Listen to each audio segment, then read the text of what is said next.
In the heart of a desolate land, now a sprawling graveyard for countless fallen souls, the remnants of a war that could never be won lingered.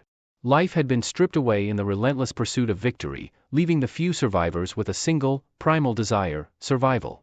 Beyond this instinct, there seemed little reason to continue in a world so thoroughly scarred by conflict. Yet, among the survivors, one figure had endured through unimaginable hardships, emerging as the protagonist of our tale.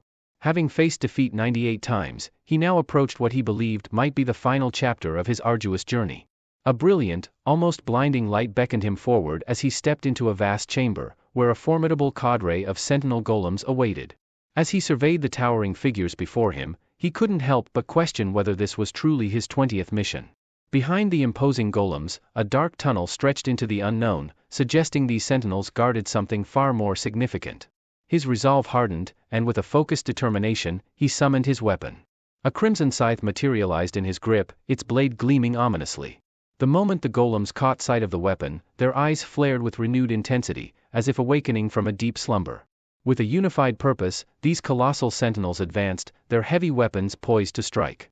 The battle commenced as they launched their coordinated assault, aiming to crush the lone warrior. However, his agility proved to be his greatest asset, allowing him to evade their deadly blows with swift, graceful movements. This was the opportunity he had been waiting for. With unshakable determination, he invoked the insignia of death, a powerful incantation. Above the leading golem, a dark, menacing circle adorned with the symbol of a grim skull appeared, marking the sentinel with a sinister curse. Cloaked in a fiery, dark aura, our hero's speed surged beyond the golem's reach. Seizing the moment, he delivered a devastating strike. The crimson scythe carved through the guardian's massive frame, leaving a gaping wound in its wake. As he stepped back, a satisfied smile crossed his face. The plan had worked flawlessly. Insignia of death had doubled the damage of his attack, ensuring his success. But the victory was short-lived. As the first golem crumbled, the remaining sentinels surged forward, their fury unbridled. They charged at him, intent on tearing him apart, the battle far from over. He was like a mere insect before these colossal monsters, dwarfed by their towering forms. Yet, the overwhelming disparity in size did nothing to deter him. Undaunted by their intimidating presence, he launched himself into the air, summoning a technique known as the Knight of Death. This skill imbued his weapon with a sinister, dark energy specifically designed to counter the sanctity of his opponents. Slowly, the darkness spread, consuming the radiant light that once bathed the temple in a holy glow. The golems, guardians of the sacred place, were soon engulfed in the encroaching shadow, rendering them blind to their surroundings. Seizing the opportunity, the hero unleashed a cataclysmic strike, a wave of energy so powerful it could obliterate an entire horde of enemies in an instant. However, despite his calm demeanor, it quickly became evident that even this massive attack had failed to harm the guardian golems. With uncanny precision, the holy creatures retaliated, charging their arrows with the pure elements of fire and ice before launching them at the hero with deadly accuracy. Each arrow whizzed past him, narrowly missing its mark, threatening to end him with every shot. Realizing the imminent danger, the hero knew he needed to move faster to avoid the relentless barrage. Without hesitation, he leaped directly into the path of the advancing golems, meeting them head-on. His incredible speed allowed him to create afterimages that bewildered the guardians, causing them to strike at illusions rather than the real target. In a counterattack, one of the golems notched several arrows in rapid succession, firing them with such velocity that they broke the speed of light, obliterating nearly every illusion the hero had created. Despite the grave situation, the hero remained composed, even managing a taunting smile. He goaded the golems, mockingly suggesting that their efforts were far from enough to defeat him. But his confident facade quickly faded when a sudden burst of light erupted beneath him. To his shock, an unexpected magical seal on the floor had triggered a trap, summoning a massive block of ice that encased him completely, immobilizing him. His vaunted speed, which had been his greatest asset just moments before, was now utterly useless. Trapped, he fought with all his might to shatter the ice, slowly causing cracks to form. As he struggled, the golems closed in, one of them preparing to strike a fatal blow with a colossal spear. The cracks in the ice grew wider, but it still refused to break. In a desperate bid for freedom, the hero invoked another powerful skill, moonlight destruction. The ice surrounding him turned a deep crimson, and with a flash of brilliant red light, it shattered, releasing him from his icy prison. The unleashed attack not only freed him but also annihilated the guardian golem standing before him, unleashing the full power he had been holding back. His equipment, now enhanced by the use of this skill, underwent a transformation, becoming even more formidable. He acknowledged that he had come dangerously close to losing the battle, nearly failing the mission. After expending considerable time and energy battling the guardian golems, the hero made a crucial decision: to end the fight with a single, all-consuming strike. As the dark, malevolent aura around his scythe grew more intense, signaling the impending climax of the confrontation, the guardian golems prepared their most devastating attacks in response. Weapons capable of mass destruction, arrows charged with potent magic, and powerful seals were all ready, setting the stage for the final, decisive clash. Our hero retaliated with a powerful stomp, channeling immense energy into his scythe as he prepared to strike. With a fierce determination, he unleashed his moonlight destruction skill, now amplified by an overwhelming surge of dark power. But this time, the aura surrounding him was further enhanced by another skill, the red moon. The result was a devastating slash with a much wider reach, similar to the one that had shattered the ice earlier. The once dominant golems were cleaved through effortlessly, their massive forms falling to the ground as lifeless husks. As the protagonist landed, a sense of relief washed over him, knowing that these formidable enemies were finally defeated. Without hesitation, he ventured deeper into the mysterious area, heading towards the chamber that the Guardians had been protecting. However, as he advanced, an unsettling feeling crept over him. The surroundings resembled a temple, but there was something eerily vacant about the place. He approached the door at the far end, uncertain of what awaited him beyond it. As he neared, a magic circle inscribed on the floor began to glow and shift. With resolute determination, the hero stepped into the center of the circle, curious to see what would happen next. A rueful smile crossed his lips as he stood there, wondering if this would be the moment he finally completed the game on his 99th attempt. But his hope was quickly shattered when a notification appeared, informing him that only one player out of 5 was present on the magic circle. The harsh reality hit him: he needed a group of 5 to access the boss room. The notification warned that failing to meet this requirement would result in death. As he absorbed this grim truth, the weight of all his struggles and sacrifices seemed to evaporate. A golden light enveloped him, forming an impenetrable barrier that resisted all his efforts to escape. In his final moments, he cursed the absurdity of this last, impossible prerequisite, but his anger was futile. His body began to disintegrate, and he couldn't help but question if this was truly the end. The grim realization dawned on him as the game confirmed his death, with the countdown ticking away the last seconds of his life. But just as despair threatened to consume him, a hidden power activated, a rune known as regression. This final act would mark the 100th use of the regression rune, sending the last surviving hero back in time to the moment before his first mission began. With the activation of the rune, it would vanish forever, but the protagonist would start his journey anew, embarking on his 100th regression. The scene shifts to a Korean palace, situated in the heart of the city, where the story begins once again. It is the last day of the year, and a crowd has gathered to celebrate the coming of the new year. As the final 5 seconds of the year approached, a radiant blue aura enveloped the body of a lone figure.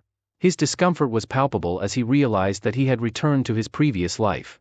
The moment he glanced at his hands, recognition dawned: this was the very instant before everyone was pulled into that stupid game.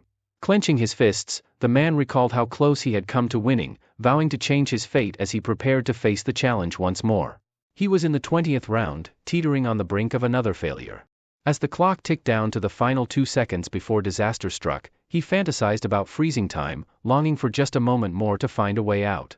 His mind flashed back to the message he received from the system after his last death. This was his 100th use of the regression rune. The stakes were higher than ever, and he knew this might be his final chance to win. As the year's last seconds approached, the man who would be our protagonist steeled himself, determined to finish the game once and for all. He couldn't forget the critical requirement he failed to meet during the 20th round, the need to recruit 4 additional players. Now, as he prepared for what was to come, he began scanning the crowd, searching for the right people to join him. Just moments before the countdown to the new year, another figure came into view, an acquaintance of the protagonist, standing with a group of friends in the bustling city center, ready to welcome the new year. Among them was a bald man who, in the midst of the festivities, wondered aloud about his future after graduation. He jokingly asked his friend if he should take up a job as a delivery driver. The man named Youngman, who would later be revealed as our protagonist's former tormentor, responded with a grin, declaring his ambition to become a mob boss. His friends were taken aback, unsure if Youngman was serious or just joking. But Youngman, with a carefree attitude, argued that life was too short not to live it to the fullest. As his friends pondered the wisdom of keeping their distance from Youngman after graduation, laughter broke out among them. They realized that associating with a would-be gangster might not be the best life choice. The bald man then teased Youngman, asking what would become of his personal shuttle after they graduated, a thinly veiled reference to the person Youngman had bullied throughout high school. The mention of this shuttle conjured an image in Youngman's mind, a downtrodden, defeated individual who had always been at his beck and call. Laughing, Youngman assured his friends that he had no intention of letting go of his shuttle, even after graduation. The group found this hilarious, and one of them mentioned that he had recently seen the shuttle nearby. At that exact moment, our protagonist was enveloped in a radiant light, regressing back to his 100th and possibly final attempt. As he reappeared, his expression was calm yet resolute, a stark contrast to the timid demeanor Youngman had come to expect. Youngman, now facing his former victim, was struck by the change. Something was different about the person standing before him. He seemed older, more confident, almost as if he had lived through countless lifetimes. The protagonist met Youngman's gaze, something he had never dared to do before. His newfound confidence unnerved Youngman, who found himself confused and irritated by this unexpected shift. Just as Youngman was about to react, his friends intervened, reminding him that there would be plenty of time to settle scores later. After all, today marked the start of a new year. Taking their words to heart, Youngman reluctantly backed down, deciding to let the incident slide for now. The group resumed their celebration, believing themselves to be grown-ups now, and exchanged wishes for a happy new year. Meanwhile, our protagonist silently prepared for the challenges that lay ahead, knowing that this time, he was determined to change his fate. A mysterious voice suddenly echoed through the air, interrupting the celebration. It was a voice that carried an otherworldly quality, filled with both amusement and disdain. The voice remarked on how peculiar humans were, daring to celebrate the new year without any understanding of what was truly happening around them. The crowd, startled, began searching frantically for the source of the voice. Then, from the midst of the confusion, a majestic figure emerged. She was adorned in a flowing white dress, and her magnificent wings shimmered with a radiant light. Her presence commanded attention, and her voice, though serene, carried an underlying menace. As she looked down upon the gathered people, a mocking smile played on her lips, finding their ignorance amusing. She commented on how humans were no better than caged monkeys, oblivious to their fate. The appearance of this celestial being captivated everyone in the city center. Her beauty was so overwhelming that most onlookers were entranced, unable to look away, everyone except the hero. He recognized her immediately and felt a deep-seated loathing rise within him. He had seen this exact scenario unfold 99 times before, and each time, his hatred for this moment only grew stronger. The angelic figure tried to stifle her laughter, but it spilled out nonetheless, laced with contempt. She sneered at the humans, calling them trash for being so easily mesmerized by her appearance. Her time was too valuable to waste on such meaningless admiration, she said. If they could see her so clearly, then surely they could hear her just as well, she mused with a smirk. One man in the crowd, fed up with her mockery, shouted at her, demanding to know who she was. He accused her of merely cosplaying as an angel. The hero remained silent, watching as the scene played out just as it had before. The angel's smile never wavered, but her demeanor darkened. Her eyes shifted to a deep, menacing red, and her voice dropped to a chilling whisper. In an instant, a blood-curdling scream pierced the air. The man who had dared to challenge her was now nothing more than a memory. Yeo Min, one of the bystanders, could only gasp in horror. The angel, her sweet voice now gone, warned the crowd with a deadly seriousness. She declared that no one was to speak to her with such disrespect again. Humans, she said, were far too insignificant to question her or act with any semblance of arrogance in her presence. Those who dared would meet the same fate as the fool who had just perished. She went on, her tone laced with condescension, explaining that humanity had fallen to a pitifully low status. As she prepared to reveal the reason for their current predicament, the hero could only sigh, knowing what was to come. With a twisted smile, the angel announced that they were all now part of a game. From this moment forward, on the 1st of every month, their souls would be transported to another dimension to compete in 20 rounds of this cruel game. This, she declared, was the only way humans would now exist, playing her game, trapped in a cycle of survival and despair. For the next few days, they would be consumed by the tasks they were given, focusing entirely on completing each one. If they succeeded, they would be rewarded and returned to their normal lives. But confusion spread among the crowd as the angel spoke. Many believed that simply finishing the tasks would guarantee their survival, but the reality was far harsher. Even with the completion of every quest, survival was not guaranteed for everyone. The angel, noticing their naive thoughts, laughed softly, her voice tinged with amusement. She explained that only half of them would be allowed to live, reading the unspoken fears in their minds.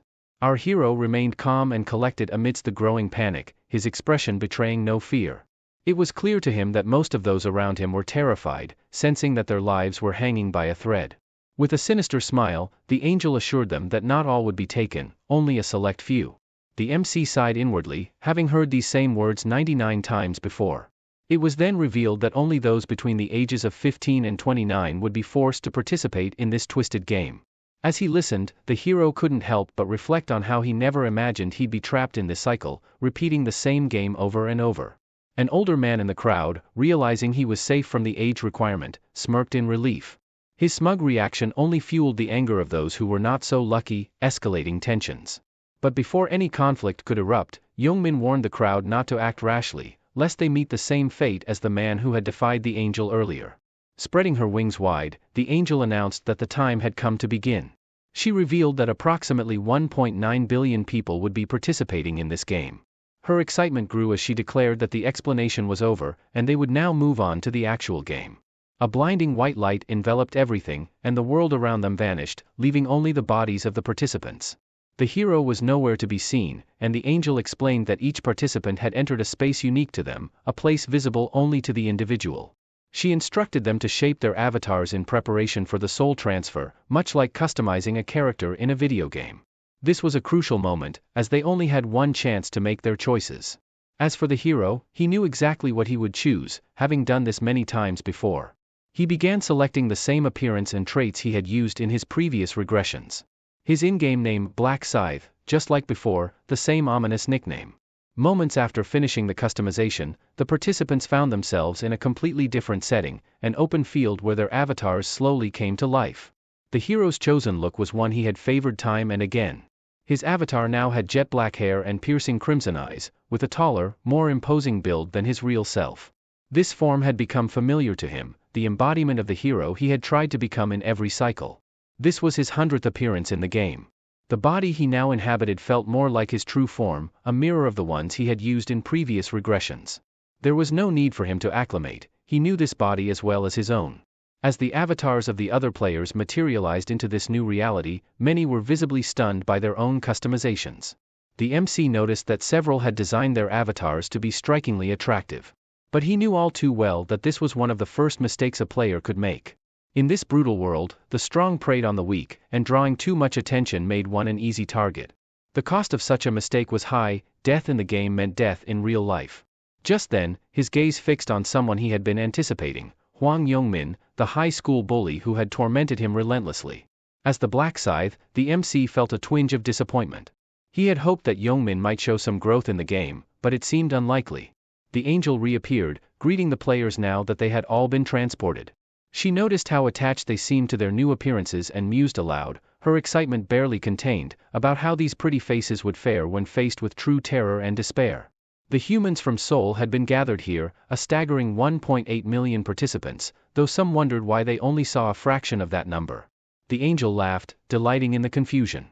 She revealed that the participants were spread across multiple spaces, with other angels overseeing different groups. Without further delay, the angel began to unveil more about the game. She explained that players could access a special kind of status window simply by imagining it. She gave an example, and before the MC appeared the familiar Black Scythe status window. But as he scanned it, he sighed in frustration.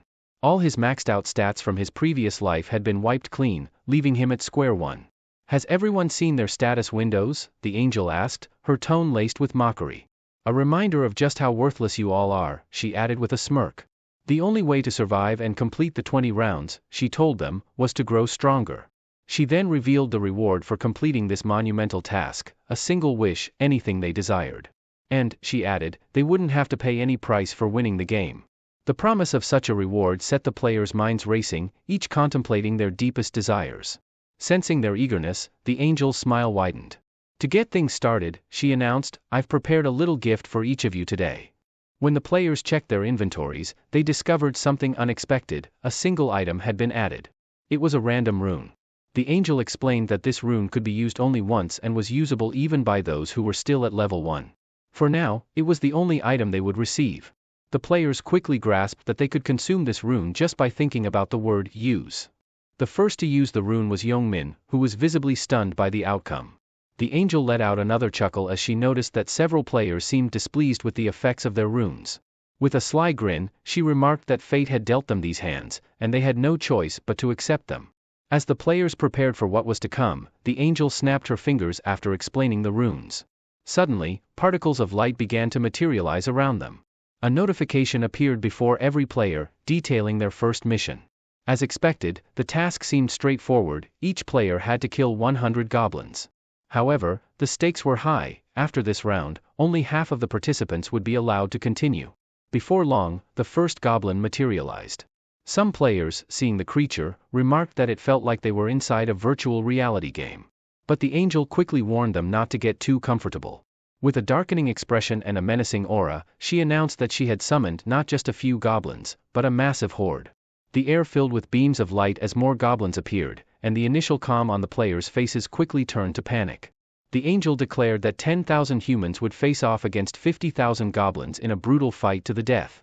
As the goblin horde surged forward, moving with terrifying speed, many players were paralyzed with fear, unsure how to react. Others began to retreat, their footsteps echoing in the tense silence. But not Black Scythe. With a determined expression, he charged headlong into the fray, showing no trace of fear. The players behind him watched in disbelief, wondering what he could possibly be thinking. The goblins were heavily armed and dangerous, yet Black Scythe's calm demeanor gave way to a murderous intensity as the monsters drew nearer. He lunged at the closest goblin, delivering a powerful kick that sent the creature flying several meters away. Black Scythe knew the importance of making a strong first impression, especially in a new group.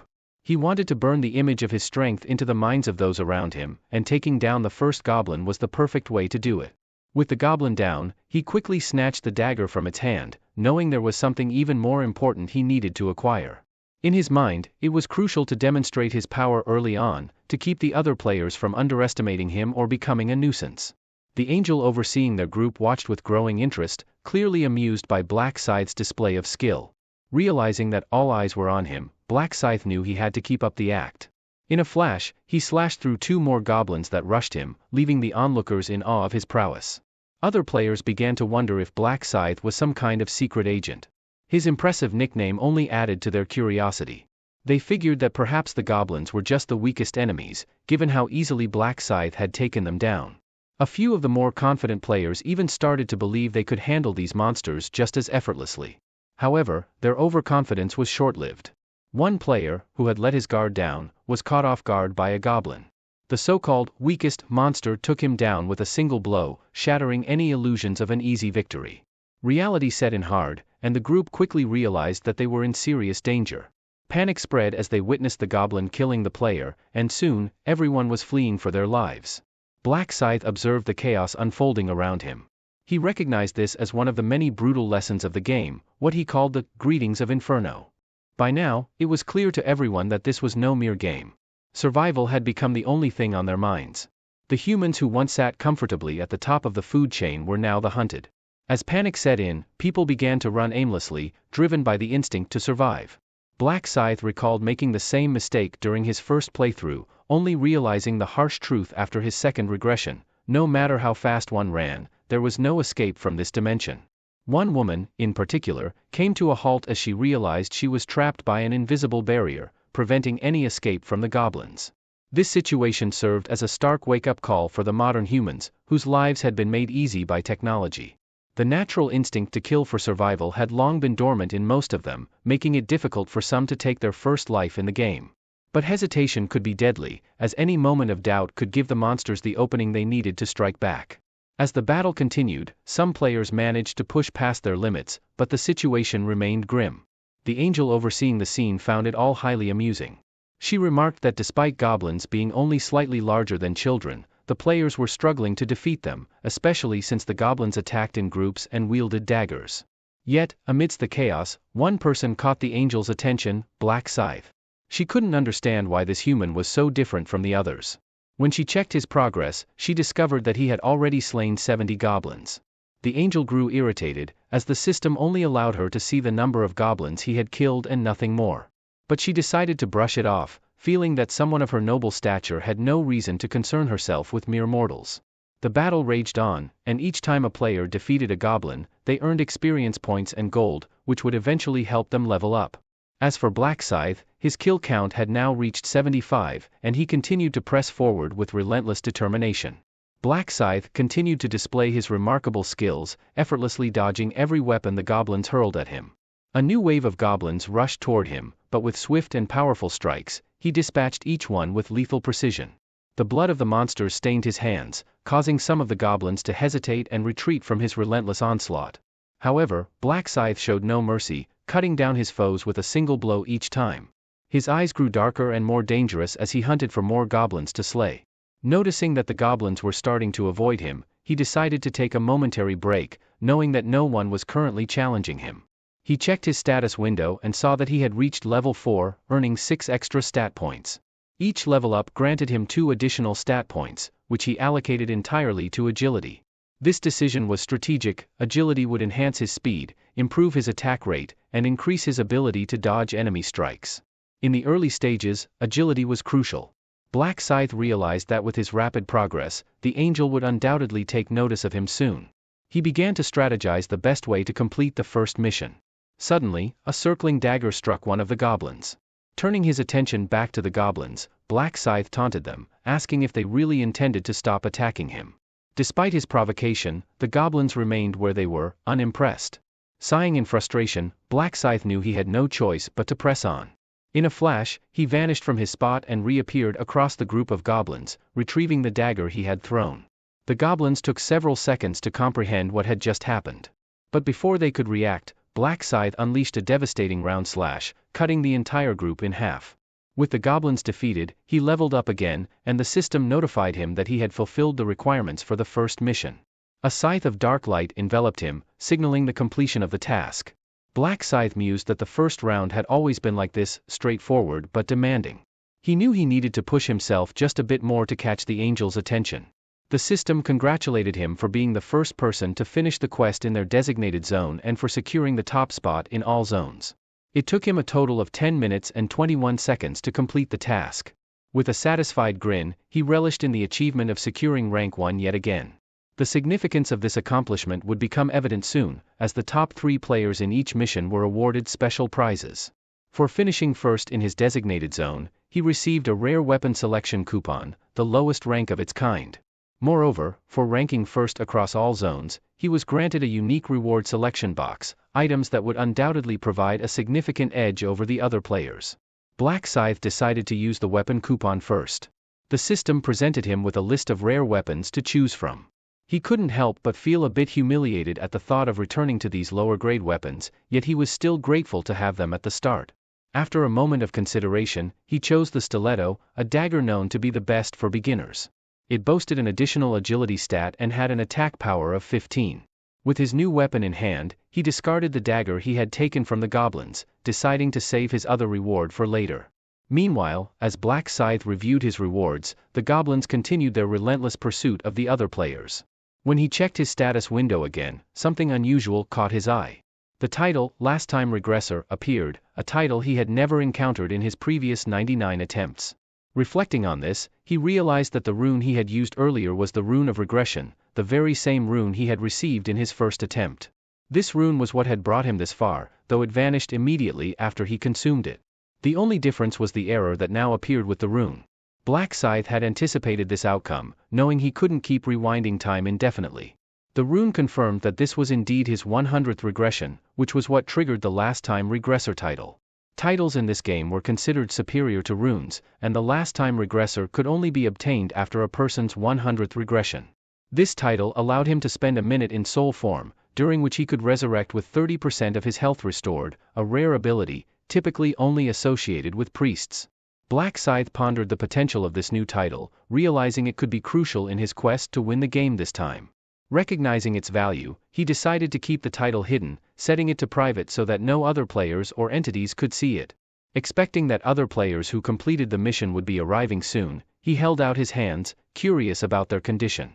His thoughts drifted to Youngmin, and as he scanned the area, he was relieved to see the guy still holding on, managing to survive the ordeal. Black Scythe anticipated that Youngmin would likely survive this round as well. A few moments later, golden lights began to illuminate the entire area. The angel continued to watch with a sly grin, realizing why she found the battlefield a bit dull. As more players managed to kill 100 goblins, the overall goblin population had actually decreased, diminishing the thrill of facing a horde of monsters. Acknowledging her mistake, the angel apologized, assuring everyone that she would restore the excitement. Her mocking words sent shivers down the spines of the remaining survivors, who understood the gravity of the situation. Meanwhile, the bodies of fallen players began to vanish, which caught the attention of those still alive. They wondered why this was happening, and their concerns grew as another brilliant light appeared. This time, the sight of golden light offered no comfort, only dread. A new wave of goblins had been summoned, charging toward the weary players. Fear was etched on their faces as they faced this fresh onslaught, already exhausted from the previous battle.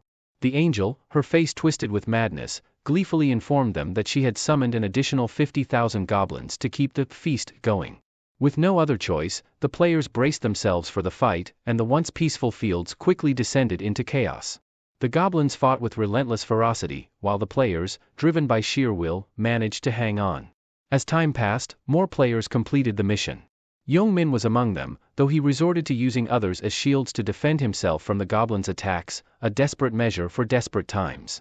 Eventually, only 1,000 participants remained. Black Scythe, however, simply sat with his eyes closed, bored by the scene.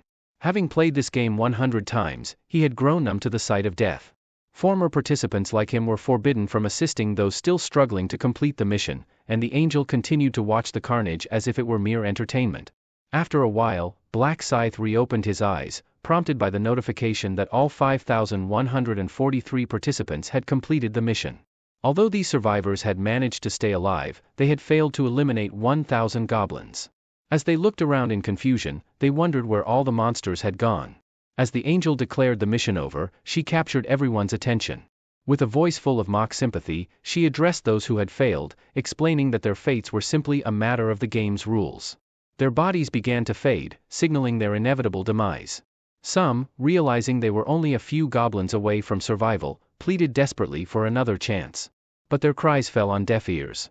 The angel, now with a satisfied smile, clapped her hands and congratulated the survivors, urging them to be thankful for making it through the first round.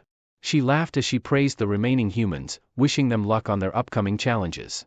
Before the players were sent away, the results of the mission were displayed. Black Scythe, as expected, had claimed the top spot. Each of the other players was also identified by unique nicknames. The system announced that Black Scythe's victory had earned him 1,000 gold, in addition to his previous rewards. He was informed that once he reached level 10, he could use the gold to purchase valuable items. As he received his gold, Black Scythe noticed more players avoiding eye contact with him, exactly as he had intended. His goal was to establish himself as the strongest, and he had succeeded. The angel, somewhat surprised, commented that she never expected the top-ranked player to be within her own domain. She then turned to Black Scythe, curiosity in her eyes, and asked him how he had become so powerful, wondering if he had been granted a particularly strong rune. However, before she could press further, she realized her mistake and cut herself off. Amused, Black Scythe teased her, suggesting she could check his status window to see his rune for herself. The angel, trying to maintain her composure, pretended that she could indeed see his rune. But only Black Scythe knew that she was bluffing. To further unsettle her, Black Scythe stepped closer and made a bold request.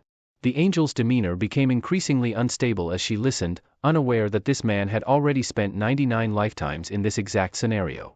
With a calm but firm tone, Black Scythe expressed his dissatisfaction with the reward he had received for finishing first. He accused the angel of being stingy, a statement that shocked those around him. They couldn't believe someone would dare to demand more from such a ruthless entity. As expected, the angel's mood darkened, and she questioned him sharply about his audacity. But Black Scythe remained unfazed, repeating his request without hesitation. His unwavering confidence left the others in awe, realizing that this was no ordinary player. He desired greater rewards. The angel's irritation with Black Scythe's audacity was growing, but they locked eyes in a tense standoff. In the back of everyone's minds, unease was creeping in. The angel wondered if his victory in the mission had made this human arrogant enough to think he could look down on her. The notion that a mere human would dare to make demands of her was incomprehensible. Raising her hand, she prepared to strike him down, but hesitated as she realized she had already used that power and couldn't kill him. As she glared at Black Scythe, another idea occurred to her, something that should be enough to deal with him. She echoed his demands, slowly moving towards him. For the first time, she descended to walk on the earth, a rare gesture for someone of her stature. She clarified that normally, such requests would be rejected outright, but she hinted that she might consider it, privately. This offer meant they would speak away from the others, who were left watching in awe. Some of the remaining players admired Black Scythe as they moved away, intrigued by what kind of rewards he might receive next. Among them was Youngmin, who watched him cease back with a puzzled expression, unsure of what he was missing. Black Scythe noticed the glance and returned it, leaving Youngmin more confused than before. With a slight smile, Black Scythe continued walking. By now, they had distanced themselves from the other players, venturing deep into the forest. The angel, growing impatient, ordered Black Scythe to come closer. Inwardly, she mocked humanity, thinking they needed to be punished to understand their place. She considered them foolish and greedy, and as she walked, she rationalized that the rewards were beyond her control. However, she was determined to discipline Black Scythe for what she saw as his excessive greed. She led him to a secluded spot behind a large rock, an area where the system couldn't track them. Once they arrived, her true intent surfaced: she wanted to kill him. She knew there would be consequences if the authorities discovered she had killed a player for personal reasons, but her irritation overrode her caution. The angel had planned this meticulously, ensuring there would be no witnesses to what she was about to do, believing it to be the perfect plan. The angel's grin twisted into a maniacal smile, convinced that this human should have just stayed silent. She turned to face Black Scythe, asking what kind of rewards he was hoping to receive. But before she could react, she was met with a swift fist aimed directly at her face. The punch landed with a satisfying impact. In that moment, the so-called holy being was reduced to something far less formidable. Her expression darkened as she realized that she wasn't as invincible as she believed. Seeing the golden blood oozing from her wound, she was shocked that anyone dared to strike her. She quickly turned to flee, but when she looked back, Black Scythe had vanished from sight. Her heart raced in panic. Suddenly, she felt a sharp tug as Black Scythe reappeared and grabbed one of her wings.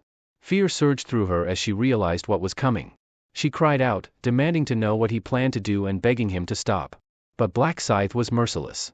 He snapped the wing as if it were nothing, showing no concern for her pleas. The angel screamed in agony, nearly losing consciousness as golden blood sprayed from the torn wing. Our protagonist looked at her coldly, telling her to stop whining. He then seized her other wing, ripping it apart with the same ruthless efficiency. As the final wing was destroyed, Black Scythe remarked that she wouldn't be able to run anymore. He then asked her if she was in pain. Her answer was an obvious yes. She felt as if she had lost a part of herself. Black Scythe then revealed that if her plan had succeeded, she would have been the one asking these questions, laughing at his suffering. The angel, desperate, tried to deny his accusations, insisting that he had lost his mind. But Black Scythe exposed a hidden dagger that had been concealed beneath her wings, confirming her true intentions. The angel fell silent, knowing she had been caught. Still, she attempted to talk her way out of the situation, but Black Scythe simply smiled and told her that her face had already betrayed her lies. He then called her by the name Beryl, which caught her off guard. She stared at him in confusion, asking how he knew her name. But Black Scythe merely smirked, dismissing her question. He pulled out his newly acquired dagger from his inventory, and Beryl's face twisted in panic. Her eyes widened as she demanded to know why he'd drawn his weapon. Desperation laced her voice as she threatened to obliterate him with a snap of her fingers, claiming she could end him in an instant. However, Black Scythe knew better. He was well aware that Beryl had already expended her power earlier, rendering her threat empty. This knowledge bolstered his confidence, leaving Beryl with no options. Clenching her teeth in frustration, she tried one last time to bargain for her life. She warned him that if he killed her, other angels would hunt him down for revenge. But Black Scythe wasn't fooled. He knew that angels were self-centered and indifferent to the fate of others, even their own kind. Realizing her threats were useless, Beryl switched tactics, pleading for her life. She insisted that sparing her wouldn't cost him anything, and that killing her wouldn't bring him any real benefit. She even tried to tempt him with the promise of valuable information that could help him succeed in future missions. But Black Scythe had already lived through this scenario 99 times before. He knew all the tricks and traps by heart. If he really needed information, he could have just tortured it out of her. Without hesitation, Black Scythe drove the dagger into Beryl's chest. The angel gasped in shock, realizing too late that she had underestimated her opponent. As the dagger was pulled from her chest, she collapsed to the ground, lifeless.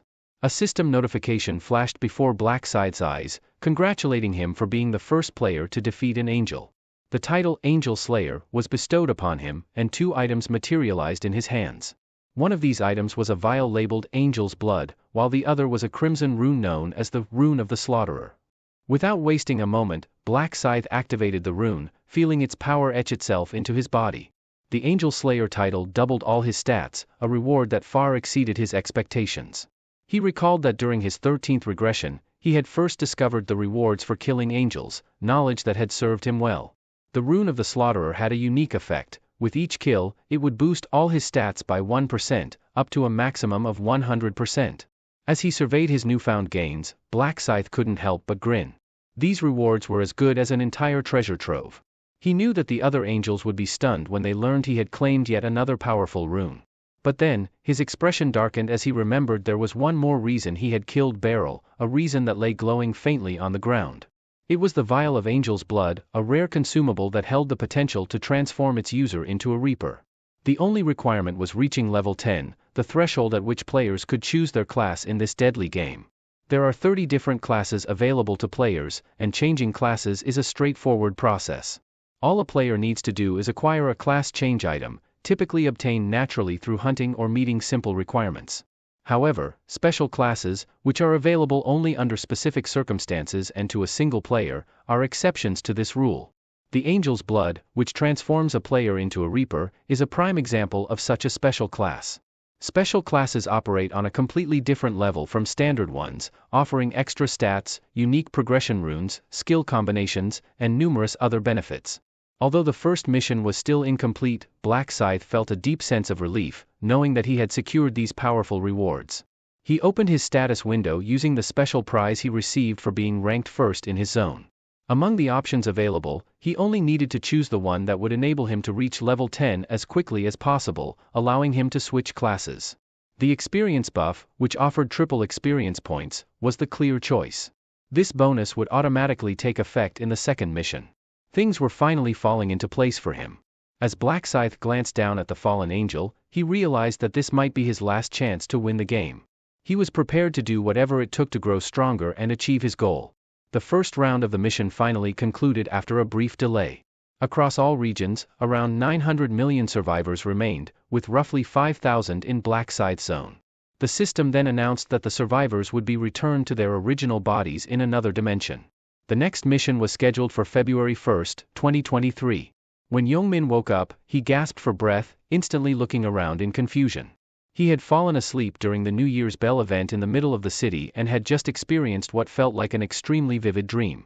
His expression grew puzzled as he tried to process what had happened.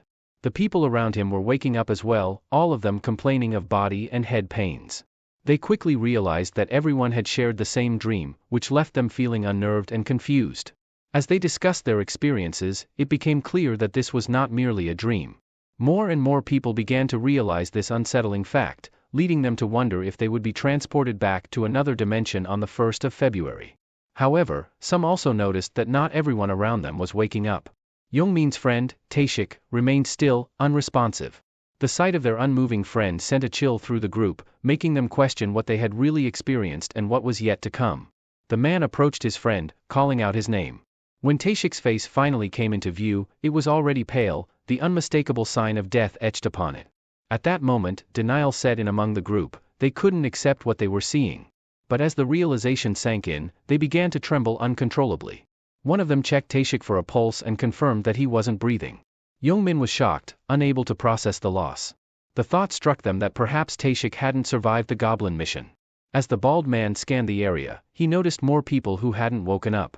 The horrifying truth dawned on them: everyone lying on the ground was now a corpse. Fear gripped the group as they realized that only half of them had made it through the assault.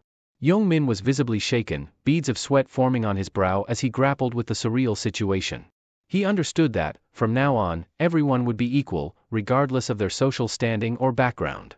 The game had erased the distinctions that once defined their lives, leaving no room for complaints about life's unfairness.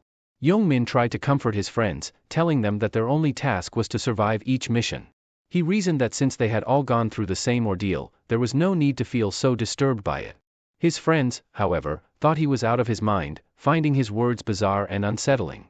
The bald man sighed, explaining that Youngmin seemed unbothered because he was now living out his dream of being a thug, while the others had different aspirations. Despite the bald man's words, Youngmin's mind was elsewhere. He was scanning the crowd, looking for someone in particular, MC, his errand boy. He was certain the boy had been standing near them earlier, but now he was nowhere to be found. This led Youngmin to suspect that the errand boy hadn't survived the mission. He smirked, thinking it was only fitting since the boy had always been too weak to take on 100 goblins. But then something caught his attention. Youngmin noticed a man nearby, carrying strange gear slung over his shoulder. He wondered where on earth the man had gotten those gaudy clothes and what the deal was with him. As the thought crossed his mind, he swallowed hard. Youngmin decided to try using the status window, and to his amazement, it appeared before him just like it had in the game. He discovered that he had reached level 5, with all his stat points allocated to strength. The realization that he could access this feature outside of the game was mind-blowing. After hearing him mention it, his friends attempted to access their own status windows as well. Their faces reflected the same shock and disbelief, just like everyone else who had made it through the mission. They were beginning to understand that these bizarre phenomena could happen in real life too. To test his newfound strength, Youngmin picked up a stone from the ground and, with a simple clench of his fist, crushed the solid rock into dust. The sheer power he now possessed was thrilling, almost surreal, as if he were dreaming. But soon, his fascination with this power began to give way to something darker, an intoxicating sense of superiority. "This is too awesome," he muttered to himself. News outlets across Korea quickly caught wind of the strange events. Reports flooded in about over 10,000 civilians mysteriously collapsing simultaneously. A video clip went viral, showing the moment when the angelic being appeared in the city.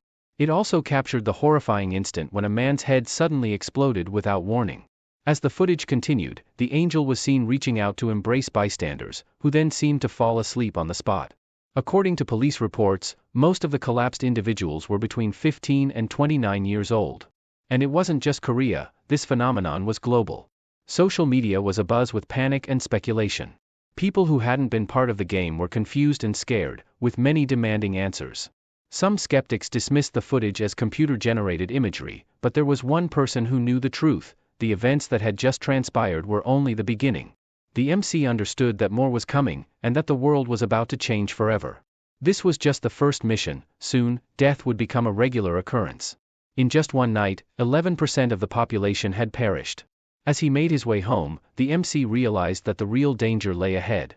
Those who had survived the mission were now known as players, and authorities were scrambling to understand the cause of this phenomenon.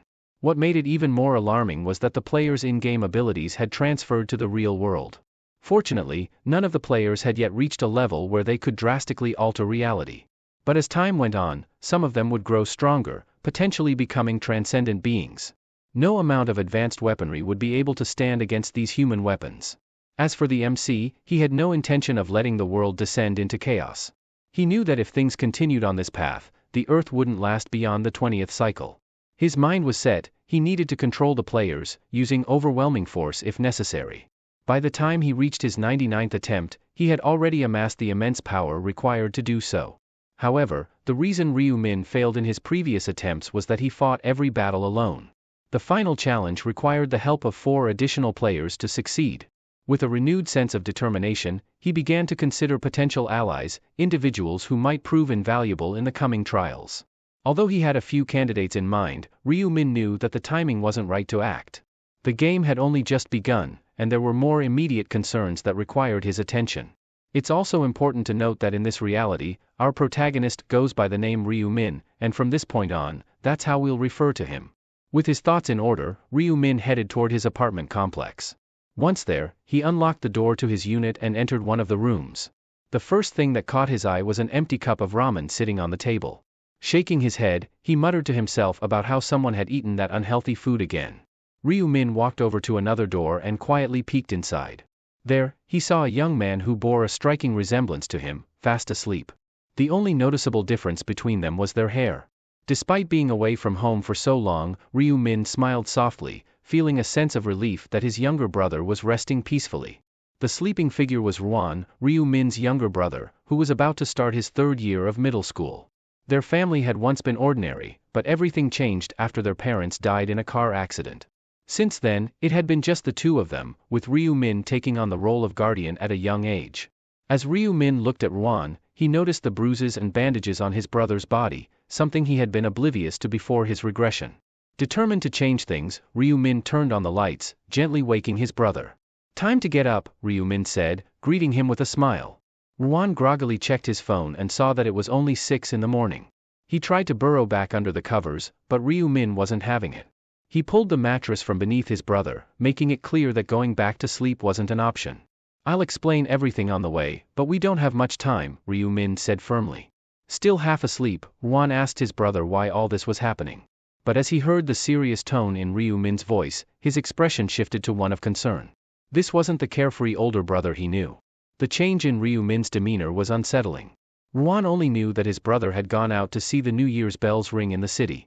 "Did something happen?" he asked, sensing that whatever had occurred was far more serious than he could have imagined. Ryu Min told Ruan to head outside first, promising to explain everything as they walked. After a short while, the two were strolling down the street, with Ruan casting a concerned glance at his brother. It was rare to see his older brother so serious, and Ruan couldn't shake the feeling that something was terribly wrong.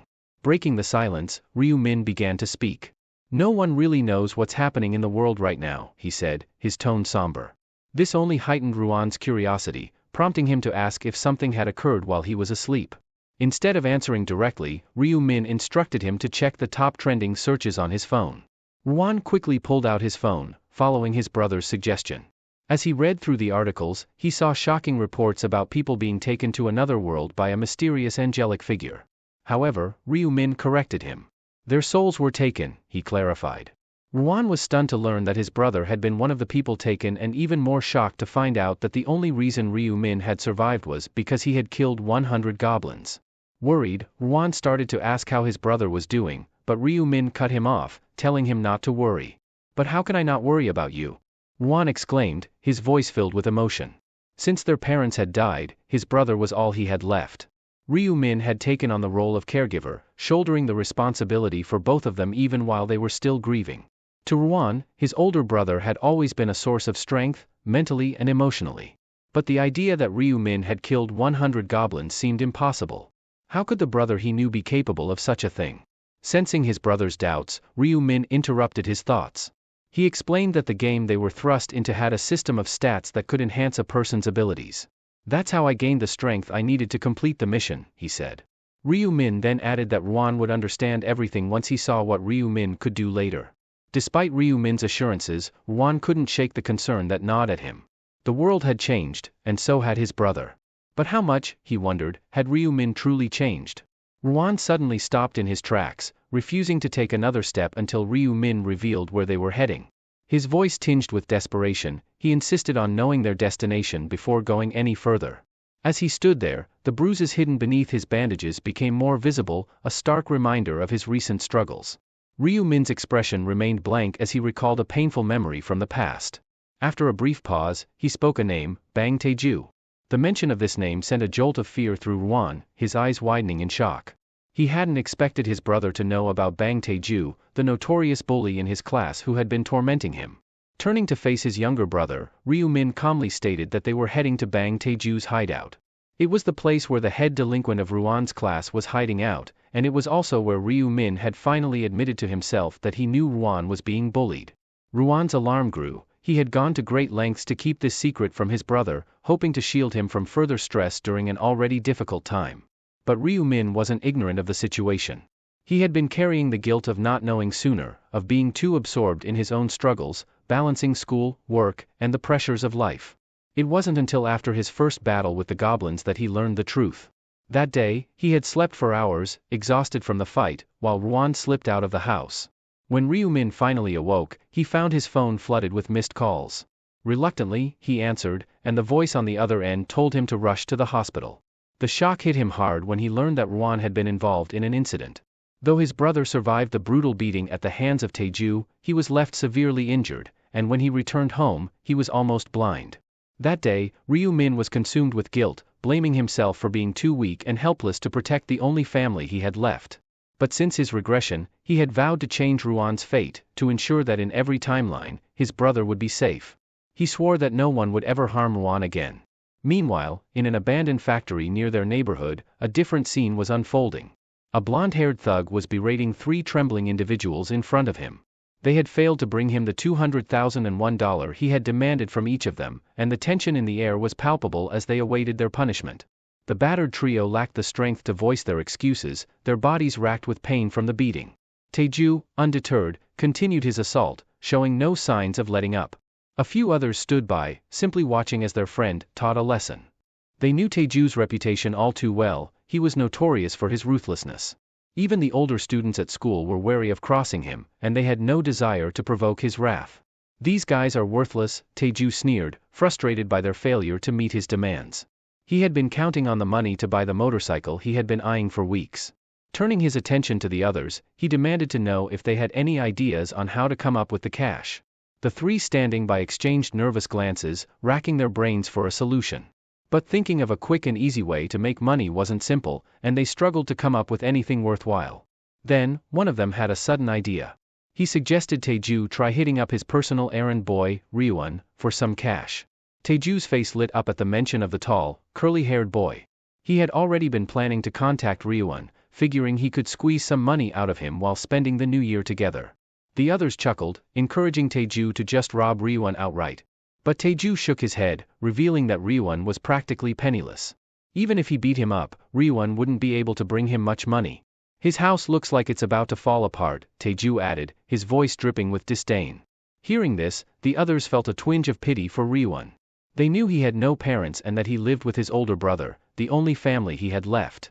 But their thoughts were interrupted when Taeju suddenly stopped talking, his gaze fixed on something in the distance. Ryuan and Ryu-min had finally arrived at the abandoned warehouse. Seeing Ryuan, Taeju's initial confidence returned, thinking that with Ryuan around, there was nothing to worry about.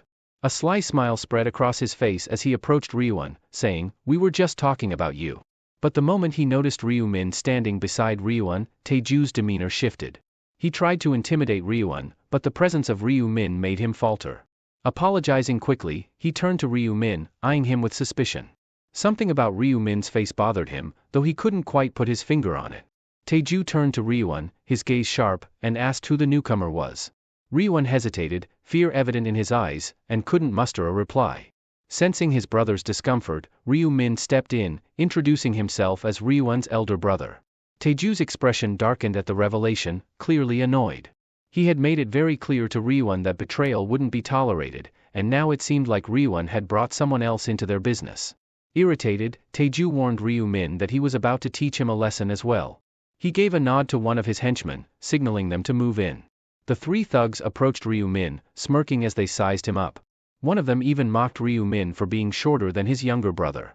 But their laughter quickly died down when the first thug got close enough and was met with a powerful punch from Ryu-min. The thug dropped instantly, leaving his companions in shock. One of the others rushed forward, eager to avenge his fallen friend.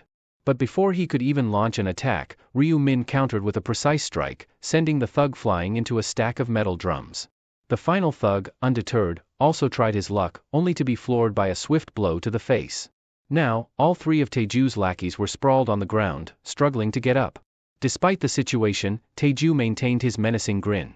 He muttered that the display was impressive, assuming Ryu-min had picked up some boxing skills. However, he doubted those skills would be enough to take him down. Taeju moved closer, sarcastically complimenting Ryu-min on his boxing techniques, but also pointed out that he seemed to forget how crucial physical strength was in a fight. Ryu-min only smiled, knowing Taeju was still clueless about the recent global changes. Taeju, sensing something off, asked what Ryu-min found so amusing. But when Ryu-min just chuckled dismissively, Taeju's anger flared. Frustrated by the lack of respect, Taeju lunged at Ryu-min, throwing a punch. Unfortunately for Taeju, his standard attacks were no match for Ryu-min, who had gained abilities far beyond those of an ordinary person. Taeju kept swinging, his frustration mounting as none of his punches connected. The more he tried, the angrier he became, realizing he was completely outmatched. Taeju's vision was starting to blur from exhaustion, and with each swing, he missed his target entirely. He couldn't understand why his punches weren't landing. Meanwhile, Ryu-min calmly gathered a blue aura around his fist, remarking that if Taeju had been paying attention to the news, he wouldn't have dared to challenge him. Before Taeju could react, Ryu-min's fist connected with his face, sending the bulky man stumbling back several meters. Despite his size, Taeju managed to stay on his feet, though it was clear the hit had rattled him. Furious, he charged at Ryu Min, intent on landing a counterattack, but his fist found only empty air. Confused, Taeju scanned the area, only to be blindsided by another powerful punch that lit up the side of his face. Unable to comprehend what was happening, Taeju stubbornly insisted that Ryu Min was no match for him, even as he spat out blood and felt a tooth come loose. Enraged, he screamed that he would make sure Ryu Min paid with his life.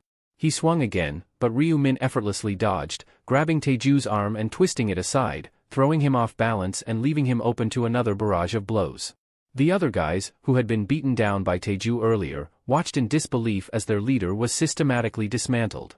Taeju couldn't help but notice the self-satisfied expression on Ryu Min's face, and it only fueled his desire to land at least one solid hit. Desperate, he lunged at Ryu Min again, but before he could connect, a powerful kick sent him flying into a nearby wall. Taeju was done. He didn't have the stamina to continue, nor could he withstand the relentless attacks any longer. As he struggled to get back up, Ryu Min taunted him, raising an eyebrow and asking if Taeju was mad at him. In that moment, Ryu Min was reminded of the day his younger brother had gone blind, a memory that haunted him through every regression. It was a moment that solidified his resolve, and he wasn't about to let anyone, especially not someone like Taeju, stand in his way. As the situation intensified, the hefty figure pleaded with Ryu Min to stay away, shielding his neck from what he feared would be another brutal kick. However, when Ryu Min simply grasped his hand instead of striking, Taeju was momentarily confused.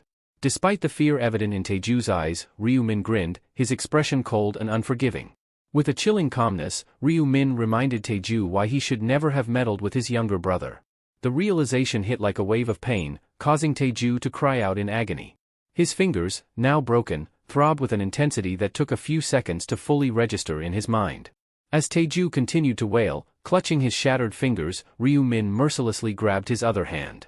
Fear overtook Taeju as he frantically pleaded for mercy, but his cries only intensified as more of his fingers were broken. The sight was too much for Taeju's lackeys, who quickly fled, knowing that staying would only put them in greater danger. Even Ryu Min's younger brother, Ro-won, couldn't bear to watch what was happening and turned away. Ryu Min delivered one final warning to Taeju, making it clear that messing with his younger brother would never be tolerated again. For Taeju, this punishment was more than enough to make him reconsider every choice he had made in his life up to that point. The eerie smile that lingered on Ryu Min's face as he confirmed the broken fingers sent a shiver down Taeju's spine. But Ryu Min wasn't done. He grabbed Taeju's other arm and snapped it as well, ensuring there would be no thoughts of revenge. A scream echoed through the neighborhood, marking the end of the brutal encounter. With the ordeal over, the two brothers walked away as if nothing had happened. Ro-won, still in shock, asked how his older brother had managed to do all of that. He speculated that Ryu Min might have learned martial arts or something similar. But Ryu Min dismissed the idea, instead attributing his abilities to his transformation into a player.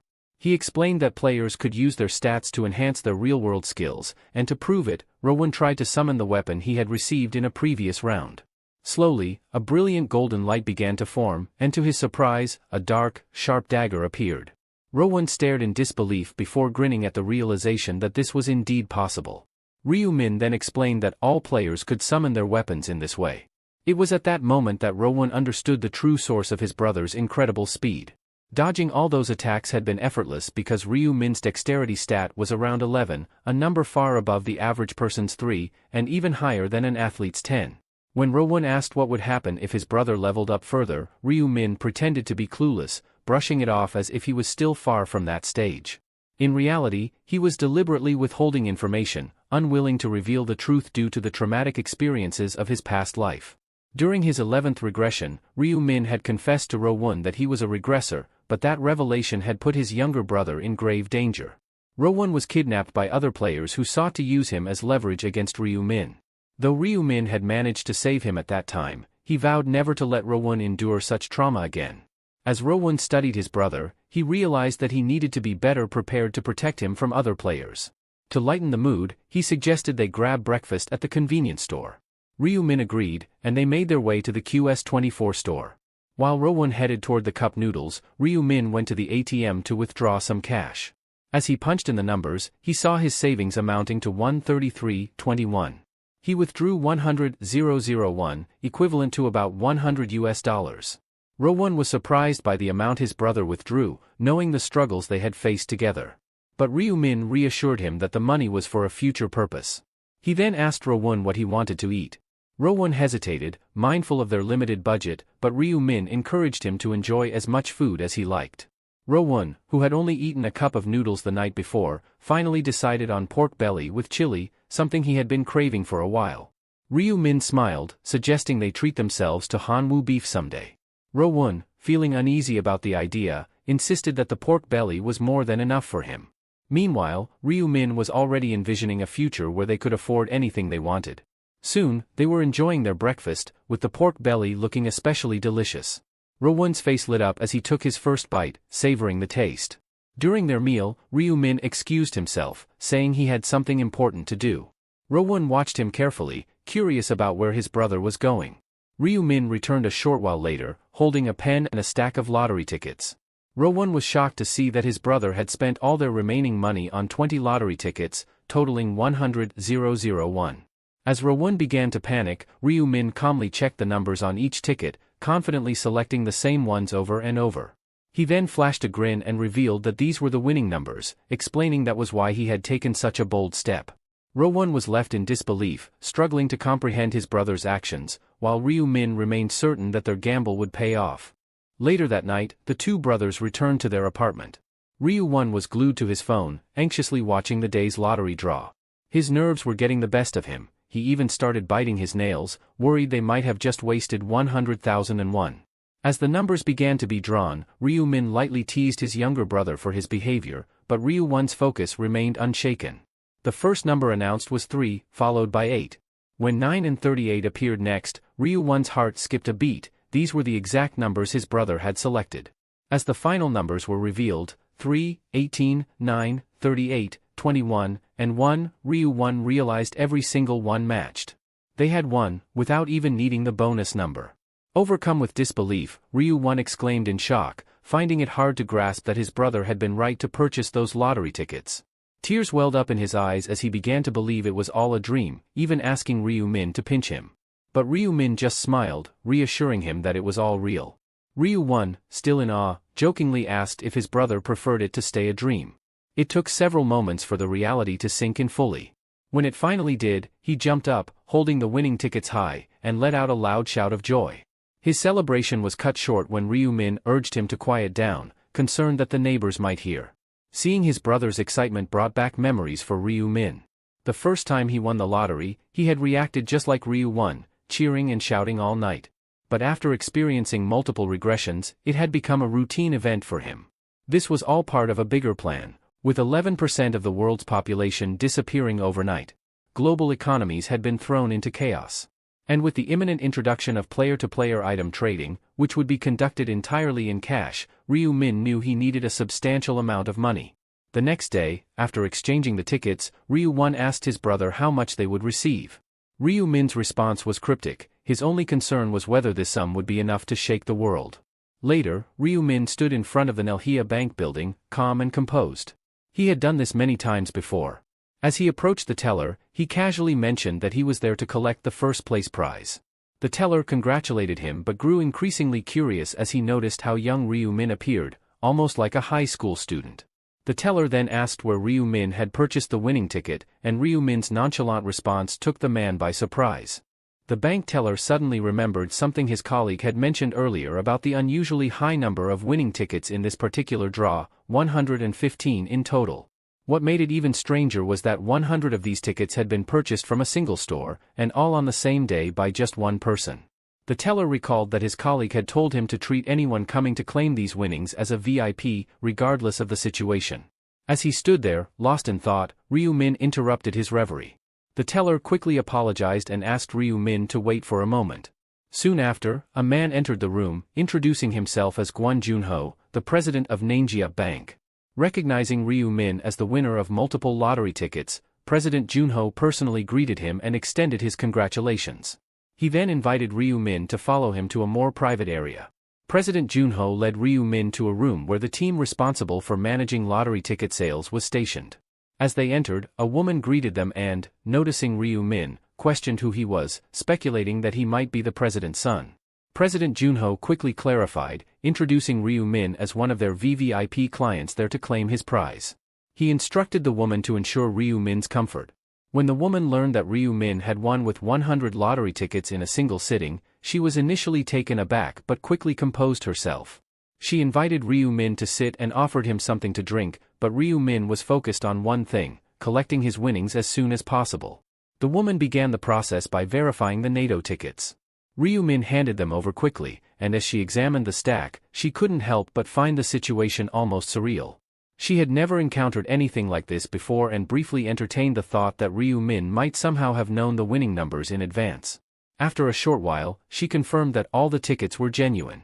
When Ryu Min inquired about the amount he would be receiving, the woman hesitated, momentarily overwhelmed by the figure. Finally, after a brief pause, she informed Ryu Min that his winnings amounted to approximately $22.5 billion. The winnings totaled over $16 million, an incredible rags-to-riches story. After taxes, Ryu Min ended up with 15 billion won, equal to $11 million. Once the reward was in hand, things moved quickly.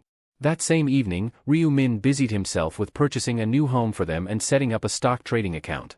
He planned to increase his Bitcoin holdings and invest in stocks since he knew Bitcoin's value was predicted to skyrocket by 500% during this time of year. A few days later, the brothers discussed their future plans. Ryu Min showed Ryu Won some pictures of their new home, a place so luxurious that Ryu Won had only ever seen such houses in magazines. However, something puzzled Ryu Won. Despite having more than enough money, his brother had chosen to rent the house instead of buying it outright. Ryu Min explained that they were temporarily low on cash because he had invested everything, $14 million, into Bitcoin. At first, Ryu Won was stunned into silence, unable to comprehend the enormity of the decision. But Ryu Min, confident in his knowledge of future events, assured his brother that this was the right move. He even had a backup plan in case things went wrong, revealing that he still remembered 4 sets of winning lottery numbers from a dream. If necessary, he could simply buy more tickets. Ryu Won's eyes widened in disbelief. He had only seen people dream about winning numbers on TV and had never taken them seriously. He shook his brother, urging him not to forget those numbers. Given the importance of the situation, Ryu Min reassured him that he wouldn't forget. He had already memorized them after all the times he had been through this. Afterward, Ryu Min told his brother it was time to get ready to move into their new home. Ryu Won, still confused, asked where they were going. With a smile, Ryu Min revealed that they were moving in today. Meanwhile, in a distant, isolated location, a powerful punch struck a wall, shattering the point of impact. The one responsible was a man named Yong Min. He grinned with satisfaction, knowing that his decision to allocate all his stat points to strength was paying off. The angel had bestowed upon him the rune of strength, which doubled his strength stat, granting him this immense power. As he observed the deep fissures he had caused in the wall, Yong Min felt a surge of pride. He believed that even the best fighters would be envious of such a powerful punch. The thought of testing his newfound strength in a real battle excited him, and he couldn't wait to unleash it. Later that day, a young man, seething with anger, knocked on the door of Ryu Min's old home. He was the same person who had a vendetta against Ryu Min, intending to become a fearsome underworld boss. The silence from within the house only fueled his frustration, especially since none of his calls were answered. He had a hunch that Ryu Min had survived their last encounter, and the memory of being looked down upon by Ryu Min, as if he were nothing more than an insect, filled him with rage. He was determined to finish what he had started and kill Ryu Min. The young man assumed that Ryu Min would be hiding inside the house, but despite his aggressive knocking, there was no response. Suddenly, he paused and devised a plan. He loudly declared that he was leaving since no one was inside, hoping to lure someone out by pretending to depart. He waited, listening for even the slightest sound from within, ready to blow the door apart. However, before he could act, an elderly man approached and asked what he was doing in front of his neighbor's door. The young man, annoyed, asked why the old man cared. The elderly man, who turned out to be the landlord, inquired if the young man was there to see a friend. Seizing the opportunity, the young man lied, claiming to be a friend of Ryu Min, and asked the landlord to open the door so he could check on his friend after losing contact. However, the landlord revealed that Ryu Min had moved out, leaving the young man infuriated. He believed Ryu Min had run away without a word, fueling his anger even further. Meanwhile, Ryu Min and Ryu Won stood in awe before a towering, sophisticated skyscraper. "This place is just too tall," Ryu Won remarked, amazed as they walked through the revolving doors. His amazement only grew as he watched his elder brother receive special access passes, reserved for the building's owners. Seeing the security guard verify their identities added to his sense of wonder. It was all so new to him. As they entered the elevator, Ryu-min couldn't help but express how incredible the place was. They were heading to the 43rd floor, where they would be staying. When the elevator doors opened, they were greeted by a spacious and luxurious apartment, a far cry from their previous living conditions. The contrast between their old life and this new beginning was stark, and Ryu-1 could hardly believe they were really here. Inside their new apartment, everything was pristine and brand new. Ryu-1 marveled at the sheer size of the place, realizing it spanned over 330 square meters. As they explored every corner, Ryu-1 couldn't help but comment, "This place might be a bit too large for just the two of us." The terms of the lease were steep, requiring a deposit of 500 million won and a monthly rent of 22 million won, over $16,000. Ryu-1 felt a wave of exhaustion wash over him upon hearing the cost, especially when he recalled how they used to worry about paying as little as 5,001 won at a convenience store. He suggested they consider a smaller, more affordable home, but Ryu-min wasn't swayed. He explained that higher expenditure came with enhanced security, and at this stage, safety was paramount. He revealed that on the first of every month, players suffered from a condition akin to narcolepsy, making them extremely vulnerable. Natural disasters would only heighten the risk, and there were even instances of players hiring assassins. Thus, they needed to be in a secure location when the time came. As Ryu-1 absorbed this information, Ryu-min turned to his younger brother with a warm smile and asked, "So, do you like the house?" Ryu-1 nodded enthusiastically, "Yes, it's amazing." However, despite his words, a shadow of sadness crossed his face. The thought that his brother would soon have to enter the game again, fighting for survival, weighed heavily on his heart. Noticing the change in his brother's demeanor, Ryu-min placed a reassuring hand on his shoulder. "Don't worry about that," he said with a confident grin. "I'm strong. I can handle it." Trying to lighten the mood, Ryu-min suggested, "How about we grab something to eat at that Korean restaurant in the building? I heard it's pretty good." As they were preparing to leave, Ryu-min's phone rang. Glancing at the screen, he saw it was Young-min calling, but he chose not to answer. Instead, he slipped the phone back into his pocket, focusing on spending the evening with his brother. The next day, Ryu-1 came up with an idea to introduce themselves to their new neighbors by handing out rice cakes, a traditional gesture of goodwill. Ryu-min agreed, and the two brothers set out with a box of freshly prepared rice cakes, knocking on doors and offering the sweet treats to their neighbors. As they made their way through the building, they exchanged pleasantries with the residents, who were all pleasantly surprised by the kind gesture. The brothers' warmth and friendliness were met with smiles and thanks from everyone they encountered. Finally, they arrived at the last flat on their list. Unlike the others, this one stood out with its luxurious appearance. Curious about who might live there, Ryu-min and Ryu-1 exchanged glances before Ryu-1 stepped forward and rang the bell. They waited for a moment, and when the door finally opened, they were greeted by an aura of elegance and refinement. A well-dressed woman stood before them, her posture and demeanor exuding an air of importance. He was momentarily distracted when an incredibly stunning woman appeared before them. Blushing, he couldn't help but think her beauty was angelic. Before he could react further, a bodyguard swiftly blocked their view and began questioning their identities, suspecting they were fans. Ryu-1 casually explained that they were Co Aaron's new neighbors, living one floor below. The bodyguard, noticing the rice cakes in Ryu-1's hands, seemed momentarily confused before realizing that the brothers were trying to introduce themselves. With a cheerful demeanor, Ryu-1 offered the rice cakes, but the bodyguard brusquely informed him that Co Aaron didn't eat such things. Swiping a card to access the elevator, the bodyguard escorted Co Aaron, who cast one last glance at the brothers before stepping into the elevator. After they left, Ryu-min expressed his disapproval of their impolite behavior, but Ryu-1 simply stared at the elevator, his thoughts elsewhere. "Don't worry about people like them," Ryu-min said quietly, still watching the closed doors. Ryu-1, coming out of his reverie, gushed about how amazing the experience had been, but it was clear that his brother hadn't grasped what he was talking about. Confused by Ryu-1's reaction, Ryu-min asked what he meant. Placing a hand on his brother's shoulder, Ryu-1 clarified, "I was talking about Co Aaron." "Who is Co Aaron?" Ryu-min asked, genuinely puzzled. Meanwhile, in the elevator, Co Aaron was absorbed in the news on her phone. Headlines about several well-known celebrities passing away flashed across the screen, causing her to frown with concern. As she read about actor Gwang Min-ho taking a leave from his show Criminal Land due to anxiety, her phone buzzed with a text asking if she had seen the story. Opening the message thread, she noticed another text from Gung Se-ho-jin regarding their recently deceased son. With a heavy heart, she replied with a simple, yes. After their conversation, the individual asked if she planned to attend the funeral the next day. She replied that since their sunbae had always taken such good care of them, it was only right for her to be there. Agreeing to join the chatterbox user who had invited her along, she added, "Those sunbaes, far more famous than I ever was, couldn't even make it past the first round." With a sigh, she set down her phone and took a deep breath, recalling how her rune had saved her life. If not for that, she might have ended up as another tragic headline in the news.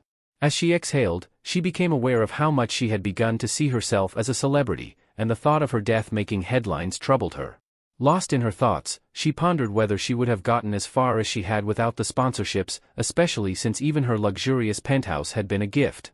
Unbeknownst to her, a bodyguard had already been trailing her. The bodyguard approached and asked what was on her mind. Startled by his sudden presence, she quickly responded that it was nothing. He took a seat beside her on the couch, offering to lend an ear if she needed to talk. Erin hesitated but eventually confessed her worries about not making it through the next round and her growing concern about how chaotic the world had become. The bodyguard, in a calm and reassuring tone, told her not to worry because he was there to protect her. "You can trust me with your worries," he advised. Her lips curved into a smile as she assured him that she did trust him. Their eyes locked, and Erin was reminded of the day the company had assigned him as her personal bodyguard. She knew she would have failed in the first round if it hadn't been for him, yet she couldn't help but feel wary, suspecting he was there to monitor her as much as to protect her. Sensing her unease, the bodyguard promised that he would protect her no matter what. His sincerity made her blush slightly, and she thanked him with a smile. Changing the subject, Erin mentioned her downstairs neighbor. She joked about how delicious the rice cakes looked, but the bodyguard, with a stern expression, told her bluntly that eating them would only cause her to gain weight. She laughed, suggesting that he might have offended the neighbors and that they had only been trying to be kind. However, the bodyguard's demeanor turned serious as he assured her that the neighbors weren't simply being nice. He explained that their hospitality had ulterior motives and that if they had accepted the rice cakes, the neighbors would have relentlessly pestered them. Despite his warning, she couldn't help but think back to the neighbors' kind faces and found it hard to believe they were anything but good people. Suddenly, she noticed that one of the two figures appeared to be older than 15. "He must have slaughtered 100 goblins just to survive the first round," she remarked in awe. The bodyguard, nodding in agreement, responded, "It does seem that way." Hugging her arm, she marveled at how calm the boy seemed despite the brutal experiences he must have endured. The bodyguard, with a hint of a smirk, told her that she could achieve the same feat. "Killing 100 goblins isn't that hard," he explained, "and those who can't do it are just doomed." Erin silently agreed that her bodyguard was indeed impressive, even by the harsh standards of the otherworld, though she kept her thoughts to herself. However, she couldn't help but compare him to Blackscythe, the man who had left a lasting impression on her. Watching Blackscythe's ruthless efficiency, she almost felt pity for the goblins he cut down. Her curiosity piqued, she asked what Blackscythe's real-world occupation might be. She was certain that if she could team up with him, she'd have a better shot at making it through the second round. She recalled how she had barely scraped through the first round by sheer luck, and the memory filled her with anxiety as she questioned whether she'd survive the next. Meanwhile, at 11 a.m. on Tuesday, January 31st, Ryu-1 turned away from the vacuum cleaner. Opening the door with a broad smile, he greeted his brother enthusiastically and asked if the money had arrived. "Only about 15 billion this time, compared to 17 billion before," Ryu-min replied, slightly puzzled. It was his fourth transaction, so he wondered if the bank had mentioned anything unusual to his brother. Ryu-min recalled that the bank manager had indeed been surprised to see him again. The manager had cautiously inquired about his secret to winning the lottery, gently reminding him that just last week, Ryu-min had told him the strategy had come to him in a dream. Seemingly convinced, the manager had even expressed a hope that he would have similar dreams in the future. Ryu-1 was taken aback by the story. He then asked his brother if he planned to reinvest in Bitcoin. Yes, Ryu-min affirmed, noting that their initial investment had already grown to 150 billion. With a bit of concern, Ryu-1 wondered aloud if they should consider selling their Bitcoin, suspecting that the value might soon drop. But Ryu-min, confident as ever, assured his brother that it wasn't the right time to sell just yet. He gave Ryu-1 a reassuring smile, promising to handle everything. Afterward, Ryu-min suggested they grab something to eat. They walked down the streets with grocery bags in hand, their spirits lifted as they enjoyed a meal of pasta at a nearby restaurant. On Tuesday, January 31st, at 11:55 p.m., Ryu-1 remained at his brother's side, holding his hand tightly as they sat together. Though Ryu-1 was still awake, worry crept into his thoughts. Squeezing his brother's hand, he urged him to come back alive. Ryu Min, with a confident smile, reassured his brother that there was no need to worry, reminding him of the power he had unleashed on someone known as Bang Taeju. Despite knowing his brother's strength, Ryu Min couldn't help but feel concerned. Patting his brother gently on the head, Ryu Min advised him to stop worrying and get some rest. He promised that they would see each other later, assuring him that by the time he woke up, he would have already returned from the other world. Just in time, Ryu Min was transported to another realm, his soul glowing with a radiant light. Meanwhile, other players began to arrive under a gloomy, overcast sky. One player asked if they had arrived successfully, while another remarked with amusement at the speed of their travel. While some players cowered in fear, others took a moment to assess their surroundings, realizing that they were in a new location. One of the players, who had achieved the highest rank in the previous round, noticed a black sign and paused. As Ryu Min scanned the area, he saw that many people recognized him and deliberately kept their distance. Among the players, he spotted Yongmin, which made him grow impatient, wondering when the angel would make her appearance. Suddenly, the angel descended from the sky, her gaze fixed on Ryu Min, who stood with a fierce expression. She asked if everyone had arrived, her presence causing a stir among the players. The players quickly realized that this was not the same angel they had encountered before, and a wave of anxiety spread among them as they questioned what might have happened. The angel explained that the angel who had overseen the first round had been involved in an accident and couldn't make it. She urged everyone to remain calm. With a menacing expression, she announced that she would be their guide for the second round. As the details of the second round's quest appeared on the screen, the players focused intently. Their task was to choose a zone representative within the next 3 hours. However, the instructions seemed vague, and the players began to discuss various interpretations while staring at their screens. One player suggested that they might have to battle monsters again, but the uncertainty lingered among them. One player speculated that perhaps everyone could survive this round, while another expressed surprise at the number of people who had failed before. Sensing the players' confusion, the angel decided to provide some clarity. She explained that in the second round, all they needed to do was choose a zone representative. It wasn't a combat round. The chosen representative would hold significant power, able to command others to perform tasks or even order their deaths. She reiterated that they had 3 hours to select their representative.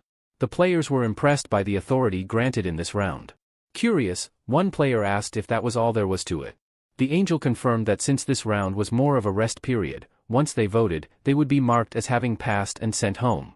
The players felt a wave of relief at the prospect of completing such a simple task without facing any life-threatening danger.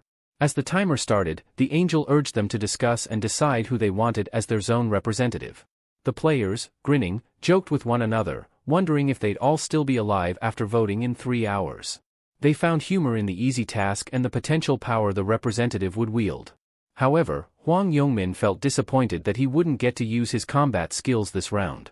One of his friends tried to console him, suggesting he let it go since they would all survive after voting. But Yongmin couldn't shake his frustration. He had invested heavily in his strength stat, and now it seemed wasted. Overhearing the conversation, Ryu Min quickly realized that Yongmin must have obtained the rune of strength. He surveyed the situation, noting how Yongmin's rune and the current circumstances were unfolding just as they always had. Deciding that the debate over who to support wasn't his priority, Ryu Min moved away from the group. He knew that if there was a main quest, there had to be a side mission as well. He recalled that the hidden quest for the second round involved obtaining a class. Tightening his grip on his dagger, Ryu Min was eager to level up quickly, knowing this was essential for class enrollment. When a goblin appeared, he lunged forward, and with a loud, unsettling noise, the creature moved to attack. Ryu Min swiftly countered, managing to decapitate the goblin. A notification screen appeared, informing him that he had defeated a hobgoblin. His triple XP buff was active, and he had 1 kill out of 100. Additional notifications revealed that his experience level had increased to 9%, and he had earned 15 gold.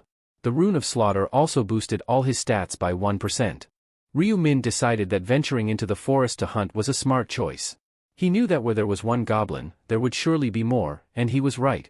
Soon enough, a group of sinister-looking goblins emerged from the shadows, causing a grin to spread across his face. Standing confidently in the center of the forest, he waited for the goblins to make their move. With a swift and precise strike, he smashed one goblin in the head and swiftly followed up with a slash of his dagger, maintaining his calm demeanor throughout. A notification flashed on his screen, informing him that he had slain another hobgoblin, bringing his total to 5 out of the 100 required kills. The bodies of the fallen goblins were scattered across the forest floor. Another notification indicated that the rune of slaughter was now enhancing all his stats by 50%. He had leveled up again. The countdown displayed that there were still 2 hours, 29 minutes, and 24 seconds left before voting closed. Wiping his chin, Ryu-min opened his stat window, curious if only 30 minutes had passed.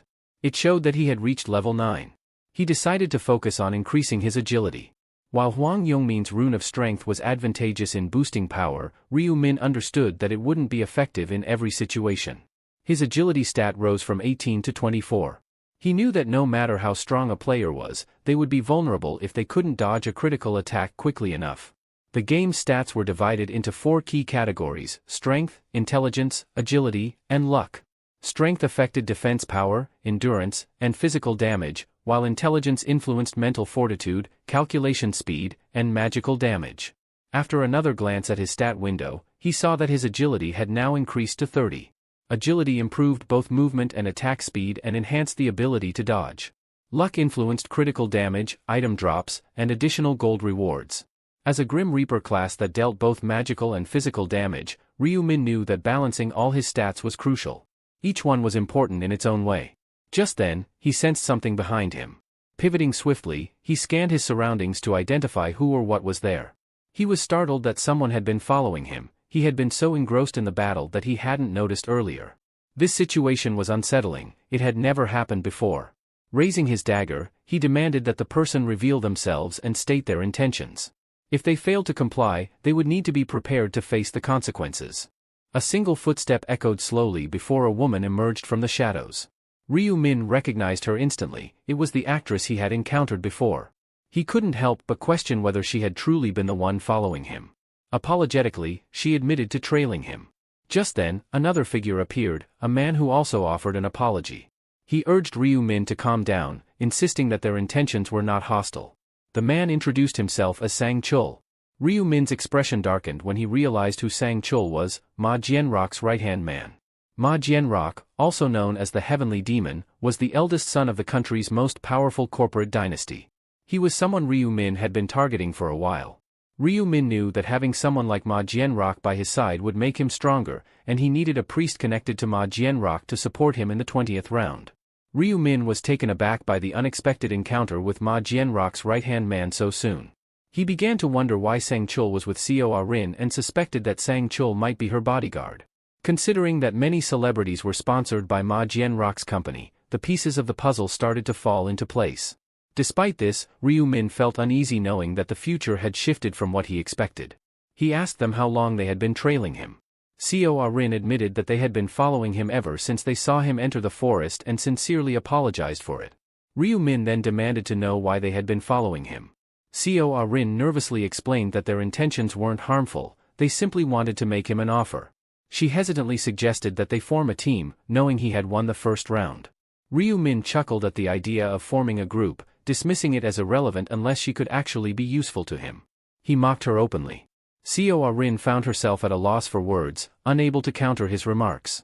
Ryu-min bluntly told them that he didn't need their help and would do just fine on his own. He advised them to turn back and stop wasting his time. Turning away, he made it clear that he had no interest in joining a team. They stared at him in disbelief. Seo Rin let out a deep sigh and sank to her knees as Sang-chul muttered under his breath, commenting on how arrogant Ryu-min was. Seo Rin tried to explain that there was a reason for Ryu-min's existence, but his overwhelming aura made her uneasy. Sang-chul remarked that even if someone had a knife to their face, they wouldn't be as intimidating as Ryu-min. Seo Rin felt a pang of disappointment that her plan to team up with him had fallen apart, and Sang-chul reiterated his earlier point, that people with egos as large as Ryu-min's never work well in groups. It was an unfortunate turn of events. Seo Rin couldn't help but reflect on the situation, but Sang-chul quickly reassured her, telling her that it wasn't a humiliating experience. He felt that their time following Ryu-min had been wasted.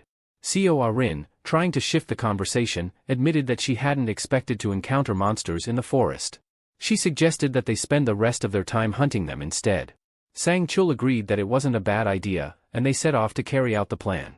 The forest was dense with towering trees and thick underbrush. Meanwhile, Ryu-min, hearing noises from the bushes, instinctively attacked a goblin that emerged. He found it infuriating that, despite his tight schedule, they had the audacity to ask him to collaborate. With swift precision, his dagger sliced through the goblin's flesh as he remained focused on his primary goal, leveling up.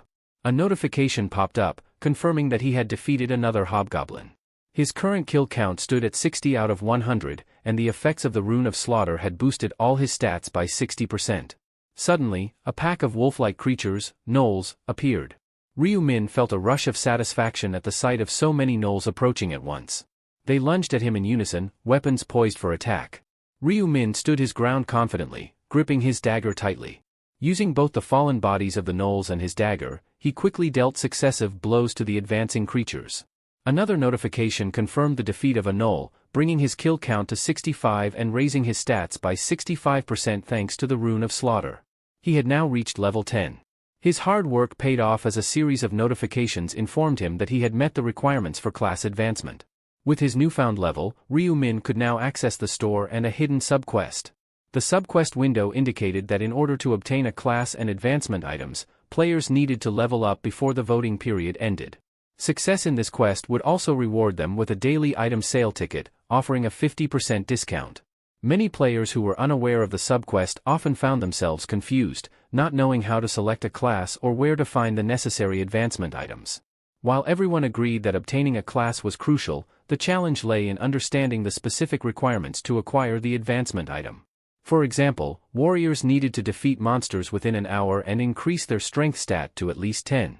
Berserkers had to hunt while sustaining injuries for a certain period.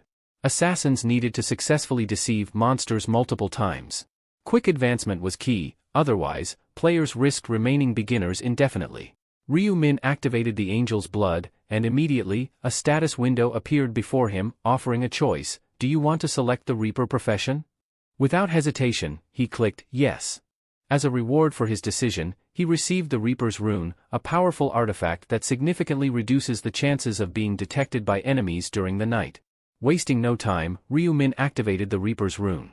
In the world of the game, where there are 6 ranks from beginner to grandmaster, players can unlock new skills as they level up. The use of the Reaper's Rune granted Ryu Min the skill Seal of Death, a formidable ability that would serve him well in future battles. In addition to this, he was rewarded with a weapon befitting his new profession, the Reaper's Scythe. Ryu Min was the first player to advance, and as a reward for his achievement, a notification window informed him that he had received a random gold pouch. His strategic approach and timely execution had paid off, setting him apart from the rest. In addition to his other rewards, Ryu Min also gained the neutral skill, Tracking, as a special benefit for being the first player to advance. According to the notification window, this skill allows him to track the precise location of a designated target, provided that both the target's face and nickname match. This valuable skill could be purchased for 20,000 gold. A grin spread across Ryu Min's face as he reviewed the details on his screen. With enough gold in his possession, he decided to put the tracking ability to the test by targeting Youngmin. The tracking system confirmed a match between Youngmin's face and nickname, indicating his exact location as 190 meters away from Ryu Min. Following the instructions on the notification window, Ryu Min saw a glowing line appear on the ground, guiding him directly to Youngmin's location. He deduced that Youngmin must have also entered the forest, considering how much closer he was now compared to their last encounter, where Youngmin was 2 kilometers away. This piqued Ryu Min's curiosity as he contemplated whether or not to confront Youngmin. Elsewhere in the forest, Seo Rin and Un Sang Chul were struggling, their breath coming in ragged gasps. Suddenly, Seo Rin cried out in pain and collapsed face-first onto the ground. She informed Sang Chul that she had injured her leg and couldn't continue running.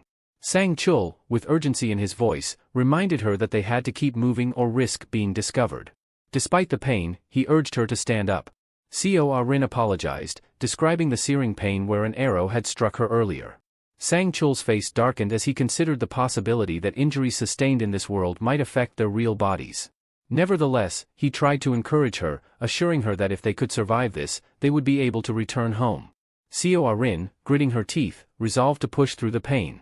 Suddenly, a voice interrupted them, asking, "Where do you think you're going with an injury like that?" Startled, they quickly turned to face the source. It was Youngmin, standing with 3 menacing figures behind him, all wearing sinister smiles. Youngmin mocked Seo Rin, sarcastically commenting that her injury didn't seem to be painful enough yet. Un Sang Chul felt trapped and fury welled up inside him. He clenched his teeth, cursing under his breath at the situation, especially at the acquaintance he bitterly referred to as a stupid woman in his mind. Realizing that they might have no choice but to fight, he drew his weapon and assumed a battle stance. His readiness to fight seemed to catch Youngmin off guard, momentarily impressing him. A sly grin spread across Youngmin's face, mirrored by his lackeys. With a mocking tone, he addressed Sangchul as old man and asked if he was actually thinking about fighting them. The four men wore expressions of arrogant confidence. Youngmin then told Sangchul to use his eyes and count how many of them there were, clearly enjoying the intimidation. Sangchul's anger flared as he demanded to know why they were being treated this way when they hadn't done anything to provoke him.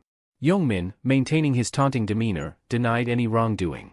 Confusion etched across Sangchul's face as he questioned why they had suddenly decided to attack. Youngmin, still smirking, revealed that they needed something only Seo Rin could provide. Seo Rin and Sangchul exchanged bewildered glances. Youngmin then admitted that his interest lay solely in the girl standing next to Sangchul. He made it clear that they had no interest in Sangchul himself, emphasizing that their attention was focused entirely on Seo Rin. As they conversed, the three men with Youngmin speculated whether the girl was indeed the famous Seo Rin. One of them noted that her face and nickname confirmed it was her. Another suggested that perhaps someone was merely imitating her, trying to take on her identity. They continued discussing how little it mattered to them, given that appearances could be so deceiving. Seo Rin's face paled in horror as she listened to their conversation. Meanwhile, Youngmin turned back to Sangchul and offered him a deal: leave Seo Rin behind, and he could walk away unharmed. This only fueled Sangchul's rage. In his mind, Youngmin should have made that clear from the beginning. If he had, Sangchul might have left Seo Rin without a second thought. He glanced sideways at her, inwardly cursing the situation. He had no intention of risking his life for her, yet he was faced with a significant dilemma. If he failed to protect Seo Rin, he would surely disappoint his employer, Director Ma Jiangak. Determined not to back down, Sangchul assumed a fighting stance, signaling that he had no intention of abandoning Seo Rin. Youngmin, visibly entertained, asked if Sangchul was seriously considering a fight. Sangchul, gritting his teeth, warned them that what they were doing was against the law. Youngmin burst out laughing at this, finding it utterly ridiculous. He sarcastically asked what laws applied in this world and whether Sangchul planned to report him once they returned to reality. Youngmin taunted him further, questioning what evidence Sangchul could possibly provide and daring him to try. He even joked that their appearances in this world might be entirely different from their real-life selves. Sangchul, seething with frustration, couldn't deny that Youngmin had a point. He knew that reasoning with Youngmin wouldn't work and that, despite his injuries, he had no choice but to fight. Youngmin wasn't going to be swayed by words alone. Just then, Youngmin's attention shifted. He was startled to see an old acquaintance, Black Scythe. The figure was casually leaning against a tree, observing the scene with a calm demeanor. Youngmin was visibly taken aback by Black Scythe's unexpected appearance. "What's going on here?" Black Scythe asked, his voice cutting through the tension. His gaze fixed directly on Sangchul, and he interrupted Youngmin before he could respond. "I wasn't talking to you," he said, dismissing Youngmin's attempt to interject. Annoyed, Youngmin told him to mind his own business and leave them alone. Ignoring Youngmin, Black Scythe turned his attention back to Sangchul. "Tell me what's happening," he demanded. Without hesitation, Sangchul explained the situation, revealing how they were ambushed by Youngmin and his men, who were after Seo Rin. Desperate, Sangchul pleaded for Black Scythe's help, promising to owe him a favor in return. Black Scythe's gaze shifted to Youngmin. "Is what he said true?" he asked, his tone sharp. Youngmin, brushing off the accusation, told Black Scythe that it didn't concern him and that he should move on. But Black Scythe wasn't deterred. He stepped closer, noting the menacing red aura that surrounded Youngmin. Youngmin and his lackeys, sensing the growing tension, nervously questioned what Black Scythe intended to do. As his weapon began to materialize in his hand, Black Scythe coldly informed them that he wouldn't abandon someone who was injured. Seo Rin and Sangchul felt a wave of relief, while Youngmin's anger flared. Black Scythe knew that helping them wasn't just an act of kindness. He calculated that by assisting Sangchul, he could gain favor with Ma Jiangak, and having someone like Ma Jiangak indebted to him would be a valuable asset. Moreover, he simply didn't like Youngmin. Youngmin and his men grew increasingly anxious as Black Scythe's intentions became clear.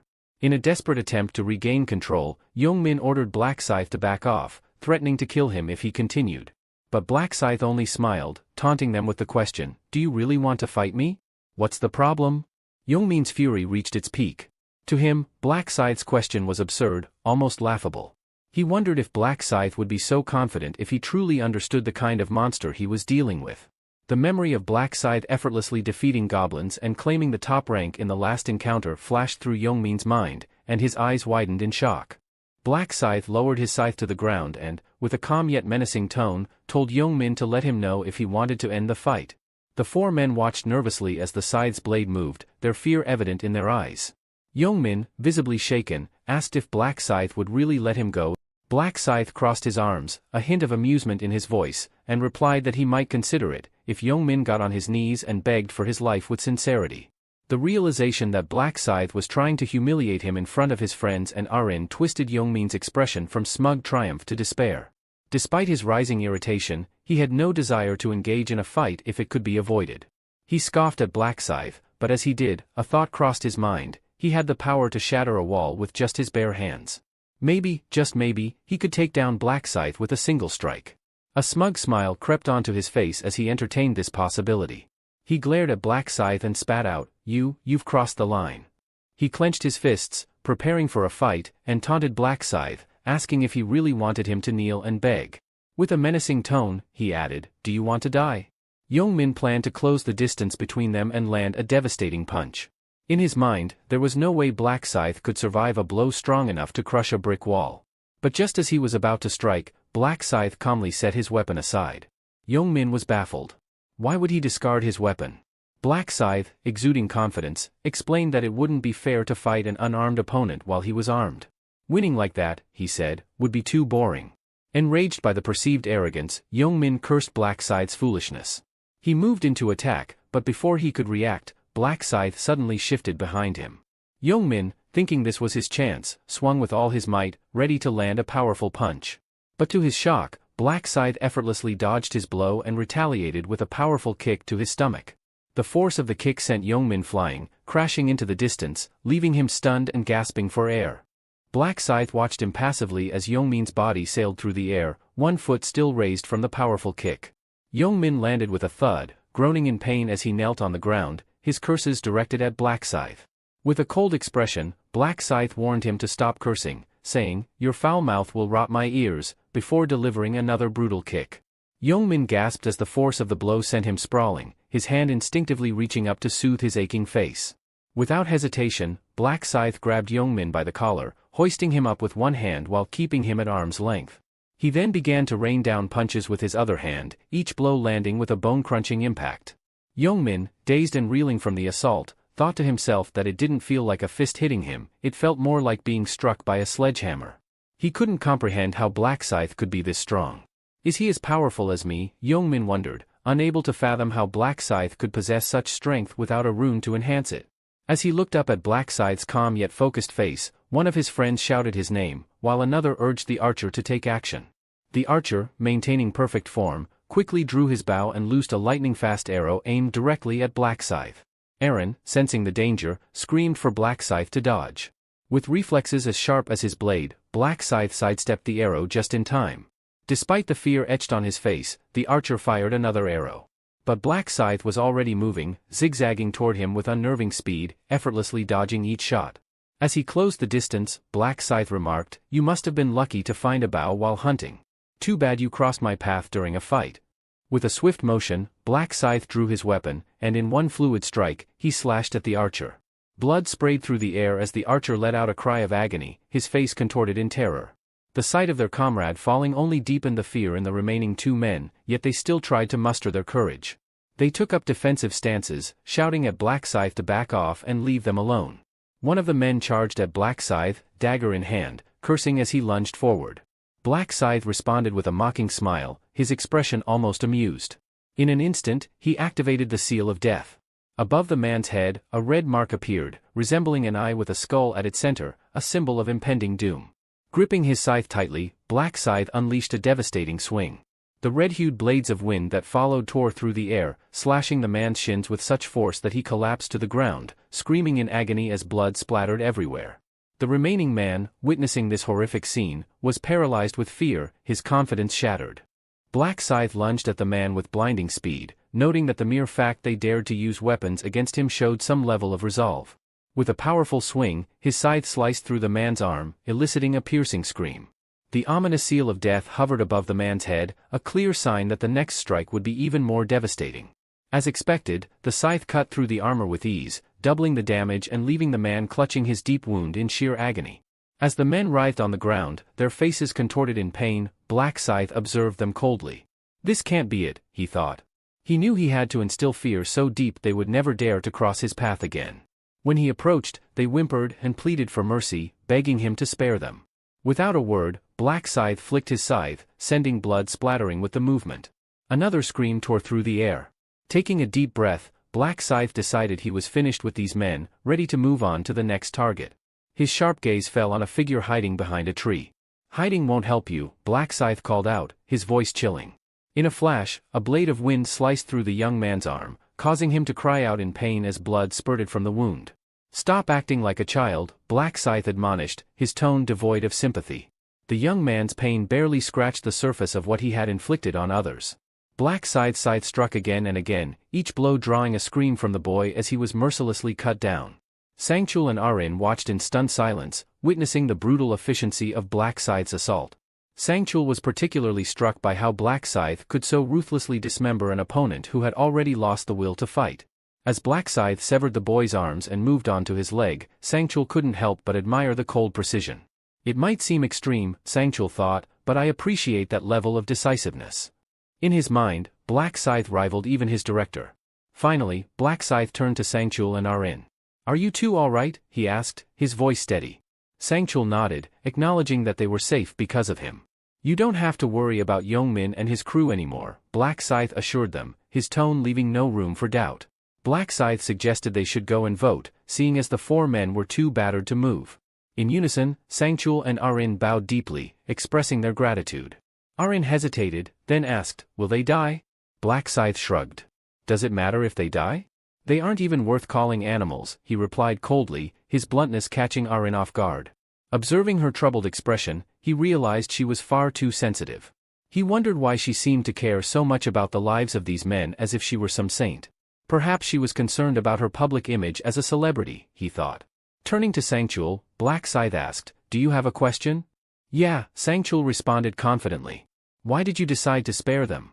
Even if you killed them, there wouldn't be any repercussions in the real world." The young man's face paled at the question. Black Scythe replied calmly, "If you're asking whether there was a specific reason I let them live, there wasn't." He continued, "But the real reason I didn't finish them off is simple, there's nothing to gain from killing them." Sangchul was puzzled by the notion of there being no benefit. "But even so," he insisted, "it's not wise to leave any potential threats alive." "Threats?" Black Scythe echoed, glancing at the trembling men. "If these guys are still capable of causing trouble, then I'd say the game's already in a poor state. Besides, reducing the number of players doesn't benefit anyone. The more, the merrier." After a moment, Sangchul nodded, understanding his reasoning. "Makes sense," he admitted. Sangchul considered that fewer players meant fewer available spots for those who completed each round. He found himself admiring Black Scythe's unique perspective on the game's mechanics, realizing that Black Scythe saw things differently from most players. "I get it," Sangchul nodded. "From now on, we'll stop thinking about the humanity of this game." With that, Black Scythe turned to leave, but Sangchul quickly called out, "Wait. Give me your account number, and I'll make sure you're compensated in the real world." Black Scythe waved it off. "Forget about it," he said, continuing on his way. Sangchul was stunned by his refusal to accept any reward. Helping without any expectation of payment was rare in their world. He resolved to report the encounter to the president as soon as he returned to reality. A groan from behind caught his attention. It was one of the young men they had fought. Sangchul felt a surge of anger, his gaze turning lethal. But he remembered Black Scythe's words, it wouldn't benefit them to finish them off. Holding back, he spat in their direction and urged Arin to leave with him. Back in the main field, the atmosphere was tense. Players were campaigning fiercely to be chosen as the region's representative, each claiming they were the best choice. The heated arguments escalated into a physical altercation, with one player grabbing another by the collar. As the crowd tried to intervene, another participant stepped forward, declaring that anyone with such a quick temper shouldn't be representing them and offering herself as a better candidate.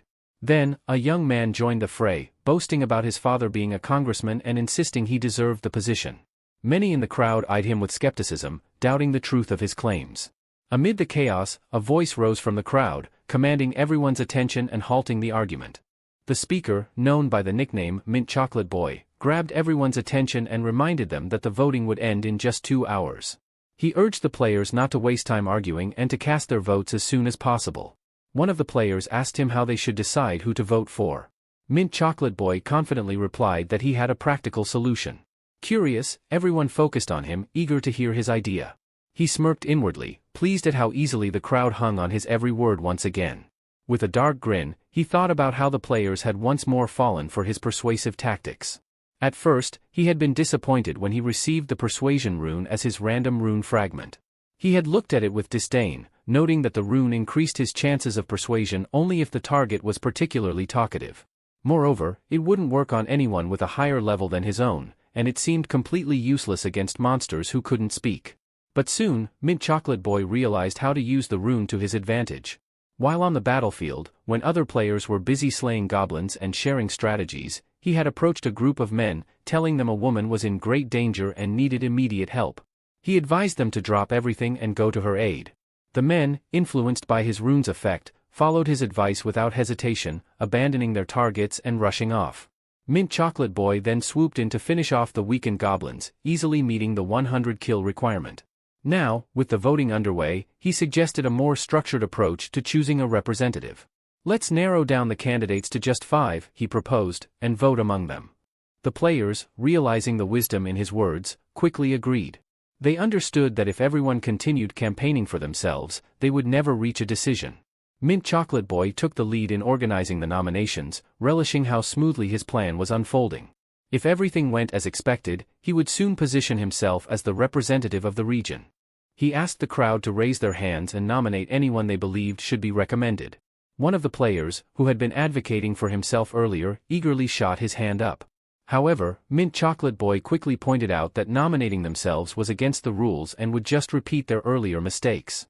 The audience began murmuring in agreement, with many voices echoing, "Mint Chocolate Boy is right." Inwardly, Mint Chocolate Boy felt confident, thinking it would be a simple task to manipulate this group.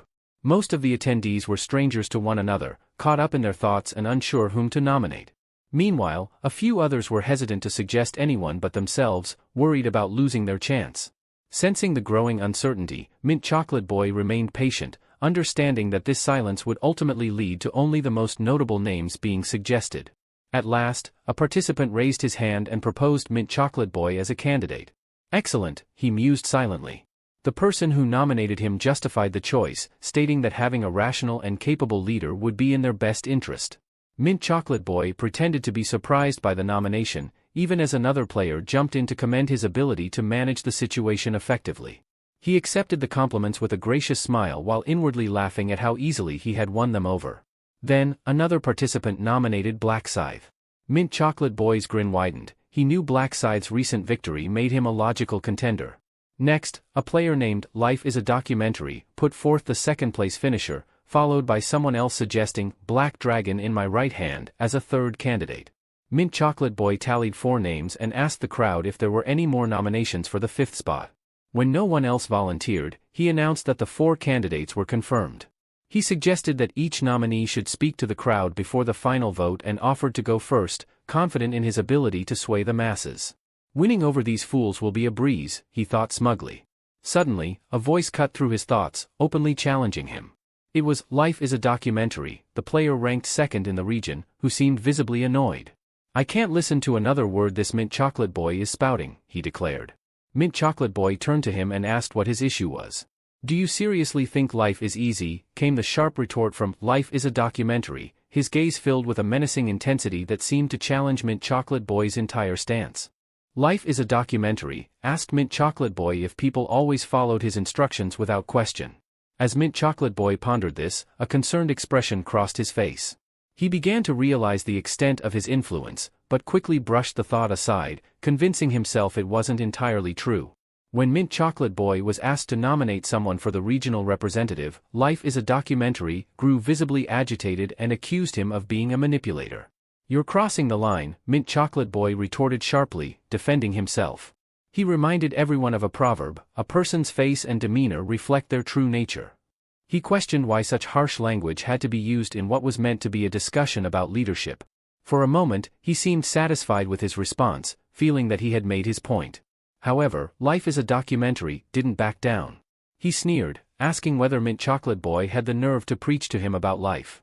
"You're playing a dangerous game," he warned, his tone threatening. The situation escalated quickly, and Mint Chocolate Boy found himself taken aback by the intensity of the challenge. He realized that his usual methods of persuasion were failing, and the tension in the room grew palpable. Seeing his influence slip away, Life is a Documentary desperately appealed to the crowd, urging them to vote for him and ignore the other candidates. "Support me, or face the consequences," he threatened, his voice tinged with desperation. But Mint Boy mocked him openly, asking if he genuinely believed people would listen to his threats. He advised him to stop embarrassing himself and leave. The atmosphere grew colder as Life is a Documentary, his expression serious and menacing. Then, in a flash of violence, he lunged forward, striking Mint Boy. Blood sprayed, and the crowd felt a chill run down their spine as they realized the victim had been stabbed in the neck. The wounded player crumpled to the ground, blood flowing freely. The gravity of the situation hit Mint Chocolate Boy hard. He was witnessing a deadly turn of events. Life is a Documentary glared at him, reminding Mint Chocolate Boy of the earlier warning: he would kill anyone who crossed him. As Mint Chocolate Boy's eyes widened in shock, he let out a strangled cry. His body trembled, and then he collapsed to the floor, lifeless. Panic erupted among the crowd as they grasped the brutal reality of what had just happened. The label of killer seemed to hang in the air around Life is a Documentary, whose weapon still dripped with the blood of Mint Chocolate Boy. He turned to the crowd, his eyes cold, his voice challenging. "So what?" he snarled. "If anyone has a problem, step forward." A player, terrified, called him insane, pointing a trembling finger. Life is a Documentary only grinned wider, declaring that if no one confronted him, he would come to them instead. He moved like a blur, cutting down everyone in his path with swift, ruthless precision, as if fueled by some dark, burning passion. With each strike, he seemed more exhilarated, shouting that this was the best scenario: no cameras, no reporters, no restrictions. He reveled in the violence, delighted that he could kill as many as he wished without consequence. The blood of those he slaughtered stained his clothes, and he turned his blood-soaked dagger on the remaining players who have yet to cast their votes. "Support me," he demanded, "or face death." Fear gripped everyone's faces, their expressions twisted in horror. Seeing this, Life is a Documentary gave a wicked grin. He knew that fear was now his ally. The crowd, terrified of what he might do, realized they had little choice but to support him. Life is a Documentary had set his sights on Black Scythe, plotting his demise to clear his path to the top. Meanwhile, in the depths of the forest, Ryu Min continued to hone his skills, wielding his scythe with relentless determination. His goal was to grow stronger with every swing. As he fought on, a notification flashed before him, revealing he had just defeated Knowles. The tally of his kills now stood at 265, far surpassing the original target of 100. With this achievement, the Butcher rune he possessed activated, doubling all his stats by 100%. In addition, he was granted a threefold experience buff, accelerating his growth. Ryu Min had reached a new milestone, level 16. Yet, when he glanced at his status window, he realized that his leveling pace was beginning to slow. Despite having slain over 200 monsters, he had only managed to gain 2 levels in the past 2 hours. While the progress was slowing, hunting had become noticeably easier, likely due to the powerful combination of the Butcher and Reaper runes. These runes not only enhanced his weapon's attack power but also amplified all of his stats. Feeling satisfied with his gains, Ryu Min decided it was time to head back. Sheathing his weapon, he turned to make his way back to the starting point. Suddenly, the countdown reached 0, and a notification window appeared, signaling that the voting period had begun. A radiant golden light enveloped Ryu Min's body, signifying that all players in the vicinity were being summoned back to the starting point. The time had come to cast their votes. As the local players gathered, 4 wounded figures emerged, those who had earlier fought against Black Scythe. Their battered appearance caught everyone's attention, leaving the other players in shock at the sight of their injuries. Then, Aaron, Sangchul, and a group of additional players arrived at the scene. As they surveyed their surroundings, they were stunned by the sight before them, a field strewn with player corpses. Shocked, they immediately began to ask what had happened. Aaron quickly assessed the situation, his eyes narrowing at the figure standing among the bodies, covered head to toe in blood. He assumed that the blood-soaked individual must be the one responsible for the carnage. Ryu Min, observing the situation, noticed that it looked like Cho Young-sik had regained control. Cho Young-sik was known as the leader of the Young-sik gang and was widely regarded as the second-best fighter in the region. However, his personality was infamous for being aggressive and domineering. Young Sik's face was smeared with blood, and his expression was disturbingly intense, his eyes darting around suspiciously. Ryu Min understood that this was a volatile situation, like a ticking time bomb waiting to go off. He quickly calculated that it wasn't the right moment to act just yet. As he assessed his options, Young Sik slowly approached him, clearly waiting for some kind of reaction. With a calm demeanor, Ryu Min decided to bide his time and wait for the perfect opportunity. Meanwhile, Young Sik called out to him, asking where he had been. This caught the attention of both Aran and Sangcheol, who turned their focus to Black Scythe. Ryu Min, maintaining his composure, responded to Young Sik's question with a steady gaze, asking what he wanted. Young Sik, with a haughty smirk, stated his demand outright. He wanted Black Scythe to serve him as a subordinate. Ryu Min, known as Black Scythe, replied with a cold, "And why would I do that?" Undeterred, Young Sik spun his dagger in a menacing manner, threatening to spare Black Scythe's life only if he submitted to him. Instead of fear, Young Sik was met with the sound of Ryu Min's laughter. Amused by the audacity of the demand, Ryu Min asked if Young Sik intended to start a fight immediately. Still smiling, he added, "If you want me to spare you, you'll have to kneel before me." This bold statement caught Young Sik off guard, making him view Black Scythe as utterly insane. Young Sik accused Black Scythe of not grasping the gravity of the situation, his frustration evident in his voice. He continued speaking, but Black Scythe swiftly cut him off, tauntingly asking if Young Sik was having trouble understanding what he had just said. With a cold smile, Black Scythe unsheathed his weapon and casually suggested that dying on the spot might be more satisfying for Young Sik. Caught off guard, Young Sik stared at the weapon in Black Scythe's hand, bewildered. He had no idea where such a powerful weapon had come from and could feel his confidence begin to waver. Panic crept into his mind as he realized he may have underestimated his opponent. Sensing his discomfort, Black Scythe taunted him further, asking, "What's the matter? Cat got your tongue?" Young Sik gritted his teeth, frustrated by his own hesitation. Trying to regain his composure, he loudly proclaimed his identity as the leader of the Young Sik gang and declared that he would never bow to anyone. His anger reached its peak, and he recklessly swung his weapon, challenging Black Scythe to a duel. In response, Black Scythe merely scoffed, recognizing Young Sik's notorious temper. He decided to stop provoking him further, knowing that things could become complicated if he pushed too hard. Black Scythe had a strategy in mind. Displaying his strength to win the votes of the players wasn't his intention. Young Sik could be useful for his plan during the third round as a representative. Additionally, he sensed that the angel would appear any moment. As if on cue, the angel materialized, calling for all players to gather. Young Sik, momentarily distracted by the sudden arrival, shifted his focus away from Black Scythe. Seizing the moment, Black Scythe remarked on Young Sik's good fortune and calmly advised him to choose his battles more wisely next time if he wished to avoid an untimely end. With that, Black Scythe turned to leave, leaving Young Sik standing there, his anger simmering just beneath the surface. Young Sik stood frozen in place, his face a mask of rage, but beneath the surface, he felt a wave of relief. Though he appeared fierce and resolute, a part of him was worried that the tension might trigger a heart attack. Still, he silently vowed that Black Scythe would one day witness his true power. For now, he would let him go, but if chosen as the representative, he would make sure to avenge the humiliation he had suffered. The angel, her voice echoing across the battlefield, asked the players if they had selected their delegates. Glancing at the scattered bodies, she dryly noted that they had accomplished more than just talk in the 3 hours they had spent together. With a dismissive tone, she reminded them that whether they lived or died was of no concern to her. Then, she called for the voting process to begin. A screen appeared in front of each player, announcing the start of the election for the region's representative. Every player had one vote, and the candidate with the most votes would assume the role. To cast their vote, they simply needed to focus on the player they wished to support. The angel warned that anyone failing to vote within the 5-minute window would automatically lose and be eliminated from the next round. The countdown began. Some players murmured the instruction to themselves, "Look at who I want to vote for," as they scanned the crowd to decide on their choice. Most of them fixed their gaze on Young Sik, who wore a confident, smug grin, assuming all eyes were on him. Then, unexpectedly, his expression shifted. He turned his attention to a woman with round cheeks and demanded why she wasn't looking directly at him. Startled, the woman seemed unsure of how to respond. Seeing her hesitation, Young Sik grew increasingly agitated and threatened to kill her. Stammering, she quickly defended herself, insisting that she had voted for him. Frustrated, Young Sik continued to shout threats, demanding everyone's attention. He scanned the crowd, threatening anyone who dared to avert their gaze. Finally, the voting time ran out.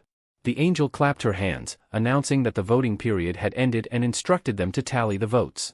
A large screen materialized above, revealing the results. In fifth place was Cute Baby Bird with 5 votes, and Chubby Cheek Steamed Bun came in fourth with 6 votes.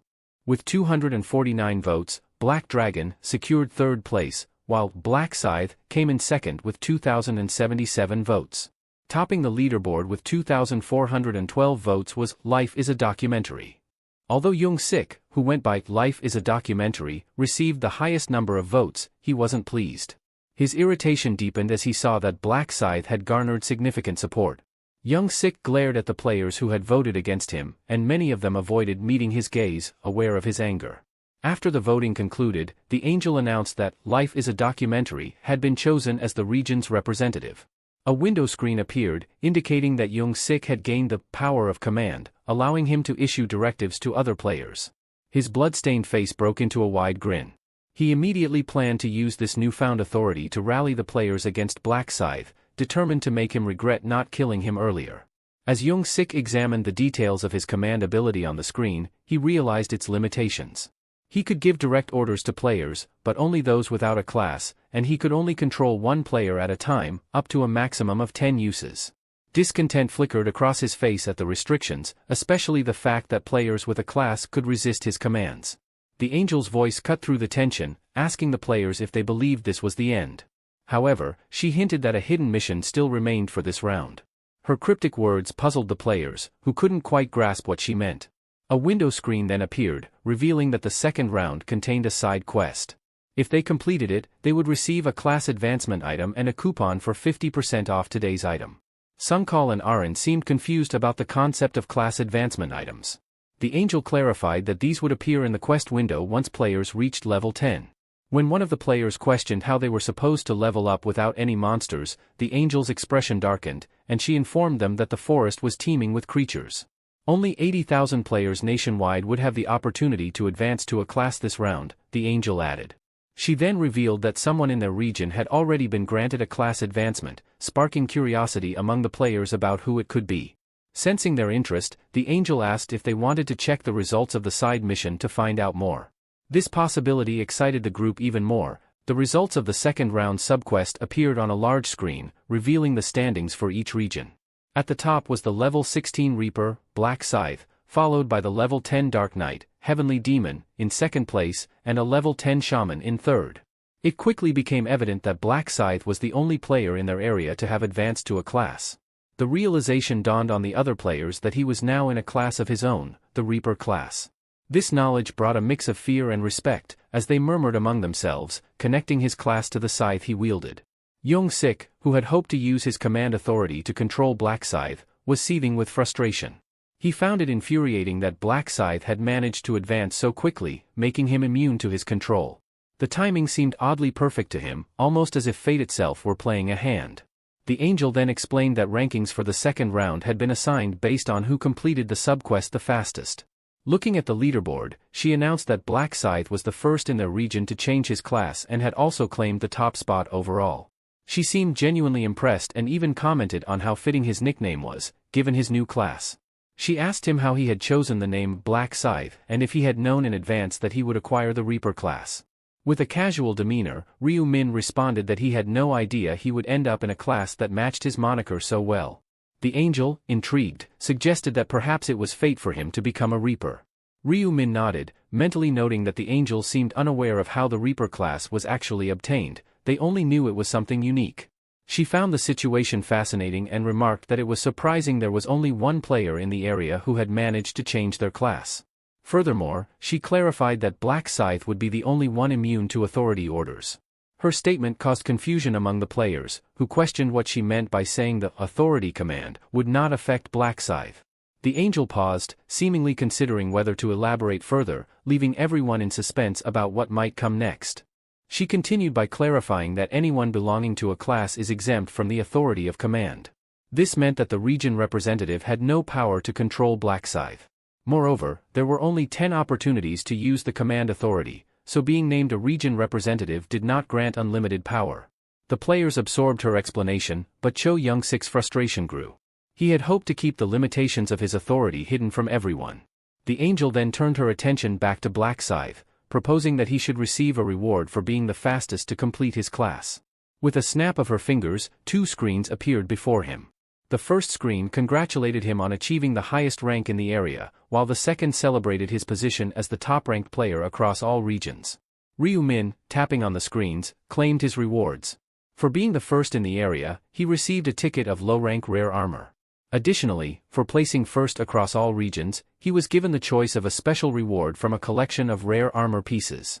The options included a leather armor of a skilled hunter, armor of a medieval knight, and a well-ventilated mage robe. His decision was already clear. The first option seemed too intricate, and the third offered little in terms of defense. So, he selected the second choice, the leather armor of the skilled hunter. Next, he was asked to pick from a set of unique rewards, 3 experience boosts valid until the end of round 3, 3,000 gold, or information about the third round. Understanding that the next round would involve a large number of monsters, he chose the 3-time experience boost, knowing it would be the most advantageous. The angel announced that the rewards had been distributed. A golden glow surrounded Ryu Min's body, as well as those of the other participants, signaling the completion of the reward ceremony. The angel declared that everyone could now return home. With a sinister grin, she hinted that the third round would be far more challenging, assuring them, "I promise." Before the players could teleport, a large screen displayed the results of the second round. Only 873,500,205 survivors remained across all regions, with 4,998 survivors in their current region, ESKS 455. The screen then flashed another message, announcing that their souls would soon be transferred to their physical bodies in the current dimension, with the next round set to begin on March 1, 2023. The message concluded by wishing them luck in surviving. As the notification ended, the soul transfer began. Suddenly, Young-min awoke with a start, shouting in panic. He glanced down and was relieved to see his hand was still intact, his arm was still attached to his body.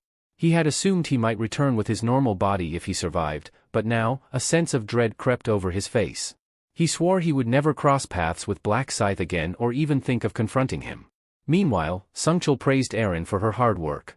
Aaron, in response, stated that he had put in a great deal of effort while she had done nothing. Turning to face him, she smiled broadly and thanked him. Feeling awkward, Sungchul cleared his throat, looked away, and adjusted his tie, saying it was his duty as her bodyguard and manager. Aaron expressed her desire to thank Black Scythe again and asked if there was any way to do so. Sungchul explained that they had no way of finding him, as they had no idea what he really looked like. He also mentioned that Black Scythe seemed to prefer remaining anonymous. Aaron acknowledged this, though it didn't please her. Sun Chul added that when he had asked Black Scythe for his account number to provide compensation, he had initially refused, suggesting that he didn't want anyone to discover his identity. Aaron understood, but the realization left her feeling unsatisfied. Seeing her disappointment, Sun Chul suggested that if she truly wanted to express her gratitude, she could try to find him in the next round and give him something then. Aaron's face brightened at the idea. Aaron thought it was a clever idea. She began to contemplate how to properly show her gratitude to Black Scythe.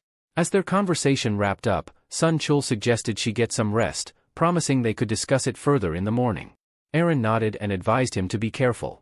Just as Sun Chul was about to step into the elevator, his phone buzzed. He answered the call from President Ma while stepping inside. Noting that the president was still awake, Sun Chul heard him mention that he had just started sipping on whiskey after his return. Sun Chul congratulated President Ma on advancing to the Dark Knight class. The president asked about their experience in their region.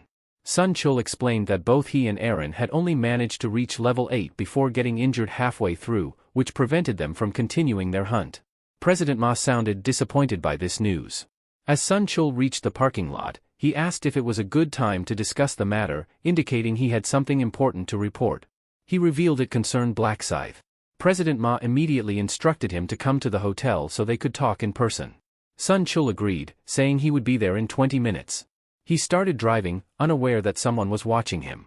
From the shadows, a man observed Sun Chul's car as it exited the parking lot. It was Ryu Min, quietly tailing him. Ryu Min wondered if Sun Chul was heading towards Ma Kyungrak. 10 minutes earlier, Ryu Min had been reviewing his stats window while Ryu Won was asleep on the bed nearby. The display indicated that he needed to focus on the target he wished to track. He visualized Sun Chul in his mind and spoke his name. The window confirmed the name and face, and then indicated that the target's location was now being tracked. The screen showed the target was just 9 meters away. As the distance on the display suddenly shifted to 23 meters, then 56 meters, Ryu Min realized Sun Chul had likely taken the elevator, based on how quickly the numbers were changing. Ryu Min grew curious about Sun Chul's early morning destination, suspecting he might be heading toward Ma Jiangrok. Not wasting a moment, he quickly slipped into his jacket and dashed out the door, determined to confirm his hunch. He felt fortunate that he had decided to track Sun Chul down right after his return. Overhead, thick clouds obscured the full moon, blocking its light from piercing through. Ma Jiangrok, meanwhile, was gazing up at the overcast sky, thinking it was an ideal night for a pursuit. However, he chose to remain still for the moment, as he needed to receive Sun Chul's report. He mulled over how Black Scythe had clinched first place in both the initial and second rounds, wondering what kind of player could stay so enigmatic and yet so dominant. His fingers drummed restlessly on the arm of the couch. The thought of Black Scythe's ranking clearly unsettled him. He began to speculate whether Black Scythe would have targeted his subordinate. If so, Ma Jiangrok knew that such a move would be a direct challenge to him. And he was not the type to tolerate such defiance lightly. His expression remained stern and focused. He had no intention of allowing anyone, not even the player ranked first, to stand in his way. A sense of tension filled the room as he considered the possibilities. Outside, a figure stood by the door, finally knocking. Sun Chul's voice came through, asking if he could enter. Ma Jiangrok gave a nod of assent, inviting him in. Rising to his feet, Ma Jiangrok greeted Sun Chul, who immediately expressed his gratitude. "It's all thanks to you, President Ma, that we're even meeting again," Sun Chul said respectfully. President Ma, wearing a faint smile, replied, "I've done nothing, we weren't even in the same region." Sun Chul bowed slightly, his tone earnest as he added, "Just knowing you're out there inspires me." President Ma chuckled softly, amused by Sun Chul's flattery. "You have a talent for saying the right things," he observed. "It's not flattery," Sun Chul replied with sincerity. "It's the truth." He then congratulated Ma on making it through the round. President Ma shrugged, brushing it off. "Round 2 was a breeze, a walk in the park," he said. Sun Chul, however, continued to praise him, this time for his advancement to a new class. Ma responded humbly, "Just luck, that's all." But Sun Chul insisted, securing second or third place is no small feat, even luck is a skill in itself. He concluded with admiration, saying, "To serve someone like you, President Ma, is the greatest privilege I could ever have." President Ma set his glass down and, with a slight grin, remarked that Sun Chul's flattery was too obvious. He guessed that Sun Chul needed something from him. "So," he asked, "am I right in sensing that you have a favor to ask?"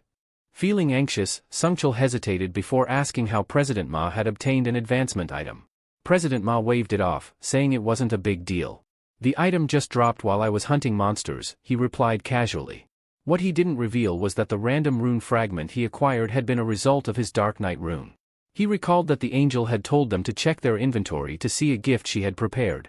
That was when he found the Dark Knight rune, which not only boosted all of his stats but also cloaked his weapon in a dark aura that inflicted extra damage on opponents. When he checked his inventory, he noticed that upon reaching level 10, the rune would automatically advance him to the unique class of Dark Knight. Even though he appeared puzzled by this, he quickly understood the significance of the item. He realized he had gotten extremely lucky to receive such a powerful, cheat-level item in the first round. But despite his good fortune, he kept this information to himself, even from trusted subordinates whom he considered family. He knew well how quickly people could change when it came to matters of power and advantage. Shifting the conversation, President Ma's tone turned serious as he asked directly, "Who injured you? Was it Black Scythe?" Sun Chul seemed startled by the assumption and quickly corrected him, explaining that Black Scythe had actually saved his life. Curious, President Ma urged him to elaborate. He asked if pursuing the actress, Erin, had led to his near-death experience. Sun Chul admitted that they might have died if Black Scythe hadn't intervened. He explained further, Erin might have survived, but she would have been left with psychological scars too severe to continue her career in the entertainment industry. President Ma nodded, his interest piqued. The story was turning out to be more complicated than he initially thought. President Ma seemed to be deep in thought. He had nearly lost a valuable subordinate, and it had almost jeopardized his business interests. Breaking the silence, President Ma asked about the fate of the thugs involved, assuming they had been killed. Sun Chul clarified that while Black Scythe had inflicted agonizing pain on them, it wasn't fatal. Curious, President Ma asked why Black Scythe had spared them. Sun Chul explained that, according to Black Scythe, there was no point in killing them. His logic was simple: as the overall population dwindles, so does the pool of those who survive. President Ma acknowledged that the reasoning made sense, though he remained concerned about what these individuals might do in the future. Taking a thoughtful sip of his whiskey, he reflected that both his assets and subordinates were only alive because of Black Scythe. He felt indebted to him for that and remarked that he should offer some financial compensation. Sungchul mentioned that he had already brought up the topic, but Black Scythe had refused and left immediately afterward. President Ma was slightly surprised to hear that the offer of compensation had been declined. He speculated that perhaps Black Scythe wanted to avoid revealing his identity. With the conversation seemingly drawing to a close, both men stood up. President Ma described Black Scythe as a cautious individual. He instructed Sungchul to express his gratitude if he encountered Black Scythe in the next round, genuinely appreciating the man who had kept both Aaron and Sungchul alive. Sungchul promised he would convey the message. Moreover, President Ma ordered Sungchul to keep an eye on Black Scythe and offer assistance if needed, stating his philosophy of never leaving debts unpaid. "As you wish, sir," Sungchul replied. Just before Sungchul could leave, President Ma remembered something crucial and made a bold request. With a menacing glare, he demanded to know the nicknames of the thugs involved. Meanwhile, outside the hotel, Ryu Min was concealed behind a tree, silently observing. He glanced around, thinking to himself how fiercely loyal a dog Sungchul truly was. Even though it was late at night, Sangchul made his way directly to Ma Jiangrok's location as soon as he returned to reality. Having already confirmed the place, he decided to leave quickly, knowing that staying there too long might arouse suspicion. He called a cab and, while waiting, couldn't help but notice a peculiar coincidence. CO Aaron, a celebrity backed by Jiangrok, happened to live in the same apartment complex as he did. He recalled to himself that he needed to thank his younger brother. If they hadn't handed out rice cakes, he would never have crossed paths with Aaron or uncovered the connection between Sungchul and her. Just as he was about to open the taxi door, he had a sudden thought: perhaps he could use this neighborly relationship to his advantage to gain Jiangrok's trust. Still, he needed to decide whether bringing Jiangrok into the fold for the 20th round was the right move. He was well aware of Jiangrok's possession of the Dark Knight rune, a powerful item that essentially functioned like a cheat. However, he also knew its limitations. Without an advancement rune, Jiangrok would have to progress as a basic knight first. Moreover, to unlock the true potential of the Dark Knight, like the Dark Aura ability, Jiangrok would need to accumulate dark mana, a unique type of energy that couldn't be obtained through conventional means. It seemed suited for someone with a twisted hobby, like Jiangrok. Ryu Min mused that having a comrade with a psychopathic streak could be dangerous. For now, he decided to keep Jiangrok as a potential candidate but planned to exploit his usefulness as much as possible. He also noted that there were other promising players, like a girl he had seen with a unique green energy aura. Upon reaching his apartment, Ryu Min resolved to head out at dawn to begin his work. Later that day, at a local convenience store, the cashier seemed conflicted, clearly worried about something. He was anxious, fearing that their sales might plummet by 50%. Just then, his daughter arrived. He greeted her with a warm smile. Juri asked her father why he seemed so troubled. He explained that the store's lottery ticket sales had come to a complete halt. Curious, Julie asked why this had happened so suddenly. Her father sighed and told her that while the government had provided a reasonable-sounding explanation, it seemed like they were blaming the players for the downturn. The government admitted that they had no way of gauging the skill levels of the players. Julie recalled reading about a man who had won the lottery 4 times in a row. Her father sighed and added that rising labor costs and rent were already making things tough, and now he wasn't sure how to manage. Julie tried to reassure him, saying she would help out as soon as she graduated. She even wondered aloud whether taking on a part-time job would help them make ends meet. Her father quickly dismissed the idea, urging her to focus on her studies instead. He promised to handle the financial worries himself, reminding her that her goal of becoming a doctor was more important. Praising her for her good grades, he asked if she still planned to go to college. Julie hesitated, then confessed that she had given up on that dream. She explained that, in light of the current situation, education seemed pointless. Her father, seeing her determination, gave in. He admitted that the uncertainty of the next round was weighing heavily on him and that money was not the main concern. Apologizing for being so distracted lately, he admitted he had a lot on his mind. Julie squeezed his hand and assured him there was no need to apologize. She smiled warmly and told him she was okay, saying, "Guess what? I made it through the second round and even got myself a class." Her father looked at her with surprise and curiosity. Julie raised her hand in front of his forehead, and suddenly, green circles of light began to glow around her. Her father stared in astonishment as his body started to emit a faint green glow. He asked, bewildered, "What did you just do?" Julie grinned and explained, "It's a skill called Bless that I got when I earned the buffer class. It slightly boosts your stats and has a refreshing effect." Her father's face lit up with joy as he felt a rush of energy coursing through him. He praised her for her skills, saying he truly did feel more invigorated. Julie promised she would use this skill on him regularly to help him feel better. Encouraging him to lift his spirits, she gave him a playful nudge. Just then, the door to the convenience store swung open. A man stepped inside. Julie noticed the recognition in her father's eyes. She leaned in closer and whispered, "Dad, do you know that man who just walked in?" Her father nodded slightly, his expression a mix of curiosity and caution. The man was none other than Ryu Min, who had just entered the store, seemingly aware of the attention he was drawing. Julie's father informed her that the man who had just walked in was the first-place winner, the one who accurately picked the winning numbers on every tickets. As he approached the counter, Ryu Min greeted him with a familiar smile, asking if he remembered him. He continued, mentioning that he was the person who had bought 101 lottery tickets. Recognizing him, the man at the counter nodded and asked why he had come back. Ryu Min's expression shifted, and he took a deep breath before speaking. Apologizing, he admitted he had seen the news about how the sale of NATO lottery tickets had been halted after he won first place twice. "I didn't mean to cause any trouble for your shop," he said sincerely, "and I'm truly sorry for any harm I've unintentionally caused." Julie observed the entire interaction, noticing the genuine regret in his tone. The shopkeeper reassured Ryu Min, saying, "It's not your fault. We'll manage, even without the lottery sales." However, Ryu Min continued, rummaging through his bag as he spoke, "I know it's not entirely my fault, but I still feel responsible.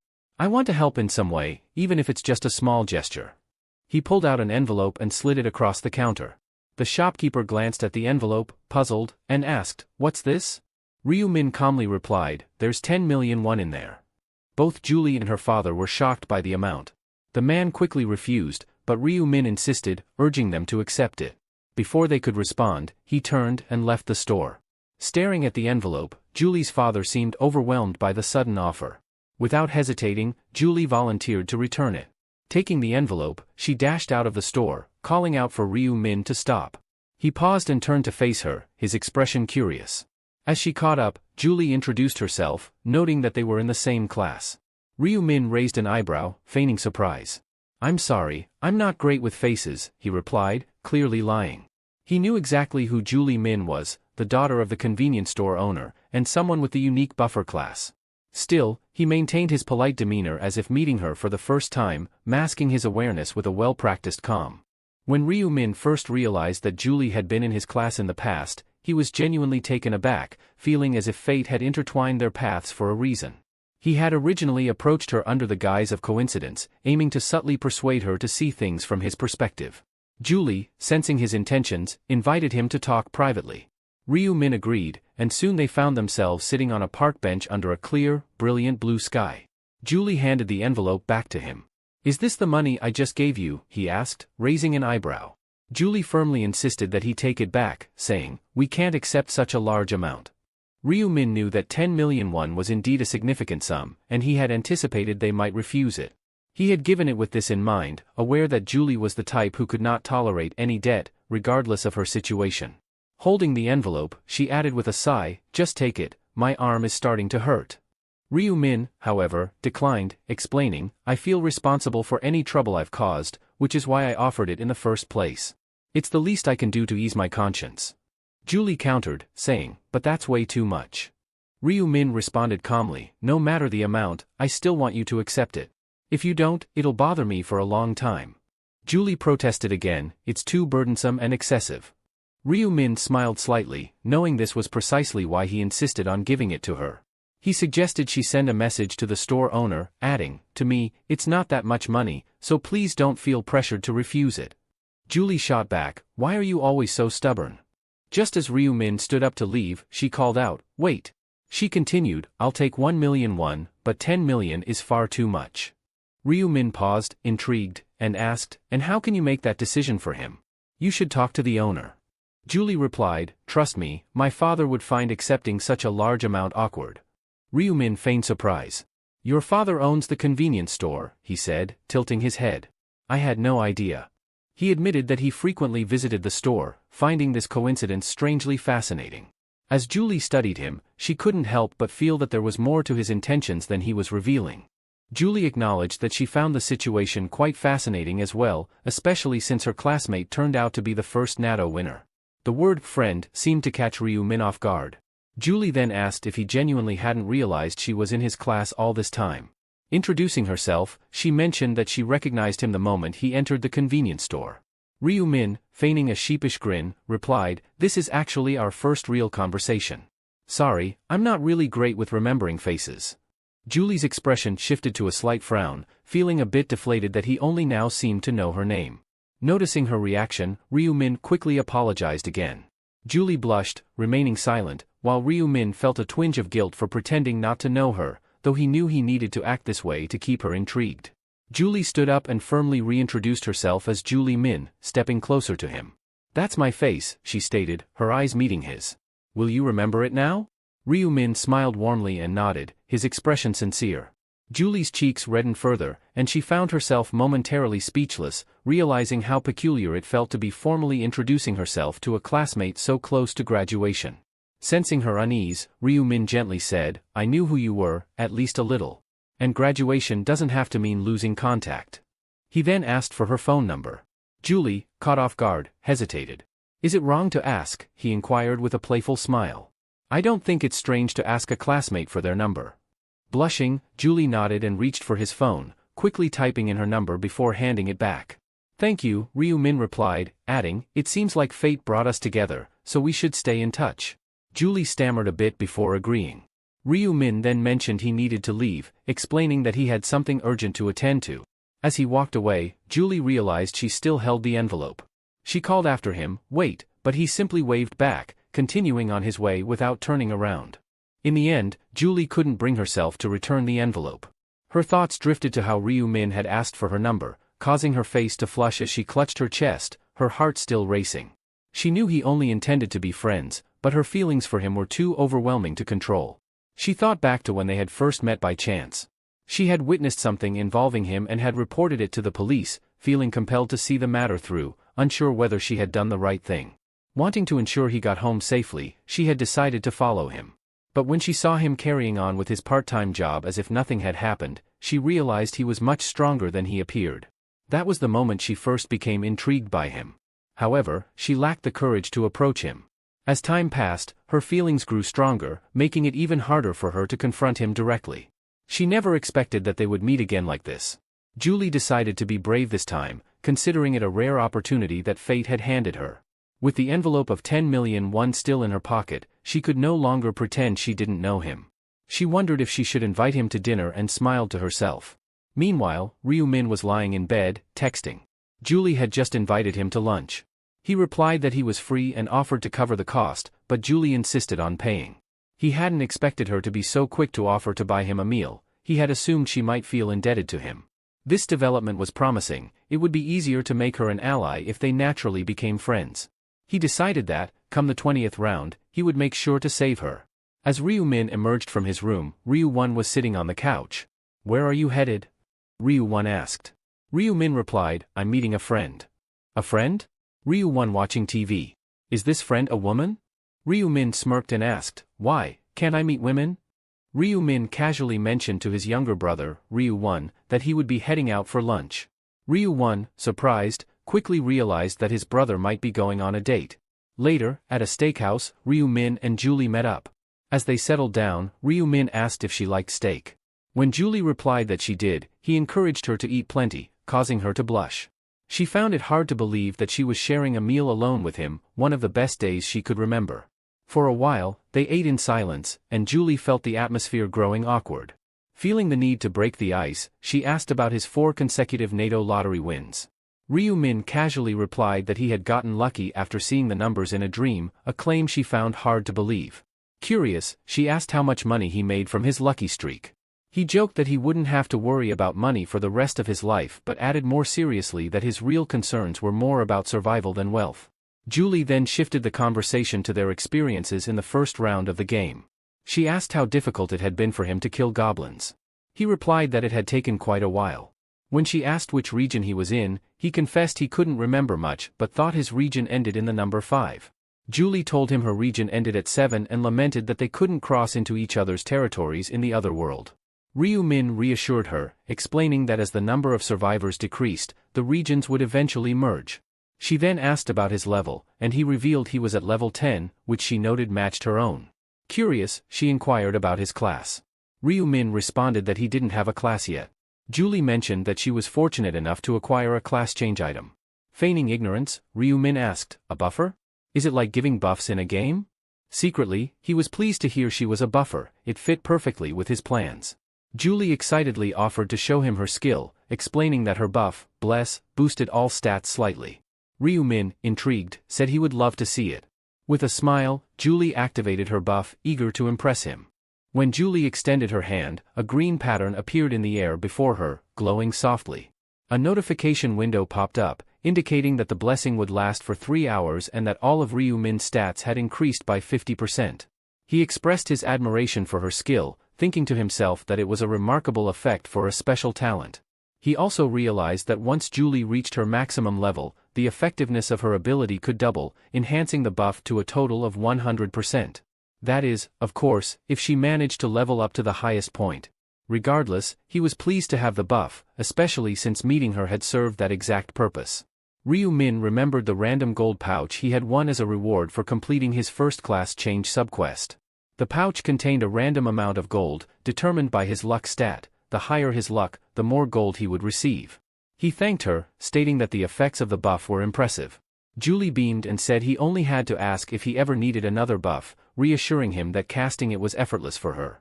Sensing there was more she wanted to say, he asked what else she had on her mind. Julie hesitated briefly before thanking him again for the 10 million won he had offered. She added that her father was also grateful and wanted to convey his thanks.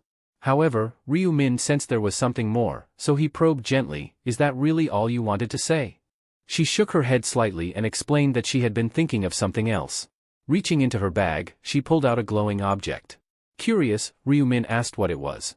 Julie explained that she had found the item while hunting, and since he refused the money, she wanted him to at least accept this as a token of her appreciation. She insisted he take it, making it clear that she was sincere and wouldn't take "no" for an answer. They finished their meal, and Julie suggested they meet again sometime.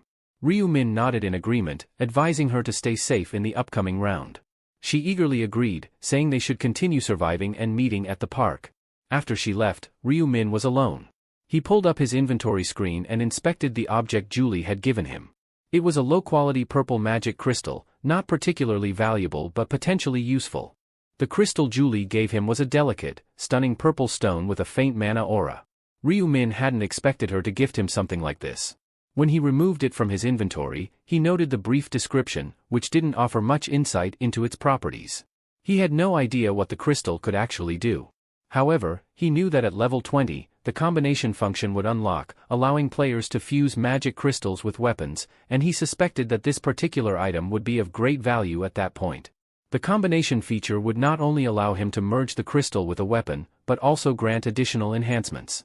There were 7 types of magic crystals, each with a different color representing a specific attribute: red for damage, orange for strength, yellow for luck, green for dexterity, blue for intelligence, dark blue for damage reduction, and purple, the rarest of all, for boosting all stats. The purple crystal had the lowest chance of appearing, making it incredibly valuable. Ryu Min felt fortunate to have acquired the crystal so easily. It was a testament to his high luck stat in real life. He decided he would save it until he reached level 20, when he could truly unlock its potential. Glancing at his screen, he noticed the Bless effect still had 30 minutes left. He debated whether to open the gold pouch before the buff expired but realized he first needed to make use of his Butcher rune to maximize his stats. The rune had a unique function: every time it killed a living entity, including something as small as an insect, it would increase all his stats by 1%. Since there were no insects to hunt in the alternate world, he had to kill monsters there, but the real world had no such restriction. He opened his bag and pulled out a plastic packet filled with 100 mealworms. Feeling a bit guilty, he placed the packet on the floor and apologized to the small creatures before raising his foot to crush them. A notification appeared, displaying a kill count of 45 out of 100, which resulted in a 45% boost to all his stats from the Butcher rune. Moments later, another window popped up showing the kill count had reached 67, raising his stat boost to 67%. Each update confirmed the rune's effects, steadily enhancing his abilities as he continued. Ryu Min continued using the Butcher rune until his kill count surpassed 100. With that, the rune's effect maximized, boosting all his stats by 100%. Opening his status window, he noticed his luck stat had climbed to 45 points. Feeling confident about his chances, he decided it was the perfect time to use the random gold pouch he had stored in his inventory. The random gold pouch was a rare consumable item, capable of yielding anywhere from 1 to 9,999 gold, but it had to be used before the next round. The amount received was directly influenced by the user's luck stat, so with his current luck boost, Ryu Min felt optimistic. He had used similar pouches before, and his luck had usually netted him between 300 to 600 gold. This time, however, he hoped for an even better outcome. He held his breath and used the pouch, his eyes locked on the notification window that appeared. To his shock and delight, the alert showed he had received the maximum amount, 9,999 gold. A wide grin spread across his face, the bless effect had indeed paid off. Checking his total gold, he now had 16,249, a substantial amount, more than enough to purchase an epic item. However, since the specific item he wanted wouldn't be available for another 2 weeks, he decided to save the gold for now. Back at the apartment, Ryu Min announced his return. His younger brother, Ryu 1, looked up from his smartphone and eagerly approached him. "So, how did your date go?" Ryu 1 asked, a mischievous glint in his eyes. Ryu Min gave him a puzzled look. "What date?" he replied, pretending not to understand. "You know, with that girl you were meeting," Ryu 1 teased. Ryu Min waved him off. "Stop talking nonsense. What did you have for lunch?" Ryu 1 shrugged. "Just ordered black bean noodles." Ryu Min chuckled. "You should have treated yourself to something better." Ryu 1 frowned, confused. "What's wrong with noodles? I felt like eating them." Ryu Min nodded thoughtfully, remembering that just a month ago, they could barely afford such small luxuries. It was a reminder of how quickly things could change. As Ryu Min reflected, he remembered his recent investment of $150 million in Bitcoin. Predicting a market crash in 2 weeks, he planned to cash out just in time, similar to his past financial maneuvers. His attention shifted when a sleek car on television caught his eye, prompting him to realize he needed a driver's license. He decided to take the written exam, wondering how many times he'd attempted it in the past. Approaching it with a casual attitude, he completed it quickly. The proctor, puzzled by the speed, checked the computer and was surprised to see that Ryu Min had scored a 95. While he had expected to pass, there was a delay, and he had to wait 4 days to receive his license. After getting his license, Ryu Min bought a supercar, a Lamborghini Aventador. It was the car he always wanted. Ryu Min asked how long it will take to deliver the car. The man told him it will be delivered within a month. Finally, the moment arrived, and as he held his smartphone, he decided it was time to exit the Bitcoin market. Laughing while looking at his phone, Ryu 1 noticed and asked if something good had happened. Ryu Min replied that he had just sold all of his Bitcoin. When Ryu 1 asked how much it had grown, Ryu Min casually mentioned that the value had increased by $300 million. Ryu 1 nearly choked on his coffee, stunned by the massive profit. He could hardly believe it. His brother's initial investment of $60 million had multiplied so dramatically. Just a month ago, he had tried to discourage him, and now the return was beyond his imagination. Ryu Min admitted he hadn't expected it to grow so large, though he had estimated it might reach around $280 million, based on his previous experience. When Ryu 1 asked if he was withdrawing everything, Ryu Min confidently confirmed his decision. Ryu 1 agreed that it was a wise move, though he seemed to anticipate something else. But then Ryu Min revealed it was time to start investing in stocks. Ryu 1's face fell, as he felt uneasy about his brother's new plan. He asked what his strategy was, given his lack of knowledge about the stock market. Ryu Min reassured him not to worry, saying he had seen it in a dream. Doubtful, Ryu 1 asked if his brother had experienced another premonition, this time about stocks. Ryu Min described how his dream showed him that investing immediately would yield great returns. With no choice but to trust his brother's instincts, Ryu 1 reluctantly agreed to support him. Although Ryu Min felt confident in his predictive abilities, he couldn't help but feel slightly annoyed by his brother's constant nervousness. Determined to proceed, Ryu Min decided to venture into the stock market. He chose a company valued at around $900 million, ranked 85th on the Kostak Index, Heavenly Demon Consulting Corporation, a subsidiary of Gyeongrok. Despite its current obscurity, he knew that by the fourth round, the company would develop a unique system and experience rapid growth. Ryu Min reasoned that with such a high chance of success, there was no reason not to invest. He figured that securing shares and potentially gaining operational control as a major shareholder would allow him to exert significant influence. Confident in his strategy, he decided to invest $280 million to acquire a 31% stake in the company. Just as he was about to finalize the transaction, he heard his brother muttering a prayer, hoping the dream would come true. Amused by the sight, Ryu Min proceeded and completed the investment with a smile. As the sun had already set, Ryu Min realized he needed to go shopping. Even though it was past midnight, he opened the storefront window from his bed and began scrolling through the available items. Knowing he had some gold set aside for this purpose, he navigated to the equipment tab. He remarked on the convenience of using gold to purchase common skills and items. While most of the skills and items listed were of normal rank, he knew there was a way to obtain rare and epic items. The Today's Item feature allowed players to purchase a randomly rotating item daily. Typically, this unpredictability made it hard to get what one wanted, but Ryu Min's unique knowledge of the future gave him an advantage. He was aware that the legendary item he sought, the skeletal necklace, would be available that day. The skeletal necklace would remain active until the end of the round, providing a 3% boost to intelligence and a 1% increase in attack speed per enemy defeated, with a maximum of 25%. Priced at 4,600 gold, the item offered excellent benefits at a reasonable cost. Feeling a surge of excitement, Ryu Min quickly made the purchase, satisfied with its ability to enhance his attack speed. After confirming that the item he wanted was indeed available, Ryu Min decided to use it after completing his advancement quest. He retrieved a 50% discount voucher from his inventory, planning to use it on the purchase of the skeletal necklace. Upon clicking buy, he was stunned to find that his remaining balance was still 13,949 gold. Sitting up in surprise, he realized he had far more gold left than anticipated and started planning his next purchase. Initially, he had intended to use the leftover gold to buy a set of standard equipment, but then he considered a better option, purchasing another common skill with the extra 6,000 gold he had saved. After all, common skills were more useful than basic equipment. Motivated by this new goal, he resolved to quickly gather the 6,000 gold needed. Fortunately for him, the third round promised to be filled with plenty of monsters. As time passed, March 1, 2023, arrived. The moment had come when all players were transported back to the alternate world. Their bodies began to emit a yellow glow as their souls were pulled into the other realm. As expected, the day had finally come. Upon arrival, the players found themselves not in the familiar forest, but in a desolate village area. One player voiced their frustration at being drawn back into the strange world. Looking around, they noticed the village was in ruins, its structures reduced to rubble. Another player pointed out that this wasn't just a village but rather the remains of one. In the center, they noticed a glowing purple crystal surrounded by fortress-like walls, sparking curiosity and speculation about the nature of the third round. Ryu Min observed the tense atmosphere around him. Everyone seemed uneasy, sensing the strangeness of this place. He mused that at least one person, Cho Young-sik, would probably stay calm under these circumstances. Soon, murmurs about Young-sik started to spread among the players.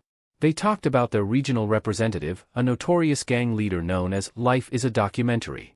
They recalled how he had intimidated everyone in the region into voting for him, waving a dagger to ensure no one dared to oppose him. Another player spoke up boldly, saying that instead of that murderer, Black Scythe should have been chosen as the representative. The player next to him quickly warned him to keep his voice down, pointing out that if Life is a Documentary overheard, he could use his authority to command. But the bold player shrugged it off, feeling there was nothing to fear since the authority of command could only be used 10 times. Life is a Documentary heard the remark and began shouting curses at them.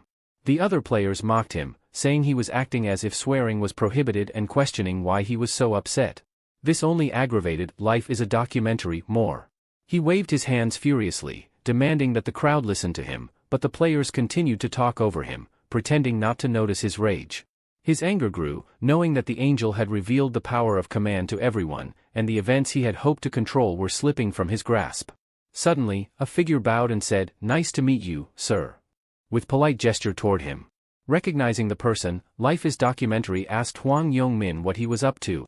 Yong-min addressed Life is a Documentary enthusiastically, but then called him by his real name, Jangsik, leader of the Jangsik gang.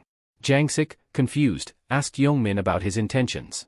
Youngmin responded cheerfully that he do not belong to any gang yet. He introduced himself as a young man in his 20s with dreams of becoming a mob boss. What did you say? Jangsik asked, bewildered by Youngmin's bizarre declaration. But before Jangsik could fully process it, Youngmin passionately proclaimed that he admired Jangsik and truly wanted to join his gang. Just as Jangsik was about to ask him why, Youngmin suddenly bowed deeply, pledging his lifelong loyalty and begging to be taken in. Jangsik smirked, amused. He had encountered many kinds of lunatics in his time, but this one was new to him. He appreciated Youngmin's spirit, so he ordered him to stand up. Then, with a hint of mockery, he asked if Youngmin was sure he still wanted to serve him, even knowing his reputation was tarnished. Youngmin responded with unwavering respect, saying that he didn't care about any of that. He declared that he wouldn't give a damn what others thought, as long as Jangsik accepted him into the gang. Jangsik, looking quite pleased, decided to take responsibility for the young man and raise him as his own. Youngmin, full of anticipation, bowed deeply, expressing his gratitude and sense of honor at the acceptance. Observing this unexpected alliance, people began murmuring among themselves, shocked that Youngmin had joined Life is a Documentary. They whispered that he must be crazy, but as the saying goes, birds of a feather flock together. Meanwhile, Ryu Min blended into the crowd, relieved that everything had aligned exactly as he had predicted. Just then, the angel appeared and asked if everyone had gathered. She scanned the crowd and noted that 99 participants were missing. Her words left the players puzzled, not understanding what she meant. Suddenly, a notification screen appeared, outlining the details of the third round. The primary objective was to protect the relics for 3 hours. The players quickly realized there were now only 4,900 participants in their region, and only 1,225 of them would be able to complete the quest. Confused, they began murmuring among themselves, wondering how so many people had disappeared. The angel clarified that those players had not simply vanished, it seemed there had been some conflict in the real world. She even confessed that she found the concept of human conflict terrifying. A concerned player urged everyone to check how many could still finish the round. As they saw the numbers, anxiety spread through the crowd. Only a quarter of the original group could now complete the round. One player suggested there might be a system error. The angel chuckled when she heard this, assuring them it was no mistake. She pointed out that they seemed shaken by the fact that fewer participants would be able to finish this round and hinted that they might be overlooking something crucial. She explained that in each round, only half of them might make it, but since everyone survived the previous round, it made sense that only a quarter would make it through this time. The players' faces showed a mix of fear and frustration. Before they could voice their complaints, the angel cut them off, insisting it was not unfair. She emphasized that all they needed to do was work hard and rank in the top 25%. She then continued to explain the specifics of the third round. The angel continued, explaining that every 30 minutes, waves of monsters would pour through the castle gates, with the relic at the center of the village as their primary target. To protect it, the players would need to work together through 5 waves. If they successfully defended the relic for the full 3 hours, they would receive an additional reward. However, failure would result in severe penalties. Regardless of whether the relic was protected, each player would be ranked based on the number of monsters they defeated. She warned them that the nature of this round meant there would be far more monsters than usual, though at only a third of their usual strength. But that also meant any experience points and gold gained would only be at a third of the normal amount. Jangsik grinned to himself, thinking that all he had to do was defeat as many monsters as possible. Holding the authority of command, he felt confident that this round would be straightforward. The angel then mentioned one more critical point she had almost forgotten. In the previous round, Life is a Documentary had been chosen as the representative. She explained that he could continue to use his authority moving forward. However, she sensed the crowd's curiosity about what would happen if he died. She clarified that if he were to perish due to natural causes, his position would become vacant. But what if another player were to kill him? She paused, letting the question linger. With a sly smile, the angel revealed that in such a case, the player who killed him would immediately become the region's new representative, inheriting his full command authority. At this revelation, several players began eyeing Jangsik with open hostility, their true intentions becoming clear. The angel clapped her hands, announcing that the first wave of monsters would arrive in 10 minutes. She encouraged the players to cooperate if they hoped to survive for 3 hours, adding with a grin, "Though I'm not sure if any of you will make it."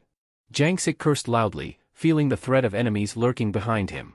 He was furious that the angel had exposed his precarious position. Sensing danger all around, he shouted for anyone loyal to him to get ready for battle. Jangsik pulled out his dagger, daring anyone to come at him. "I'll face you all head-on," he shouted defiantly. The players around him seemed ready to attack. But one of them pointed out, "He can only use the command authority 10 times. He's not as powerful as he thinks."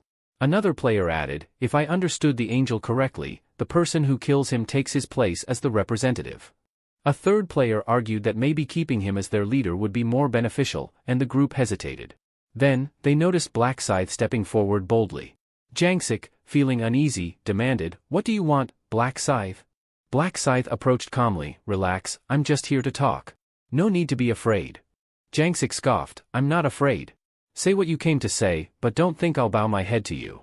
Black Scythe nodded. "I have a proposal for you," he began. "I understand you're in a tight spot right now. Let me protect you." Jangsik was confused. "Protect me?" Black Scythe clarified, "I'll guard you, stop anyone who tries to kill you. Consider it a personal escort service, one-on-one." The players around them began to murmur, realizing that to take down Jangsik, they'd now have to face Black Scythe too. It left them unsure of their next move. Jangsik, noticing the change in their demeanor, was tempted to accept the offer. He knew the reputation of Black Scythe alone could make people think twice. However, he was aware that there was always a price. "What do you want in return?" he asked cautiously. Black Scythe smiled slightly.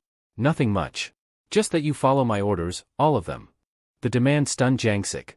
"You want me to be your subordinate?" "Think of it as a partnership," Black Scythe replied, his tone even. Jangsik, still suspicious, questioned, "Why are you offering me this deal?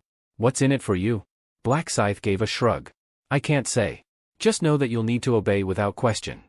Jangsik didn't like the sound of that. He realized he'd be putting himself under Black Scythe's control without knowing his motives. Inside, he cursed the man, frustrated by the impossible choice he was facing. Jangsik hesitated, wondering what would happen if he refused the offer. He feared that rejecting it might provoke Black Scythe to attack him. Black Scythe, sensing his indecision, reminded him that others were waiting for his answer and pressed him to make a choice. After a moment of uncertainty, Jangsik finally declared that he would not accept the offer. Ryu Min had expected this outcome. He knew that someone like Jangsik would never swallow his pride so easily. The players around them began to mock Jangsik for his decision. He could have hunted in peace if he just accepted, one of them jeered. Another guessed that Jangsik had refused because he felt insulted at being asked to obey. They joked that his pride was worth more than his life, or maybe he just had no regard for the rest of the players. Everything was unfolding just as Ryu Min remembered from his past life. He knew Jangsik would always draw a clear line and refuse to submit. Black Scythe, appearing indifferent, replied, "Very well, your choice is made. I won't concern myself with whether you live or die." The players' excitement grew at the news that Black Scythe wouldn't interfere. Now, they could target Jangsik freely, and the prospect seemed to thrill them. For a brief moment, Jangsik felt a pang of doubt. Maybe he should have accepted the offer after all. But before he could dwell on it, a notification window flashed. Wave 1 was about to begin. Another message followed, instructing the players to guard the relic and prepare for the arrival of monsters. It also revealed that Wave 2 would start in 30 minutes, regardless of how many monsters were defeated. Someone in the crowd shouted for everyone to protect the relic. As the countdown began, Jangsik realized he couldn't rely on anyone here. They were all potential threats. He knew he had no choice but to fight alone. Jangsik noticed Black Scythe moving away from the crowd and wondered where he was headed. He watched as Black Scythe continued walking toward a deserted alley, prompting Jangsik to follow. He questioned whether Black Scythe planned to fight alone or head straight to the entrance. The first wave started almost immediately. The doors began to creak open slowly, revealing 49,100 players and 9,800 weakened goblins waiting on the other side. As the goblins, each with a fierce appearance, started pouring through the narrow doorway, a notification window displayed their numbers. Upon realizing the sheer number of monsters swarming into the village, Jangsik felt a surge of panic. The window also noted that, due to the nature of the round, the goblins' strength was reduced to just 1/3 of their usual power. The final message read, "Good luck to you all." Jangsik found the situation absurd. Deciding to observe from a safe distance, he quickly hid and ran up the stairs to get a better view. He wondered why Black Scythe wasn't moving. It seemed that Black Scythe intended to fight the goblins at the entrance alone. Jangsik noticed that the entrance, while narrow, was still wide enough to fit at least 10 goblins side by side. He questioned how confident Black Scythe must be to face them all by himself. Reaching the top of the stairs, Jangsik opened a door and peered down. As the goblins approached, he watched Black Scythe remain in position, seemingly unfazed. Jangsik thought the man must be insane, his level was certainly high, but facing so many enemies alone seemed reckless. He assumed Black Scythe was bluffing and that he'd retreat after a few moments of fighting. But then, to his surprise, Black Scythe charged forward and met the goblins head-on. With a swift swing of his scythe, he cut down several goblins in a single blow. Jangsik's attention was drawn to the ferocity of the attack. More goblins leapt towards Black Scythe, but he stood his ground, preparing to strike again. With incredible speed and agility, Black Scythe leapt into the air, slicing through the goblins with a precise counterattack. Jangsik finally understood the extent of Black Scythe's power. Seeing this, he wondered if it was because Black Scythe had already reached level 16. That strength certainly made sense now. Realizing this wasn't the best time to simply watch, Jangsik decided to focus on leveling up as quickly as possible to grow stronger himself. He turned his gaze toward the opposite side of the village, where he expected to see a fierce clash between the goblins and the players. Near the relic, the players had gathered, working together to protect it. They communicated with each other, shouting which entrance had been breached and where reinforcements were needed. Jangsik, emerging from his hiding spot, decided it was time to start taking down goblins. He viewed them as a way to gain experience points. As he charged toward a group of goblins, they immediately rushed at him. But before they could reach him, Jangsik sensed something behind him. He reacted instantly, striking first before it could do any damage. Grinning with pride, he was satisfied with his quick reflexes. Thanks to the rune of detection, he had anticipated their movements, believing this fight would be easy.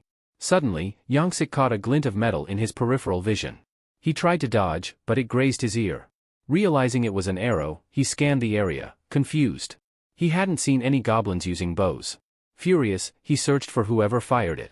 Though he didn't know who it was yet, he swore to get revenge if he found out. Just then, he felt a sharp pain as another player stabbed him in the side. He groaned as the attacker shouted in triumph. Anger flared within him. Gritting his teeth, Jangsik grabbed the spear embedded in his body, yanking it to pull the player closer. With a swift motion, he plunged his dagger into the attacker's chest. "Die, you son of," he shouted, withdrawing the blade with a fierce snarl. Suddenly, Jangsik saw another arrow whizzing toward him. He froze momentarily, then turned to spot the archer who had fired it. The archer was positioned at a distance, preparing to launch another shot. Without hesitation, Jangsik grabbed the spear that had been used to stab him and hurled it with all his might. Before the archer could release the arrow, the spear struck him directly in the skull, causing blood to gush out. Clutching his wound, Jangsik realized that he needed to be far more concerned about the other players than the goblins. Regret washed over him for being chosen as the representative of his region. He hated the responsibility and would gladly relinquish the position if given a chance. He began to wonder if refusing Black Scythe's offer had been the right choice, but his pride wouldn't let him become anyone's subordinate. As he wandered around, trying to devise a way to hunt without worrying about the other players, he noticed a goblin being brutally slain nearby. He quickly recognized the attacker. It was the current regional rank 3, known as Black Dragon. Jangsik smiled when he realized who it was and approached him. "Who are you?" Black Dragon asked, noticing Jangsik coming closer with a dagger pointed in his direction. "You will defend me, from now on," Jangsik shouted, his expression fierce. He used his authority to command. Meanwhile, a notification screen appeared, indicating that his skeletal necklace granted a 25% increase in attack speed. Ryu Min, on the other side, continued his relentless slaughter of the goblins. Another notification screen popped up, showing that he had defeated 502 goblins with just over 100 remaining. 3 buffs had been awarded. The Butcher Rune's effect had doubled all his stats, and he received an additional 3.33 gold per kill. Ryu Min glanced at his status bar. He was nearing his goal of 2,000 gold. He grinned, knowing that reaching 2,000 gold in the second wave would be straightforward. He had already planned to purchase 2 common skills and save even more gold in the next round. His next objective was clear, acquiring the Rune of Thought. As Ryu Min focused on the screen, a group of goblins crept up behind him. Sensing their presence, he swiftly eliminated them all with precise strikes. The remaining goblins, seeing his might, hesitated to approach. Confused, he wondered why they had suddenly stopped.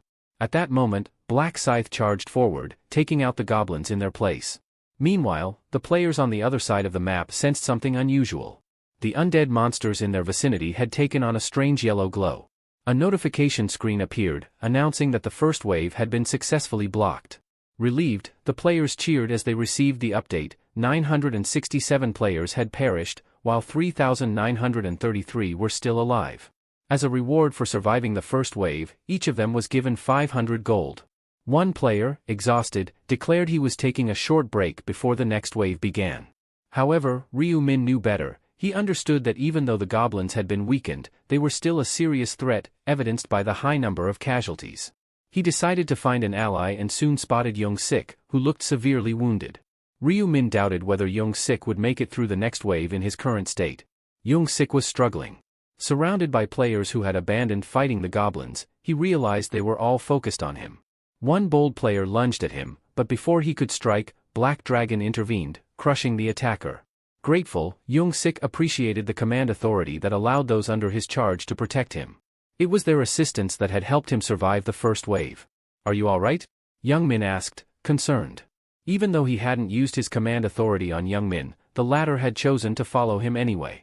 Clutching his wound, Young-sik groaned in pain. Blood continued to pour out, and he began to question whether he could make it through in his weakened state. But he gritted his teeth, determined to endure. He wanted to survive this round, to prove his worth. Turning towards the entrance, they saw the warning: the second wave was imminent. It would bring 7,886 weakened goblins and hobgoblins against the remaining 3,933 players. The goblins, weakened to just a third of their normal strength due to the nature of the round, charged toward Black Scythe with relentless speed. Maintaining a serious expression, he swung his scythe without hesitation, cutting down several goblins at once. Their lifeless bodies piled up on the ground around him. A notification flashed on his screen: he had reached level 20. No longer an apprentice, he had become a regular, unlocking the combination function. He wiped the sweat from his brow, pleased with his progress. With the combination function now available, he knew he could craft exclusive items that were otherwise unavailable in the store. Another notification appeared, announcing that his death insignia had been enhanced due to his rank advancement. Its power had increased from 100 to 120. Additionally, he had learned a new skill unique to Reapers, the Night of Death. The skill allowed him to cast darkness energy, summoning an artificial night within a 500-meter radius. He noted that another skill would be unlocked at level 40. Ryu Min was delighted with the additional damage from the Death Emblem and intrigued by the synergy between the Night of Death and his Reaper rune, which became more potent at night.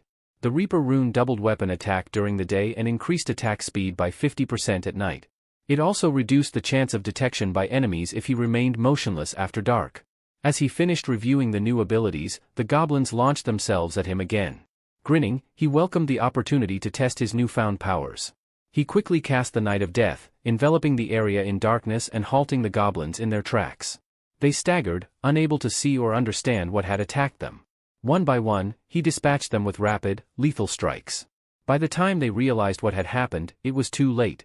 Ryu Min's foot touched the ground with a graceful landing after a series of swift and calculated blows.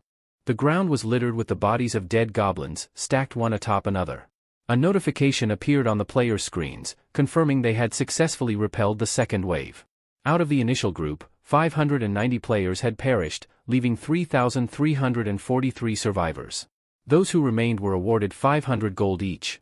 As Ryu Min rested, he contemplated acquiring some common skills to better prepare himself for the coming waves. He opened the shop interface and searched for a particular skill: presence detection. This skill allowed a player to detect any target within a 30-kilometer radius. Upon activating it, he confirmed that only he and the goblin corpses were left in the vicinity. He also considered saving an additional 20,000 gold for future purchases. Soon, the third wave began: 3,343 players versus 6,686 weakened hobgoblins. The battle was intense, but the players managed to fend off the onslaught, and a notification announced their victory.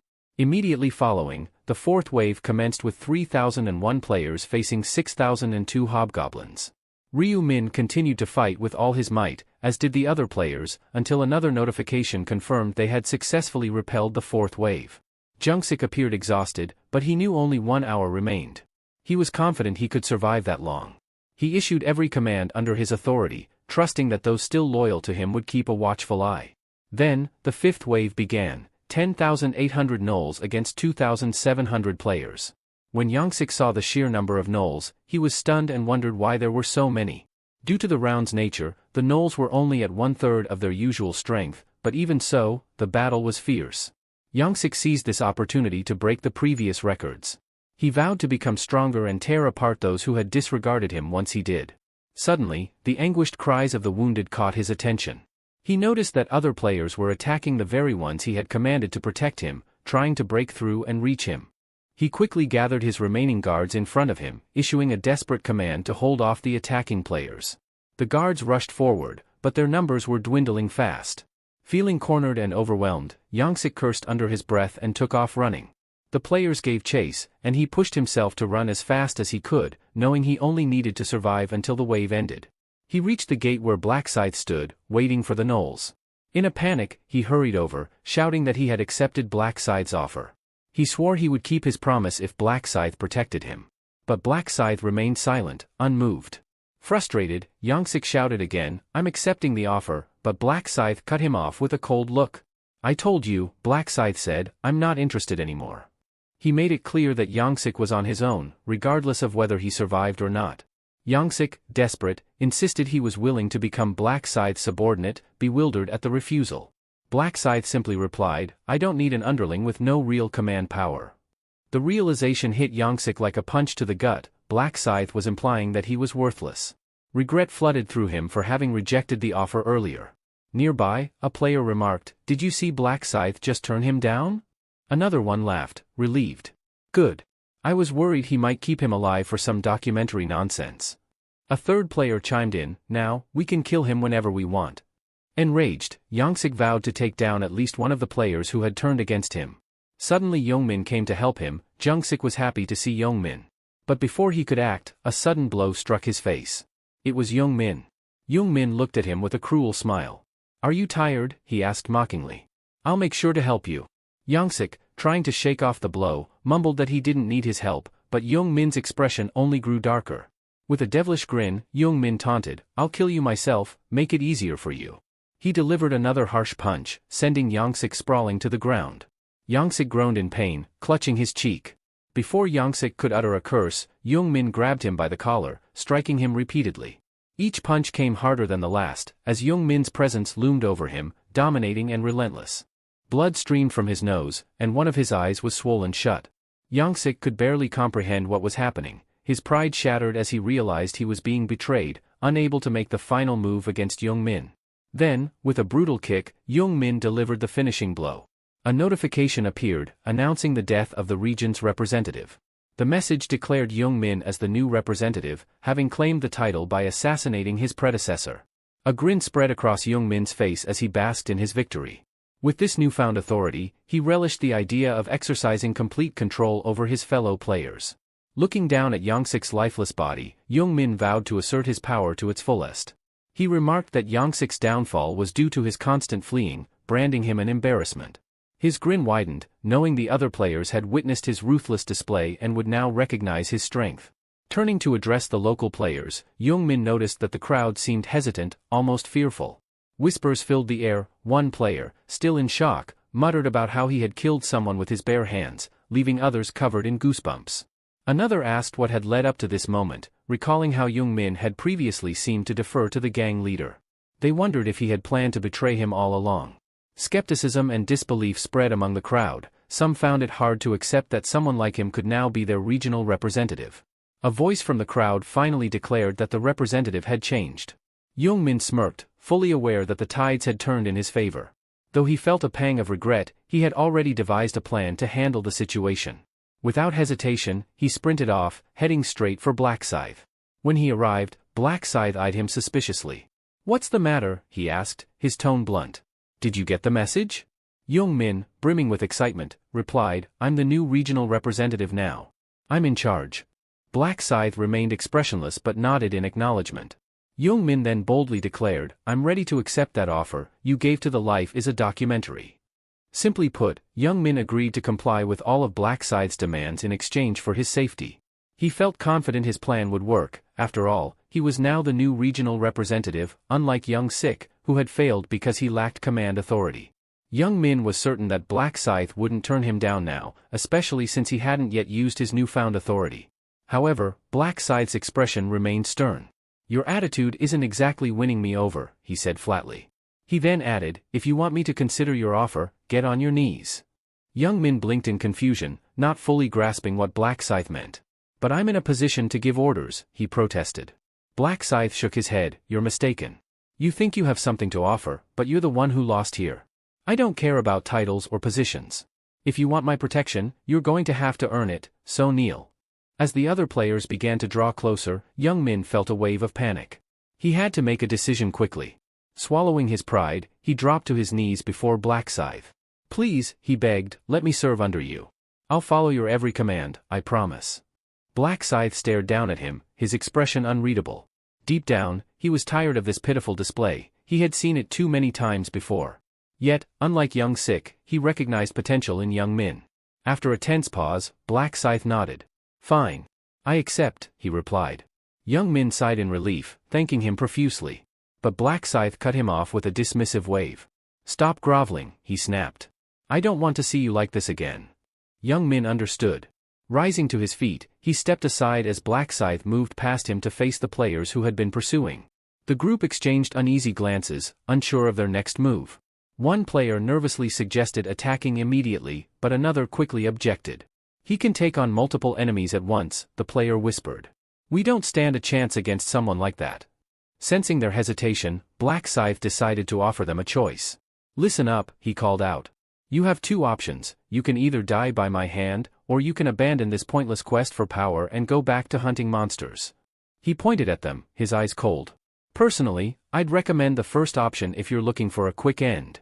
The players froze, realizing just how serious he was. The gravity of the situation weighed heavily on them as they contemplated their next move. However, Black Scythe was also fine with the latter option. He made it clear that anyone who raised a sword against him would no longer be considered human. The players gulped nervously, their fear palpable. A number of them began to back away, deciding to abandon their pursuit. Young Min was surprised by the sudden retreat. Black Scythe had managed to intimidate them all into standing down. Despite his fierce demeanor, Young Min thought, Black Scythe could be a reliable ally. Black Scythe surveyed the area, sensing that the round was slowly coming to an end. While the gnomes still posed a threat, it seemed the players would soon overcome the fifth wave. Yet, he felt a sense of dissatisfaction with this conclusion. He turned to Young Min, addressing him directly. Young Min responded with a warm smile, ready to fulfill his promise. All right, Black Scythe said, it's time to make good on your word. With confidence, Young Min agreed and asked for his first command. Black Scythe's eyes narrowed. Break the relic, he instructed, and use all 10 of your commands of authority. Young Min's smile faltered, replaced by a look of shock. He knew breaking the relic would have dire consequences for everyone involved. His earlier eagerness turned to frustration and doubt. Why would you want that? He asked, feeling a surge of anxiety. Even with all his power, he feared he might not be able to handle the fallout. But Black Scythe cut him off sharply. Stop questioning and follow orders, he demanded. Young Min tried to negotiate, asking if he could use just 9 of his 10 commands instead. But Black Scythe's patience wore thin. Don't repeat yourself, he warned. Decide quickly, or face death. Reluctantly, Young Min nodded. I'll do it, he conceded. Black Scythe began to list the names of the individuals on whom Young Min was to use his authority. Shim Sung Yu, Little Chili Pepper, Spring, Summer, Autumn, and Don't Bother Me. He ordered Young Min to command these 10 people to destroy the relic. Young Min's eyes widened in disbelief. The list was full of his closest friends. Was Black Scythe doing this on purpose? His friends begged him not to go through with it, but he could only shrug and offer a quiet apology.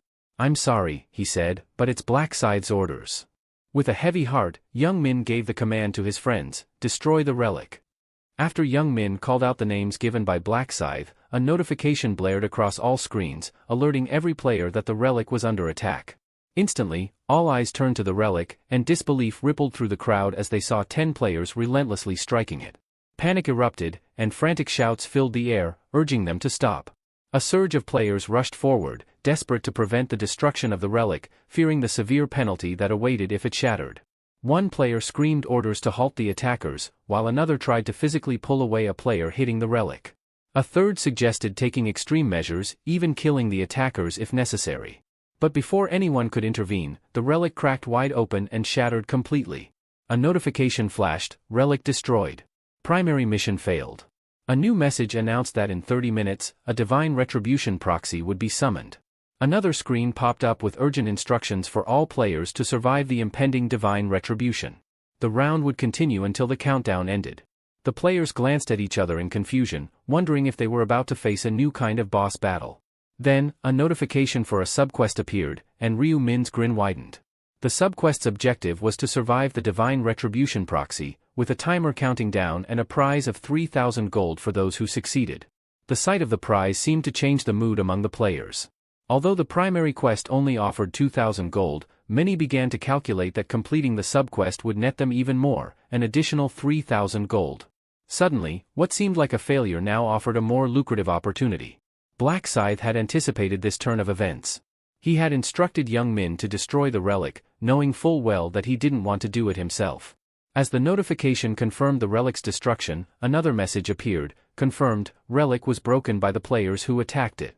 A penalty was immediately imposed on those 10 players, a permanent 50% reduction in all their stats. The 10 players, who had only followed young Min's orders, stood in shock and disbelief, unable to accept the harsh consequences for their actions. The 10 players, furious at young Min, turned on him. Young Min, visibly shaken, stammered out an apology, insisting he had no idea about the punishment. But before he could finish, another notification flashed across their screens: region representative penalized, stats permanently reduced by 50% for failing to protect the relic. The reality sank in hard.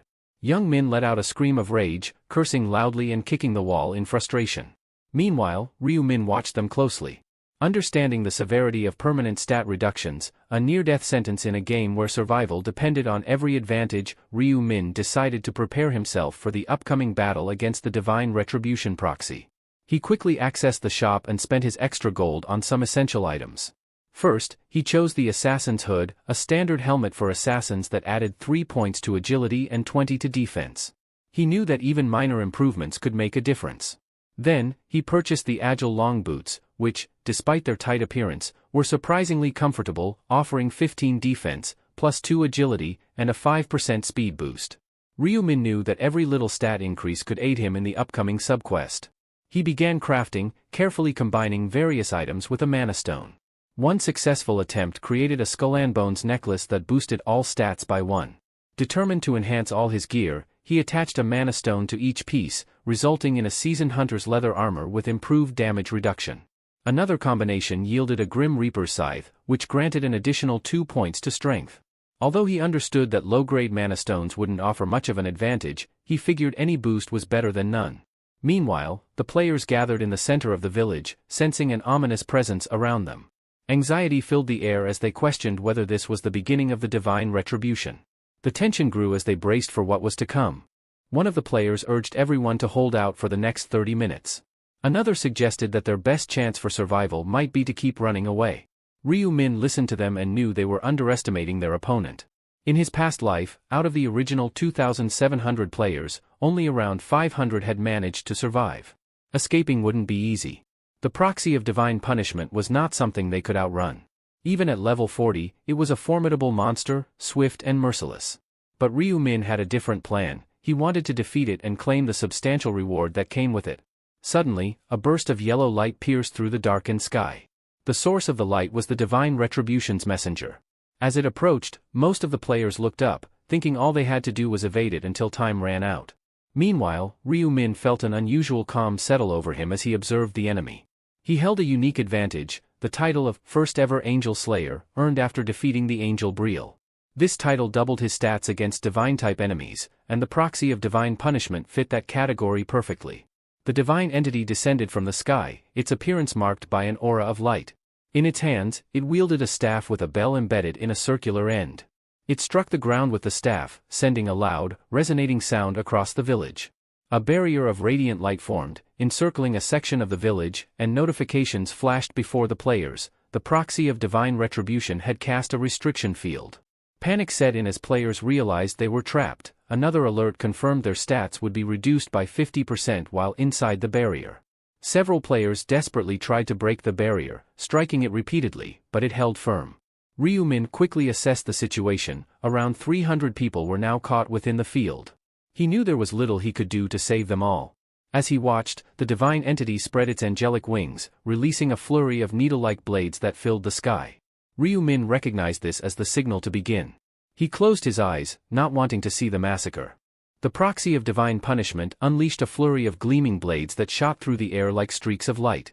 The players, caught in its relentless assault, scrambled in every direction. Panic spread among them as the blades cut through the air with an eerie whistling sound, slicing through armor, skin, and bone alike. Cries of pain and alarm filled the air as several players fell to their knees, clutching at their wounds. Others desperately tried to dodge, but the speed of the blades made them almost impossible to evade. More blades rained down, their numbers multiplying, creating a deadly downpour that left no room for escape. Trapped within the restriction field, the players realized they were cornered. The light arrows fell like a storm, and those who had managed to dodge the initial wave were quickly overwhelmed by the unending barrage. Fear gripped them, there was no way out, no safe place to hide. Ryu-min, however, saw this as his chance. As the others frantically looked for cover, he moved with calculated precision. While the proxy was focused on the chaos it was creating, Ryu-min used the distraction to his advantage. He silently moved closer, his eyes never leaving the proxy. Every muscle in his body was tense, ready for the perfect moment to strike. He noticed the barrier beginning to weaken, its edges flickering and losing their solidity. This was his moment. He knew that once the barrier faded completely, he'd have a brief window to launch a surprise attack. The proxy of divine punishment was still targeting the scattered players, its attention solely on its targets. Confident that it hadn't noticed him yet, Ryu-min crept closer, stopping just 5 meters away. His heart pounded in his chest, but his movements were steady, every step silent on the ground. He activated the death emblem on his scythe, feeling its dark energy surge through the weapon, making it hum with power. This was going to be a decisive blow, he needed it to count. The proxy's senses seemed to flicker with awareness, but it was already too late. With a swift, powerful motion, Ryu-min swung his scythe, the blade glinting with a deadly light. It cut through the air with a sharp whistle and struck the proxy directly in its face. The blade dug deep into its eye, and a violent scream erupted from the proxy, echoing across the battlefield. The impact was brutal. The proxy staggered back, clutching its wounded eye as dark energy crackled around it. Its health bar dropped significantly, the single blow reducing it by a staggering 40%. For a moment, the battlefield fell silent, as if even the world itself was stunned by the attack. Ryu-min didn't waste a second. He knew the proxy would retaliate and try to trap him again. As he predicted, it began casting another restriction field, its remaining eye blazing with fury. Without waiting for it to complete, he dashed to the side, narrowly avoiding the expanding barrier. Watching for his next opening, Ryu-min noticed a gap in the proxy's defense. He could see the energy gathering around its hands, preparing to raise the field. He charged forward, his movements swift and agile, aiming for the other eye. His scythe gleamed with a dark sheen as he launched himself into the air, his body twisting mid-leap. "I'll take the other eye," he muttered under his breath. Just as he was about to strike, the proxy let out a deafening cry, sensing the imminent danger. But Ryu-min was faster, his scythe already descending in a deadly arc. The proxy of divine punishment continued to scream in rage as Ryu-min landed gracefully a short distance away. With its restriction field now in place, every player inside found their stats reduced to 50%, but Ryu-min didn't seem bothered in the slightest. To him, the proxy, now blinded, was nothing more than a glorified sandbag. Even as it continued to howl in pain, the proxy fired light arrows wildly in all directions, hoping to strike him down. Ryu-min remained behind the proxy, shrouded in darkness, having activated his Night of Death ability. The light arrows, obscured by the surrounding shadows, failed to find their mark. The proxy seemed utterly disoriented, flailing blindly in its attempts to hit him. Ryu-min understood the mechanics of this world well. In a place like this, darkness often triumphed over light. Seizing the moment, Ryu-min leapt into the air, his scythe poised for another strike. His expression was focused and determined. "Time to finish this," he declared, his voice cold and resolute. He swung his scythe with all his might, aiming for the proxy's wing. The blade sliced through the air, connecting with a solid impact. One of the proxy's wings was severed, crashing to the ground with a heavy thud. The proxy let out a guttural cry, its body racked with pain. Refusing to relent, the proxy raised its staff, preparing for a counterattack. But Ryu-min, now fully engulfed in battle mode, reacted swiftly. He slashed again with blinding speed, catching the proxy off guard. The blade struck true, eliciting another pained moan from the proxy. It stumbled, struggling to maintain its balance and composure. Ryu-min stepped back, his movements fluid and precise, as if dancing in the air. He hovered for a moment, calculating his next move. Then, with unwavering resolve, he charged forward once more, targeting the remaining wing. His scythe cut through the air again, severing the second wing cleanly. Another agonized cry erupted from the proxy as the severed wing fell to the ground. Ryu Min landed lightly beside the fallen wings, his gaze fixed on his foe. He checked the proxy's remaining health and saw that it was now down to a mere 10%. Victory was within his grasp. The proxy of divine punishment was about to play his last card, and Ryu Min knew it. Ever the strategist, he decided it was time to create some distance between himself and his divine foe.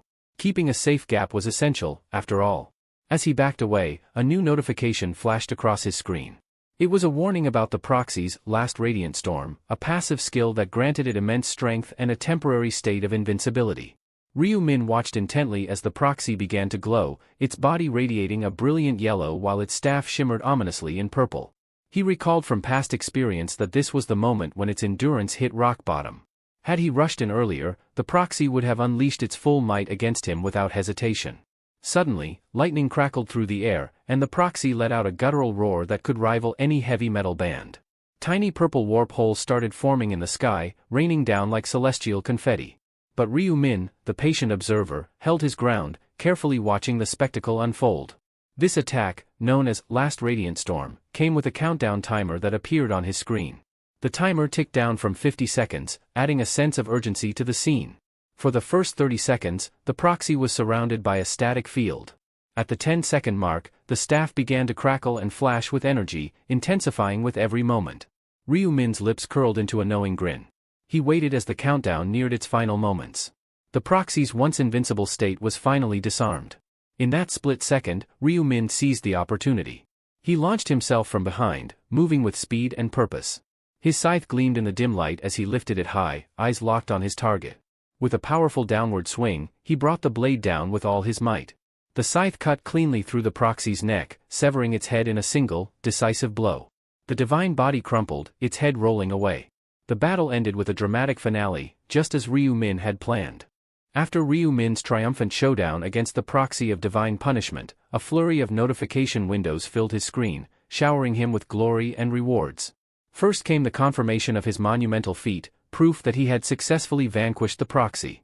Cheers erupted, only to be followed by a wave of celebratory alerts.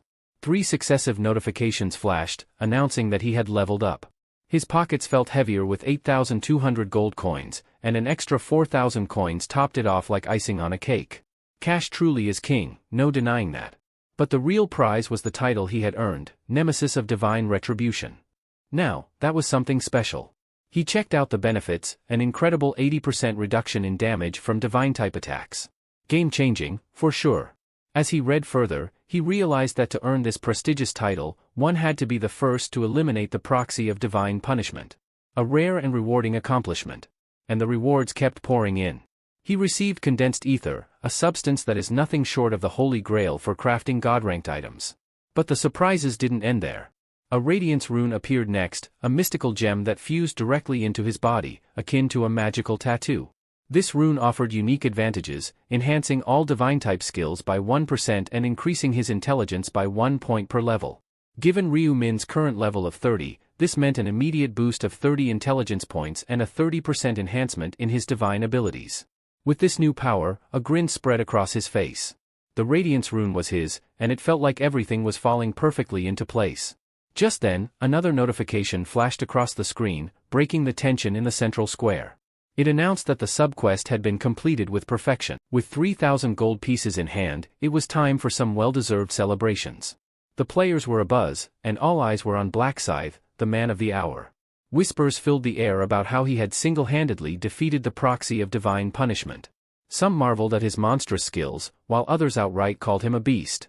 But then, the angel named Olive cut into their chatter with a declaration.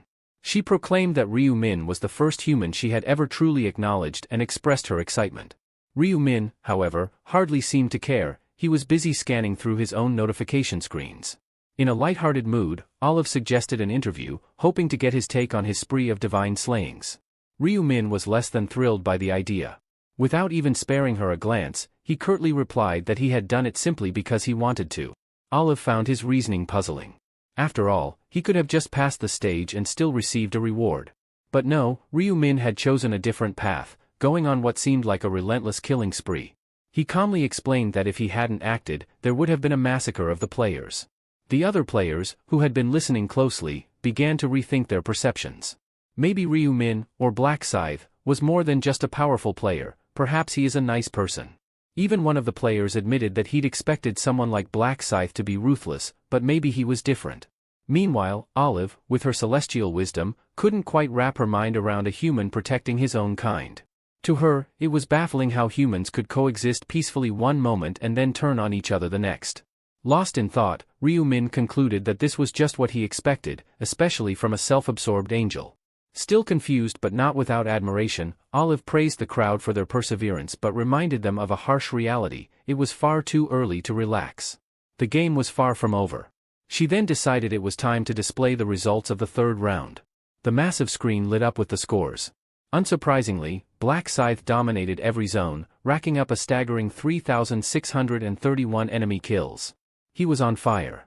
Behind him were Level 13 Stupid Idiot and Heavenly Demon in second and third place, respectively. In Ryu-min's own zone, he reigned supreme, with Sangchul and Seo Aaron trailing behind him. Black Scythe's level and score were so unreal, it left the players in disbelief. Some even speculated he might have received some secret XP boost. In his mind, Ryu-min thought he indeed got XP buff, but no one will know until they become rank 1 in map. Meanwhile, Ryu-min's notifications took center stage. First, congratulations for topping the ranks in every zone. Next, another round of applause for winning his specific zone. But here's the big news: he received a coupon for a rare ring selection of intermediate grade and a reward selection box. The choices for the ring included the Ring of Resistance, the Ring of Azure Magic, and the Ring of Rushing Winds. Without much thought, Ryu-min chose the Ring of Resistance, unimpressed by their names. The ring offered increased durability to 450, a resistance boost of 35%, and added 4 points to luck, a decent bit of gear that might make people think twice before messing with him. Another notification followed, presenting more choices: a 50% stat boost buff for the 4th round, 4,000 gold, or information about 4th round. Ryu-min skipped over the triple experience option, knowing that round 4 wasn't exactly a free-for-all monster hunt, with 4,000 gold up for grabs. Then, Olive turned to the players, her smile taking on a menacing edge, and asked if they had checked their rankings. When she revealed that the cutoff was at rank 1,225, players erupted in shock and disbelief, accusing the system of being unfair. Many were astonished at their low placements despite their efforts in slaying monsters and demanded a recount. The drama was far from over. For those who didn't make it into the magical top 1,225, Olive coldly declared it was time to squash the bugs. With a snap of her fingers, players who failed to qualify began to fade away, screaming in panic. The screen then announced the end of round 3, showing that out of 214,007,550 total survivors, only 1,225 remained in the designated zone. Round 4 was set to kick off on April 1, 2023, at the stroke of midnight.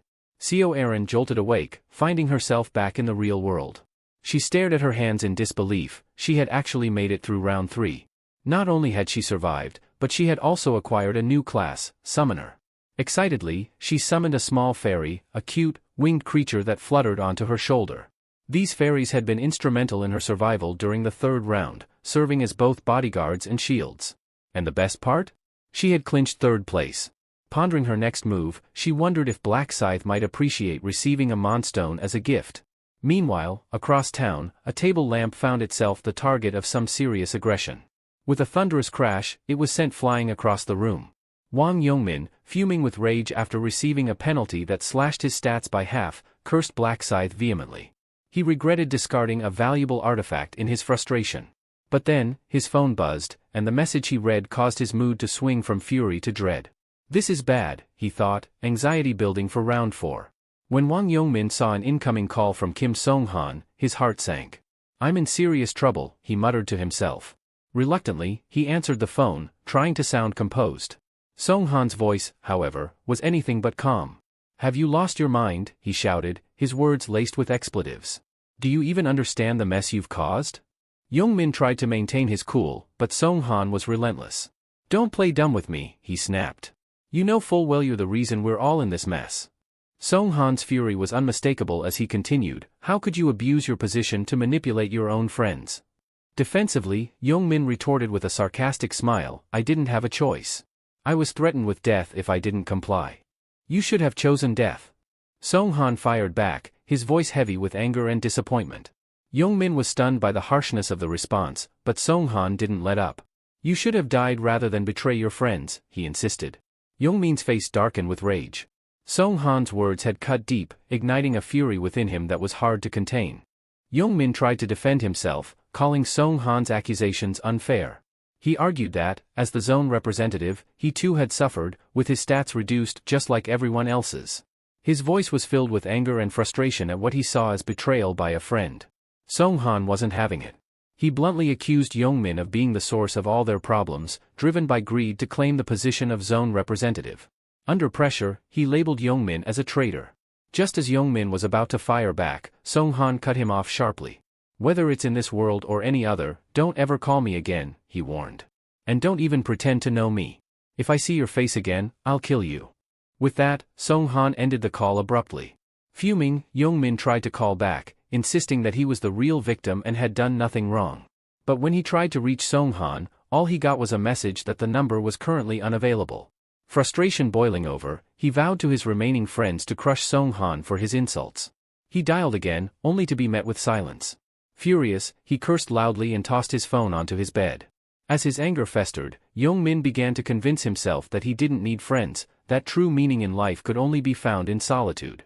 He remembered Songhan's threat to kill him if they ever crossed paths again, and his rage grew even hotter. In his fury, he swore that he would kill all his former friends if he ever saw them again. Meanwhile, at the Imperial Hotel, the department head was permitted to enter a room. He bowed to the figure in front of him, who acknowledged that the Sangchul had successfully survived the round. Sangchul responded modestly, claiming it was all just luck. Ma Jiangrok noted that the third round had been a bit tough and asked how Sangchul was holding up. In reply, Sangchul modestly suggested that perhaps the monster was just weaker this time, which made him feel less anxious. Jiangrek then inquired about Sangchul's class and level. Sangchul responded that he was a level 11 knight and mentioned that Co Aaron was at the same level. He explained that Aaron belonged to the summoner class, which was quite rare. Jiangrek found it impressive, especially since the summoner class was considered uncommon. Sangchul admitted he was also surprised by it and recounted how Aaron, after her class change, could summon fairies and create protective shields. He credited her with allowing him to hunt safely. Jiangrek agreed, saying it was indeed remarkable. Then, he jokingly told Sangchul to keep his distance from Aaron but added that he could still date her if he wanted. Sangchul looked puzzled by Jiangrek's suggestion. Jiangrek clarified, saying he meant that dating could make it easier to see a person's flaws, but he didn't think Sangchul should become too serious with her. Confused, Sangchul asked if he should actually pursue a romantic relationship with her. Jiangrek laughed, amused to see Sangchul so flustered. It had been a while since he had seen him like this. He reassured Sangchul that it wasn't necessary, especially if it might lead to complications. Sangchul seemed relieved and said that Aaron probably wouldn't feel anything for him anyway. Jiangrek questioned why Sangchul, who was dependable and manly, would think that way. Sangchul explained that Aaron always addressed him as Mr. Bodyguard, maintaining a strictly professional relationship. Shifting gears, Jiangrek reminded Sangchul about the urgent report he needed to deliver. Unexpectedly, Sangchul began his report with an apology. Jiangrek asked what he was apologizing for. Sangchul clarified that he had failed to deliver the message he was tasked with or follow orders to assist Black Scythe. Jiangrek had a feeling there was a good reason for this and waited for Sangchul to explain. Sangchul began detailing the situation, and Jiangrek listened closely. When he heard about the divine punishment proxy, Jiangrok guessed it must have been a formidable opponent and asked if Black Scythe had managed to defeat it. Sangchul confirmed that Black Scythe had indeed taken down the enemy with such skill and precision that it seemed as if he already knew exactly how to win. He also mentioned that Black Scythe appeared to be entirely self-reliant. This made Jiangrek suspect that Black Scythe possessed extraordinarily powerful stats, far beyond what he could imagine. He even felt a pang of guilt for having once believed his own strength, bolstered by the Dark Knight's rune, was enough. His expression turned serious as he contemplated what it would be like to meet Black Scythe, if that was even possible. Jiangrek reassured Sangchul that he wouldn't be held accountable, acknowledging that his reasons were valid. Sangchul apologized again, but Jiangrek shifted the conversation to the criminals they were hunting and the current status of the investigation.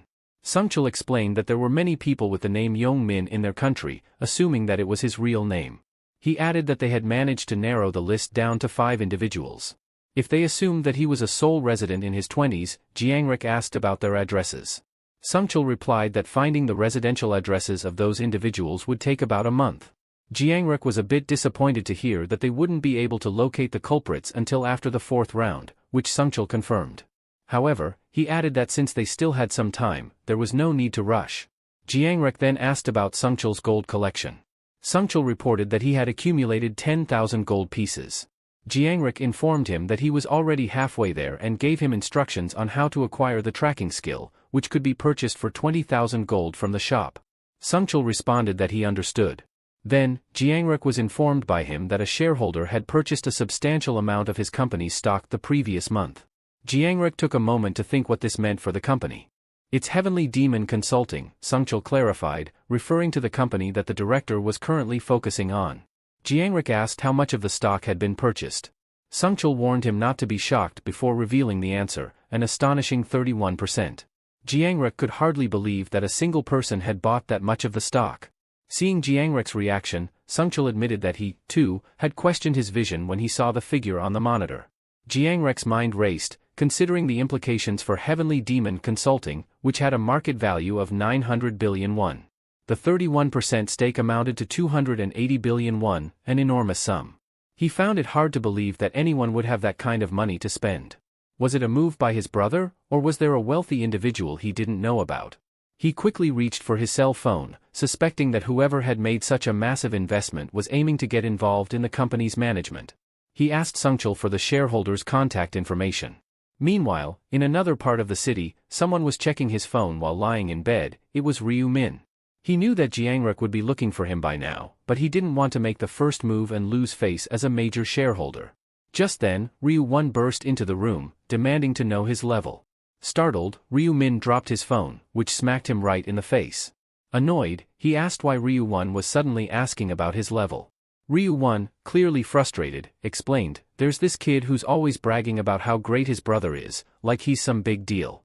He's been saying his brother is already level 11. Upon hearing this, Ryu Min smirked and told Ryu Won that he was above that level.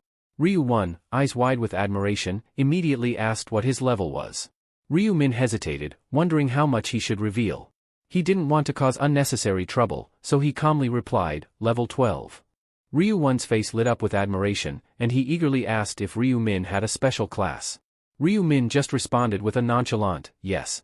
This only made Ryu Won more curious, and he pressed for more details, but Ryu Min shook his head and said, that's a trade secret.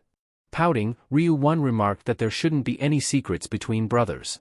Ryu Min replied with a sigh, telling his younger brother he needed to sleep and that Ryu Won should leave. With a disappointed expression, Ryu Won left the room, closing the door behind him. The moment Ryu Won was gone, Ryu Min's phone rang. It was the call he had been waiting for.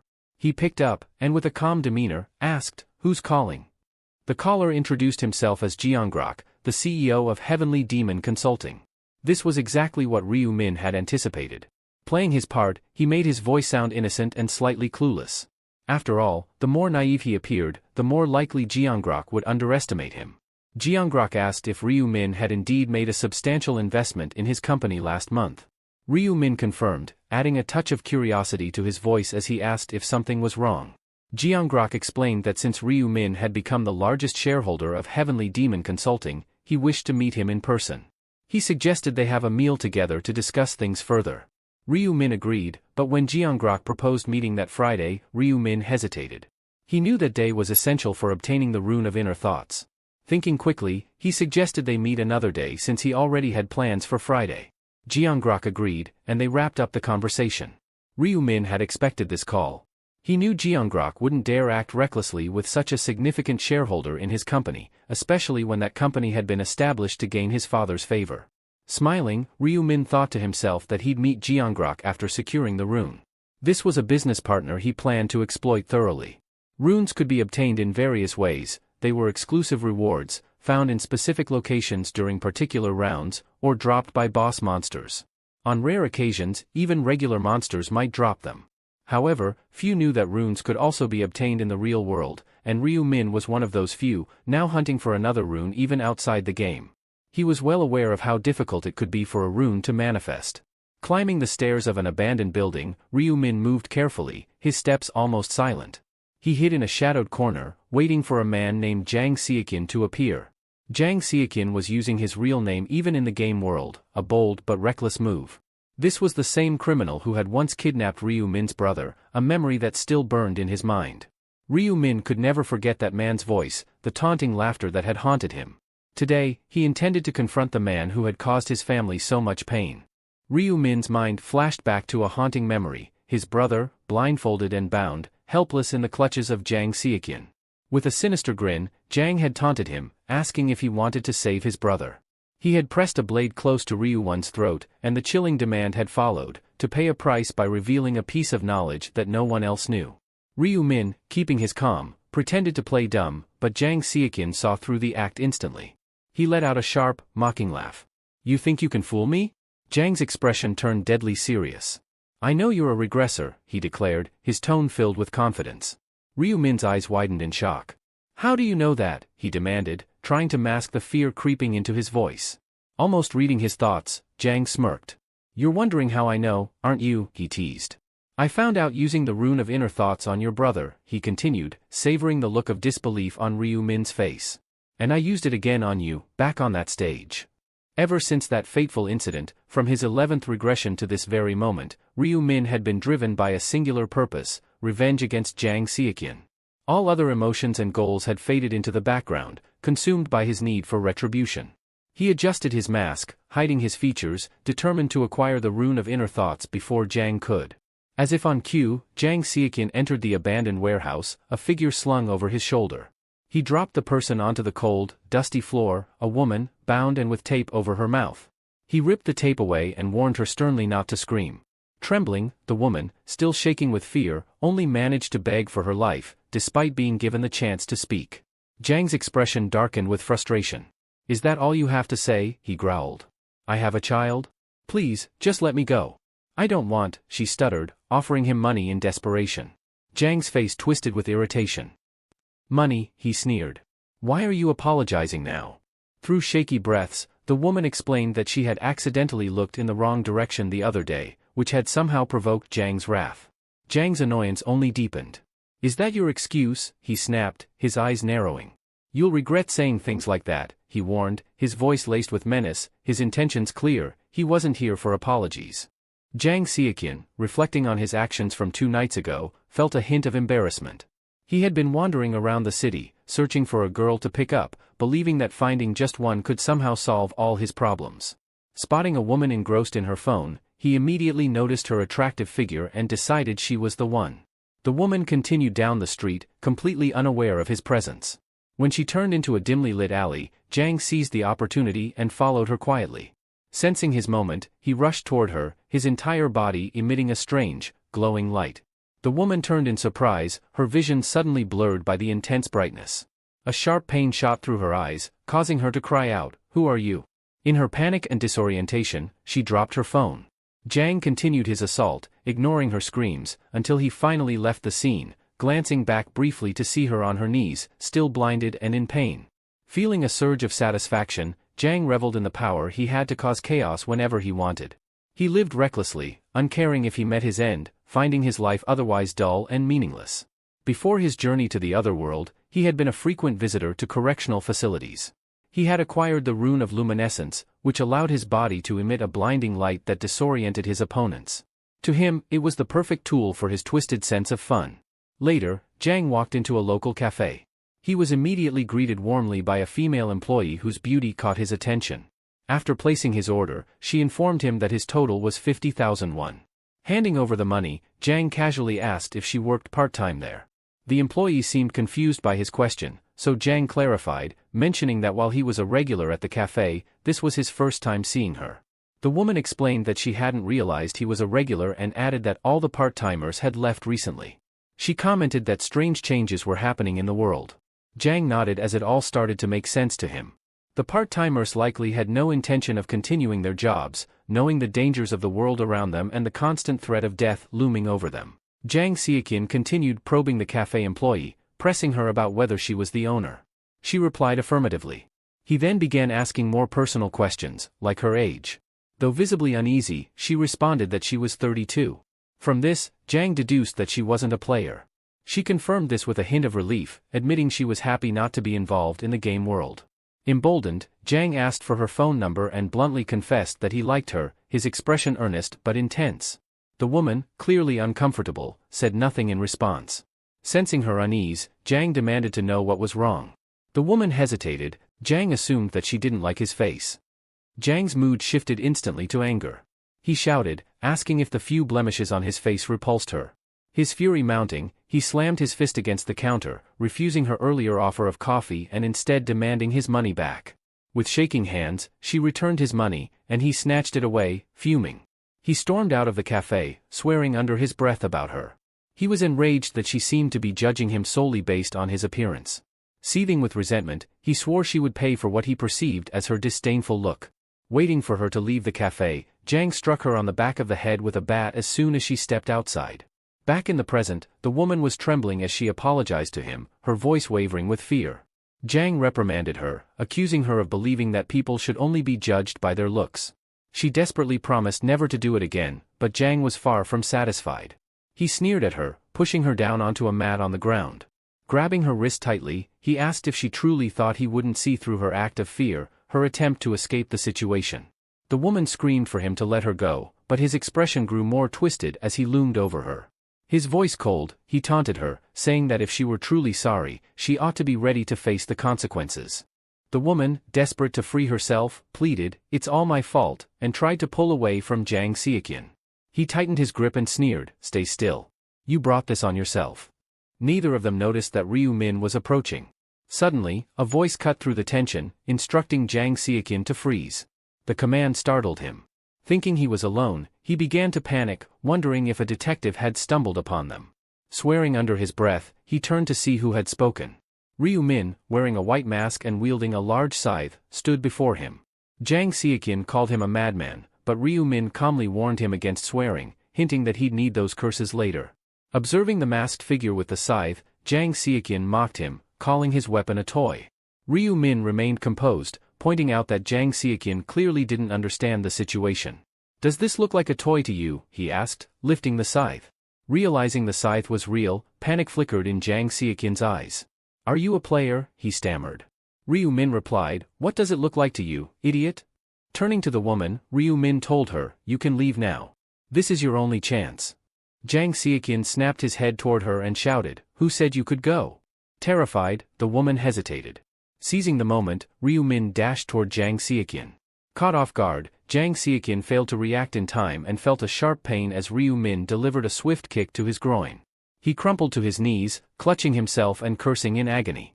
"Didn't I tell you to save those curses?" Ryu Min taunted with a grin. Turning to the woman, he calmly told her, "Go. Leave him to me." She muttered a quick "thank you" and fled towards the door. Now alone with Jiang Xiaqian, Ryu Min's face darkened. "Let's start the real game," he said menacingly. Jiang Xiaqian, still clutching his groin, seethed in pain and anger. "I'll kill you," he bellowed, his voice hoarse with rage. Ryu Min, unbothered, smiled. "I like your spirit. It wouldn't be fun if you gave up so soon." Enraged, Jiang Xiaqian hurled more curses at him, his eyes burning with fury. He lunged at Ryu Min with his blade, striking over and over, but Ryu Min dodged each attack effortlessly, moving with a fluid grace that seemed almost inhuman. Each failed attempt only fueled Jiang Xiaqian's frustration. His strikes grew more frantic, his breathing more ragged, while Ryu Min remained calm and poised, like a predator toying with his prey. Jiang Xiaqian was baffled, his frustration mounting as he struggled to comprehend how Ryu Min could evade his relentless attacks so effortlessly. Ryu Min dodged yet another swipe of the blade and glanced at the weapon, smirking. "Really? You're still swinging around a goblin's dagger," he mocked. Before Jiang Xiaqian could react, Ryu Min moved in a blur, slashing his hand with a swift, precise motion. Blood sprayed from the wound as Jiang Xiaqian screamed in agony, clutching his injured arm. Ryu Min's taunts cut deeper than his blade. "Does it hurt? And here I thought I hadn't even gotten serious yet," he sneered. Panic spread across Jiang Xiaqian's face as he tried to stanch the bleeding with his other hand. But Ryu Min gave him no time to recover. He swung his scythe again, severing Jiang Xiaqian's other hand in a swift, ruthless stroke. Another howl of pain escaped his lips as he went pale with fear. Desperation set in. He knew he was moments away from death, yet he clung to a sliver of hope.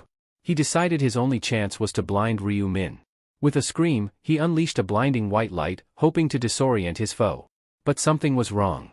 His brilliance flickered, then dimmed, the light sputtering out. Panic and confusion seized him as sweat beaded on his brow. Why isn't it working? He muttered under his breath, terrified. Ryu-min watched with an amused expression. Oh, poor Mr. Lightbulb, he chuckled, you didn't know, did you? When the Night of Death is activated, no light can shine. Aware of Jang Seokin's desperate move, Ryu-min had cast Night of Death earlier to prevent any light from breaking through. Now, he advanced, his scythe glinting ominously. But just in case, I think I'll take a few precautions, he muttered darkly. He moved with brutal efficiency, slicing through Jang Seokin's ankles. The man crumpled to the ground, a scream of agony ripping through the air. Demon! Jang Seokin spat, crawling backward, his voice trembling with terror. Why are you doing this to me? Ryu-min looked down at him with cold disdain. Why, he echoed, almost mocking the question. Then, with a swift motion, he drove the tip of his scythe into Jang Seokin's leg. Blood spurted from the wound, and a fresh scream tore from his lips. Why do people kill bugs? Ryu-min asked rhetorically, his voice calm and measured. Without waiting for an answer, he stabbed the other leg, drawing another shriek of pain from his victim. Because leaving them alive only brings trouble, Ryu-min answered, his tone chillingly calm. Jang Seokin, his face twisted with rage, spat out the word, psychopath, at Ryu-min. In response, Ryu-min calmly taunted, let's see how long you can keep that attitude. Without hesitation, he continued his brutal assault, stabbing Jang Seokin in various parts of his body. Each strike drew out a fresh scream and a new torrent of blood.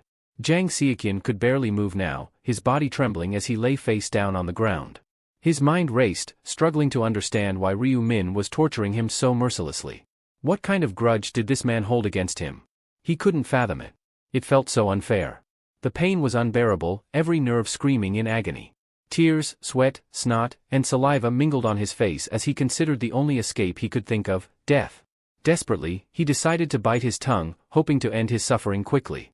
His expression contorted in anguish as he prepared to carry out his grim decision, but before he could act, Ryu-min's scythe brushed lightly against his chin. Startled, Jang Seokin looked up at him, his eyes wide with fear. You were thinking of biting your tongue, weren't you? Ryu-min asked, his tone cold. Did you really think I'd let you do that? With a swift motion, he stabbed Jang Seokin again, blood spurting from the new wound. You don't get to die unless you beg for it, Ryu-min declared, his voice filled with venom. Ryu-min continued his vicious onslaught, slicing and stabbing, each strike more brutal than the last. Jang Seokin's mind was consumed with a single, desperate thought, to end the pain. In a broken whisper, he managed to say, kill me, please.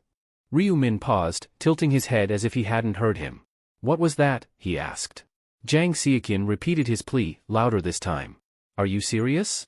Ryu-min pressed, his voice mocking. Jang Seokin begged again, his voice hoarse with pain. But instead of delivering the final blow, Ryu-min withdrew his scythe, his expression thoughtful. Do you really not know why I'm doing this? He asked, his tone cold. Especially since we're supposed to be complete strangers. Jang Seokin said nothing, just stared up at him, bewildered. Ryu-min leaned closer, his voice a low growl. We're not strangers, he said, addressing him by name. We've met before. The revelation stunned Jang Seokin. How did this man know his name? Why, he croaked, still struggling to comprehend. Why did you do this to me? Are you related to that woman? Ryu-min asked, you think I had any connection to that woman, he began. I don't. Jang Seokin remained confused, trying to understand the situation. Ryu-min continued, this has nothing to do with her.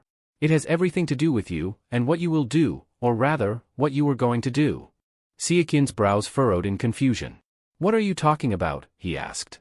Ryu-min explained, you were planning to abduct my brother and use him as leverage to force me to reveal information I'm not supposed to. You tried to deny it, but I know. Jang Seokin shook his head, I haven't done any such thing. Ryu-min cut him off sharply, no, not yet. But in the future, you will. For you, it hasn't happened. For me, it's already in the past. Seokin blinked, trying to wrap his head around the idea. What do you mean? How do you know this? Ryu-min's voice was calm and cold, because I've lived through it before. You would have captured my brother and forced me to divulge secrets. Then, if I hadn't intervened now, you would have received the rune of inner thoughts. Seokin seemed lost, struggling to comprehend the meaning. The rune of inner thoughts, he muttered, more to himself than anyone else. Yes, Ryu-min clarified, there's a hidden rune in this warehouse. It manifests only when someone hears a genuine voice, a voice that comes from the heart. Seokin asked, what do you mean by a genuine voice? Ryu-min explained, a voice filled with sincerity, coming straight from the core of one's being. Had I not come here tonight, that woman would have begged you for mercy in her own voice. You would have heard it and claimed the rune, using it for even more criminal activities. Seakin remained silent, absorbing the information. Ryu Min went on, I've regressed multiple times, and each time, you end up the same way, a criminal who deserves nothing less than death. This rune would have made you far more dangerous. Seakin's face drained of color. He could hardly believe what he was hearing. If I deserve to die, just kill me now, he pleaded. Ryu Min stared down at him, unyielding. No, he said, I won't lay a hand on you. Seakin was stunned, trying to understand what Ryu Min was planning. Why? He asked. Ryu Min's voice was calm but firm. Because I intend to let you die slowly, to give you time to reflect, he said, watching Seakin's face contort with pain. Seakin gritted his teeth, inwardly cursing his situation. He couldn't fathom why Ryu Min would block him from speaking if he wants the rune of thoughts, the very thing that could give him a fighting chance. Ryu Min's whisper cut through the silence. Why am I stopping you from speaking? He leaned in closer, his eyes cold and unreadable. Because I want to test the rune of inner thoughts. Seakin looked up, perplexed, and for the first time, truly afraid. Ryu Min finally revealed to Seakin that he had already acquired the rune. He explained how it responded to his own genuine voice, which was triggered the moment Seakin had begged him to end his life. A notification appeared before him, confirming that the condition for the rune had been met, the target's genuine voice had been brought forth. Another notification appeared, indicating that Ryu Min had located the hidden rune of inner thoughts. The rune appeared solely to Ryu Min, glowing faintly in the dim light of the warehouse. Without hesitation, it began to merge with his body. As it assimilated, another screen appeared, announcing that the rune's power would automatically be applied to the player's form. Ryu Min read the rune's description. The rune of inner thoughts allows the user to perceive the immediate thoughts of anyone within a 30-meter radius. By focusing intently, the user can even glimpse the target's true intentions. Testing its effectiveness, Ryu Min watched Seakin's expression closely. I'm experimenting with it now, and it seems to work, he remarked, a cold smile tugging at his lips. Seakin, still reeling from shock, spat out, then if you've achieved your goal, just kill me already. But Ryu Min refused, his voice calm and detached. That would be far too merciful, he replied, after all you've done to others. Seakin could only curse at him, calling him a demon. Eventually, he fell silent, standing frozen, unable to think of anything else to say or do. Ryu Min observed him carefully, noticing that his eyes had lost their focus. For a moment, he thought Seakin was already dead. Even though there were no other witnesses, Ryu Min knew he still had to be thorough. He activated another skill he had acquired, Erase Traces. Almost instantly, a faint green light enveloped the scene, wiping away every bit of evidence, blood, footprints, fingerprints, and even the body itself. When the light faded, it was as if nothing had ever happened there. Ryu Min watched the area carefully, satisfied that the skill had worked perfectly. It's always better not to leave a mess behind, he muttered to himself. He removed his mask, feeling the cool air on his face as he began to leave the warehouse. Having accomplished what he came for, Ryu Min made up his mind to pay a visit to Ma Jiangrok the next day. The next day, Ryu Min dressed in a sleek black suit, radiating sophistication and style. Wow, what's the occasion? Ryu Won asked, clearly impressed, his tone curious. Got a hot date or something? Ryu Min chuckled, shaking his head. No, nothing like that. I have an important meeting with a potential business partner. Ryu Won blinked in surprise. Business partner? Are you getting into something new? Yeah, you could say that, Ryu Min replied calmly, adjusting his cufflinks. Ryu Won's mind raced. He couldn't help but feel a twinge of concern, remembering Ryu Min's past foray into stock trading. Now, Ryu Min was diving into the business world? Ryu Won quietly worried about the possibility of his brother facing disappointment. He wondered what would happen if this venture didn't go the way Ryu Min expected. Noticing the worry etched on his younger brother's face, Ryu Min smiled. It warmed his heart to see that Ryu Won was more anxious about his emotional state than the potential financial fallout. With a confident grin, Ryu Min reassured him, don't stress. I'll tell you everything after the meeting. Just trust me, alright? One nodded, still slightly uneasy but reassured by Ryu Min's words. I trust you completely. You know that, he said sincerely. Ryu Min ruffled his brother's hair. Good. Now, just stay home and be safe. The streets are dangerous, especially with all these players running wild. I know, Ryu Won agreed, recalling recent news reports. It's getting crazy out there. Players are abusing their abilities, committing all kinds of crimes. I even heard about criminals escaping from prisons overseas. Yeah, Ryu Min acknowledged grimly. The moment someone reaches the right age, they can become a player. That's just fueling the chaos. Every month, the number of people is shrinking, and players are only getting stronger. I can see where this is headed, and it's not good. Ryu Min's thoughts drifted to the future he feared. He imagined a world where players ruled, and non-players might be persecuted, possibly even enslaved by those who had no regard for the law. Determined to avoid that dark future, Ryu Min continued, "That's why I need to build Black Side's reputation, before things fall apart completely." Concerned for his brother's safety, he added, "And remember, be extra careful when you go out, alright?" One nodded. "Okay, I will. But hey, what's your class, anyway?" he asked with a playful glint in his eye. Ryu Min smirked. "That's a secret." One pouted, his expression adorable. "Come on, I really want to know." With a playful grin, Ryu Min pinched Ryu One's cheek, teasingly promising to reveal his class soon. "Now, focus on your fancy lunch instead of craving those black bean noodles, alright?" Ryu Min joked. Ryu One, rubbing his cheek, replied with a light-hearted, "Ow, got it." Standing by the grand entrance of the building, Ryu Min reflected, knowing that Giant Rock would pick this place for their meeting. It made sense to operate on familiar turf.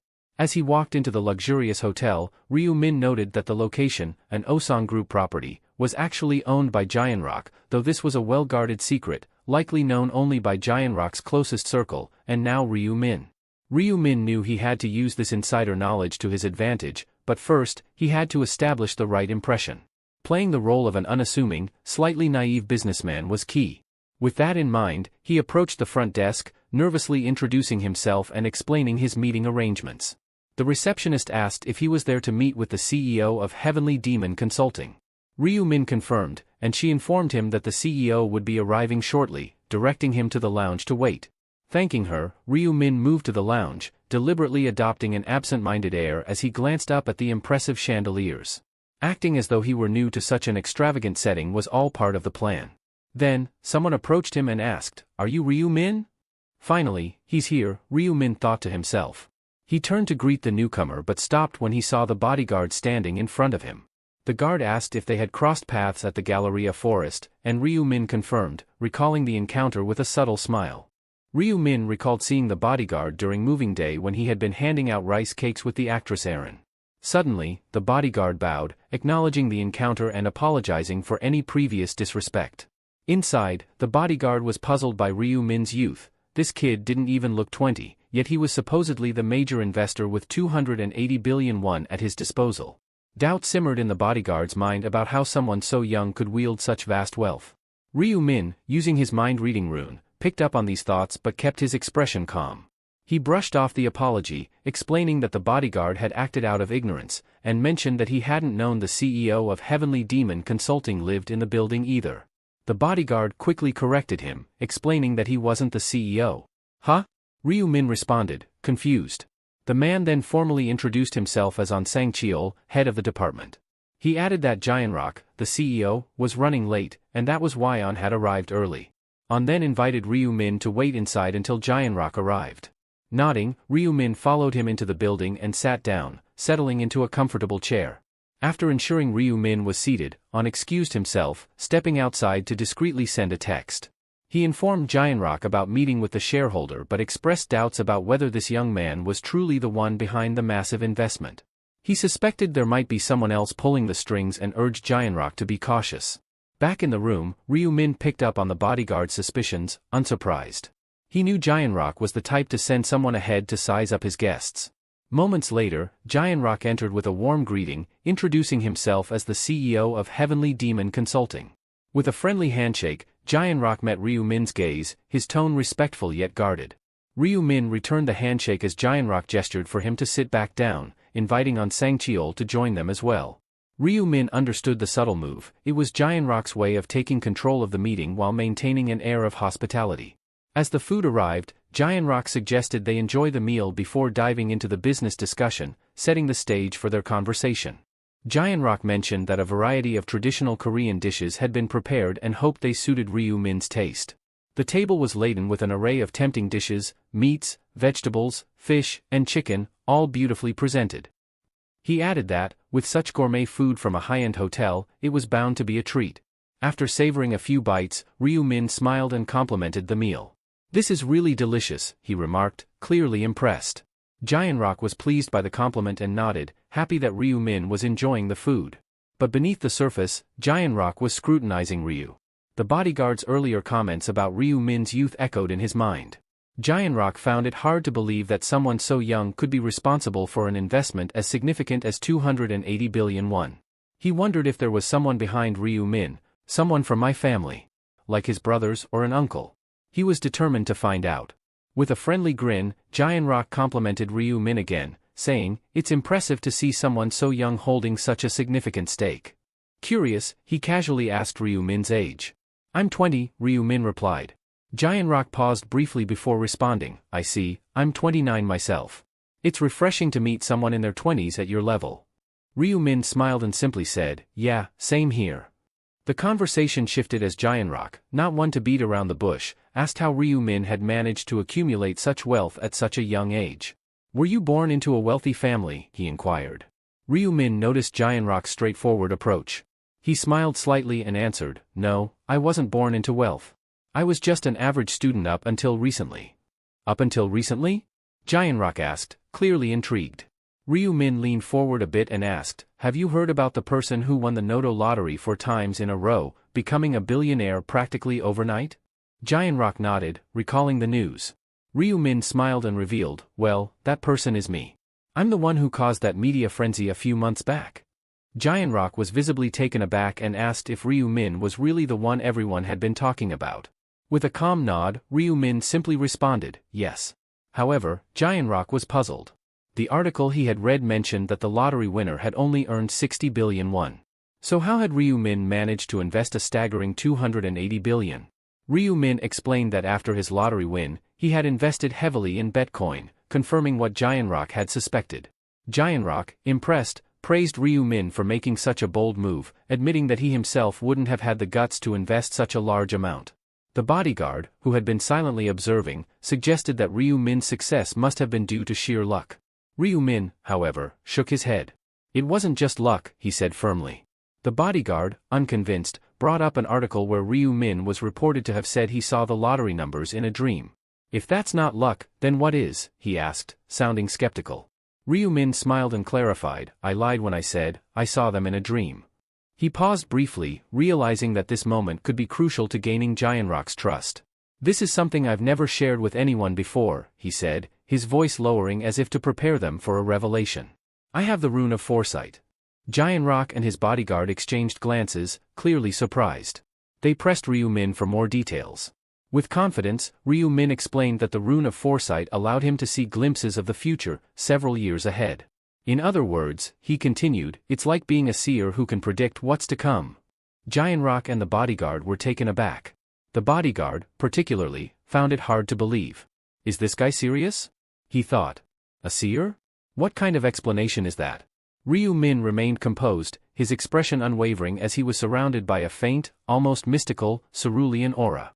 "Yes, that's how I knew the lottery numbers," Ryu Min affirmed confidently. "The rune of foresight showed them to me." There was a moment of silence as Giant Rock and his bodyguard tried to process what they had just heard. Could it be true? Or was Ryu Min fabricating an elaborate story? Either way, Ryu Min's conviction left them questioning their doubts. Ryu Min went on to explain that his success with Bitcoin wasn't a gamble, but a calculated move based on his ability to foresee the future. He had staked everything because he believed in his power to see what was coming. But then, Giant Rock, still skeptical, asked if Ryu could demonstrate it. Could he predict his next action, for example? Ryu Min thought about it. He could easily guess Giant Rock's next move by reading his thoughts.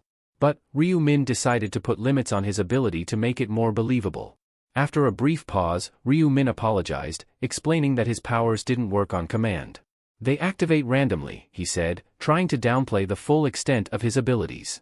Giant Rock took a sip of his drink, considering the response. That makes sense, he thought.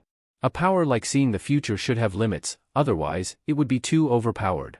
"Is that so?" he muttered aloud, still processing. Then, something clicked for Giant Rock.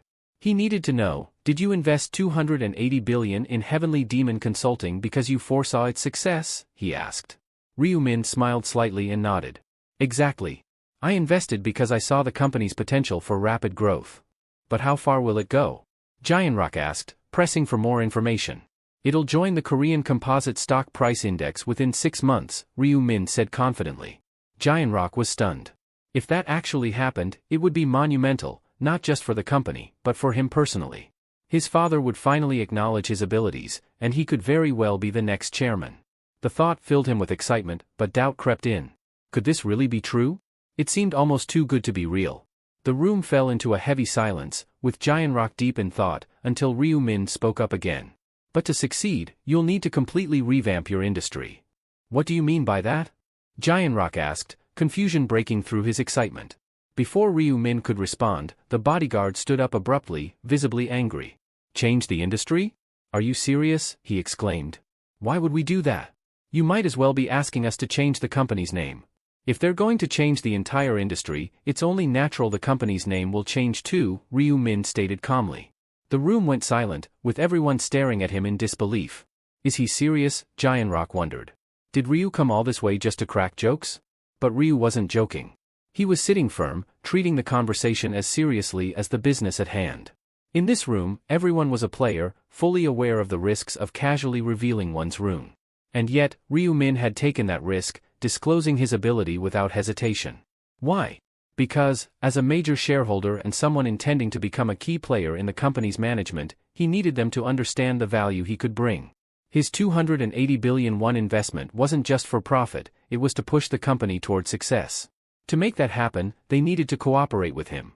The bodyguard's skepticism broke the silence. Mr. Giant Rock, you can't actually believe this, right? But Giant Rock remained quiet, his expression unreadable. Ryu sighed, realizing they still didn't trust him. Honestly, I get it, Ryu said. You don't believe in my abilities. He turned to the bodyguard. Have you ever wondered why I moved into the house on the lower floor? The bodyguard froze, caught off guard. Wait, the lower floor, the thought clicked. Wasn't that the apartment right below Aaron's penthouse? Ryu continued, it's not just some random coincidence, is it? The bodyguard blinked, suddenly piecing things together. The house below CO Aaron's? What does he mean by that? Giant Rock urged him to explain it.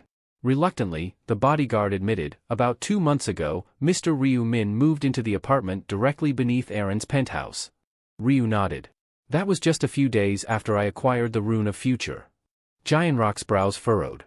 Why are you bringing this up now? He asked, confused. The bodyguard shifted uncomfortably. I only learned about it today. But, think about it. If Ryu didn't have knowledge of the future, why would he move so close to someone tied to the company he was about to invest in? Giant Rock considered this. It seemed too deliberate to be a coincidence. But then again, couldn't Ryu just be someone with inside knowledge, someone aware that Giant Rock was sponsoring Aaron? As Giant Rock mulled it over, Ryu calmly enjoyed the meal in front of him. He knew it wasn't enough to convince Giant Rock yet. The CEO's expression still carried doubt. How about this? Ryu Min said, his voice calm and measured. The hotel we're in right now. Giant Rock, you own it, don't you? You're the eldest son of the Osum Group. You founded Heavenly Demon Consulting to prove yourself and earn your father's recognition. The bodyguard shot up from his chair, enraged. Who's feeding you this information? Only Giant Rock's close relatives know about that. Calm down, Ryu replied coolly, before turning to Giant Rock. Apologies, bodyguard muttered. Giant Rock remained silent, collecting his thoughts. While he admitted to himself that Ryu's statements were accurate, it still wasn't enough to convince him that this so-called foresight was real. Any family member could have told him. For all Giant Rock knew, Ryu could have been hired by someone to manipulate him. The idea of shifting their entire business strategy simply because one major shareholder suggested it sounded reckless, even absurd. Changing the entire industry based on your word sounds ridiculous, Giant Rock finally spoke, his voice steady. Sure, a rune that can see the future might be possible, but trusting your claims blindly? That's a different story. He leaned back in his chair, glancing at the bodyguard before continuing, Look, I appreciate your investment in my company. But this kind of discussion should be held at a shareholders' meeting. It's up to you to convince them, not just me. Giant Rock stood up, preparing to leave.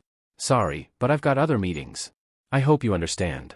Ryu, unfazed, called out, Wait a moment. There's something more. Giant Rock paused, one hand on the chair. What else do you have to say? Internally, Ryu weighed his options. Is this the only way left, he thought. Finally, he spoke up, his voice carrying a hint of urgency. How about this, then? I'll give you intel about the 4th round.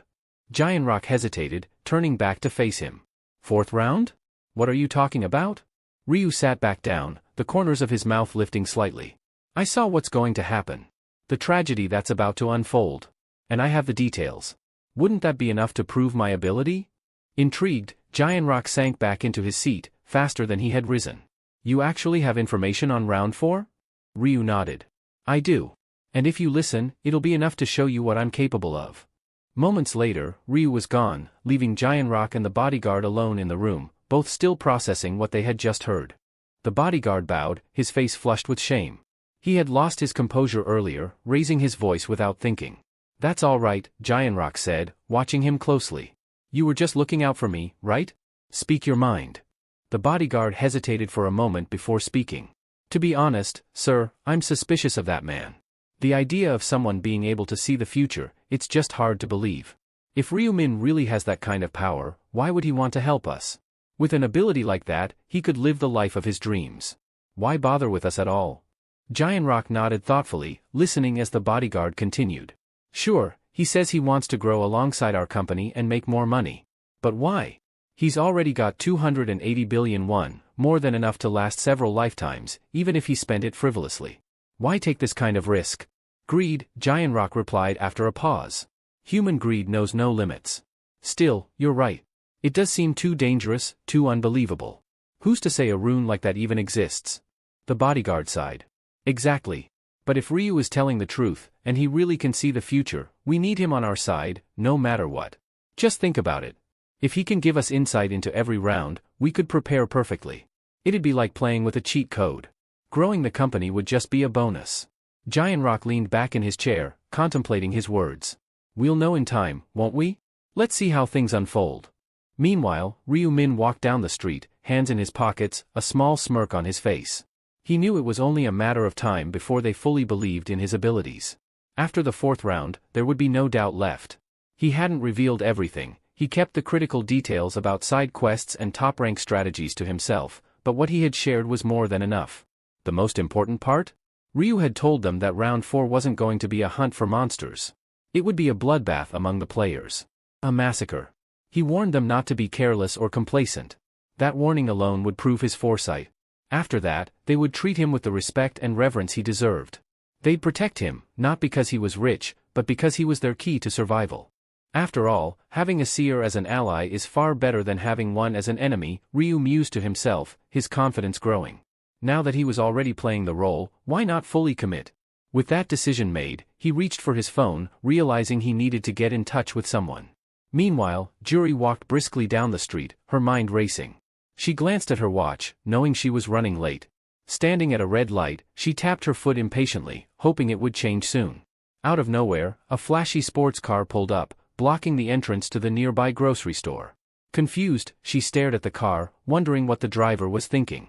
Then the window lowered, revealing Ryu-min behind the wheel. Juri, he called out. She recognized him immediately. The light turned green, and she hurried across the street, making her way toward his car. Is this your car? She asked, her voice tinged with surprise. Yeah, Ryu nodded, offering a quick apology for parking in front of the store. Hop in. Let's go for a drive and talk. Sure, Juri agreed, curiosity piqued. As the car sped down the road, Juri couldn't help but be impressed by the luxurious vehicle. She had never been in a car like this before. Ryu mentioned it was his first drive in it too, having only recently bought it. How much did it cost? She asked, intrigued. Not much, Ryu replied nonchalantly. Around 900 million. 900 million? Juri exclaimed, her eyes wide with disbelief. That's not much to you? Do you know how many convenience stores you could open with that kind of money? Ryu laughed softly. Compared to what I earned from the lottery, it really isn't that much. Fair enough, she admitted, shaking her head in amazement. She couldn't deny it, Ryu was incredibly wealthy. 60 billion from Nato? It's like we live in completely different worlds. Juri blushed, unable to shake the feeling that this outing felt a bit like a date, making her shy. Her cheeks grew even warmer when Ryu suddenly said, I need to confess something. Her heart skipped a beat, and she stammered out a flustered, huh? Confess? Noticing her reaction, Ryu quickly clarified, relax, it's nothing weird. Don't get the wrong idea.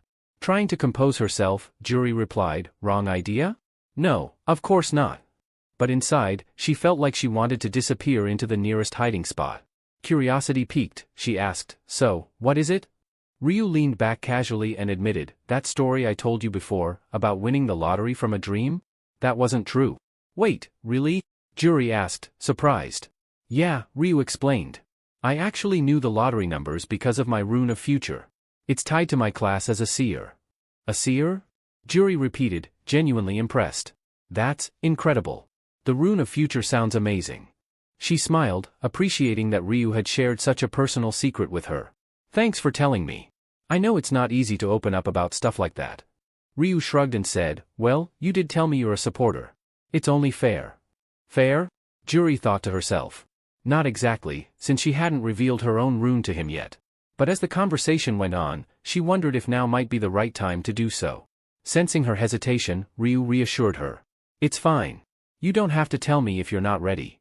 Taking a deep breath, Juri decided to open up. "Actually, in the first round, I got the rune of protection," she confessed. "It creates protective barriers around me, one for each person within 10 meters. So, if there are 5 people, I'm surrounded by 5 barriers." She felt a weight lift from her shoulders after revealing her rune, finally feeling comfortable enough to share that part of herself. Curious about why Ryu had decided to reveal his rune so suddenly, Juri couldn't help but ask. He sighed and responded, "Keeping it a secret was weighing on me.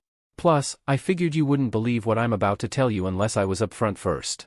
"What's on your mind?" she asked, her attention fully on him as the car sped along. Ryu took a moment, then revealed critical details about the upcoming round 4. Juri was shocked, her eyes widening at the implications. He warned her to stay cautious, explaining that the actions of other players would be highly unpredictable.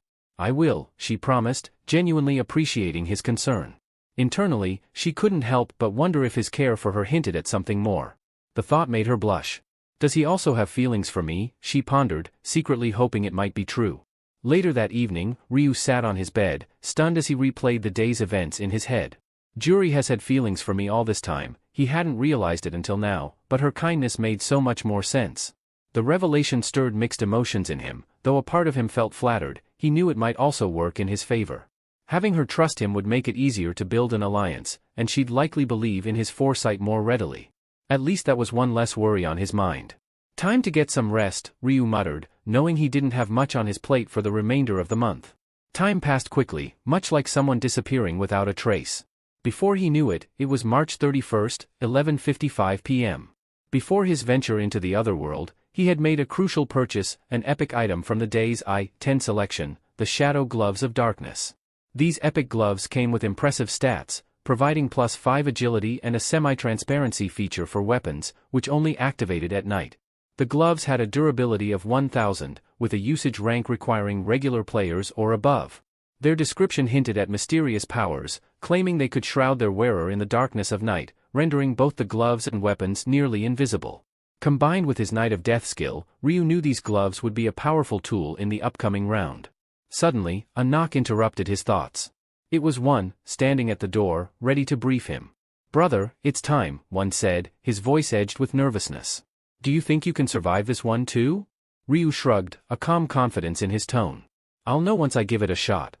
"You're a seer, aren't you?" One stammered, nervously glancing at Ryu. "You mentioned you had some intel on the 4th round." Ryu leaned back, his expression calm. "Knowing something and acting on it are two different things," he clarified, his tone steady but firm. One fidgeted, clearly uneasy. "But how can you be so calm about this?" His voice wavered, betraying his fear. Ryu's eyes narrowed slightly as he issued a quiet but firm warning. "Stop saying things like that. Talking about death only invites it." He paused, reclining further on the bed, his mind racing. While round 4 would likely be a death trap for many, it wasn't a concern for him. Inside the game, Young-min was pacing in frustration, muttering under his breath. "Damn it, it's happening again. The stat penalties." His stats were decimated, down by a permanent 50% due to past betrayals. He cursed inwardly, feeling the weight of the consequences for turning on his former mentor, Cho Jong-shik. With 0 command tokens left, Young-min wondered how he'd possibly survive the upcoming challenges. Young-min reflected bitterly on the dangers ahead. Competitors vying for the zone representative position might target him, and those he once called allies could be seeking revenge. As he surveyed his bleak surroundings, he muttered, "Where the hell are we?" The sterile, white environment made him feel like nothing more than a lab rat in some twisted experiment. That's when he spotted Ryu. His jaw clenched in anger. To Youngmin, Ryu, Black Scythe, was no mere rival. He was a manipulator, a devil who had likely foreseen these events and pulled strings behind the scenes. Youngmin was convinced that Black Scythe had orchestrated the destruction of the relic and had been suspiciously quick in taking down the proxy of divine punishment. His fists tightened at the thought, and he longed to be strong enough to wipe the smirk off Ryu's face. But he knew better. Frustration and anger aside, Youngmin acknowledged he had no choice. If he wanted to survive, he had to accept the devil's hand. With reluctance, he approached Ryu. Black Scythe, Youngmin called out. Ryu turned toward him, unfazed. What's on your mind? Ryu asked, his tone casual, as if everything around them wasn't unraveling. Youngmin's voice held a hint of desperation as he asked, our agreement from the last round, does it still stand? Ryu raised an eyebrow, his expression unreadable. What agreement, he replied, feigning ignorance, though they both knew the truth. Unfazed by Youngmin's persistence, Ryu met his plea with a cold smile. I did promise protection if you became my subordinate, didn't I? His smirk deepened, but there was no warmth behind it. But that was then. Now, I have no need for someone like you. Youngmin's heart sank as Ryu continued, his voice sharp and dismissive. You don't have any command tokens left. Without those, what use is the title of zone representative? And with most players already locked into their classes, those tokens mean next to nothing now.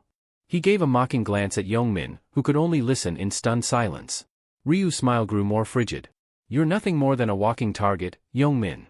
Youngmin's face paled, the weight of Ryu's words crushing him. His chest tightened with dread as he darted his eyes around, expecting the judgmental gazes of other players to fall upon him. But to his surprise, no one seemed to notice. No accusing looks. No whispers. Ryu, seemingly amused by Youngmin's unease, gave a reassuring smile, though it did little to ease the tension. Relax. You're only a target in theory, he said smoothly. In reality, no one's paying attention to you right now. Youngmin, still confused, stammered, why aren't they? I thought. Ryu cut him off, his tone now laced with the wisdom of experience. The zone representative position isn't what it seems. People are beginning to realize that. The higher you climb, the harder you fall. He paused, his eyes narrowing. The role paints a target on your back, and with players switching classes, those command tokens won't hold much value. The risk far outweighs the reward. A bead of sweat trickled down Youngmin's temple as he absorbed Ryu's words. He couldn't deny the truth behind them. He would give up the command tokens in a heartbeat if it meant survival. Before he could dwell on the thought, something caught his attention. Erin and her bodyguard, both draped in regal armor that gleamed with authority and power, were approaching.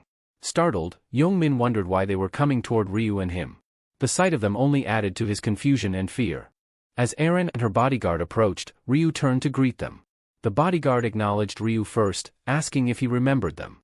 With a slight nod, Ryu confirmed, of course, I remember. What brings you here? The bodyguard shot a quick glance at Youngmin before casually remarking, not much. Just wanted to thank you again for saving us from those thugs last time. The word thugs was a clear jab at Youngmin, who had been the aggressor in that situation. Youngmin's face reddened with anger. Thugs, he shouted, his voice filled with indignation. But before he could say more, Ryu calmly raised a hand, silencing him instantly.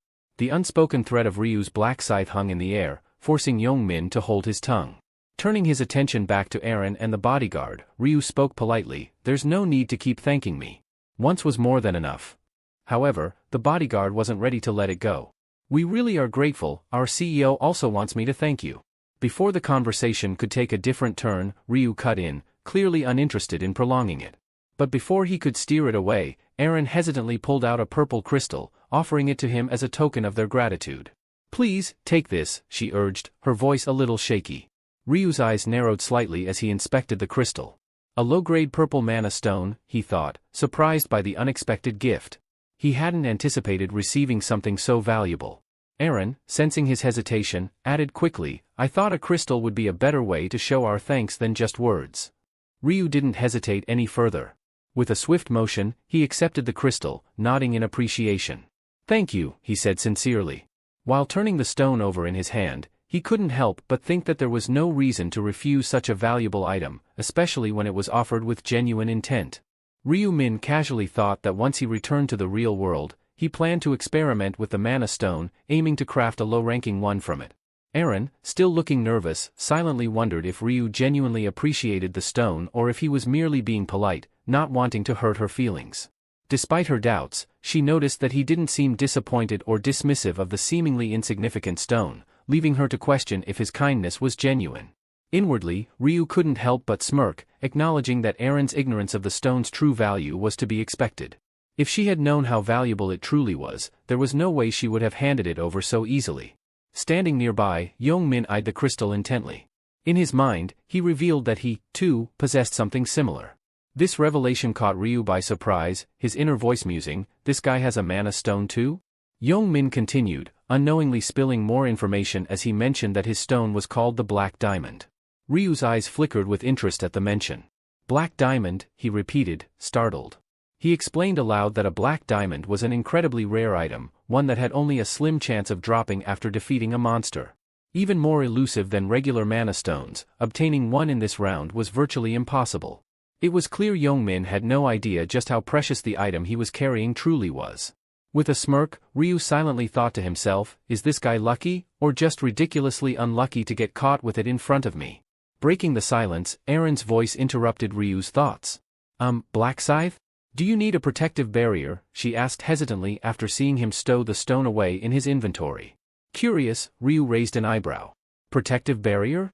Aaron nodded, explaining that she had recently switched to the summoner class and could summon a fairy that would cast a barrier around him if necessary. Ryu politely declined with a confident smile. "I appreciate the offer, but no thanks," he replied smoothly. "I don't think I'll need it. I will be fine." Aaron, feeling a slight twinge of disappointment, lowered her eyes and softly said, "Oh, I understand." She then bowed politely, adding, "We should get going now. I hope you do your best in this round." Ryu smiled in return and replied, "Thanks, you too." As Aaron and her bodyguard turned to leave, Ryu caught sight of Young-min trying to slip away as well. "Wait," he called out. Young-min hesitated, turning back. "What?" he asked. "You might want to think twice before leaving," Ryu cautioned. Puzzled, Young-min furrowed his brow. "What do you mean?" Ryu calmly reminded him, "You're a walking target. Just because no one's coming for you right now doesn't mean you're safe." Young-min frowned, unsure. "But no one's after me at the moment," he insisted. Ryu shook his head, explaining, "Maybe not right now, but there are still players out there, those who haven't chosen a class yet. They'll be looking for command tokens. And as the zone representative, you're an easy target for them." Young-min paused, considering Ryu's words. "Out of 1,000 players, who would really target me?" he asked, still skeptical. "If you want my help, I can make sure you stay out of their sights," Ryu offered. But before Young-min could even thank him, Ryu added with a sly grin, "Of course, it won't be free. Aaron paid with a mana stone. If you've got something similar, we can make a deal." Young-min quickly rummaged through his inventory, pulling out a gleaming black diamond, its surface smooth and polished like glass. "I've got this," he said, holding it out nervously. Ryu's eyes gleamed as he took the stone, tucking it away safely. "Anything else?" Ryu inquired, half joking. Young-min nervously shook his head. "I don't have anything else, unless you want my clothes, but I'm not about to walk around naked," he added with a weak laugh. Ryu smirked. "Don't worry, I'm not interested in your clothes," he reassured. With the black diamond handed over, Young-min asked anxiously, "So, you'll help me now?" Ryu nodded. "I said I'd keep my word, didn't I?" Just then, an eerie, celestial laughter echoed through the realm, as if an unseen angel was watching, amused by the shrinking number of players still left in the game. Confusion rippled through the crowd of players as they tried to process the situation. Some wondered if real-life fights had broken out once again. Standing with his arms crossed, Ryu quietly mused that it would be unusual if the players managed to stay out of trouble for an entire month. The angel, sensing the growing tension, summoned everyone's attention. A system window appeared before them, revealing the chilling objective for Round 4, kill each other for 3 hours. Only 521 survivors will remain in the zone. Shock spread like wildfire among the players. "What does she mean by kill each other?" someone muttered in disbelief. As if reading their minds, the angel's gaze swept over the crowd, her tone cold and matter-of-fact. "It's exactly as it sounds," she confirmed. "Stab the person next to you, end their life, it's that simple." Her blunt explanation struck like a blow. This round wasn't about battling monsters or facing external threats. It was about reducing the number of players, with one method: mutual slaughter. As panic set in, a flurry of questions erupted. "No monsters this round?" someone asked, confused. Another voice, tinged with fear, wondered aloud, "How are we supposed to level up then?" In the midst of the murmuring, one player speculated, "Maybe if each of us kills just one person, half of us could survive." With a playful smile, the angel raised a finger to her lips. "That's a secret," she teased. "It wouldn't be any fun if I just told you, right?" Ryu watched her, his mind racing. Wouldn't be fun, he thought, echoing her words. He knew there was more to it. The angels weren't the masterminds behind this twisted game, they were merely the enforcers. Someone higher up was pulling the strings, controlling the rules. And if the angel wasn't revealing everything, it was because the real host had ordered her to keep certain truths hidden. The angel delivered her unsettling ultimatum with chilling indifference. Surviving this round wasn't as simple as just killing another player. Only the top 521 would make it through, but the criteria for ranking remained a mystery. Quick kills wouldn't necessarily guarantee a higher position.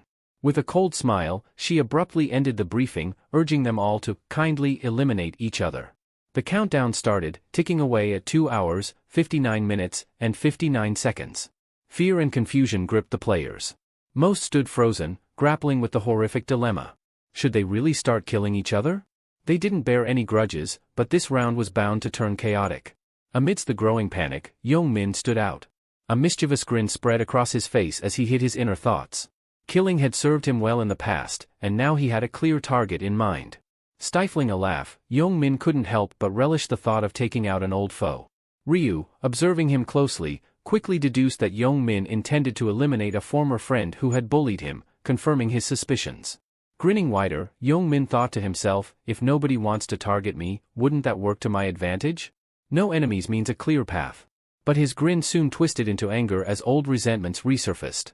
Cursing his former friends, he swore to hunt them down and eliminate them all. Suddenly, his confidence shattered as he jumped in fear, thinking someone was coming for him. But it was only Ryu, who approached with a calm, purposeful stride. "Do you have any business with me?" Young-min asked, still rattled. Ryu's voice was steady. "I told you I'd help you avoid being targeted, didn't I? I'm here to keep that promise." With a casual flick of his hand, a crimson aura began to swirl around Ryu's palm, and in a matter of moments, a scythe materialized. Young-min's eyes widened in terror, his body frozen as if anticipating the inevitable. Ryu looked poised to strike, leaving Young-min, and the audience, hanging in suspense. The air thick with tension as the deadly weapon hovered over its potential victim. Young-min's head flew through the air, his body collapsing lifelessly to the ground. Before the shock could settle in, Ryu's calm expression remained unchanged as he wiped his blade clean. Almost immediately, a system notification popped up before Ryu, revealing a hidden subquest: eliminate the zone representative within the time limit. Ryu had effortlessly completed it by killing Young-min, the current zone representative. As a reward, he received a rare item, a lowest rank mana stone draw token. The token had some specific conditions, though. It could only be used by someone at practice rank or higher and would expire after the next round. The prize was luck-based, offering between 1 to 5 random mana stones. Ryu smirked inwardly as he read the notification. He had secured exactly what he was after. Dismissing his scythe, he felt a rush of excitement about the loot. While the subquest reward was a nice bonus, it wasn't the only reason he had dispatched Young-min. Suddenly, panic screams erupted from the crowd as onlookers pointed toward Young-min's lifeless form. One girl, her voice trembling with accusation, cried out, "He killed the zone representative. Black Scythe's a murderer." Fingers were pointed, and more voices joined in, calling Ryu's actions barbaric. Ryu found their outcry deeply hypocritical. Just moments ago, these same players had been eyeing the zone representative's head themselves. Now that Young-min was gone, they were pretending to be virtuous, accusing him of being inhumane. As the crowd's condemnation grew louder, they began questioning his humanity, branding him a cold-blooded killer. Inwardly, Ryu acknowledged the irony.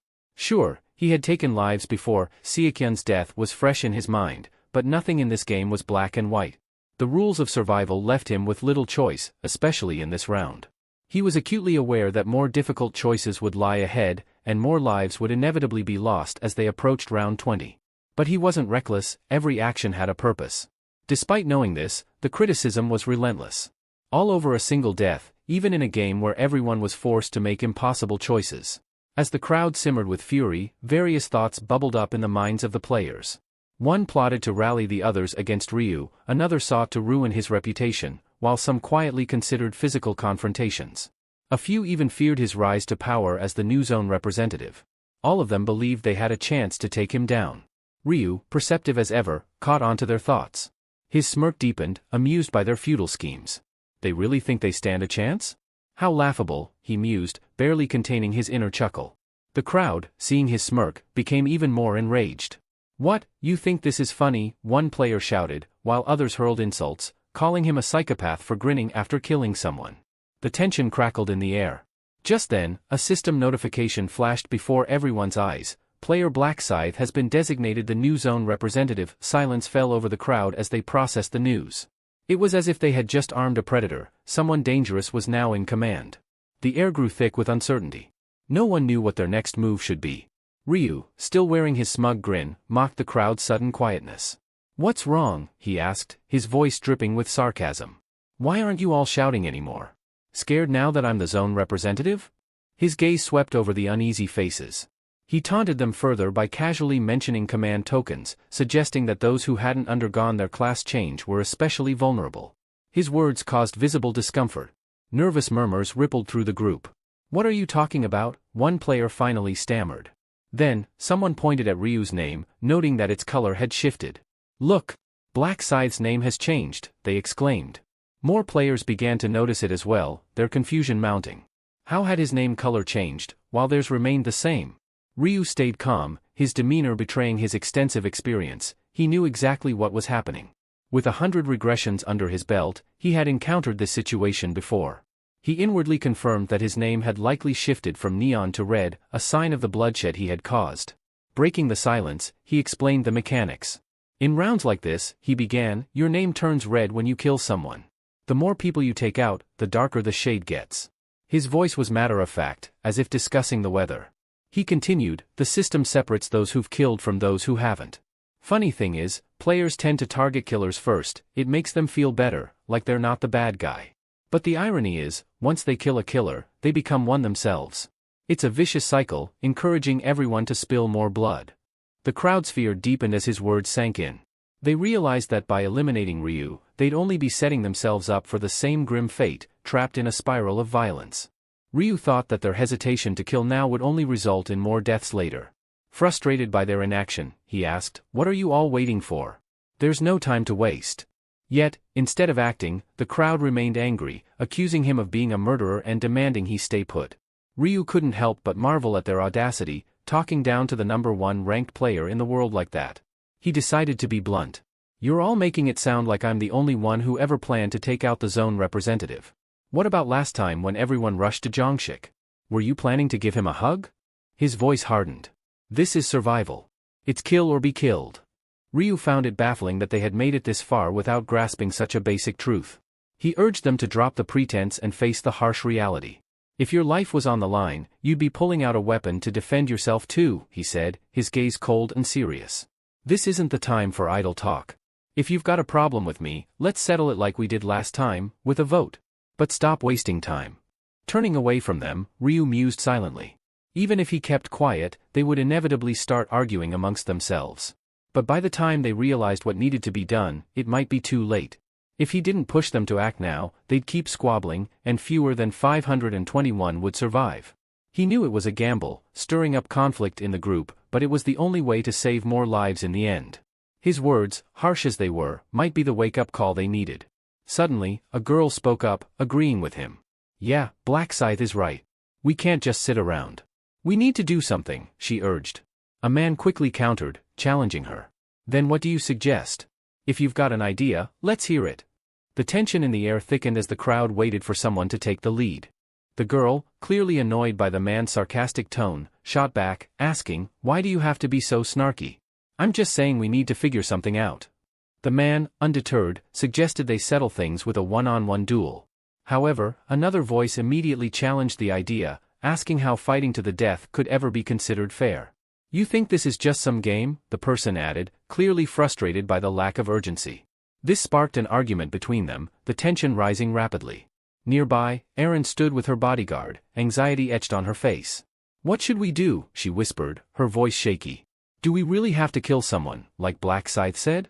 The bodyguard, eyes cold, nodded without hesitation. "If we don't, someone else will kill us," he replied firmly. "It's them or us. I don't care who they are." Erin hesitated, her kind-hearted nature conflicting with the brutal reality before her. She remained silent, torn between survival and her conscience. The bodyguard, seeing her hesitation, turned to her with a serious look. "Listen, Erin. You need to toughen up. Taking a life isn't easy, but in this game, it's necessary. If you hesitate, you're dead. Nervously, Aaron asked, "You talk like you've done it before, have you?" The bodyguard shook his head, though his voice was resolute. "No, I haven't. But I've thought it through. You need to get ready. This isn't going to be easy." Aaron glanced at him uncertainly. "Who should we go after?" "Let the situation decide," he replied. "When the time comes, you'll know." Meanwhile, tensions within the group continued to escalate. One player snapped, urging someone else to stop wasting time and pick a target. But instead of complying, the person fired back, asking, "What about you? Who are you going to target?" Another player interjected, arguing that the best strategy was to focus on those with red names, since they'd already killed someone. "They're the real threats," he reasoned. But this sparked more dissent, as someone else questioned who had the right to make such a decision. Fingers started pointing at Blackscythe, with accusations flying about how his red nickname only confirmed his reputation as a killer. Amidst the chaos, one person scoffed at the idea of targeting Blackscythe. "You think we can take down someone at level 30? They asked, incredulous. "We wouldn't stand a chance, even if all of us attacked at once." Another chimed in, doubting their ability to overwhelm Ryu. "Even if we worked together, we couldn't overpower him." As the voices grew louder, a nervous player cautioned them to lower their voices, casting a worried glance in Ryu's direction. "What if he overhears us?" Ryu, wearing a scowl of irritation, silently noted that he could hear every word the group was saying. As his sharp gaze swept over them, a palpable wave of unease washed through the crowd. Some of them visibly tensed, avoiding his stare as if it burned. The tension was briefly broken by another player who, fed up with the heated chatter, spoke up. "Is this really what we're doing? We can't just kill people, even if they've done wrong. Life's still life," he argued passionately, attempting to appeal to their dwindling sense of morality. A second player nodded in agreement. "If we start killing murderers, what's the difference between us and them? We'd just be creating more killers." But another, more pragmatic, voice cut through the moral debate. "Look, we need to focus on survival. We have to decide who's the real threat here, or none of us will make it." Someone else quickly chimed in, tired of the back and forth. "Enough talking. We should just target those who've already crossed the line. They're the ones we need to take out." A girl, standing near the back, scoffed. "And how exactly do you plan to do that? Line up all the criminals and ask them to raise their hands," she asked sarcastically, drawing a stifled laugh from a joker in the corner. One of the men, clearly irritated by her comment, turned to her with a sneer. "Who the hell are you to make jokes?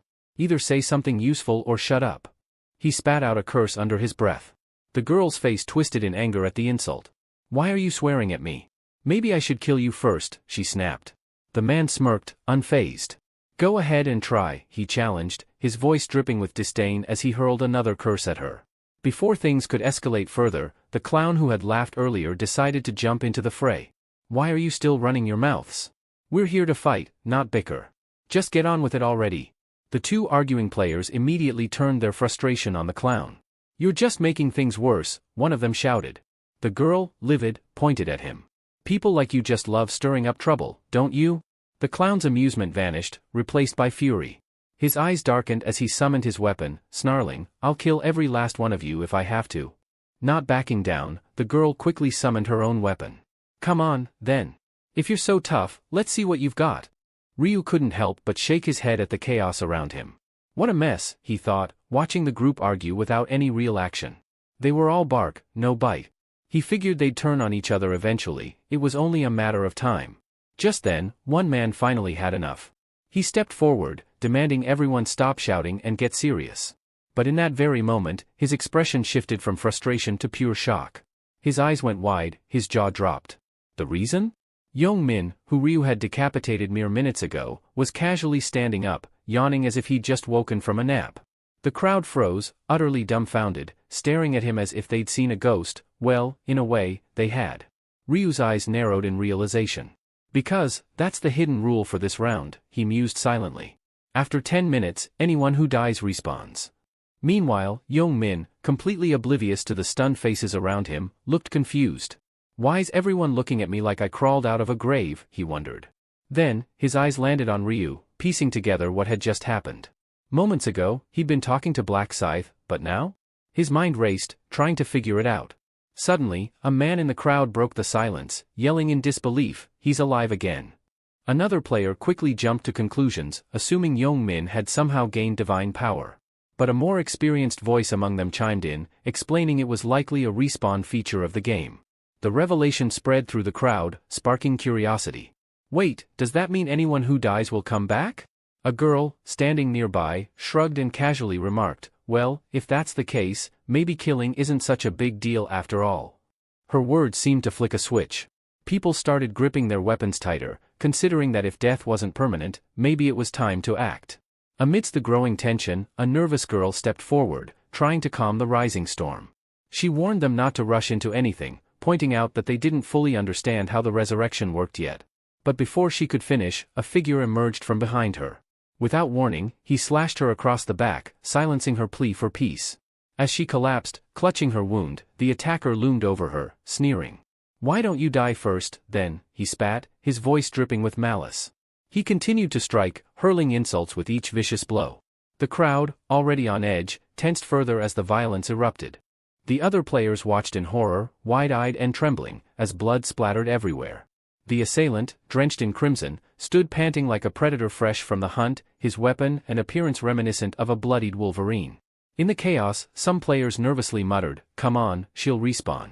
We need to regroup," hoping that the girl's body would miraculously revive. But as the seconds dragged on, the unsettling realization hit them, she wasn't coming back. One jittery player, biting their nails in growing anxiety, whispered, "She's not respawning." Another nervously suggested that maybe it was just taking time. Yong-min took about 10 minutes, right? Let's give her a little more time, someone else added, clinging to hope. The group agreed, anxiously waiting. After what felt like an eternity, a soft, golden light began to surround the lifeless girl. Her clothes and wounds were restored, as if she'd never been touched. In a matter of moments, she stirred and slowly stood, stretching as if waking from a deep sleep. The onlookers were stunned, mouths agape at the miraculous sight. But as she fully regained her senses, a new realization hit her. She remembered everything. Who did it? Who attacked me? She demanded, her sharp gaze sweeping across the crowd. Silence followed. No one dared to speak. But just as the tension thickened, the man who had killed her earlier stalked toward her again, ready to strike once more.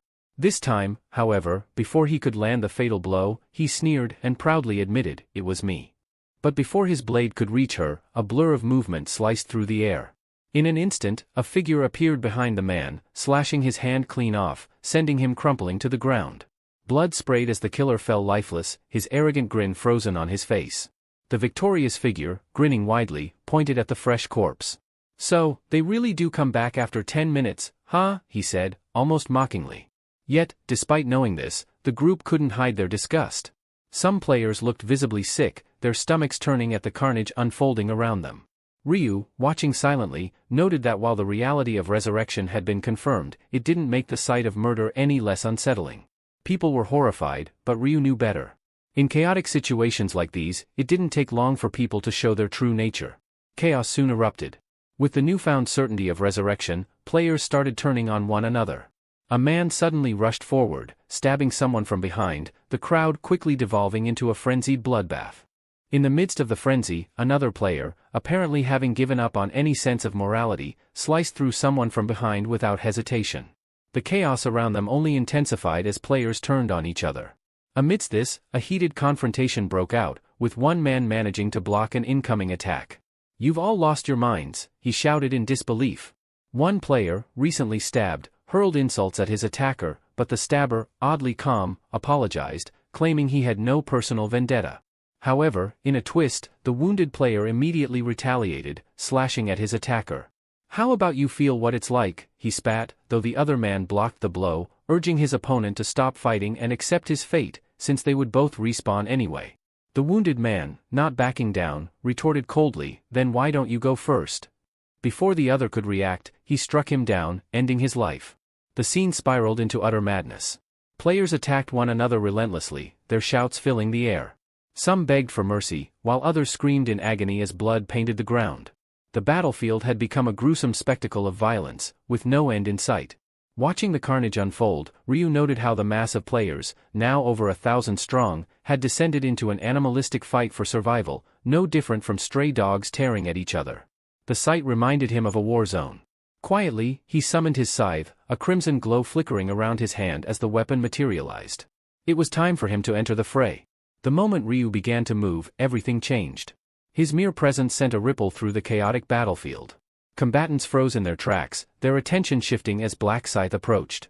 With a single, sweeping motion, Ryu unleashed his power, and a wave of red energy sliced through the air, cutting down everyone in his immediate vicinity. The ground was suddenly littered with corpses, blood pooling around him as the deadly quiet settled. But Ryu wasn't done. He sensed 3 individuals attempting to ambush him from behind. Before they could even launch their attack, he dispatched them in an instant, his presence detection skill making their feeble attempts laughable. They didn't stand a chance. Scanning the battlefield, Ryu's eyes landed on a man wielding a massive, double-sided axe, laughing maniacally as he took down his foes with brutal swings. Ryu smirked to himself, knowing that the man's rampage wouldn't last much longer. As Ryu observed the chaos around him, he quietly acknowledged that this 4th round was tailor-made for Black Flame Dragon. With the absorption rune in his possession, this stage was practically a banquet for him. From the deep hue of Black's name, Ryu deduced that the man had already eliminated about 10 players. He figured Black would likely have to make use of the stack few times, considering the pace of his rampage. Black couldn't contain his amusement, glancing at his status window in sheer delight. Each player he took down caused his stats to skyrocket, and he was reveling in it. Sure, it was normal to grow stronger from slaying monsters, but the unexpected boost from eliminating other players? That felt like hitting the jackpot. The absorption rune worked by increasing a stack each time an enemy was defeated. Once the stack was full, a random stat would be added, and the size of the boost depended on the level of the defeated player. Armed with this knowledge, Black was like a predator on the hunt, grinning wickedly as he sought out his next target, eager to cut down as many as he could. Each time his status window updated, showing the steady growth of his stack, he couldn't help but wonder if it was due to the high level of his victims. His most recent kill was around his level, and the stack jumped significantly. That made him think, what would happen if he managed to take down Black Scythe himself? The thought of filling his stack instantly and gaining new abilities flashed through his mind, but he quickly dismissed it. Going after someone of Black Scythe's caliber could lead to disastrous consequences, and he wasn't eager to tempt fate. Instead, he decided to stick to weaker players, using them as stepping stones to grow even stronger. Spotting another player nearby, he swiftly moved in, delivering a lethal strike from behind. As his blade cut through his unsuspecting opponent, Black murmured under his breath, "Nothing personal." Pulling his bloodied weapon free from the lifeless body, he chuckled to himself, feeling a strange sense of relief wash over him. The chaos, the bloodshed, it was all an outlet for his pent-up aggression, and it felt oddly therapeutic. Recalling the trouble Jongsik had caused in the previous round, Black Flame Dragon's grin widened. He couldn't shake the feeling that this round was designed perfectly for him. Just then, he sensed movement behind him. Someone was trying to sneak up for an ambush. Without missing a beat, Black Dragon sidestepped the incoming attack, raising his weapon overhead. As he readied his strike, he mused inwardly about how most players gain nothing from eliminating each other. But for him, it was different. His stats surged with every kill. With a swift, clean cut, he took down his would-be attacker. But me? I get stronger every time I bring someone down, Black muttered to himself, barely breaking stride. As players started respawning, he observed with a smirk. And the best part? My prey just keeps coming back for more. His eyes fell on a girl who had just reappeared, her expression barely registering her new reality before he cut her down again, blood spraying across the ground. As he wiped the blood from his weapon, he wondered how many he'd killed by now. He had lost count but knew that the more he eliminated, the higher he would climb on the leaderboard. His ambitions were crystal clear, eliminate everyone he could to secure the top spot. However, his momentum came to an abrupt stop when he found himself face to face with Ryu. Ryu advanced toward him, and in an instant, the air around them shifted. With a single move, Ryu unleashed his skill, Night of Death. The sky turned unnaturally dark, casting an eerie shadow over the battlefield. Black blinked, bewildered by the sudden shift, and noticed that other players around him were just as confused, eyes darting toward Ryu in shock. Something about Ryu's scythe caught Black's attention, it was becoming transparent, almost ghostly. Alarmed, Black quickly realized he needed to be on guard. But before he could react, a red hue filled his vision, and suddenly, he felt weightless. His world spun, the ground seemingly flipping as he found himself airborne. It was only as his severed head tumbled through the air that reality hit him. Ryu's strike was flawless, severing Black Flame Dragon's head cleanly from his body. The head hovered momentarily in the air, spinning upside down before gravity took over. Despite the brutal end, Black felt surprisingly calm. After all, it was Ryu, Black Scythe, who had taken him down. As his vision dimmed, Black reflected on his mistake, realizing that crossing paths with Ryu had been a miscalculation. He would respawn soon, but next time, he'd be more cautious. Elsewhere on the chaotic battlefield, the sound of clashing swords filled the air, accompanied by shouts, curses, and the endless struggle for survival. In the midst of this chaos, Yong-min stood back, quietly observing the carnage. His attention shifted as a figure beside him suddenly resurrected, rising from the dead after 10 minutes had passed. So it's true, Yong-min thought with a twisted grin. People really do come back. The rules of the game were now clear to him. This wasn't just survival, it was a chance for revenge. His mind raced as he realized the opportunity before him. He could take out everyone who had betrayed him. Clenching his fist, he smiled wider, resolved to settle old scores. Walking through the battlefield where players ruthlessly slaughtered one another, Yong-min scanned the chaos, his eyes seeking one specific person, Kim Sung-han. A predatory grin formed on his face when he finally spotted him. There, trembling and wide-eyed, Kim stood frozen amidst the violence. "Look at this idiot," Yong-min chuckled to himself, watching Kim visibly quake with fear, terrified over the prospect of a stat penalty. Yong-min couldn't resist. Laughing, he waved dramatically to catch Kim's attention. When Kim turned and saw him, his confusion was palpable. Without warning, Yong-min sprinted toward Kim and landed a brutal punch to his face, sending him crashing to the ground. As Kim cradled his face in shock and pain, Yong-min stood over him, smirking. "Good to see you again, you coward," he sneered. Kim, dazed and in agony, could hardly comprehend what had just happened. But as he lay there, trembling, the grim reality hit him. Yong-min sneered as he called Kim's name again, yanking him up by the collar. His voice dripped with malice as he mocked, "Didn't you say you'd finish me off if we ever met again? Well, here I am. Give it a shot." Before Kim could respond, Yong-min landed another vicious punch. Kim's screams echoed across the battlefield, filled with pain and fear. Satisfied, Yong-min let go of him, his voice relaxed as he murmured, "Refreshing." With a dark, brooding aura, Yong-min scanned the chaos, his thoughts shifting to the other former comrades who had betrayed him. His thirst for revenge was far from quenched. If there was a hell, he thought, it would look something like this, a killing field drenched in blood, where mercy no longer existed. A place where every soul was trapped in a cycle of brutal violence and endless suffering. Among the turmoil, Erin was on her knees, clutching a knife that dripped with blood. Her breathing was ragged as she watched bodies fall around her, but her eyes were distant, her mind on the verge of collapse. The bodyguard, dispatching enemies with grim efficiency, noticed her fragile state. Walking over, he asked with mild concern, "You tired?" Erin shook her head weakly. "Not tired," she replied, her voice trembling. "Just struggling." It wasn't her body that was exhausted, it was her mind. She was barely holding on. The bodyguard silently assessed her, thinking to himself that while he could endure, it was Erin's mental state that worried him. If she couldn't pull herself together, it would impact their mission, and worse, he wouldn't be able to face the CEO. Just then, something caught his attention. A man had crept up behind Erin and grabbed her by the hair, yanking her head back. He raised his weapon, ready to strike. Without hesitation, the bodyguard sprang into action, closing the distance in an instant. Disarming the attacker with a swift movement, he sneered, "Like hell I'd let scum like you touch her." With a smooth motion, he plunged his blade into the man's chest. The attacker crumpled to his knees, gasping in agony. Turning back to Erin, the bodyguard spoke coldly. "Finish him."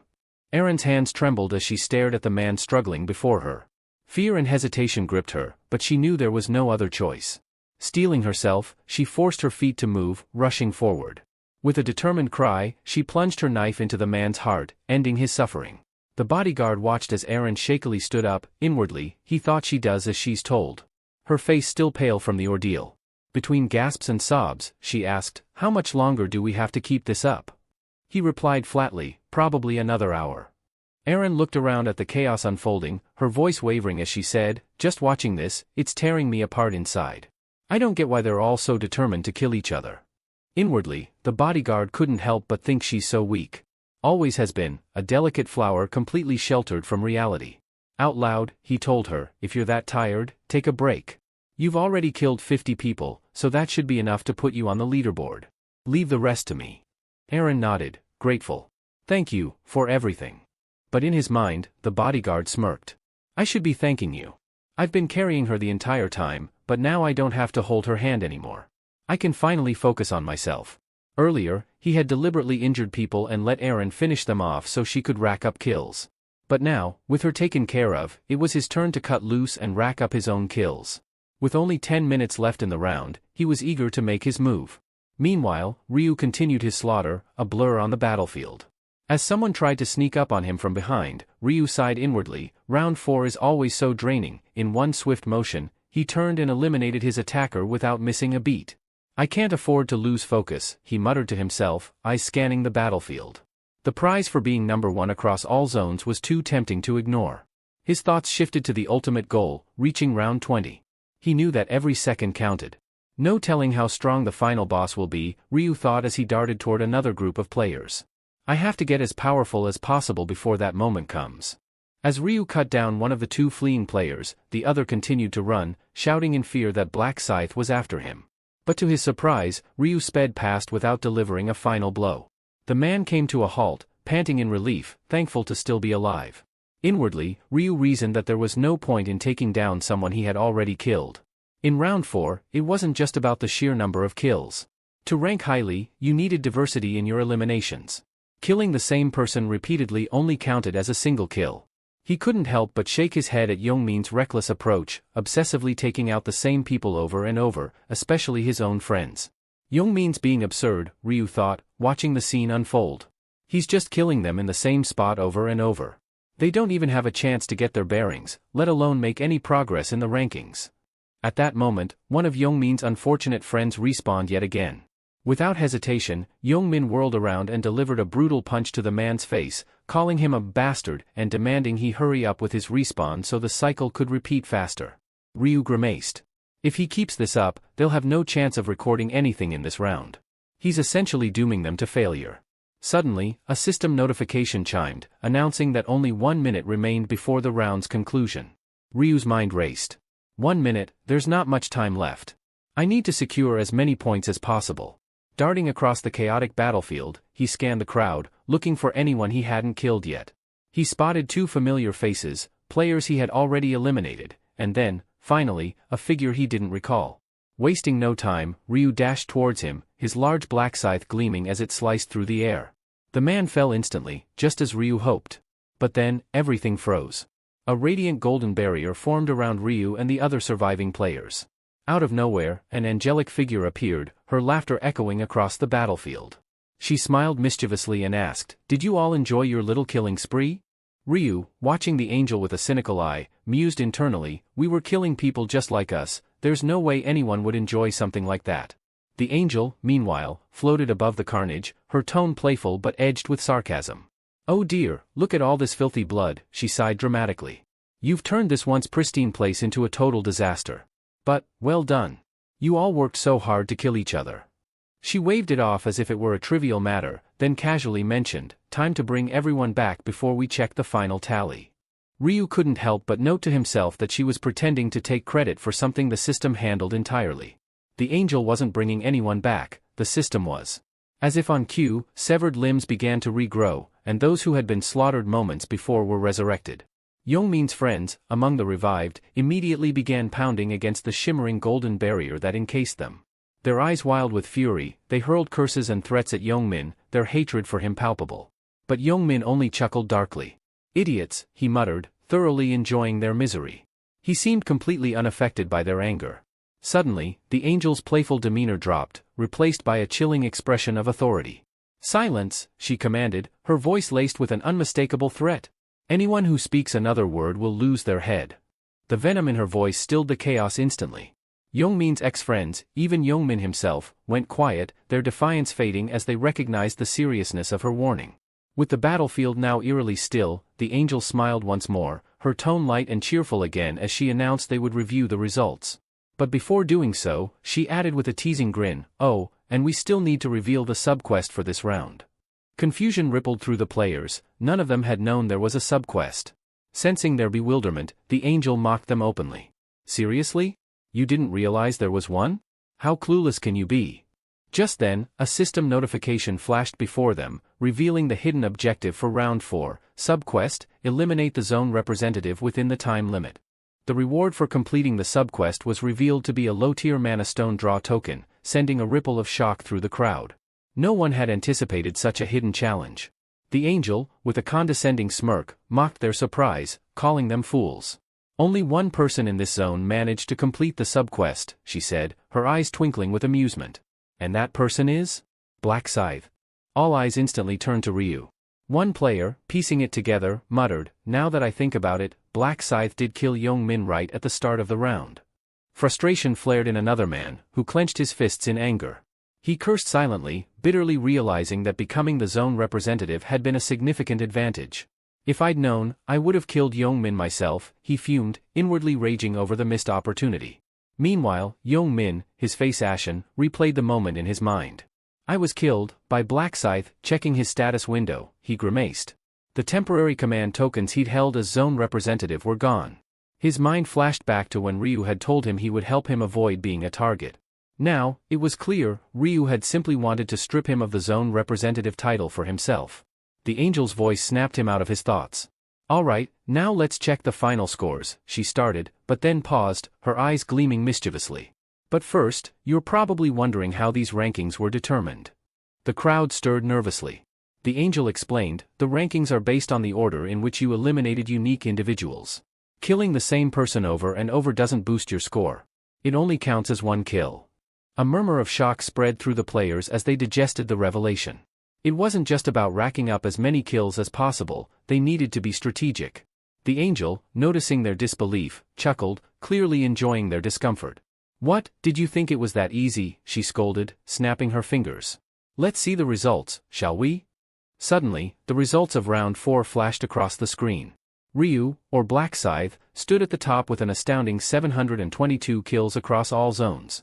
In second place was Stupid Idiot, trailing with 521 kills, while Heavenly Demon took third with 433. Within Ryu's own zone, he maintained first place as well, with Cute Baby Bird securing second with 211 kills, and the Bodyguard following closely at third with 209 kills. The angel, still sporting her signature grin, remarked, well, it seems Black Scythe claims first place again. Ryu stood there, arms crossed, his expression calm and unaffected. Inwardly, he knew the truth, it was only natural that he dominated. The Celestial being smiled, commenting on the astounding feat he had achieved, eliminating 70% of the total players, which numbered around 1,000. It was a feat that left the crowd in disbelief. They struggled to wrap their minds around how one individual could take out over 700 players on his own. An incredible achievement, the angel said, her tone a mix of awe and amusement.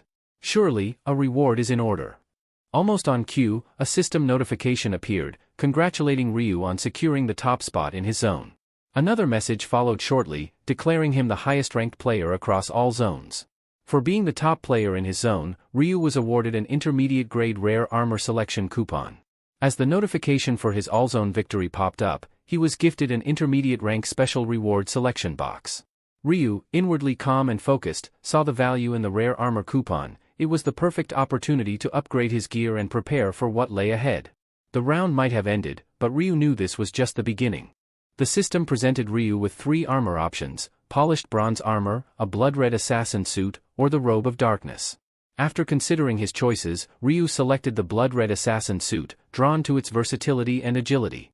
Classified as rare armor, it boasted 60 defense points, along with a +4 boost to agility, a 5% increase in both attack speed and movement speed, and a durability rating of 600. Only those ranked regular or above could wear it. This crimson suit, rumored to have once belonged to a notorious assassin, carried with it the faint scent of blood. With that decision made, Ryu turned to his special reward selection. His options were a temporary 50% stat boost, usable until the end of round 5, 5,000 gold, or critical information about round 5. Knowing that the upcoming round had a difficult subquest but also an attractive reward, Ryu opted for the stat boost, confident it would help him push through the challenges. The angel, hovering nearby, interrupted the moment. I trust you've all reviewed your rankings by now, she said with a playful grin.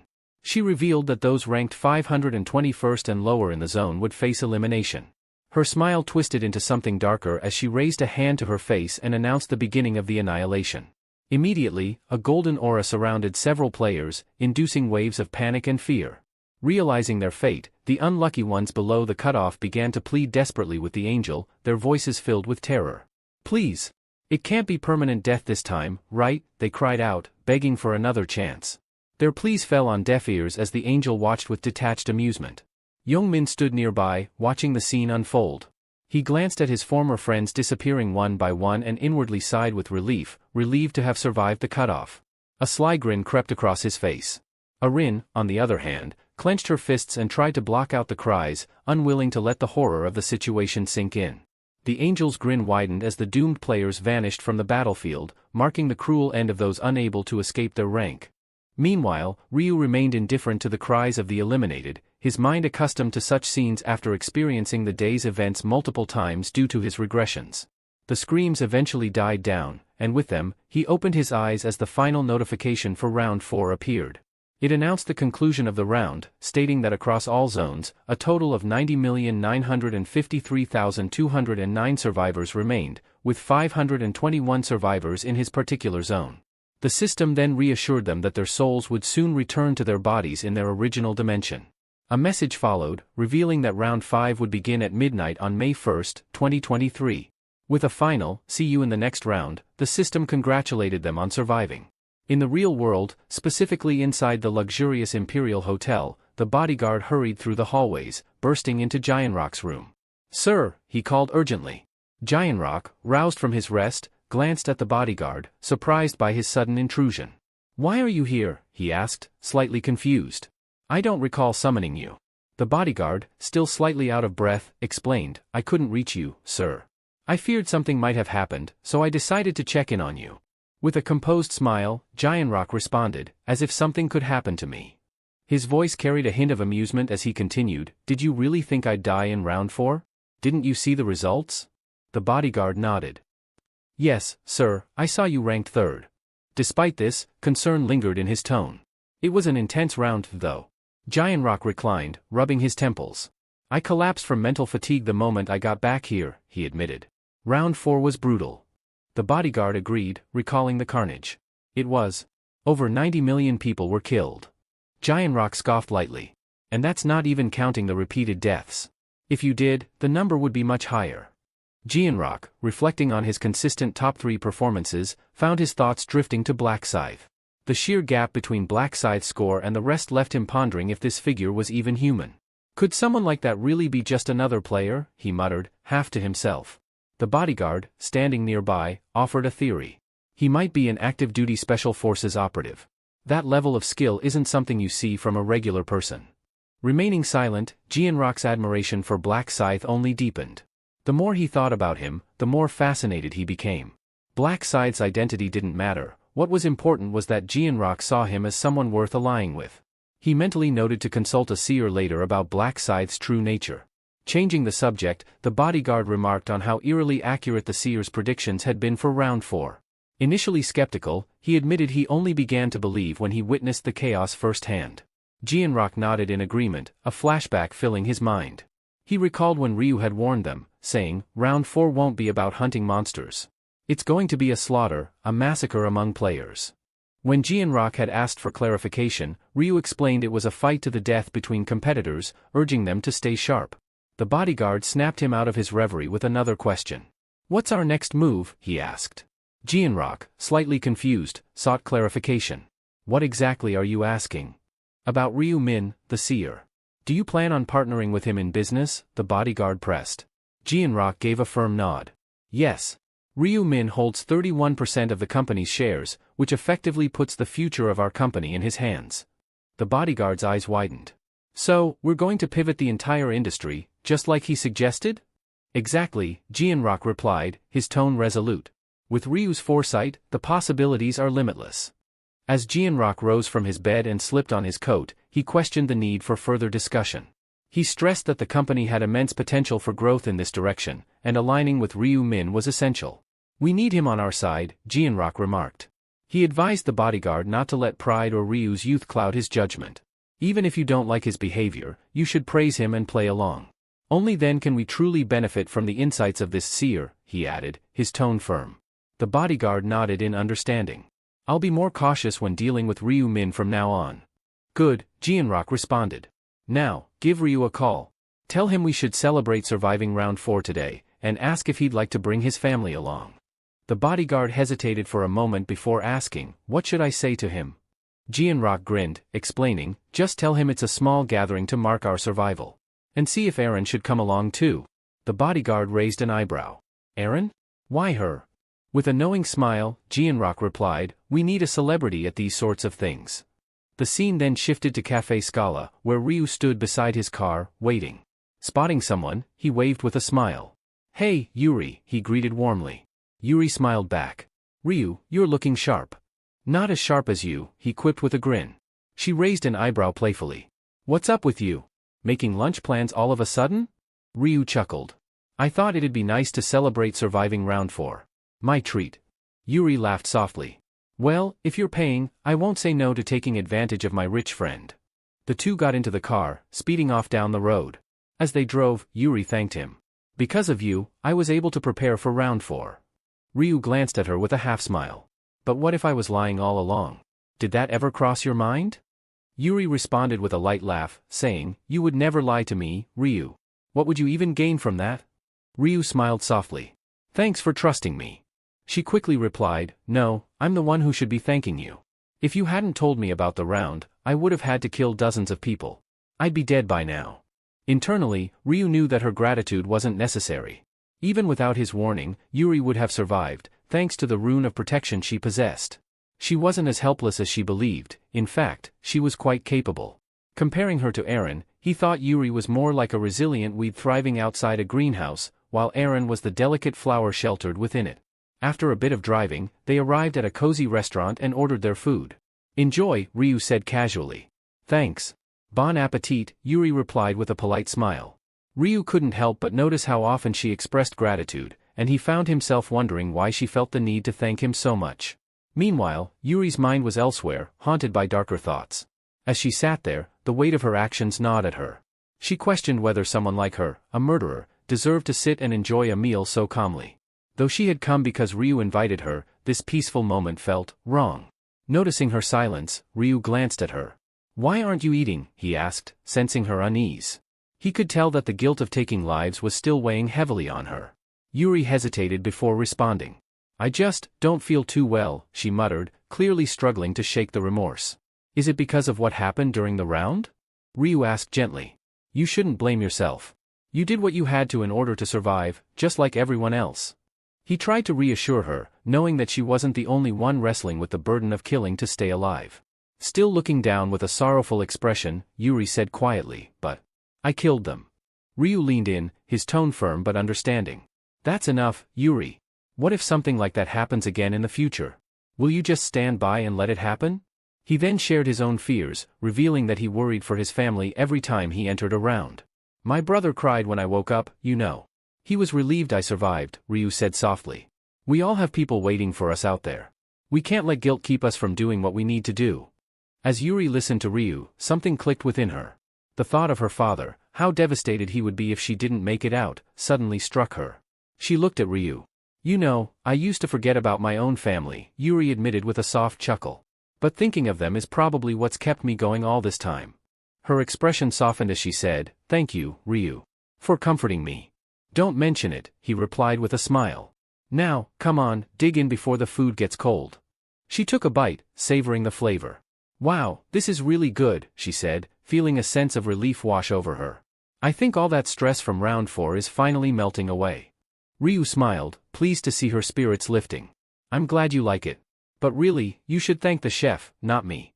Yuri chuckled lightly. Thanks for the food, Min. Ryu blinked, slightly surprised. That's the first time you've called me by just my first name, he noted with amusement. She hesitated, then asked, Is it all right if I keep calling you that? Of course, he answered warmly. I don't mind at all. As they continued eating, Ryu observed that Yuri seemed to be feeling much better. Deciding it was the right moment, he leaned back and got to the real reason he had called her. Actually, I wanted to share something important with you about round 5. Yuri paused mid-bite, her expression shifting to one of shock. Wait, do you know what's going to happen in round 5? She asked, her voice full of surprise. Ryu nodded. Yeah. I've seen the future. Round 5 is going to be the toughest one yet. She leaned in, clearly concerned. What do you mean? What makes it so difficult? There's going to be a zone merger, Ryu explained. That means all the split zones will be combined into one massive battlefield. Yuri's eyes widened in disbelief. Does that mean we could meet in the game? Ryu took a sip of his drink before replying, yeah, but not in round 5. Internally, though, he knew the truth. They would meet in round 5, but if he told her that outright, she'd want to see him immediately. He couldn't risk exposing his true identity just yet. Setting his glass down, he leaned forward, his tone more serious. You're going to have to be careful about a few things. Pay attention to what I'm about to tell you. Yuri nodded, now fully focused as Ryu continued. Round 5 is going to be incredibly challenging, he said, choosing his words carefully. You need to be prepared for anything. Ryu leaned in, his voice calm yet firm. You might struggle to pass this round on your own, but there's one way you can make it through. Yuri looked at him with wide eyes, curiosity piqued. What's the way? Ryu didn't hesitate. You need to go seek out Black Scythe and ask for his help. Her eyes widened in disbelief. Black Scythe? Are you serious? Yes, Ryu replied confidently. I'm suggesting you reach out to him, the top-ranked player across all zones. Still taken aback, Yuri was skeptical. You want me to ask Black Scythe, of all people, for help? Ryu nodded.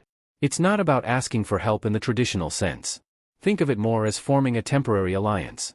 Both of you can benefit from working together. Yuri struggled to comprehend the suggestion. But he's on a completely different level than me. Black Scythe is level 30. Why would he want to team up with someone like me? Ryu smiled, reassuring her. You've got strengths of your own. Black Scythe isn't just looking for someone powerful, he's looking for someone useful. And believe me, you can be very useful. Deep down, Yuri couldn't deny the appeal. The idea of partnering with a high-level player like Black Scythe was tempting, but doubts still nagged at her. But what if he doesn't want to work with me? I don't have anything special to offer. Ryu's expression softened. He knew better. What she considered a minor ability was, in reality, something far more valuable than she realized. Trust me, he said, his voice gentle yet firm. You have more to offer than you think. Black Scythe will recognize that. I'm confident he'll cooperate, not just for this round, but for others in the future. Yuri blushed slightly, still unsure but feeling a bit more at ease. Are you sure about this? She asked, her voice soft. I don't want to be a burden. Ryu smiled. I wouldn't steer you wrong. And besides, what kind of friend would I be if I didn't share this with you? Her heart warmed at his words, and she gave a small nod. Thank you, Ryu, she whispered. This means a lot. Anytime, Ryu replied. Suddenly, Yuri looked down at his hand and then back at him. Can I see your hand for a moment? She asked, her voice barely above a whisper. Without hesitation, Ryu extended his hand beside hers. As their hands touched, a brilliant green light radiated from their palms, filling the room with a vibrant glow. The atmosphere shifted, the light reflecting their connection in a way words couldn't express. Yuri insisted that she owed Ryu for his help and, without hesitation, a green aura enveloped his entire body. Smiling brightly, Ryu thanked her, knowing she didn't like the idea of being in anyone's debt. He had expected her to return the favor, boosting his stats as a form of gratitude. With that accomplished, Ryu knew it was time to head home and make the most of his newfound advantages. Just as he was about to leave, a system notification appeared, notifying him that all of his stats had been increased by 50% due to Yuri's blessed skill. His kill count also flashed on the screen, 100 out of 100, a perfect score for exterminating insects. Thanks to the Butcher Runes effect, this gave him an additional 100% stat boost. Sitting back on his sofa, Ryu reflected on his current strength. His stats were now significantly higher, boosted by both Yuri's blessing and the Butcher Runes enhancement. He opened his status window, noticing his luck stat had shot up to an impressive 84. With that kind of luck on his side, he felt optimistic about the challenges ahead. He pulled out a rare lowest rank magic crystal ticket from his inventory. The ticket granted a random number of magic crystals, anywhere from 1 to 5. It was a time-limited item, only usable until the next round, and restricted to apprentices and above. The description reminded him that it was an item with unpredictable rewards, dependent entirely on luck. If he were an ordinary person, Ryu thought, he might have prayed to some higher power for a good result. But he scoffed at the idea, muttering under his breath, praying to some god? No thanks. Ryu couldn't shake the feeling that someone, or something, was pulling the strings. After all, what kind of force could gather 1.8 billion people and pit them against each other in this twisted game? There had to be a divine being at work, a deity who was treating human lives like mere playthings. And whoever it was, Ryu intended to survive, no matter what god might be watching. With a serious look, Ryu declared that if he ever reached the point where he could make a wish after clearing the final round, his one desire would be the complete annihilation of the deity responsible for this cursed game. Resolute in his mission, he activated his lowest rank mana stone draw token. The system flashed a congratulatory message, revealing that he had received 5 lowest rank magic crystals, 2 red, 1 yellow, 1 green, and 1 purple. Ryu was taken aback. 5 crystals was the maximum possible outcome. Smirking, he mused that rather than praying to a god, it was his disdain and curses that seemed to bring him the best fortune. Luck, it seemed, had favored him today. He quickly got to work, starting by merging the 2 red crystals into a low-ranked red magic crystal.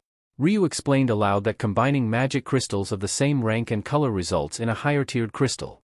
Using both the purple crystal he'd received from Aaron and the one from the ticket, he synthesized a low-rank purple crystal. Satisfied with his new materials, he began enhancing his gear.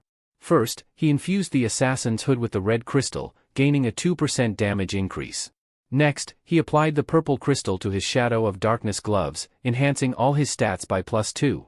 Moving on, he merged the yellow crystal with his Ring of Resistance, which granted him an additional +2 in luck. Then, he enhanced his Swift Log boots with the green crystal, boosting his dexterity by +2. Finally, he imbued his Blood Assassin suit with the deep blue crystal, which provided him a 1% reduction in damage. As he surveyed his upgraded equipment, Ryu grinned, knowing every enhancement was worth it. With his magic crystals now spent and his gear optimized, Ryu turned his thoughts to the next step. He needed to prepare for his upcoming meeting with Jianrock. Before he left, Ryu had a conversation with One, informing her that the company he had invested in was led by none other than the heir of the Osung Group. One's eyes widened in disbelief at the news, clearly astounded by the magnitude of Ryu's connections. Ryu calmly explained to One that he'd been invited to a party as a business partner, signifying their future collaboration with Jianrock. Nervous, One asked if Ryu should even attend such an event. Ryu reassured him with a smile, adjusting his slightly crooked tie, and mentioned that Jianrock had specifically told him he could bring family. "Don't worry about it," Ryu said confidently. Just then, a knock echoed through the room, causing One's anxiety to spike. Ryu opened the door to reveal a familiar figure, the same bodyguard they had encountered at the penthouse on their first day. The sight of him, stern and imposing, made One even more tense. He remembered how the man had refused their offer of rice cakes back then. The bodyguard looked at them both before asking about Ryu's companion. Without missing a beat, Ryu introduced One as his younger brother. The bodyguard handed One a business card and, with a rare smile, formally introduced himself as the section chief, Sangchul. Apologizing for his earlier cold behavior, Sangchul explained that the party was also an effort to make amends. He assured them that they were not expected to feel pressured and suggested they leave soon since the limousine was waiting. The scene shifted to the nightlit Imperial Hotel, one of the most luxurious buildings in the city, owned by Jianrock himself. As they entered the grand lobby, One remained visibly on edge. Just then, Jianrock spotted them and called out Ryu's name, his smile wide and welcoming. "Good to see you're alive and well," Jianrock said, shaking Ryu's hand warmly. Ryu responded in kind, and soon Jianrock turned his attention to One, asking if he was Ryu's brother. Ryu introduced him as his younger sibling, and in his nervousness, One extended his left hand instead of his right for the handshake. Jianrock didn't seem bothered by it, chuckling slightly before introducing himself as Ma Jianrock, the president of Heavenly Demon Consulting. Ryu quietly leaned over and advised One to use his right hand next time, prompting a flustered "hello" from the young boy. Jianrock then inquired if One was also a player, to which the teenager, still feeling uneasy, quickly denied, stating that he was only 14 years old. With a light-hearted grin, Jianrock commented on One's luck, narrowly missing the deadly game by just 1 year. He joked about being a bit envious before leading them to the room where their meeting was set to take place. "Though it might not be grand, we've prepared something special for tonight," he said as they entered a lavishly decorated space. The room was filled with an array of gourmet dishes, a personal chef, and an assistant standing by. One's face lit up the moment he saw the feast before him. Jianrock, noticing his excitement, remarked, "You must be hungry after everything. Though it's a small spread, I trust it will satisfy you both." Internally, One couldn't help but think Jianrock was joking. There was nothing small about the abundance of food on display. With a welcoming smile, Jianrock invited them to help themselves. However, Ryu's focus was suddenly diverted by the sound of footsteps approaching. His eyes widened slightly as Aaron entered the room, elegantly dressed in a stunning outfit. He hadn't expected her to be invited to this gathering. Once Aaron stepped inside, Jianrock stood and greeted her, asking why she was late and if anything had happened. Apologizing, Aaron explained that she had been held up by attending a fellow actor's funeral. Jianrock, understanding her situation, reassured her kindly. Shifting to a more formal tone, he asked Aaron to greet the major shareholder he had mentioned earlier. Turning toward Ryu and One, Aaron introduced herself with a graceful nod, saying, "Hello, I'm CO Aaron, an actress." But then, her eyes widened as she recognized them. "Wait, you're the new neighbors who gave out rice cakes, aren't you?" she exclaimed, pleasantly surprised. Ryu nodded with a slight smile, confirming her realization. Aaron's face brightened as she warmly greeted them again, expressing her delight. "What a surprise! It turns out the shareholder is my neighbor after all," she said with genuine enthusiasm. Despite her outward composure, Aaron couldn't help but note that Ryu looked younger than her. The idea that someone so young could hold the majority of shares struck her as improbable, making her momentarily wonder if the CEO was playing some kind of prank on her. Meanwhile, One, blushing and nervously fidgeting, leaned in to quietly confide to Ryu, "That's CO Aaron. I'm a huge fan." Internally, Ryu realized that One probably wasn't aware of the connection between Ma Jianrock and Aaron, which explained his surprise at her sudden presence. Ryu mused over whether this kind of reaction was typical for people meeting someone as beautiful and famous as Aaron. Noticing One's anxious behavior around Aaron, Ryu decided to play along, feigning a hint of nervousness and awe to match his younger brother's enthusiasm. Jianrock, observing this interaction, smirked to himself. He didn't know that Ryu was faking it, but he figured it was natural for any man to be flustered in the presence of someone as stunning as Aaron. Reflecting on his decision to invite her, Jianrock felt confident it had been a good idea. With a casual wave of his hand, he invited them all to dig in. "You must be hungry, please help yourselves." As they settled down at the table filled with an array of exquisite dishes, One's eyes sparkled with delight. He eagerly took a bite of the food and leaned over to Ryu, whispering in amazement, "The meat, it just melts in my mouth." Encouraging One to enjoy the meal further, Ryu joined the conversation as Jianrock asked if they were satisfied with the food, mentioning that he had personally instructed the chefs to pay extra attention to tonight's menu. Ryu complimented the meal, expressing how delicious it was. Jianrock, with a grin, turned his attention to One, asking for his thoughts. Still a bit nervous, One admitted, "It's incredible. I've never tasted anything like this before." Jianrock beamed, satisfied that their efforts had paid off. Internally, he recalled how he had pressured the chefs the previous night, insisting they perfect each dish until they met his exacting standards. After a moment of silence, Jianrock asked another question, this time directed at Ryu. "Why is it just the two of you tonight? No other family?" he inquired, curious about the absence of their parents or other relatives. Ryu's expression darkened slightly as he responded, "One is all the family I have left. Our parents, they're gone." The room fell quiet for a moment as Jianrock registered Ryu's words. His eyes widened briefly, and he quickly offered his condolences. Internally, he scolded himself for being so thoughtless, realizing too late the impact of his question on the now somber atmosphere. Seeing the sadness wash over One's face, Jianrock resolved not to speak further on the subject. A brief silence settled over the table as dessert was served. Jianrock, sipping his tea, contemplated how to lift the mood. His eyes drifted towards Aaron, seeking her help. After setting his cup down, he stood up and gestured for her to join him outside. Understanding the cue, Aaron quietly rose and followed him out of the room. As they walked a few paces down the hall, Jianrock stopped and turned to face her. "What did you think of the meal?" he asked, his tone lighter. With a smile, Aaron replied, "It was wonderful, truly." However, Jianrock's expression grew more serious as he leaned in slightly and asked, "But do you really believe I asked you here tonight just to enjoy dinner?" Jianrock gently scolded her, explaining that he hadn't invited her simply to attend a gathering. His intention was for her to help improve the atmosphere, and he was surprised by her apparent lack of awareness. Aaron, taken aback, apologized for her misunderstanding, admitting she had assumed it was just a social event. With a sigh, Jianrock questioned her reasoning and then asked whether her bodyguard had neglected to inform her of Ryu Min's true identity. Aaron, still confused, replied, "Isn't he our majority shareholder?" Jianrock's expression turned more serious. "Yes, but he's also something far more significant. He's a seer," he revealed. Aaron's eyes widened in shock, and she stammered, "A seer?" "Exactly," Jianrock confirmed. "A seer is someone with the rare ability to glimpse into the future." He then pointed out the value of someone with such power, explaining how important it was for them to keep Ryu satisfied. "Imagine how beneficial it would be if he were to share information about the next round," he emphasized. He advised her to use her charm and make an effort to please Ryu, even suggesting she smile and act accordingly to win his favor. His tone became more firm as he encouraged her to do whatever it took to keep Ryu happy.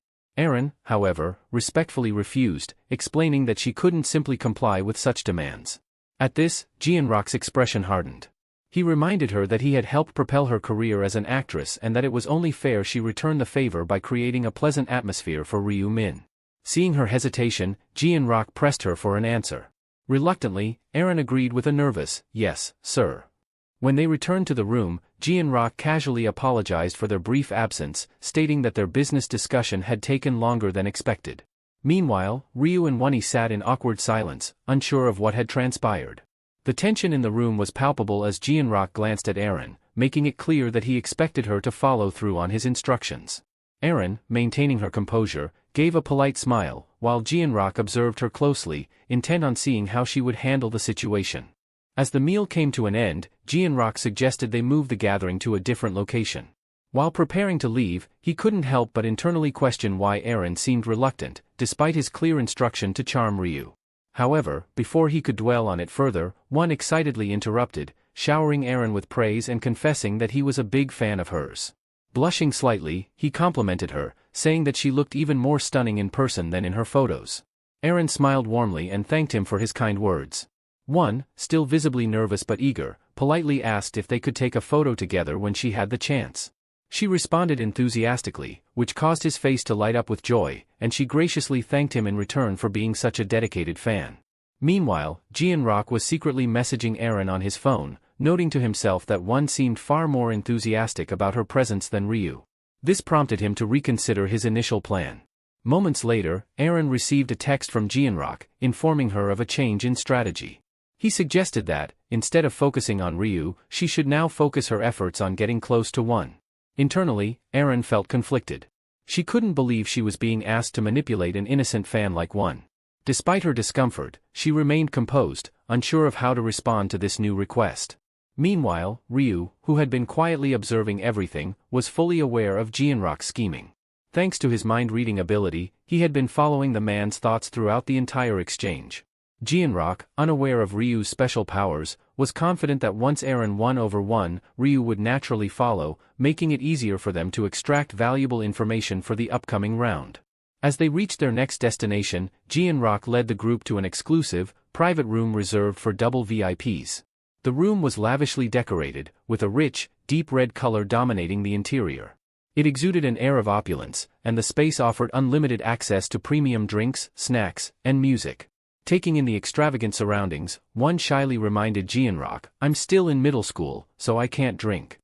Jianrock, noticing one's nervousness, reassured him with a smile. "Don't worry, there are plenty of non-alcoholic options. You're not missing out." He then directed the bodyguard to arrange for the double VVIP special course and ensure one had suitable beverages. The bodyguard nodded in acknowledgement and exited the room. Ryu chimed in, casually mentioning his own dislike for alcohol. Jianrock, trying to lighten the mood, encouraged him to at least give it a try, reminding Ryu that he was of legal drinking age. Ryu simply shrugged, then turned to Aaron. "Would you mind stepping outside with one for that photo?" he asked. Aaron agreed without hesitation, and the two excused themselves, casting curious glances back as they left the room. Once alone, Ryu's demeanor shifted. His tone turned sharp, and his gaze grew intense as he spoke. "Do you think I'm easily fooled, Jianrock?" His voice carried an underlying threat, instantly putting Jianrock on edge. The CEO's confident facade faltered as he asked, "What do you mean by that?" Ryu leaned forward slightly, eyes locked on Jianrock. "You seem to have forgotten that I'm a seer," he stated coldly. "Did you really believe I wouldn't know about your little conversation with Aaron?" Jianrock was visibly startled, his mind racing to piece together how much Ryu knew. Could Ryu have foreseen it in one of his visions? Before he could respond, Ryu continued, his tone unwavering. "You crossed a line, Jianrock. You tried to manipulate my brother to get to me." The weight of Ryu's words hung in the air as Jianrock processed the accusation, his expression one of shock. He realized Ryu wasn't merely bluffing, he knew exactly what had transpired. Jianrock quickly bowed his head, the tension in the room rising. "I apologize, Ryu," he said earnestly. "I acted out of line. I only wanted to help foster a good relationship with Aaron, but I never intended to offend you or your family." His voice faltered as he realized how deeply he had miscalculated. "It was foolish of me, and I sincerely regret it." Ryu's eyes never left him, scrutinizing every word. After a long pause, Ryu finally spoke, his tone still firm but less harsh. I'll let this slide, Giant Rock, since you've acknowledged your mistake. But let this be a warning, don't ever try to use my brother like that again. Giant Rock nodded quickly, his expression filled with genuine remorse, silently grateful that Ryu had decided to forgive his lapse in judgment, at least for now. Giant Rock felt a wave of relief wash over him after Ryu decided to give him another chance. But before he could fully settle into that comfort, the door swung open, and the bodyguard returned. Giant Rock quickly straightened his posture, trying to hide any sign of weakness in front of his employee. With a calm but firm tone, he told the bodyguard, "Leave us for now. I have something important to discuss with Ryu." The bodyguard nodded, understanding the gravity of the situation, and quietly exited, closing the door behind him. As soon as they were alone again, Giant Rock inwardly cursed his missteps. He had thought that everything was progressing smoothly, especially with Aaron's presence, but instead, he found himself offending Ryu. Breaking the tense silence, Ryu suddenly asked, "Do you still want information about the next round?" Giant Rock, eager for any help, quickly replied, "Yes, absolutely. Do you know what's coming?" Ryu leaned back slightly, his gaze unyielding. "I came here to discuss round 5, but after your earlier actions, I'm reconsidering whether we should even continue this partnership." Giant Rock immediately apologized once more, his voice filled with sincerity. "I'm truly sorry, Ryu. I hope you won't hold that against me." Ryu nodded but made his stance clear. "If we're going to work together, Giant Rock, there can be no more deception. Complete trust is necessary. And as for the company, you'll need to make sure there's no unnecessary interference or politics. Convince the other shareholders at the meeting. Keep everything in line." Without hesitation, Giant Rock agreed, his tone resolute. "I will. I'll ensure that the shareholders fall in line and that no one interferes." Ryu, now satisfied with Giant Rock's commitment, allowed a small smile to cross his face. "Good. If you hold up your end, I'll make sure the company prospers." He then shifted the conversation back to what Giant Rock had been so eager to know. "As for round 5, it's going to be far more difficult than anything you've faced before." Giant Rock's expression brightened momentarily, glad to finally get the information he sought. But his relief quickly faded as Ryu's words sank in. Ryu continued, "However, don't worry too much. With the right preparation, you'll get through it." Though the warning about the increased difficulty troubled him, Giant Rock, still processing Ryu's ominous tone, asked cautiously, "What exactly makes this quest so difficult?" Ryu leaned back, his voice calm but foreboding. "The quest requires you to kill 300 orcs. But that's not the issue, it's because the zones are merging." Giant Rock's eyes widened as the weight of Ryu's words hit him. "Zones merging? That means we'll run into players from other zones, like Black Scythe." Ryu nodded slightly, though his expression remained unreadable. "Yes, but you won't be in the same zone as Black Scythe." Giant Rock, still grappling with the implications, asked the question that had been gnawing at him. "Do you know who Black Scythe really is?" Ryu, without giving much away, replied, "I don't know his true identity, yet. But I will find out soon enough." Internally, he smirked, knowing full well that the person Giant Rock was so curious about was standing right in front of him. Then, shifting gears, Ryu added, "There's more. You've set your sights on Hwang Yongmin, haven't you?" Giant Rock froze, stunned that Ryu was aware of his hidden agenda. How do you know that?" Ryu's tone sharpened. "There's no point hiding anything from me, Giant Rock. I told you, my abilities are beyond imagination." Giant Rock, taken aback, hesitated before responding. "Your rune of the future, it's more powerful than I ever imagined." But what Ryu said next truly shook him. "Stop pursuing Yongmin." Giant Rock blinked, thoroughly confused. "Why should I stop?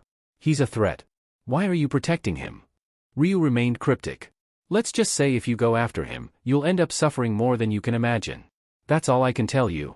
Giant Rock sat in silence, contemplating Ryu's warning. He knew Ryu wasn't one to exaggerate, but it was hard to let go of his plan, especially now. As Ryu watched him closely, Giant Rock finally gave in, realizing it wasn't worth the risk. "Fine. I won't track down Yongmin anymore," he relented, his voice low. With their business discussion wrapped up, Giant Rock forced a chuckle, trying to lighten the mood. "Shall we return to the party, then? No drinks, of course." Ryu nodded, watching as the tension visibly drained from Giant Rock's face. But Giant Rock wasn't entirely at ease. He inwardly sighed, knowing that he needed a way to unwind after all this stress. As they headed back, the sound of rain could be heard outside, a distant figure huffing and puffing under the dark, stormy sky. The old man, drenched in blood, stumbled through the narrow alley, fear gripping his every step. His breaths came in shallow, frantic gasps as he limped further, but there was no escape. Finally cornered, he turned around, trembling, to face his pursuer. The sound of approaching footsteps echoed, heightening his terror, and before he could react, a sharp blade sliced through his legs, sending him crashing to the ground. Writhing in agony, with one hand already severed and his legs useless, the man screamed in desperation. But his cries were abruptly silenced as a cold voice warned him, "Shut up, or I'll cut your tongue out."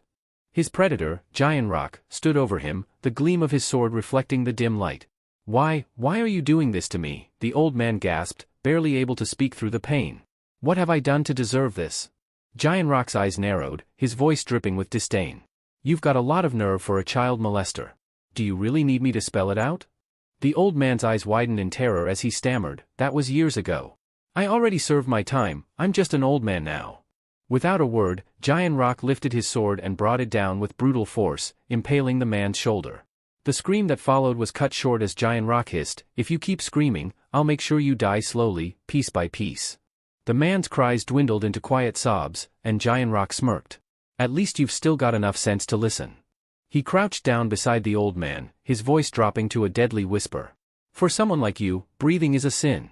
Don't you agree?" As Giant Rock spoke, the blade in his hand began to pulse with a sinister, dark energy. Tendrils of shadowy aura snaked from the sword, wrapping around the old man's body. His eyes widened in horror as the darkness crept over his skin, suffocating him, silencing him before he could beg for mercy. The black aura surged, seeping into the man's body, consuming him from within. Giant Rock watched in eerie silence, feeling the surge of dark magic flow into him as the old man's life force was drained. Though part of him wished for a quicker end, he knew the ritual was necessary. The dark magic he wielded required the souls of the living, and each death recharged his power. As the old man's body was enveloped entirely in darkness, Giant Rock's expression remained cold and detached.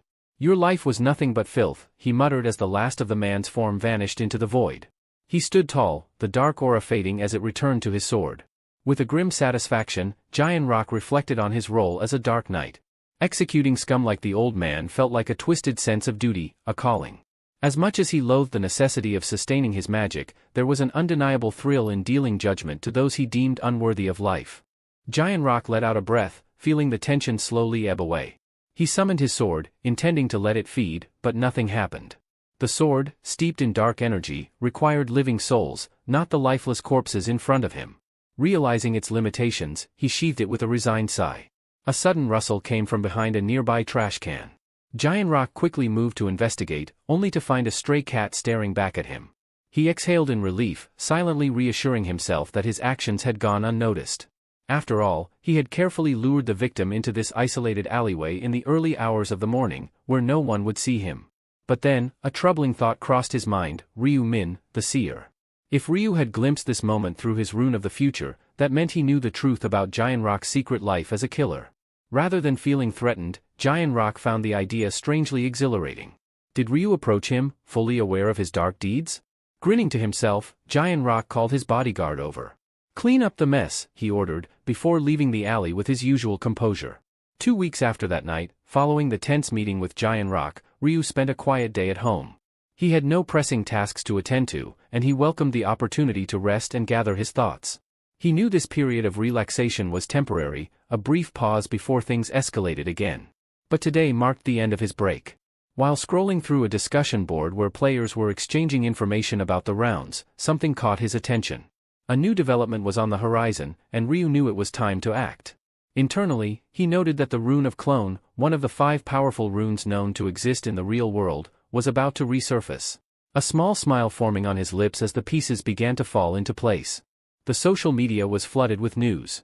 1.8 billion people who had been drawn into another world were reduced to just 90 million in 3 months. The economy was in danger due to the deaths of the younger generation, and schools across the nation were shutting down. In a corner of the city, a fat man sat reading the news on his phone. His clothes were stained with blood. He was furious because only the 4th round had concluded, and so many players had already died. It felt like a loss to him. According to breaking news, after the 4th round, the number of players killed by other players had suddenly increased. Thousands of security cameras had been destroyed, and the city was now completely lawless. At night, players united and formed an online community against the government, which was increasing anxiety among the citizens. The fat man smiled because he knew that if other players had been in his position, they would have done the same. He picked up his phone, put it in his pocket, stood up, and said, "What's wrong with doing what you want before you die? That's why people shouldn't be pressured so much by rules and restrictions." Then, in anger, he picked up a glass and smashed it on the ground, shattering it into pieces. The anger he had been suppressing exploded because now no one could stop him. With an arrogant smile, he declared himself better than all the other players. The room was filled with corpses, and the fat man began to laugh. Who should I kill next? He asked himself. He was a bit nervous but also happy because, for the first time, he had killed someone in real life. However, the feeling he had expected didn't come. Perhaps it was because he had already experienced all of this in the 4th round, he thought. But he was angry because killing ordinary people only gave him 1 stack, whereas hunting players in the 4th round was more efficient, he reasoned.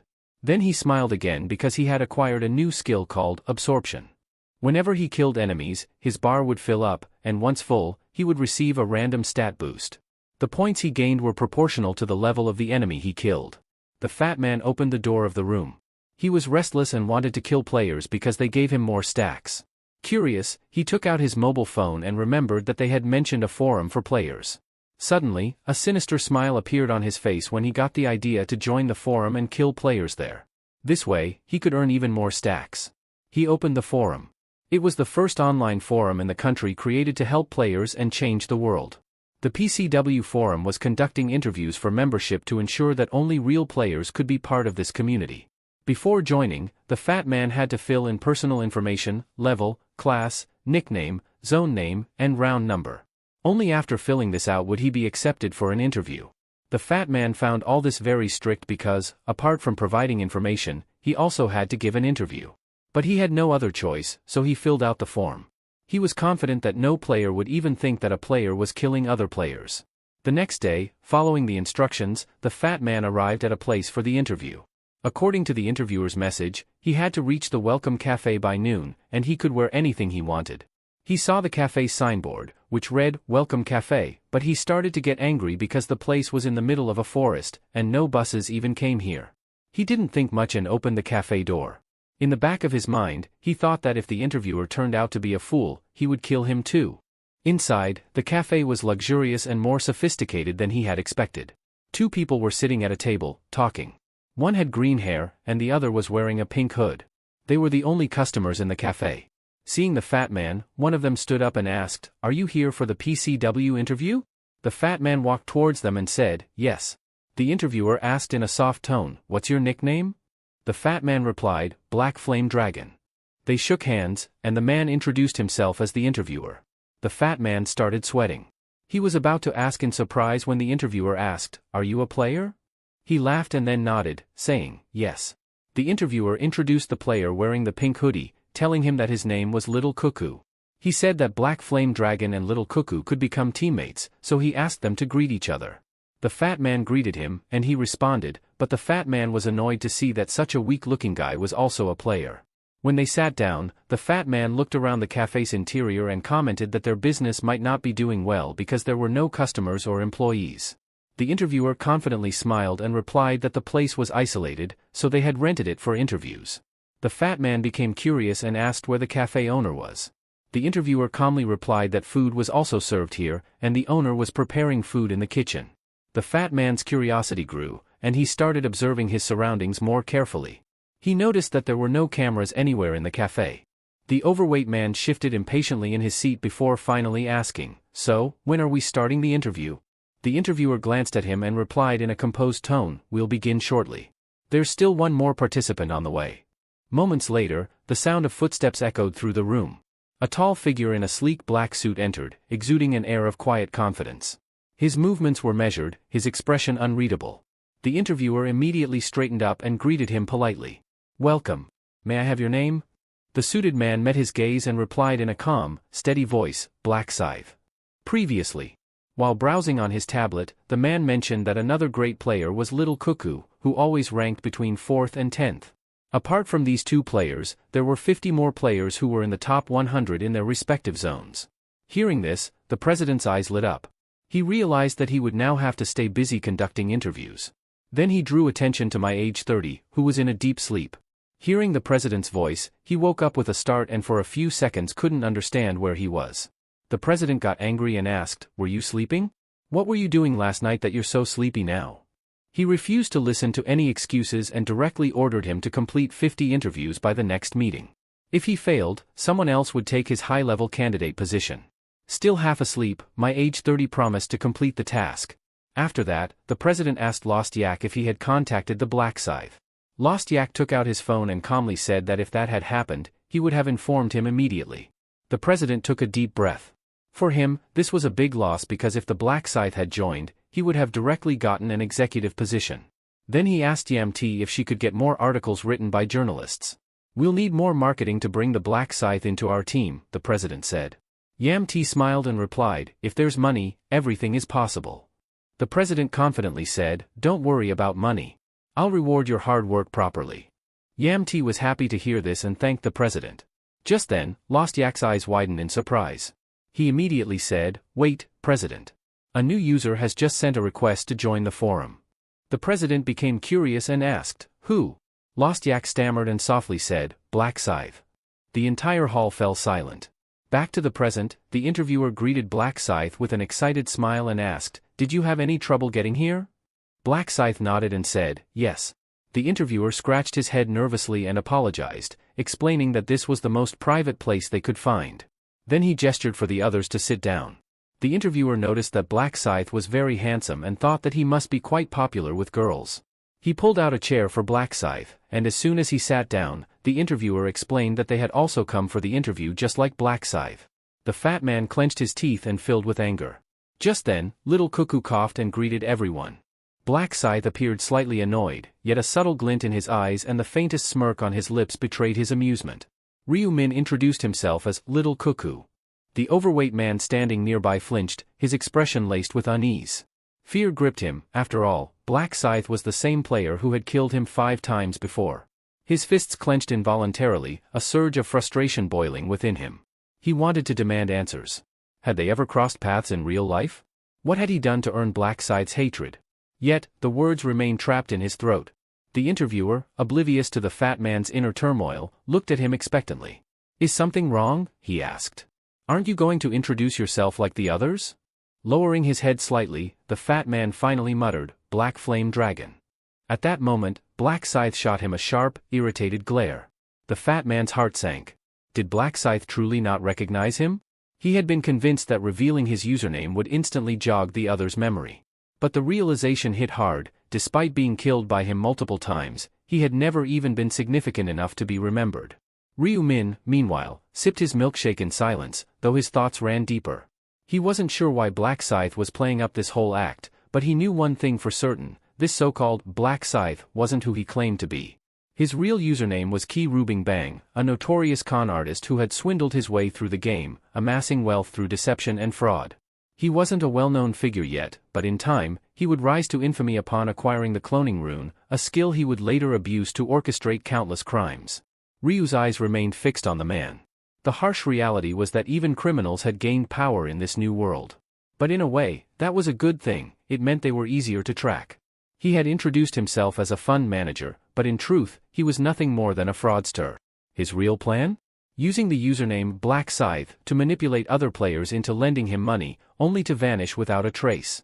The interviewer then placed a tablet on the table, scanning through the gathered information. Once their identities were confirmed, he leaned forward slightly. All right, he said, let's begin the interview. Turning his attention to Ryu Min, he asked, why do you want to join PCW? Feigning nervousness, Ryu responded, the world isn't safe anymore. I don't feel comfortable going out alone, so I figured it would be best to stay with other players for protection. Satisfied, the interviewer nodded before shifting his focus to the fat man. And you? The fat man hesitated for a moment. He couldn't exactly admit that he had come here with the intent to kill other players. Clenching his fists, he forced out a response. I have the same reason as Ryu, he said, choosing his words carefully. I can't even attend school anymore, and with the next round approaching, I figured this would be the safest option. Next, the interviewer turned to Blackie. What about you? Kim In-ho leaned back, exuding an air of arrogance. I saw a post on a forum and got curious. That's all, he said dismissively. The interviewer forced a nervous smile. Meanwhile, Ryu instantly saw through the act. Whatever Blackie said was meaningless, he was already in. Then, clasping his hands together, the interviewer's demeanor shifted. A wicked grin spread across his face as he revealed the true purpose of this meeting. "There's one final requirement," he said, his voice laced with amusement. "To pass this interview, you need to kill someone." Ryu widened his eyes, pretending to be shocked. The interviewer, falling for the act, took the opportunity to explain further. "The government has already started cracking down on players. They fear us, which is why they've turned their backs on us. But soon, we'll be the ones in control." His voice grew harsher, filled with conviction. "We're not bound by laws anymore. It's time we show them who really rules this world." Ryu continued playing along, acting as though he was scared. The interviewer studied him carefully before adding, "If anyone here isn't willing to go through with this, you're free to leave. But understand this, if you walk away now, don't expect any help from us in the future." Ryu wiped the cream from his milkshake off his lips, his mind processing the situation. It was clear, anyone who refused would be blacklisted. This entire setup was designed to push them into committing murder, trapping them in this ruthless organization. The fake Black Scythe and the Fat Man remained silent, lost in thought. Seeing their lack of resistance, the interviewer smirked. "But, there's no one here to kill," the Fat Man finally pointed out. The smirk widened into something far more sinister. "Oh, don't worry," the interviewer said. "I've already made the necessary arrangements." Outside, the rain poured heavily, drumming against the windows like a rhythmic warning. The interviewer rose from his seat, gesturing for the others to do the same. The cafe owner, noticing their movements, spoke up. "It's still pouring. You've rented the place, you're welcome to stay longer." The interviewer merely offered a polite smile. "We appreciate it, but we're in a bit of a hurry." Then, as if suddenly remembering something, he turned back. "By the way, where's the restroom?" The woman pointed toward the far end of the cafe. "In the corner." And with that, the real game began. The interviewer retrieved his car keys from his pocket, his fingers idly tapping against the metal before he turned toward the cafe owner. "Could you do me a favor?" he asked, his voice smooth and casual. The woman, oblivious to the hidden intent behind his request, offered a polite smile. "Of course. What do you need?" "I'm in a bit of a hurry. Could you bring my car around from the parking lot?" Without a second thought, the woman nodded. "Don't worry, I'll take care of it," she assured him before grabbing a red umbrella and heading outside. The heavy rain drummed against the pavement as she stepped toward the parked car, water splashing beneath her feet. She flicked the umbrella closed and reached for the door handle. But just as she opened it, multiple hands shot out from the darkness behind her. A gasp barely left her lips before a powerful grip clamped around her throat. She struggled, her fingers clawing at the unseen attacker's arm, but her efforts were futile. Within moments, her body went limp. The one who had orchestrated this attack was none other than the interviewer himself. A cruel smirk tugged at his lips as he watched her fall unconscious in his grasp. His plan had worked flawlessly.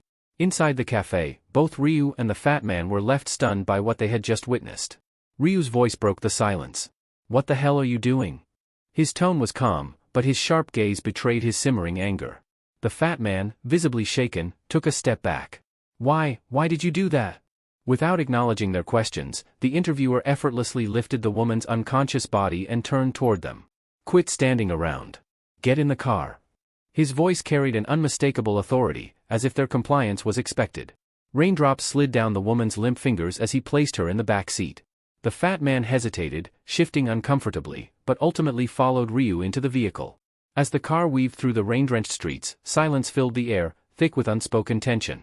The only sound was the rhythmic drumming of raindrops against the windshield. The destination? A desolate, abandoned building on the outskirts of the city. Upon arrival, the interviewer stepped out first, lifting the woman over his shoulder as though she were nothing more than a sack of grain. The others trailed behind as he led them into the dimly lit structure, their footsteps echoing against the cracked concrete floor. He unceremoniously placed the woman on the ground and straightened up, his expression turning cold. "Now," he said, his voice sharp as a blade. "Who's going to kill her?" His gaze landed on the fake Black Scythe, a sinister smile creeping across his face. "How about you?" Fake Black Scythe barely hesitated before nodding. "Fine." But before he could move, another voice cut through the tension. "Wait." All eyes turned toward Ryu, who had remained silent until now. The interviewer's brows lifted in curiosity. "What is it?" Ryu took a slow step forward, his gaze unreadable. Then, in a calm voice, he asked, "Can I do it?" The interviewer's face lit up with intrigue. He hadn't expected this. "Oh?" He turned to fake Black Scythe. "Would you be willing to give up your turn?" Fake Black Scythe merely shrugged. "Do whatever you want." As Ryu moved past him, Kim gave a smug grin. "Do a good job," he sneered. You're doing me a favor. Ryu turned his cold gaze on him and replied in an emotionless voice, thank you. I'll make good use of the cloning rune. The smirk on Kim's face wavered. A flicker of confusion crossed his features, but before he could react, Ryu's hand shot out, gripping his throat with unrelenting force. There was no warning. No hesitation. A sickening crack echoed through the empty building as Ryu twisted Kim's neck with brutal efficiency. His body crumpled to the ground, lifeless. Black Flame Dragon and the interviewer were frozen in place, their faces drained of color. The interviewer stumbled back, his voice shaking. You killed him? His eyes darted between Kim's corpse and Ryu, sheer disbelief flooding his expression. Do you even realize what you've done? That was Black Scythe. A legend. His voice wavered with shock and fear. Have you lost your damn mind? Ryu slowly lifted his head, his expression as cold as the grave. His piercing gaze met the interviewer's trembling form. You talk too much, he said flatly. The interviewer felt his heart hammering against his ribs. Those eyes. His breath hitched as a chilling realization settled in. It wasn't just the look of a killer, it was the gaze of a predator. It felt as though an apex beast had just marked him as prey. He instinctively stepped backward, but Ryu was no longer looking at him. Instead, his focus was on something unseen, until, suddenly, a translucent system notification flickered into existence before his eyes. You have killed another player while impersonating them. Activation conditions met. You have acquired a hidden rune, Doppelganger Rune. This rune will automatically bind to your body. A small, satisfied smile played at Ryu's lips. He had obtained the Doppelganger Rune. As for the man who was destined to become infamous in the future, Ryu didn't care in the slightest. Ryu's gaze dropped to the lifeless body on the ground, his expression unreadable. His decision to impersonate Little Cuckoo had turned out to be more advantageous than he had anticipated. The interviewer, now seething with rage, stormed toward him, his voice trembling with fury. Little Cuckoo. Explain yourself. Why did you kill Black Scythe? Ryu, unbothered by the outburst, reached into his coat and retrieved a pristine white mask. With slow, deliberate movements, he secured it over his face. As a strange gleam flickered in his eyes, he replied in an icy tone, Kim was a fool who dared to steal my identity. The interviewer stiffened. His breath hitched as confusion clouded his mind. His thoughts raced, trying to make sense of Ryu's cryptic words, but nothing added up. Meanwhile, Ryu's attention had already shifted. His gaze fell upon the unconscious cafe owner lying motionless on the cold floor. The interviewer's rage flared even hotter. His teeth clenched as he pointed at the woman, his face twisting with frustration. If you were so desperate to kill someone, then it should have been her. Not Black Scythe, he roared. Unfazed by his outburst, Ryu silently walked toward the woman. He crouched beside her, reaching for something discarded on the ground, a crumpled trash bag. With a detached expression, he slowly unfolded it, his voice devoid of emotion as he muttered, Fake Black Scythe was just as worthless as you are. The interviewer's fury boiled over. His chest heaved as he took a deep breath, his fists tightening until his knuckles turned white. His glare burned with pure hatred. Say that again, he snarled, his voice laced with venom. Ryu didn't respond. He simply rose to his feet, his movements steady, calculated. The interviewer, his patience snapped, reached for his weapon. In an instant, a radiant golden sword materialized in his grip, its gleaming blade humming with energy. Still, Ryu remained unfazed. Without a hint of concern, he extended his hand. A deep, ominous energy began to swirl around him, its presence thick with an unnatural darkness. Slowly, the energy coalesced, taking form, his weapon emerging from the shadows. The interviewer's eyes locked onto it, and for a brief moment, hesitation flickered across his face. His body tensed as a wave of unease crept up his spine. Ryu calmly slid his weapon back into its sheath, his gaze still sharp and piercing.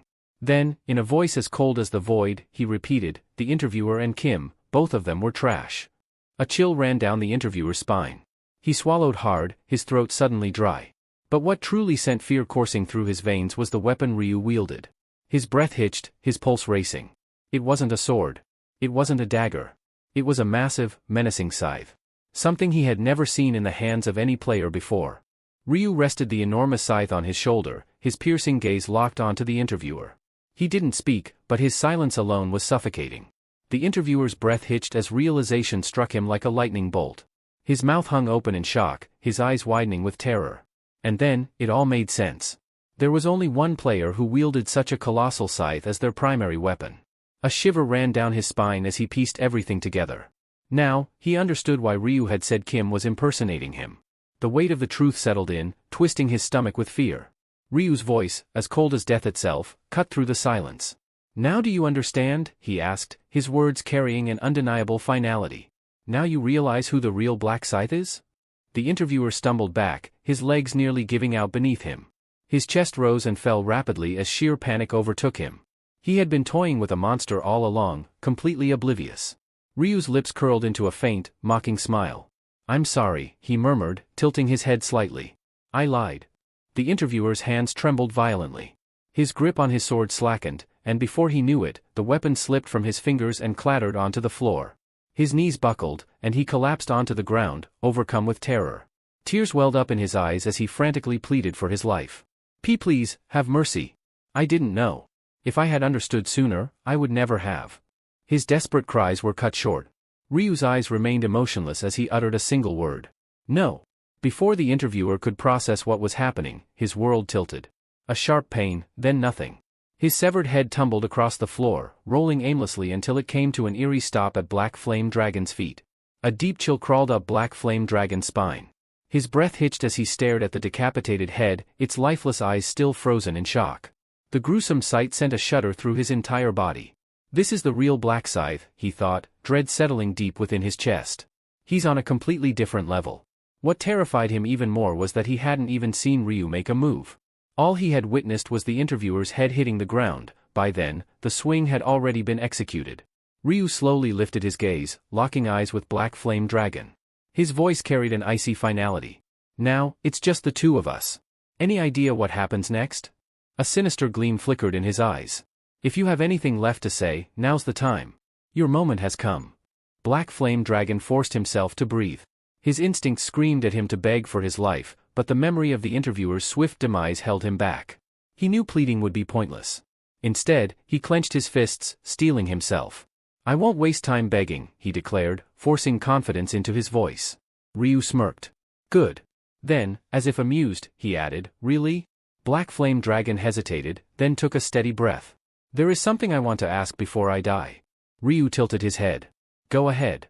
Black Flame Dragon's voice was steady but filled with curiosity. Back when we first met, why did you kill me 5 times in the 4th round? I just want to know. Ryu's response was immediate and blunt. To keep you in check. Black Flame Dragon blinked. Keep me in check? His brows furrowed. But why? Ryu's expression remained unreadable. Because out of all the people there, you showed potential. I had to make sure you didn't interfere with my plans. Something in Black Flame Dragon loosened. He hadn't realized it before, but hearing that answer brought an odd sense of relief, as if a burden had been lifted off his shoulders. So that's why. For a moment, he almost felt at peace. Ryu's voice broke through his thoughts. Any other questions? If I end you now, will you have any regrets? Black Flame Dragon hesitated. Fear clawed at his throat, but he had already decided, begging was pointless. Instead, he swallowed his terror and mustered the courage to ask one last thing. Why do you want to kill me? He asked.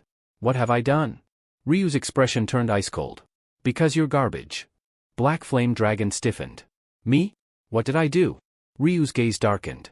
Weren't you here to kill that woman? Black Flame Dragon hesitated before answering. Yes, but I haven't actually done anything yet. A flicker of irritation crossed Ryu's face. His voice turned sharper. You think that changes anything? Ryu's expression darkened, his voice cutting through the silence like a blade. You haven't done anything? You just stood there and watched, like some useless bystander. Do you think that makes you innocent? Standing idly by while a crime unfolds is just as condemnable as committing it yourself. That's why you don't deserve to walk away from this. Black Flame Dragon clenched his fists, his lips pressed into a tight line. He wanted to argue but found himself at a loss for words. His silence only confirmed his guilt. Ryu exhaled sharply and, after a moment, spoke again. Fine. I'll give you one chance. Unlike the others, you're not entirely beyond saving. Your biggest crime is your inaction. So, tell me, do you understand what that means? Black Flame Dragon hesitated before nodding. I understand. Ryu tilted his head slightly. Good. Then let's make a deal. If you want to walk away from here alive, empty everything you have. Right here, right now. For a moment, Black Flame Dragon stared at him, confused. But when he realized Ryu was dead serious, he hurriedly began withdrawing items from his inventory. His survival meant more to him than any treasure. Ryu's gaze swept over the growing pile of loot, his interest piqued. Not bad, he mused.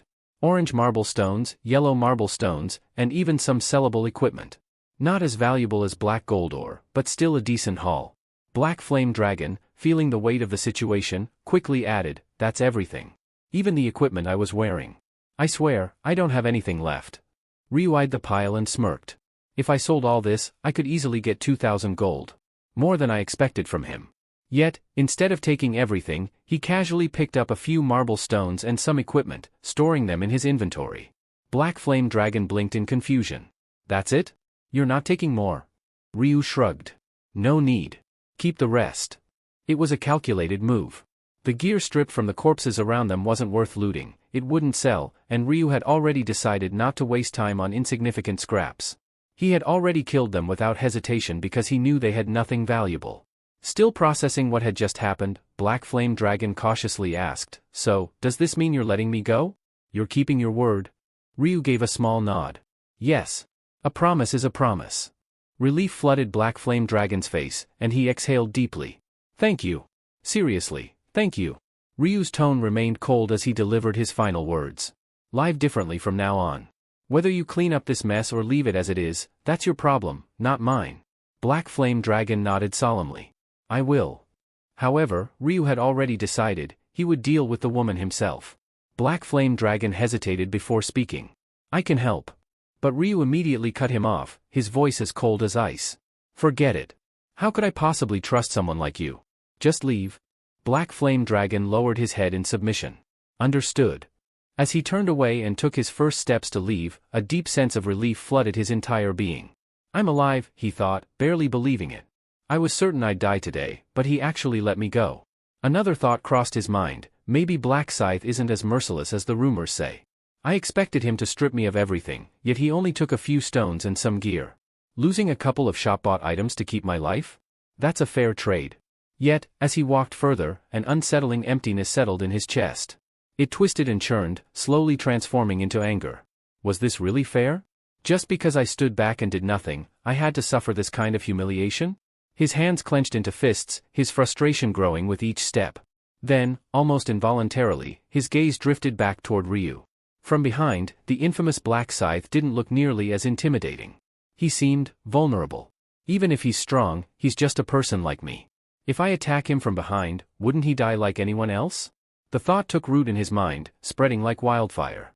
Black Flame Dragon felt his grip tighten around his axe, his pulse quickening with anticipation. This is my chance. If I manage to kill him, imagine how much stronger I'll become. His level must be insanely high. My stats will skyrocket. His heart pounded as he took slow, deliberate steps forward, closing the distance between them. He whispered under his breath, "Don't turn around. Just stay still." Then, with a burst of reckless determination, he raised his axe high above his head. "Die, you bastard," he roared, swinging with all the force he could muster. The weapon struck true, and Ryu's body collapsed lifelessly onto the ground. For a brief moment, Black Flame Dragon stood frozen in disbelief. Then, realization dawned, and a euphoric grin spread across his face. He burst into laughter, his voice echoing through the battlefield. "I did it. I actually did it," he howled with joy. "The great Black Scythe, taken down by a mere level 10 player.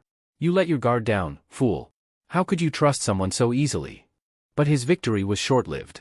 Something felt off. His triumphant grin wavered as a creeping unease clawed at his mind. Why haven't I received any system notifications? He wondered. Normally, the moment he killed a player, the game would alert him to his stat increases. But now, there was nothing, no messages, no stat boosts, nothing at all. Dread pooled in his stomach. Slowly, he turned his head, searching for any clue as to what had gone wrong. Then, he heard a voice, one that made his blood run cold. "Why do you look so shocked?" His body stiffened. Heart pounding, he turned back toward the voice, only to see Ryu standing a few steps away, completely unharmed. A smirk played at his lips, his piercing gaze locked onto Black Flame Dragon. The sweat drained from Black Flame Dragon's face. His throat felt dry as he stammered, "How? I just killed you." His mind raced. Does he have some kind of resurrection ability? Or, am I losing my mind? Desperate for answers, he spun around to look at the ground where Ryu's body should have been. But there was nothing, no corpse, no blood, no sign that a fight had ever taken place. It was as if his attack had never happened. Ryu's smirk widened. "What you killed," he said coolly, "was just my clone." Black Flame Dragon's eyes went wide with horror. A clone? Ryu gave a small nod. That's right. The doppelganger rune allows me to create an identical copy of myself. It can't fight, but it serves other purposes, and this little experiment has been more valuable than I expected. Black Flame Dragon's face contorted with rage. His fists clenched as he trembled. You tricked me, he shouted, his voice filled with fury.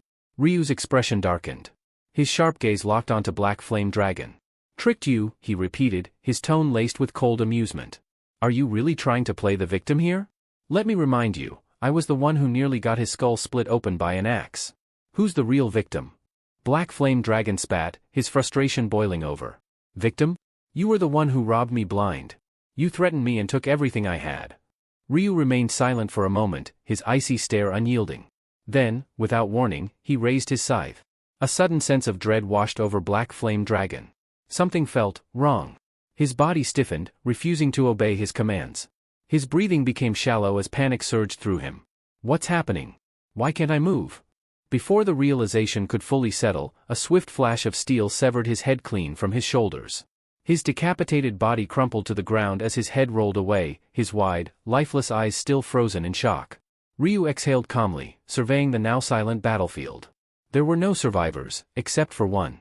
With a flick of his wrist, he activated Trace Eraser. Within seconds, the bloodstains and corpses vanished without a trace. If an outsider were to stumble upon this place, they would never guess that a violent massacre had occurred just moments ago. But one person knew the truth. Ryu turned his attention to the last remaining figure, a woman laying motionless, her head concealed beneath a black bag. The only living witness to what had transpired. He stepped toward her with slow, deliberate steps. I need your attention, he said, his voice steady. The woman didn't move.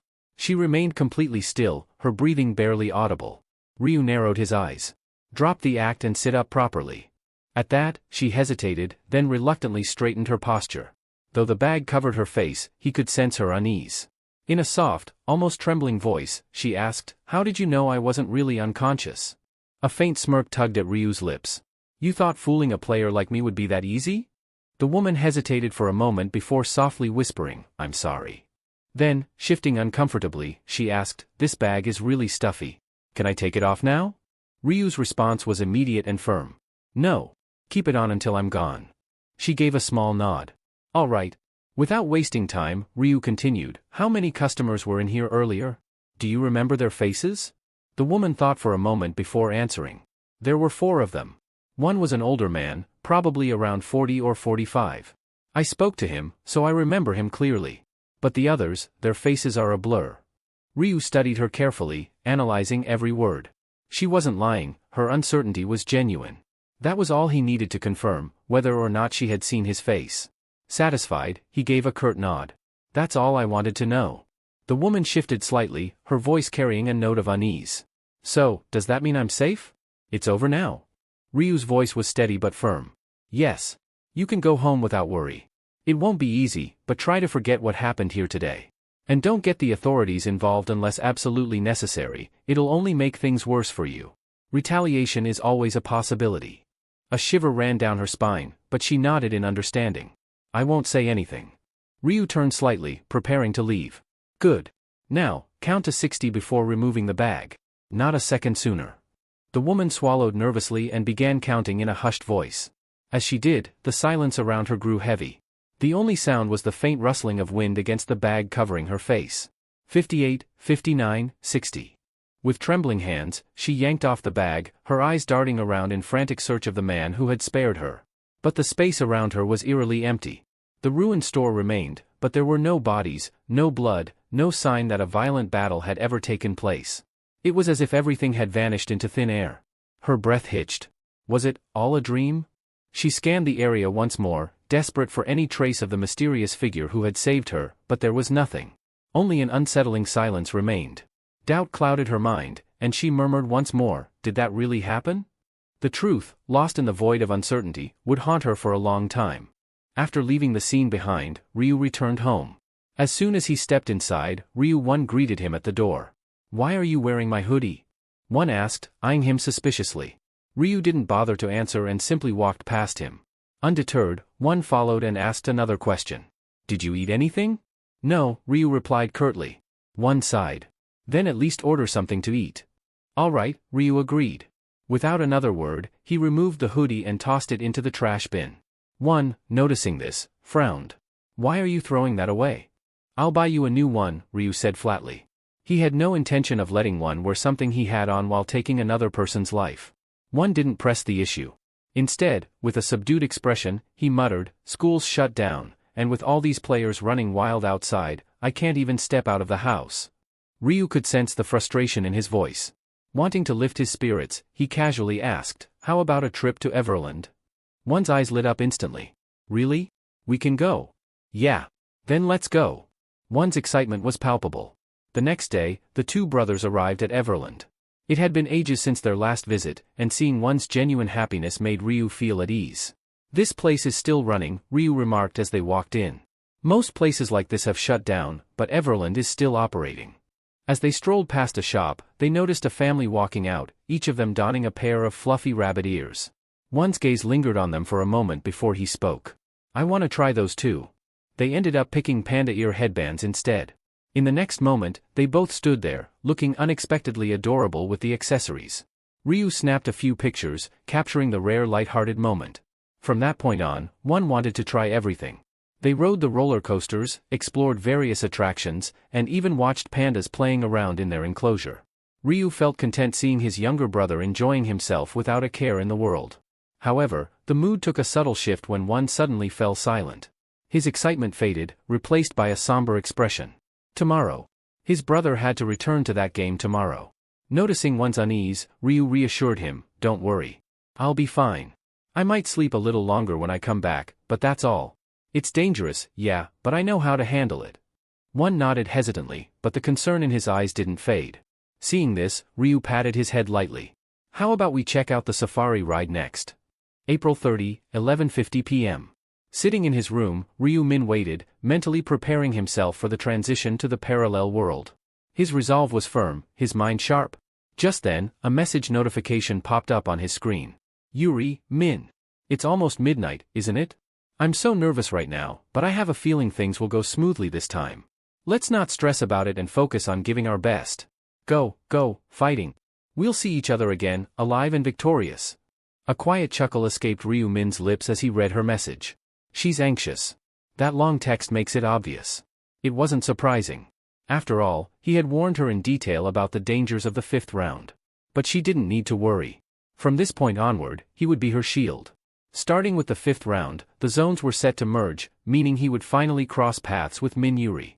Even if it was just to take advantage of her buffs, he had already decided to ensure her safety. "She's looking for the black scythe, but she has no idea that I'm him." As he checked the time once more, he smirked. "Oh? It's time already? Then, let's begin." As the clock struck midnight, Ryu Min's eyes slowly closed. In the blink of an eye, his consciousness was pulled away, plunging him into the parallel world once more. As Ryu Min's eyes fluttered open, he was met with a familiar sight. A vast stretch of open grassland spread before him, eerily reminiscent of the battlefield from the very first round. One by one, figures materialized around him, avatars of the remaining players, summoned onto the plains just as before. For Ryu Min, this scene was nothing new. He had witnessed it unfold multiple times. But for many of the others, it was different. The air was thick with tension, and it wasn't just because of the round ahead. The crowd had thinned considerably. Is this really all of us?" someone muttered. "There's no way. More players must be arriving soon." "Don't kid yourself. Last round, we had about 500 left. Now that I think about it, yeah, the numbers do seem right. It's too quiet, something feels off." As murmurs of unease spread through the group, a familiar presence descended from above. A figure suddenly appeared, a radiant being with gleaming wings, its smile twisted with amusement. "Welcome once again, humans. Congratulations on making it to the 5th round. Kihihihi." The angel's tone was light-hearted, but not a single player returned the enthusiasm. Their expressions remained grim, their gazes filled with silent contempt. Of course, none of them had any fondness for these so-called celestial beings. The angels were the ones responsible for throwing them into this relentless death game. "Oh my, what's with the long faces? Cheer up, will you?" the angel chuckled. "You all had quite the time last round, didn't you? Killing each other so enthusiastically, kikiki." Its laughter echoed across the plains, further igniting the players' quiet resentment. "Ah, I see. Not in the mood for jokes today," the angel mused, feigning disappointment. Fine, I'll get serious then. Its previously mischievous expression faded, replaced by a more businesslike demeanor. Currently, we have 442 survivors. Originally, this round was supposed to begin with 521, but it seems we're short by almost 80. I suppose some of you decided to settle your differences outside the game as well. A ripple of tension spread through the crowd. The numbers dropped again? Why do they keep decreasing like this? The angel, unfazed by their reactions, continued. Well, whatever happens in your world isn't my concern. However, with only a little over 400 of you left, things might start feeling a bit uneventful. The angel's lips curled into a sinister smile. So, I took the liberty of preparing something special. Are you ready for what comes next? It's time for the zone integration. The moment those words left the angel's lips, murmurs of confusion spread among the players. Many exchanged puzzled glances, struggling to grasp the meaning behind the announcement. Finally, one player stepped forward, raising a cautious hand. Angel, could you clarify what zone integration actually means? The celestial being let out a sigh, as if mildly irritated by the question. You'll understand once I explain. There's no need to overcomplicate things. The player quickly bowed their head. I see. My apologies. To put it simply, zone integration refers to the merging of zones. You may not realize it, but your country alone had hundreds of separate zones. To be precise, 875. Gasps rippled through the crowd. 875? Seriously? We had that many zones? The angel chuckled, as if their astonishment was amusing. Oh, don't act so shocked. Compared to some other nations, this is nothing. Consider this, each zone originally started with around 10,000 participants. Naturally, countries with larger populations had more zones to accommodate their numbers. A few players frowned as the realization dawned on them. Wait a minute. If every zone had its own angel overseeing it, that would mean tens of thousands of angels exist. This was something none of them had truly thought about before. The sheer scale of it all was overwhelming. The angel, clearly entertained by their whispers, smirked. Correct. Each of us is assigned to a specific territory. Took you this long to figure that out? Humans really are slow. Though the angel's words dripped with mockery, no one dared to respond. It was pointless to argue with a being that held absolute authority over them. However, one thought lingered in the minds of the players. One of them hesitantly spoke up. Wait, Angel, you said you were assigned to a territory. Does that mean you didn't create this survival game? For a brief moment, the angel's expression faltered, as if caught off guard. However, the slip was fleeting, quickly masked by a neutral, unreadable gaze. What makes you think that? The angel asked, feigning indifference. One of the players hesitated before responding. It's just difficult to believe that so many angels would willingly cooperate to create a survival game of this scale. There has to be someone pulling the strings. The angel let out a mocking chuckle. Oh? And what if we did come together of our own volition, with no higher power orchestrating things? Would you commend our efforts? Quit overthinking things. Worrying about pointless details will only give you a headache, humans. I apologize. Faced with the angel's sharp retort, the man had no choice but to lower his head in fear. Ryu Min. Unlike the others, Ryu Min wasn't fooled. He had caught the angel's attempt to steer the conversation away, a clear sign that information about the true mastermind was off limits. It was highly unlikely that the angels, known for their arrogance and rivalry, had come together as a unified force to orchestrate this game. And players can kill angels. No, there had to be an unseen hand controlling everything from the shadows. Enough of these foolish questions. Your only concern should be survival, the angel muttered irritably, unwittingly confirming that they weren't the one in charge. Now, let's not waste any more time. We're proceeding with the territory integration as planned. And before any of you start coming up with wild theories, this is happening only because your numbers have dwindled. Don't overthink it. With a mere flick of the angel's wings, the ground beneath them trembled violently. Rumble. What's going on? An earthquake? The sudden shift left the players in shock, but Ryu Min remained unfazed. He knew exactly what was happening. It's not the ground that's shaking, it's space itself. A deafening noise reverberated through the air as the very fabric of reality wavered, twisting and reshaping before their eyes. A deep, resounding hum reverberated through the air as the very fabric of reality distorted. Jagged black fissures emerged, stretching skyward like cracks in a shattered mirror. Then, as if the world itself had been flipped inside out, space twisted and rotated like the shifting faces of a cube. With each seamless turn, new figures materialized, hundreds of unfamiliar players, their bewildered gazes darting around. The heavy sound of merging dimensions echoed across the landscape. The black lines flickered once before vanishing, leaving behind a vastly different scene.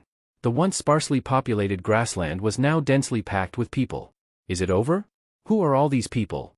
A tense silence settled over the crowd as they cautiously studied one another, wariness evident in their eyes. Hovering above them, an unfamiliar angel observed the scene with amusement, a smirk tugging at their lips. And with that, the territory integration is complete. The angel gestured grandly. What's with the awkward silence? You're all humans, aren't you?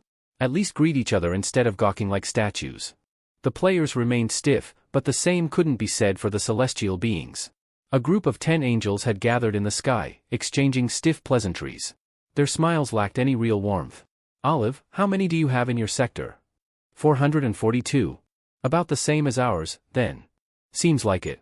So, who's going to break the news to the humans? Someone needs to explain how things work from here. Ugh, I'll do it.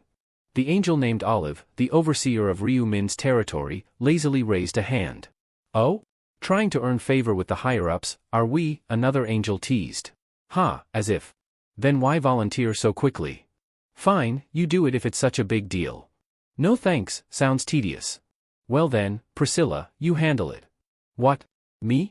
No way, that's too much trouble. Guys, does it even matter? Someone just do it already. Yeah, the boss isn't going to care who explains it. Good point. Alright, Olive, go ahead. Your voice is the nicest among us anyway. Ugh, whatever. The angels, clearly unbothered by the gravity of the moment, treated the responsibility like an unwanted chore. Even for something as straightforward as an announcement, the angels treated it as an inconvenience. With a sigh, Olive flapped her wings and descended to the center of the meadow.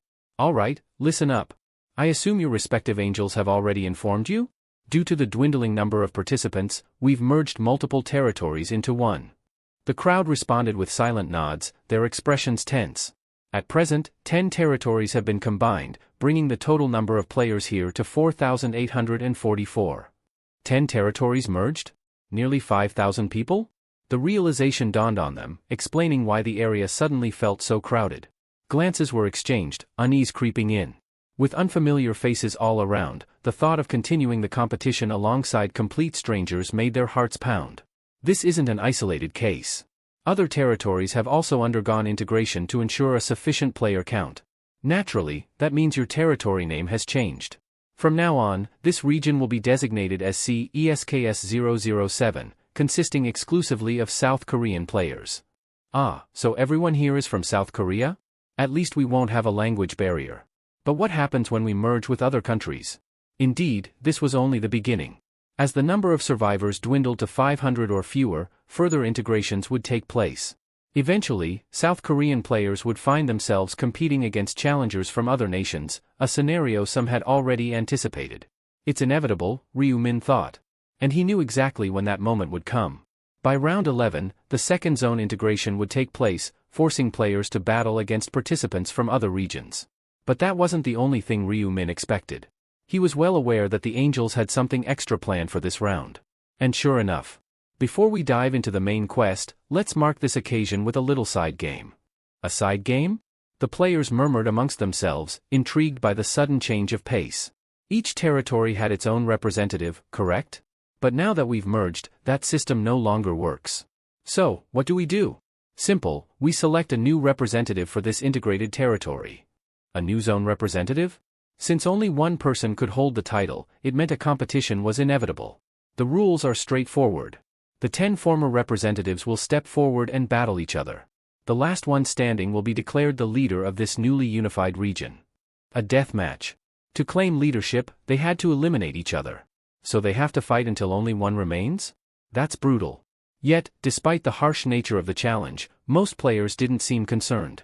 In fact, amusement flickered across their faces. This should be fun to watch. I wonder who'll come out on top? The spectacle was about to begin, and for the onlookers, it was nothing more than entertainment. This calls for some popcorn. Since the battle only involved territory representatives, who had no emotional ties to one another, the onlookers treated it as casual entertainment. Of course, the actual participants didn't share that sentiment. Damn it. So we have to fight to the death just to decide on one leader? I never even wanted to be a territory representative in the first place. Hold on? If we die here, do we get resurrected like before? Is there no way to just forfeit? I don't care about being the representative. Expressions of reluctance and frustration were evident on the faces of the 9 representatives. Only one among them remained composed, Ryu Min. Unlike the others, he knew exactly how valuable this position would become. The angels, noticing their hesitation, chuckled. Come now, representatives. No need for such long faces. It's called a death match, but that doesn't mean you'll actually die. Just like before, anyone eliminated will be resurrected once the match concludes. Oh, so we'll be revived again this time? Of course. Despite the angels' reassurances, the representatives still seemed unenthusiastic. The role of territory representative had felt meaningless up to this point, offering no real advantages. However, the angels weren't finished yet. Judging by your reactions, it seems you think this position holds no real benefits. But are you sure about that? Wait, are you saying there's an actual advantage to becoming the integrated representative? Absolutely. The new representative won't just have command authority anymore. Instead, they'll gain domination authority. Domination? What's that? A significant upgrade. Unlike before, where representatives could only issue commands, domination grants direct control over any player within your territory, so long as their level is lower than yours. Regardless of their job class, you can manipulate them however you see fit. As long as their level is lower? That means I could control anyone beneath me. No matter their class. The representatives, who had initially been indifferent, now looked intrigued. Up until this point, most players had transitioned into their job classes, rendering the old command authority practically useless. But this new ability? It erased that limitation entirely. Of course, there are still some restrictions. Domination can only be used 10 times, and if the representative is killed, their authority transfers to their killer. But tell me, isn't it tempting? The ability to control fellow humans as you wish.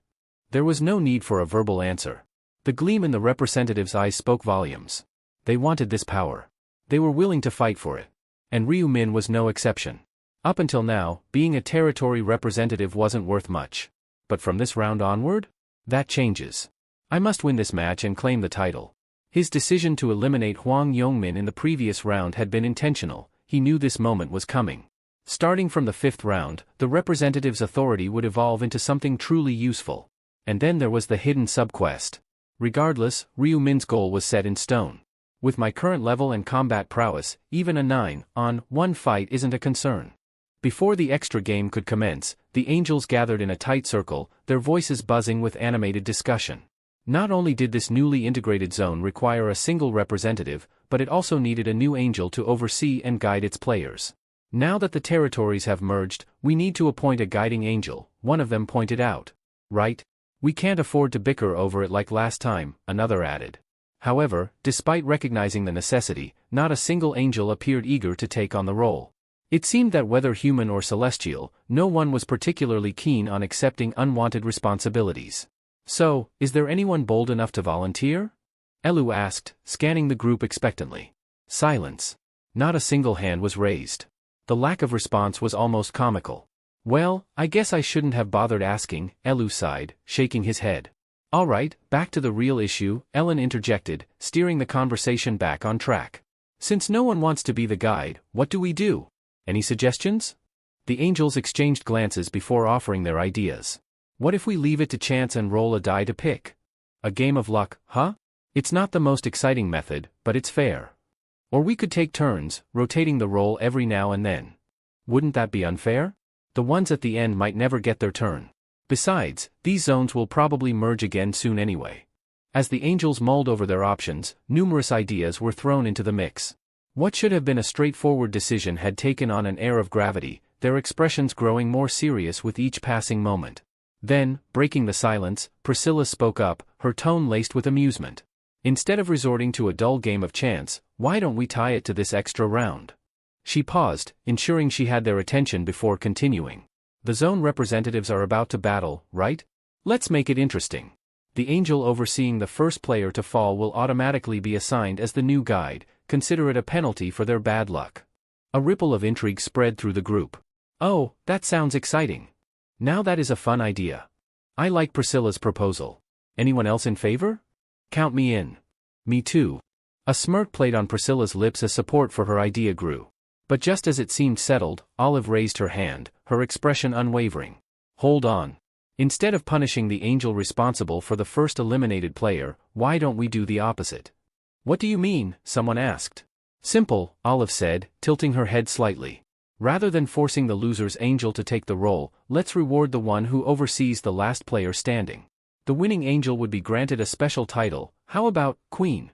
That way, instead of a penalty, it becomes a position of prestige.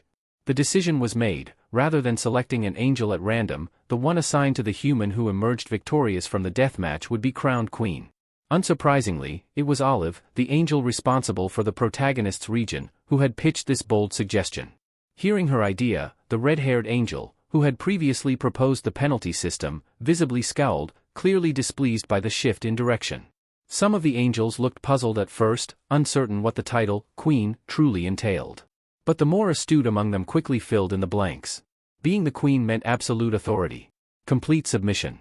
Every angel, without exception, would be bound to obey her commands without question. The revelation sparked a ripple of excitement. The idea that their human's victory could directly elevate them to such a powerful position was too thrilling to ignore. Soon, imaginations ran wild as angels pictured themselves in that seat of supremacy, reigning over their peers. What had begun as a playful wager now carried a competitive edge.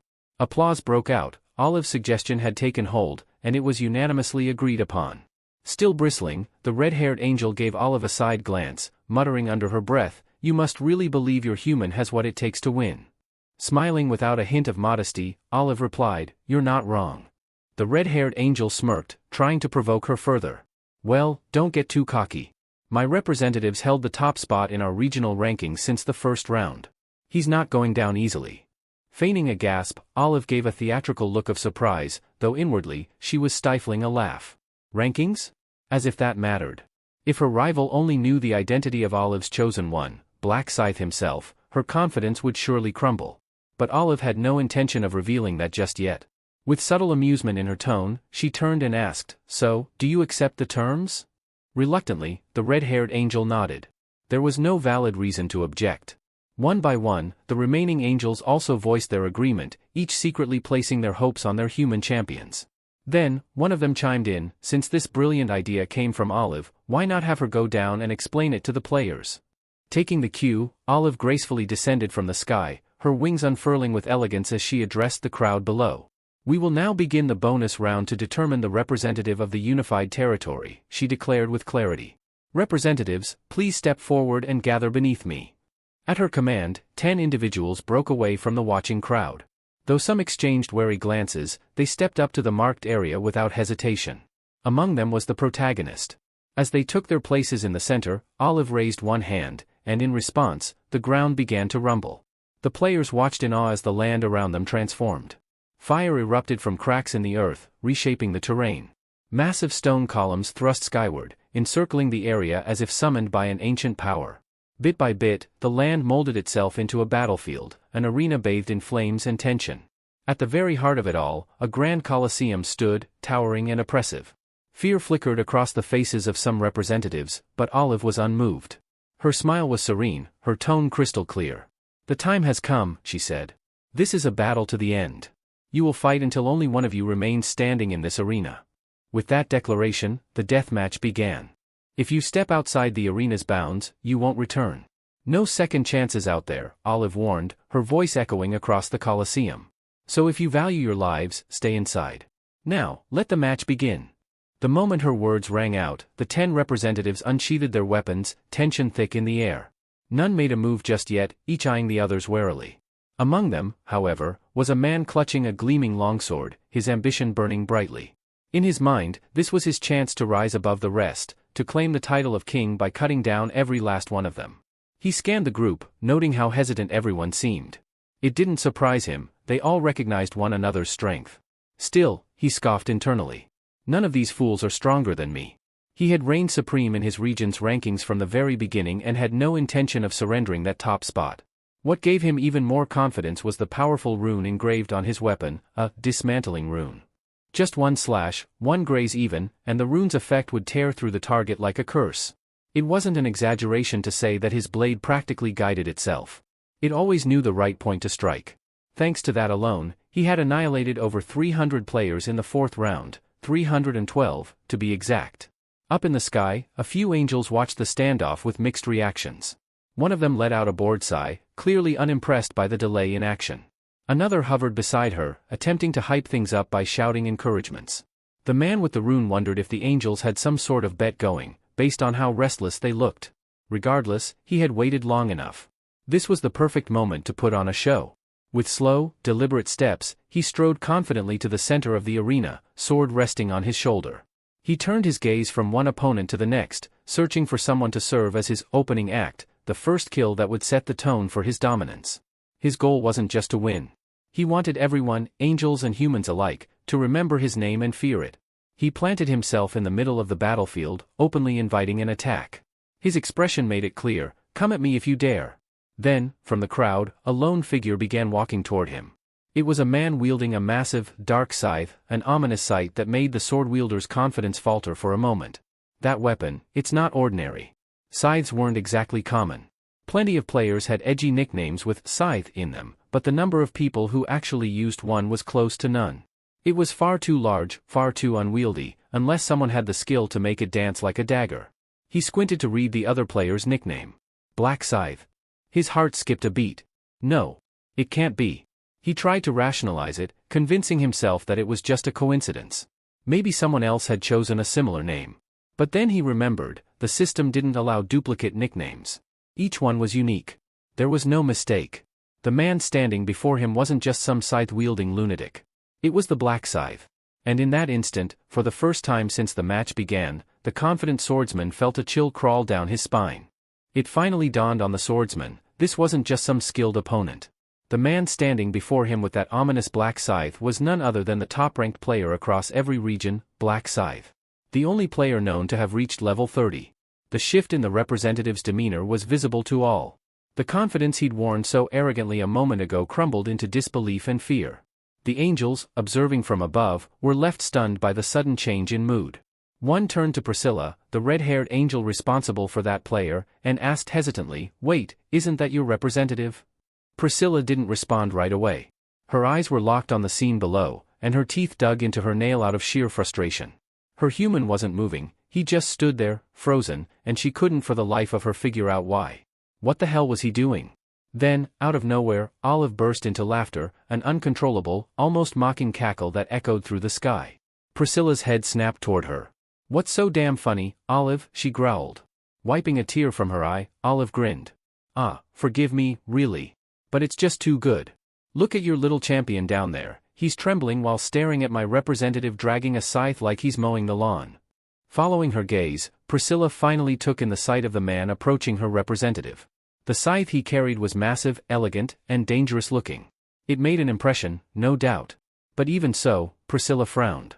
She couldn't feel any menacing aura coming from him. "So what?" she snapped.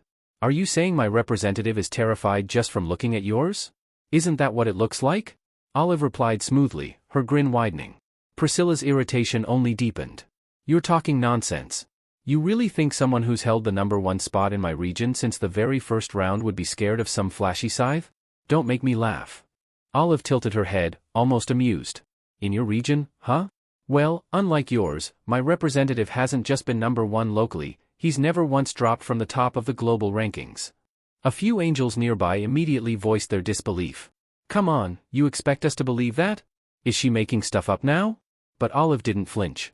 She calmly pointed down at the scythe wielder's name hovering in the air. If you'd been paying attention to the ranking boards, you'd recognize that name in a heartbeat. Their eyes followed her gesture. Black Scythe. Gasps filled the air. It was him, the name that appeared at the top of every leaderboard every single round. The one no one had been able to dethrone. Silence fell over the angels as they processed the realization. Priscilla, meanwhile, shook her head in disbelief. No. This couldn't be real. If he was truly Olive's representative, then her own player didn't stand a chance. And then it happened. Without a word or warning, Black Scythe moved. His scythe cleaved through the air in a single fluid motion, and before the red-haired representative could even react, he fell, defeated in an instant. There was no struggle. No resistance. Just a clean, merciless takedown. Up above, Olive clasped her hands with a radiant smile. "Ah, looks like Priscilla's out." The angels stared, dumbfounded. Their disbelief turned to dread. Down in the arena, the remaining 9 representatives now had a name to associate with the nightmare standing in their midst. "Why is Black Scythe even here?" some of them thought in a panic. It didn't take long for the others to realize something terrifying: they stood no chance. If even the strongest of them had fallen in one strike, what hope did they have? One man, particularly shaken, only level 13, felt his legs go weak. His eyes darted between his sword and the approaching figure. There was no way to fight this. No way to win. Black Scythe didn't stop walking. His expression unreadable, he approached the rest, scythe in hand, completely composed. The closest representative panicked and stepped back, trying a different tactic. Hey there, Black Scythe, he called out with a forced laugh. Wow, it's such an honor to fight beside someone as well known as you. Seriously, I'm touched. I might cry, haha. When he got no response, he quickly shifted his tone. Wait, can we talk for a second? He pleaded, his nervous chuckle fading into desperation. But Black Scythe just kept walking, his silence more intimidating than any threat. Behind Black Scythe, one of the female representatives quietly dismissed the notion of combat. She calmly stowed away her weapons into her inventory, signaling her refusal to fight. The man who had earlier tried to flatter Black Scythe hesitated for a second before raising both hands high, signaling his surrender to the angels observing from above. His bold move quickly inspired others, one after another. Several representatives followed suit, their weapons lowered in defeat. The angels looked down in disbelief. This wasn't how the match was supposed to go. Their expressions twisted into outrage as they processed what was unfolding. The excitement of the showdown, the chaotic clash they had so eagerly anticipated, was unraveling before their eyes. Their game was being reduced to a farce. Enraged, one of the angels floated forward and issued a chilling warning, her voice booming across the arena. Anyone who surrenders will have their heads burst like overfilled balloons, and don't expect resurrection afterward. The threat echoed ominously in the silence that followed. The hands that had once been raised in surrender now slowly lowered. Panic filled the representatives' eyes as they realized that backing out was no longer an option. One of them, a girl with a quiver on her back, retrieved her bow. Others followed suit, drawing swords, gripping axes, and preparing for a battle they knew they couldn't win. There were 8 of them left. And although they understood their odds were abysmal, they still held on to the faint hope that they might succeed if they attacked all at once. Watching them change their stance, Ryu Min tilted his head slightly. So they fear the angels more than me? He mused, his expression unreadable. But the thought didn't bother him, if anything, it amused him. Whether they came one by one or all at once, it wouldn't change the outcome. Their efforts would be crushed just the same. A faint smile curled on his lips, and that smile alone made the others recoil internally. There was something terrifying about his calm, something that made them question if they were walking straight into their own graves. But they couldn't back down now. Driven by pride, fear, and desperation, the 8 top-ranked players from their respective regions launched their assault. A barrage of blades and arrows descended upon Black Scythe. They charged from all directions, trying to overpower him through sheer numbers. And then, he moved. In a single, breathtaking motion, Ryu Min dashed forward, his scythe blurring through the air like a phantom. He weaved through the chaos, zigzagging with inhuman speed. Before the first few attackers even realized he had passed them, their bodies dropped to the ground. The remaining players froze mid-step, stunned by the precision and brutality they had just witnessed. Then, they too became targets. Ryu Min spun his weapon, his dark scythe carving through the air like a reaper's judgment. Those who had hoped to retreat were hunted down one by one, their resistance crushed under his overwhelming presence. Above the arena, the angels fell into an eerie silence. The spectacle had left them speechless. They had expected bloodshed, but not like this. This was a massacre, wrapped in grace and dread. Moments later, the silence gave way to gasps and exclamations as they fully registered what had happened. Black Scythe had cleared the stage. He had won. They exchanged glances, realization setting in. Olive, the angel who had brought forth Black Scythe, was now the de facto victor of their wager. And by the rules they had all agreed to, the rest of them would now serve under her command. Priscilla, flushed with fury, couldn't accept it. You knew this would happen, didn't you, Olive? She spat, her voice sharp with accusation. Olive turned toward her, unfazed, the corners of her lips curving in satisfaction. Of course I did. What, did you think I suggested this out of kindness? The fire in Priscilla's eyes flared. You manipulated us. I offered a suggestion. You all agreed without question, Olive replied, folding her arms. No one forced you. You said it sounded fun, remember? Now that you've lost, you want to play victim? The other angels stirred, some looking uneasy, but Priscilla stepped forward again, defiance bubbling inside her. We should never have agreed to this. She tricked us. Tricked you? Olive's tone sharpened. Or outplayed you? There's a difference. Before the argument could escalate further, Olive narrowed her eyes. Don't do anything stupid, Priscilla. You really want to throw hands in front of the humans? That'd be a new low for us. Priscilla flinched, her fists clenched tightly. Besides, Olive added in a sing-song voice, if the head angel hears about you starting a fight, you'll be enjoying a nice long stay in the insect cell. The mere mention of that place made Priscilla recoil as if she'd been slapped. Of all punishments, that was the one she feared most. Her anger remained, but the fire in her eyes dimmed. For now, at least, she would stay her hand. But the tension between the angels was far from over. That place, the insect cell, was the one location Priscilla dreaded more than anything. The moment Olive mentioned it, all the fire in her eyes dulled into resignation. Seeing her so subdued, Olive chuckled softly. What's the matter? She said with a smirk. Changed your mind about fighting? Priscilla didn't reply. Her silence was all the answer Olive needed. Well then, Olive said cheerfully, as the winner, I hereby declare myself queen. And as for you, Priscilla, you can be the guide for our lovely new representative. Priscilla clenched her jaw. For how long? She asked through gritted teeth. Olive waved her hand dismissively. Until I'm in a better mood. With that, Olive turned her attention away, fully expecting obedience. When she noticed Priscilla still rooted to the spot, she raised an eyebrow. Well? Get moving. Your job starts now. Swallowing her pride, Priscilla reluctantly stepped forward, moving toward the crowd of human players. Inwardly, she cursed her own foolishness for ever agreeing to the wager that brought her to this point. Clearing her throat, she addressed the players in a clear but curt tone. As you've witnessed, the match has ended, and a new representative has been selected. A system notification had already informed the players of what she said. New zone representative, Black Scythe. With his victory, she continued, Black Scythe has been granted a temporary title, Ruler's Authority. This skill enables him to issue commands to players within certain limits. Though she tried to keep her voice steady, her words carried a trace of bitterness. The gathered players, on the other hand, showed nothing but awe. Many had already heard of Black Scythe's exploits. Now, seeing him wield such power firsthand, they understood why opposing him might be unwise. He was level 30, far beyond them, and that alone gave him the right to command. After formally acknowledging Black Scythe's new status, Priscilla turned her attention to the fallen representatives. With a deep breath, she extended her white wings wide, golden feathers detaching and gently drifting down toward the lifeless bodies. Upon contact, each body began to shimmer with a soft, radiant light, gradually restoring color to their pale skin. One by one, the representatives began to stir. Some opened their eyes in confusion, unaware of what had occurred, while others sat up, visibly shaken, recalling only fragments, a shadowy figure, a sweeping scythe, and the sting of defeat. You were all defeated, Priscilla informed them bluntly, by Black Scythe, who now holds the position of Unified Region's representative. Her words sank in quickly.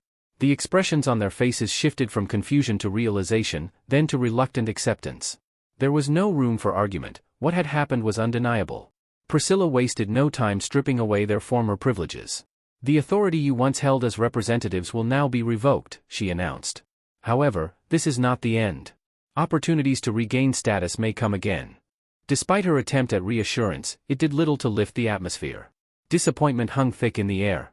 Then, with no fanfare, Priscilla raised her hand, and a translucent window appeared in front of every player, its contents glowing in silver text.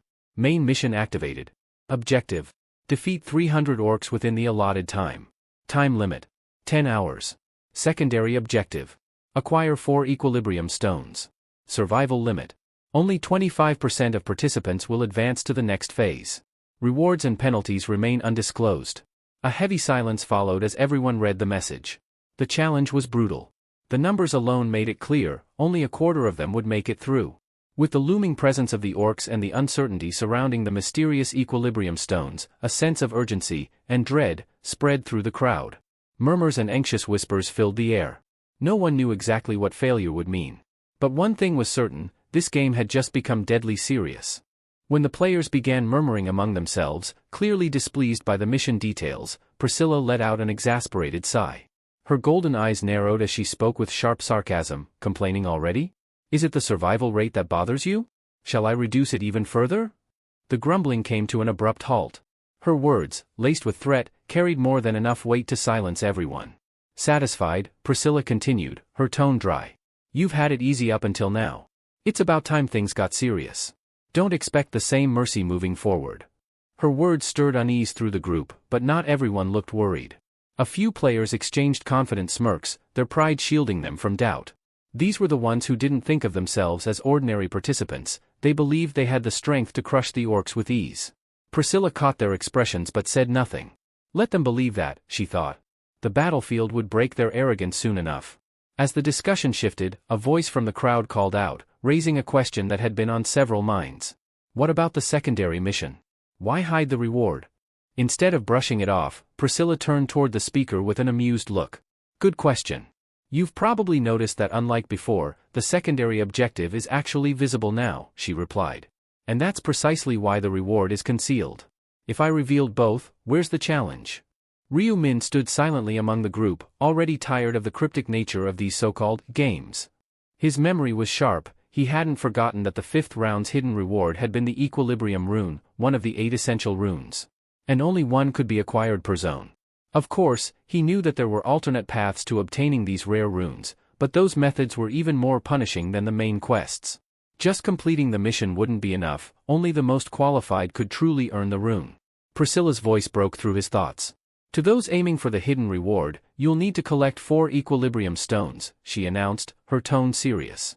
Only one person in the entire zone will be granted the prize, and there are only 4 stones to be found. Gasps and nervous glances spread through the players. A former representative raised his hand and voiced the obvious concern. What if someone can't find all 4?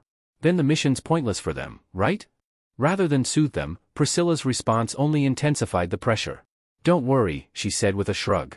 You can always take the stones from someone else, by force. That statement caused a noticeable shift in the atmosphere. The players exchanged wary looks. It was no different from how the representative titles were won, elimination through combat. Priscilla confirmed as much. Yes, it's the same system. If someone holding an equilibrium stone is killed, their stone will drop. But don't get greedy. Only the stone will fall. No gear, no loot, no extras. Then she paused, letting her next words hit harder. And just so you know, anyone who dies during this phase will stay dead. There will be no second chances. Her warning hung heavy in the air. No revival. No forgiveness. The challenge was no longer about strength alone, it had become a matter of cunning, survival, and timing. The real test was about to begin. After finishing her lengthy explanation, Priscilla ended with a mocking smile and a final message. Do your best, everyone. I'm looking forward to the results. With that, the angels vanished, leaving behind silence and tension. Watching them go, Ryu Min muttered under his breath, clearly annoyed, what a bunch of bothersome pests. Now alone with his thoughts, he began to plan. His first priority was to wipe out the required 300 orcs, and then he'd circle back to assist Minuri. Efficient and methodical, that was his style. As he strode through the crowd of players, the atmosphere tensed around him. All eyes followed his movements, but no one dared lift a weapon. Though some had considered attacking him to steal the title of representative, the moment they met his gaze, or even felt his presence, those thoughts quickly dissolved. His overwhelming aura suffocated even the boldest of hearts. When he walked past, players instinctively breathed a sigh of relief, as though a predator had spared them.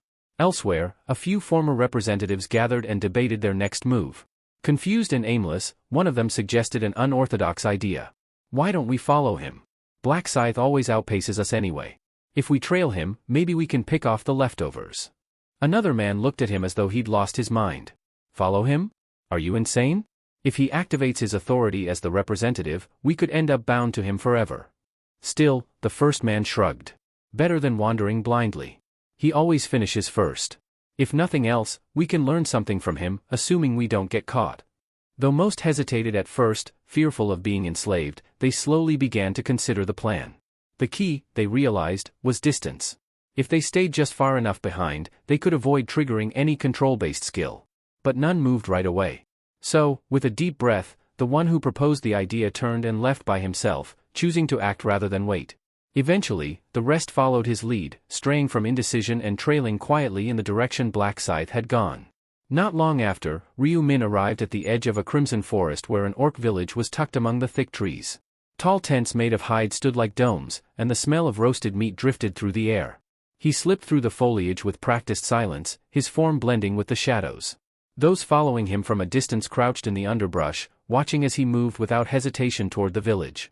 At the outer edge of the settlement stood a lone orc guard, thick-muscled and towering, who let out a deep, guttural roar the moment he spotted the intruder. But his warning cry was cut short. Black Scythe moved like lightning. In a blur of motion, the massive scythe he carried sliced through the air. A single arc, clean and silent, and the orc's head was already separating from his shoulders. The body slumped forward and collapsed in the dirt with a heavy thud. Without stopping, Ryu Min crossed the threshold into the village. Around him, orcs were tending fires, sharpening blades, and carrying supplies. At the sight of a human stepping into their camp with such ease, they froze, their yellow eyes widening.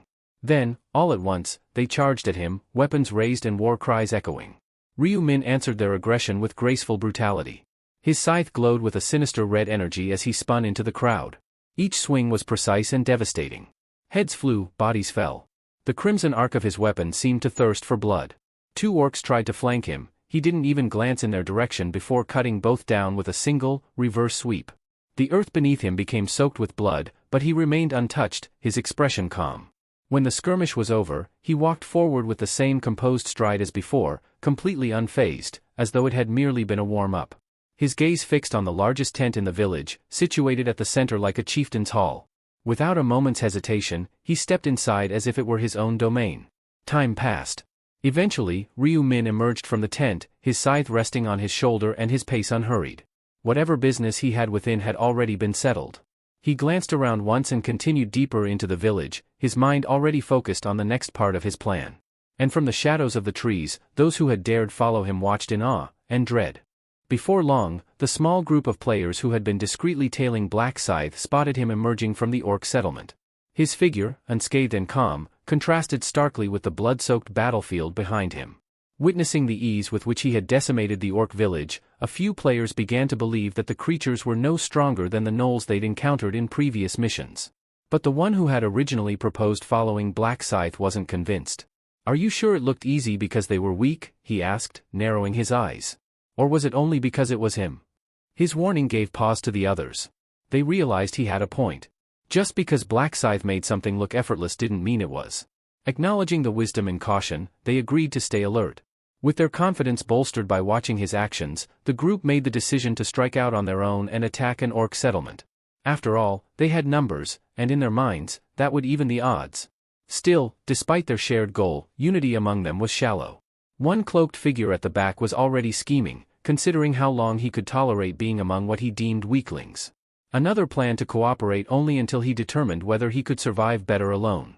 A third had a more sinister mindset, he intended to use the others as a living shield if things went south. Eventually, they stumbled upon what looked like a promising target. Towering wooden walls enclosed a sprawling village nestled among the trees. From a distance, it looked 3 times the size of the one Black Scythe had just cleared. The sight filled them with excitement, they believed it to be a treasure trove of kills. But their optimism was short-lived. As they approached, a pair of sharp-eyed orc sentinels positioned in crude towers spotted their movement. Without hesitation, one of the guards lifted a large horn to his lips and blew with all his might. A deep, ominous sound rang out, reverberating through the trees like a war cry. The players froze. They hadn't expected the village to react so quickly. The call to arms hadn't even faded when thunderous footsteps began to echo from within. From behind the village gates, a swarm of armed orcs poured out in droves. The sheer number was overwhelming, dozens at first, then more, until the ground itself trembled under the weight of their charge. In a flash, the players found themselves surrounded. They were a group of just over 10, but now encircled by a horde of bloodthirsty warriors. Each orc wore a twisted grin, their eyes gleaming with savage hunger. The scope of the village suddenly became clear. It wasn't just large, it was massive. Far larger than they had assumed. Reality crashed down on them like a hammer, this wasn't going to be a simple raid. The mage who had first suggested tracking Black Scythe turned to the others, panic creeping into his voice. "What do we do now?" No one had a solid answer. Only one option seemed viable, fight. And fight they did. The orcs wasted no time. With guttural roars, they charged forward, weapons raised, eager to shred their prey. The players reacted with urgency. A swordsman lunged to meet the first attacker, his blade clashing with the orc's massive, spiked club. The force of the collision sent a shockwave into the air.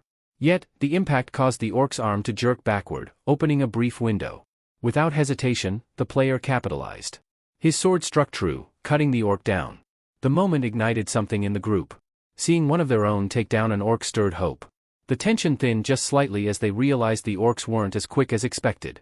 Riding that surge of morale, the same swordsman turned and slashed toward a second enemy, charging with renewed confidence into the fray. With confidence surging, the swordsman drove his blade deep into the orc's chest, grinning as he expected the creature to collapse instantly. But that smile vanished the moment the orc didn't fall. The beast remained standing, barely flinching from the wound. Then, before the player could react, the orc retaliated with brutal speed. To his horror, the player realized his weapon was stuck, wedged tightly in the orc's dense muscle, refusing to budge. What followed was a blur of chaos.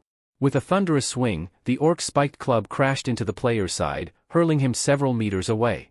Just like that, the tide shifted. The rest of the orcs, feeding off the momentum, surged forward with terrifying force. Encircled with no room to flee, the human players were overwhelmed. Screams echoed as one player after another was struck down without mercy. No one was spared.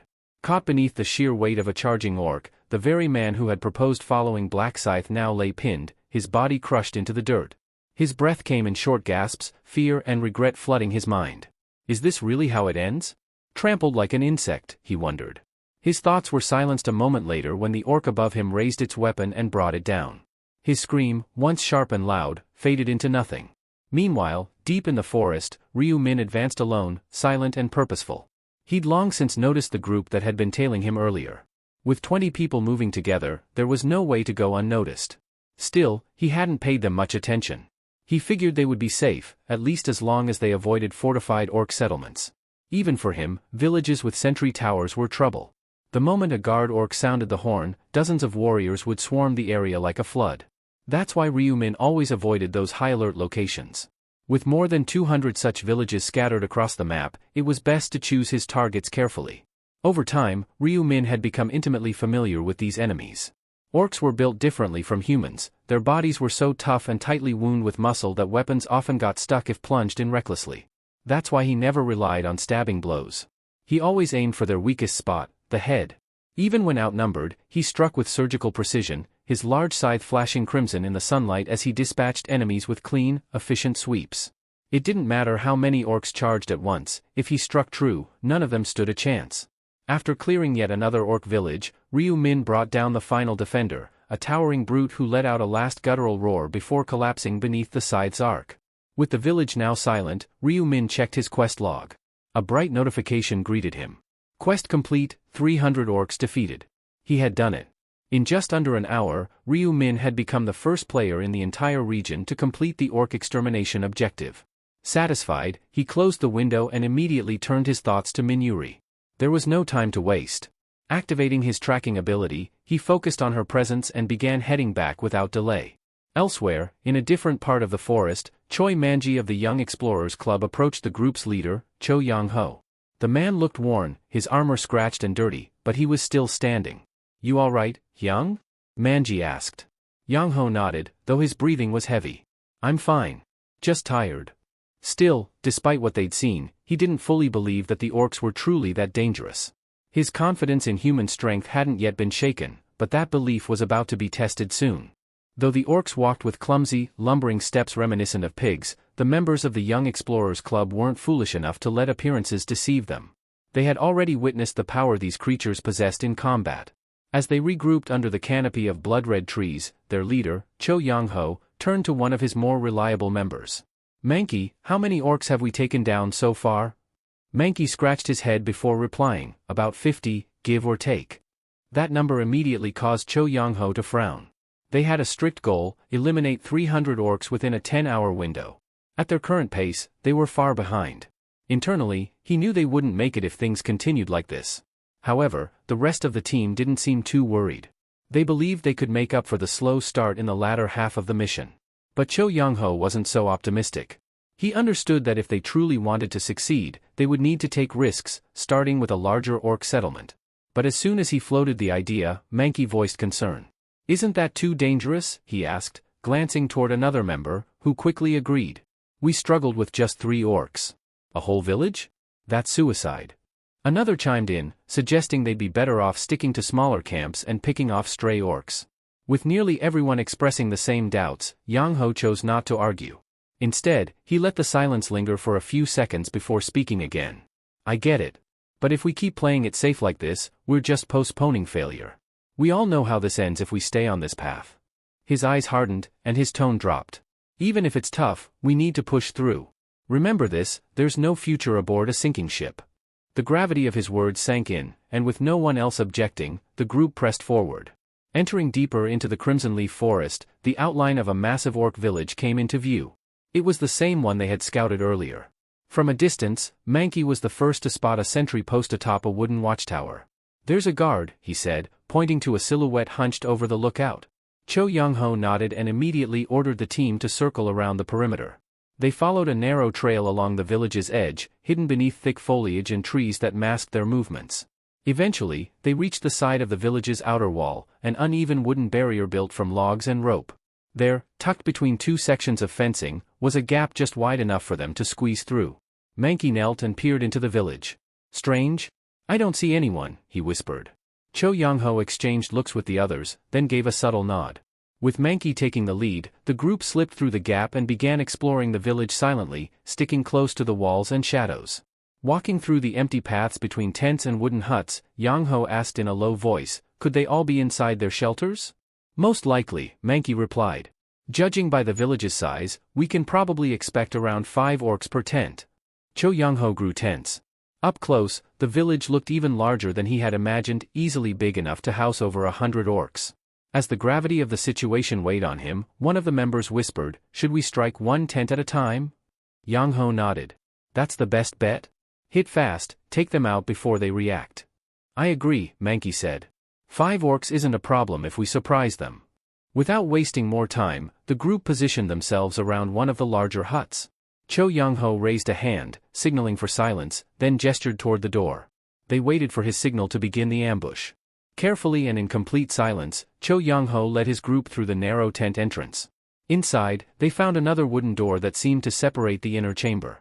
Without hesitation, they broke through it, bursting into the room with weapons drawn, only to freeze at the sight before them. There were 10 orcs inside, not 5 as they had anticipated. The orcs, startled by the sudden intrusion, rose from their seats with low growls and sharpened glares. The tension spiked immediately. One of the club members, eyeing their numbers nervously, turned to Cho Young-ho and asked, "What now?" "We take them down one at a time," the leader responded calmly, keeping his eyes on the nearest orc. As the monsters began to close in, Cho Young-ho gave a sharp command to target the one on the left.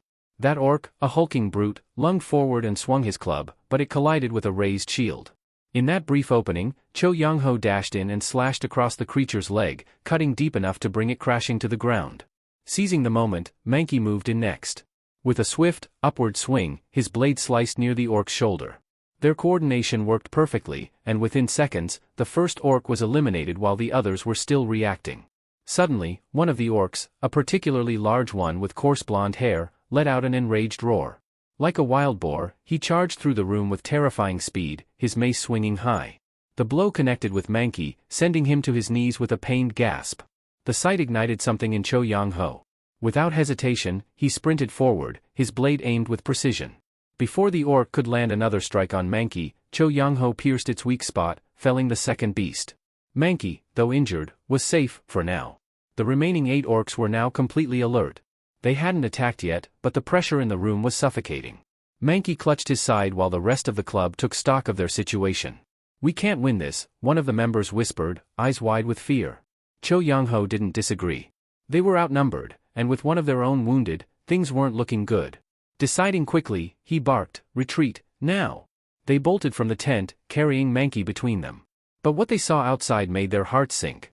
The clearing they'd passed through earlier, which had been free of danger, was now swarming with more orcs, another 10 at least, and all headed straight toward them. "Where did all of these come from?" someone shouted in panic. "About 10 more," another quickly counted, eyes scanning the crowd of snarling enemies. Panic began to set in. The member supporting Mankey stumbled slightly, muttering, "This is it, we're done." Mankey, groaning in pain, wondered if this really was the end of their journey. But Cho Young-ho wasn't finished yet. "Raise your weapons," he said coldly, eyes scanning the horde. Some hesitated. A few were already mumbling their final words to each other. One looked to Cho Young-ho with tears brimming in their eyes. "We can't win. Why are you still fighting?" "Look closely," Cho Young-ho replied. "Why do you think they haven't attacked us yet?" Confused, the team turned their eyes to the orcs. And then they saw it, smirks. Wicked, amused expressions twisted the faces of the monsters. They're laughing at us, he said. They find this amusing. They see us as prey trembling before the slaughter. Doesn't that enrage you? The silence that followed was heavy.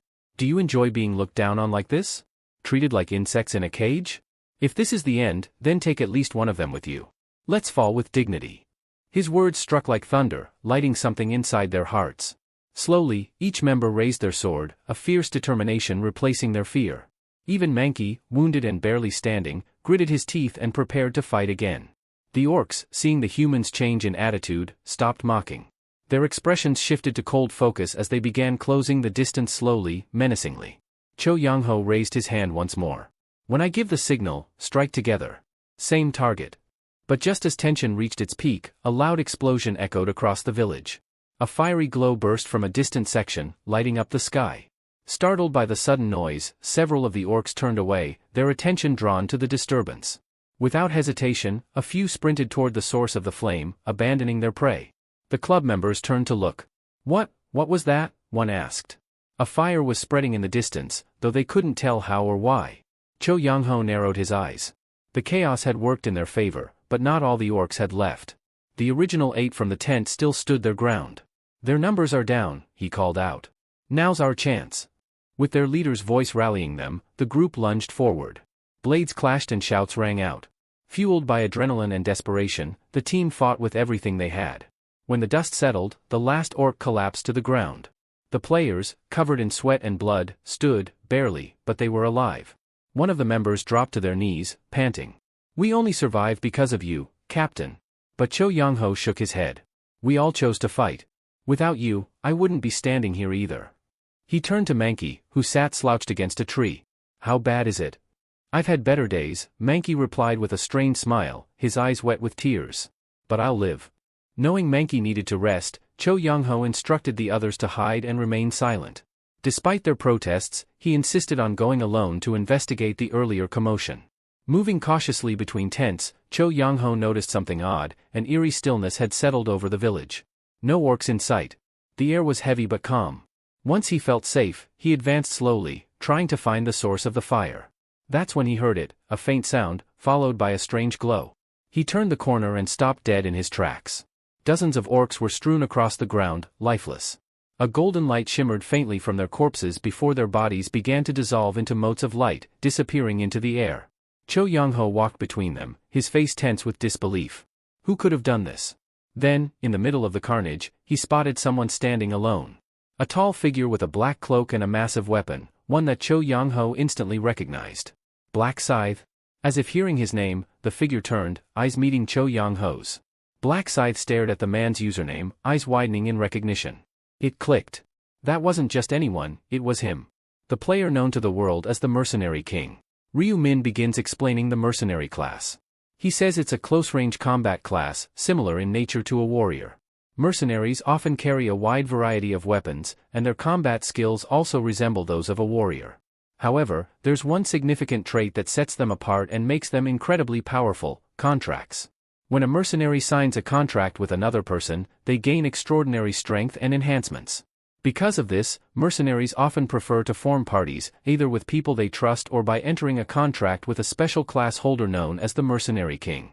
The Mercenary King is a unique solo class that allows its user to lead and command all contracted mercenaries. Anyone who signs a contract with the Mercenary King receives various powerful buffs and additional effects. Due to these benefits, there's rarely a reason for anyone to decline such a contract. Ryu Min then looks at the person standing before him and realizes, he's face to face with Yango, a solo-class Mercenary King. This surprises Ryu Min, as he hadn't expected to meet such a person here. Yango approaches Ryu Min with a nervous smile and greets him. Hello, Black Scythe. Ryu Min asks, you know me? Yango chuckles, replying, of course. Who wouldn't know about someone who's always ranked number 1? Internally, Yango is panicking. Damn, I really shouldn't be meeting someone who's ranked first in every zone. He might not take it well if I ask for a handshake. Reading Yango's thoughts, Ryu Min quietly reflects, he doesn't seem like someone who would deceive others. Maybe that's why he qualifies as a Mercenary King. He has the mindset and heart of a true leader. Yango then asks him, did you really kill all those orcs alone? Ryu Min nods. Yango is visibly shocked and says, you're truly amazing. You live up to your reputation. He then bows deeply and says, thank you. Because of you distracting them, I managed to survive. I didn't even know you were here. Yango acknowledges that even if Ryu Min didn't deliberately help them, killing the orcs indirectly saved their lives. Ryu Min replies, "Alright, hurry up and get out of here with your team. I've killed all the orcs in this village, so you don't have to worry about them." Yango, slightly confused, asks, "Wait, how did you know I was with my team?" Just then, he turns around and sees his teammates arriving. Shocked, he says, "What are you guys doing here? I told you to wait." One of them responds, "We thought maybe you'd leave us behind." Yango is taken aback and replies, "I'd never abandon you like that." Ryu Min observes the interaction and thinks, these four must be the mercenaries under Yango's contract. They came because they were worried about him. He's already formed a team that truly cares about him. The group then notices Ryu Min, and one of them asks, "What are you doing here?" Ryu Min casually replies, "I just came for a bit of hunting." But when they see the pile of orc corpses around, they realize he has eliminated them all without much effort, even if there were over 100 of them. Ryu Min then urges them, "Leave now. If you're done here, get moving. A boss might spawn soon because of the orc massacre. It could be dangerous." They salute him and say, "Yes, sir. We'll be nearby. It was an honor to meet you, Black Scythe." Just as they're about to leave, they hear a strange sound. One of the teammates with a shield says, "Did you guys hear that?" Another asks, "Hear what?" He replies, "Listen closely." Now even Yango hears it and says, "What's going on here?" Ryu Min calmly answers, "An intermediate boss is spawning. Get out now." Yango is stunned, "An intermediate?" Before he can finish, a huge orc boss jumps into their view. Yango's teammates are horrified. "Is this an orc?" one gasps. But the intense aura and monstrous condition of the creature make it clear, this is no ordinary orc. It's a high-powered warrior. Ryu Min looks at it without fear and mutters, "So you finally showed up? Orc warrior." He regrets not leaving sooner due to dealing with the group, but he knows he has to defeat this boss to obtain a Stone of Balance, a required item for one of his subquests. If I kill this one, I can wrap up this part of the quest and move on to the next trial, he thinks. As the boss advances, radiating fury, Yango stammers, "It looks really angry." He shouts, "Run," but is cut off as the orc swings its massive blade in a furious strike aimed at him. The strike causes a powerful explosion, shattering the surroundings. His teammates scream his name. But just 2 seconds earlier, Ryu Min had jumped in and pulled Yango out of harm's way, saving his life. "Black Scythe, thank you." Yango gasps. Ryu Min replies, "Stay back if you don't want to die." As the orc warrior advances, Ryu Min charges forward. "You think this is fun, huh?" Ryu Min taunts, slashing the orc's leg with his scythe. The orc screams in pain and retaliates with a violent attack, but Ryu Min dodges effortlessly. Jumping back, he grins. "What's the point of powerful attacks if I can dodge every one of them?" Infuriated, the orc launches a flurry of strikes. Ryu Min weaves through them, nimble and calm. "I've already cut his neck twice and it didn't go through, this guy's too damn thick," he mutters. Determined, Ryu Min leaps again and spins his scythe into the orc's neck, carving deeper this time. Still airborne, he continues to rotate his weapon rapidly around the orc's throat. Finally, the orc's head is severed. It tumbles to the ground, and Ryu Min stands triumphantly atop the corpse. Thanks to this victory, Ryu Min gains 37.73% EXP, 4,000 gold, and a 2,000 gold bonus. As Ryu Min stepped down from the dead orc's core, everyone looked at him in awe. Did he kill that thing? A new message appeared before Ryu Min, listing the items he had earned. You have obtained Sword Ring Pommel, Orc's Heart, Lesser Azure Mana Stone, Stone of Balance. Subquest Progress, Stones of Balance, 1 out of 4. A faint grin curled at the corner of Ryu Min's lips as he read the notifications. He thought to himself, taking down a boss is miles more satisfying than dealing with those weaklings. The EXP bar that had barely moved throughout the earlier skirmishes now surged upward, an increase of over 37% in one go. That alone would have been impressive, but there was more. Along with the experience boost, he received 4,000 gold, plus an additional bonus payout. Not bad, he mused, but that's not even the best part. Several rare items had dropped as well. The most eye-catching among them was the sword labeled Ring Pommel Sword. Ring Pommel Sword. Type, Weapon. Rarity, Epic. Attack Power, 100. Effect, with every successful strike, gain plus 5% attack speed. Stacks up to 10 times. Durability, 1000. Requirement, usable by regular grade players or higher. A blade distinguished by a loop-shaped guard. Elegant yet deadly, it was forged for relentless pursuit and momentum. Ryu Min stared at the weapon and muttered to himself, shame it's a sword and not a scythe. If the item had been his weapon of choice, there would have been no hesitation. He considered the numbers. His current weapon, the Reaper's Scythe, only had 25 attack power, though the Reaper's rune doubled that when used with a scythe. Even then, it topped out around 50. That meant the ring pommel sword had twice the raw damage. Still, Ryu Min thought, damage isn't everything. Despite the sword's advantages, switching weapons wasn't so simple. He was used to the scythe's rhythm, its sweep, its reach. Even though he started out as a hunter, he had grown comfortable with all kinds of weapons over time. None, however, fit him as naturally as the scythe did. I'll hang on to it for now, he decided. A rare weapon like this will fetch a hefty sum later. He tucked the sword into his inventory, then moved on to the next drop, the Orc's Heart. Orc's Heart. Description: a dense, crimson stone shaped eerily like a heart. Despite its unsettling appearance, it's not biological. Highly valuable for crafting certain unique items. Many discard it out of ignorance, but doing so is a costly mistake. This one's a keeper, he thought. The Orc's Heart was a required material for an upcoming craft he had in mind. Tossing it would be idiotic. He also pocketed a lesser azure mana stone, a decent reagent, and another stone of balance, inching him closer to finishing that particular subquest. That boss was worth it, he thought, glancing down at the slain orc warrior.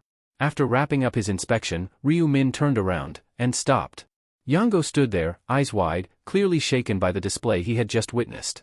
In the next second, he composed himself and spoke with deep respect. You're truly something else, Black Scythe.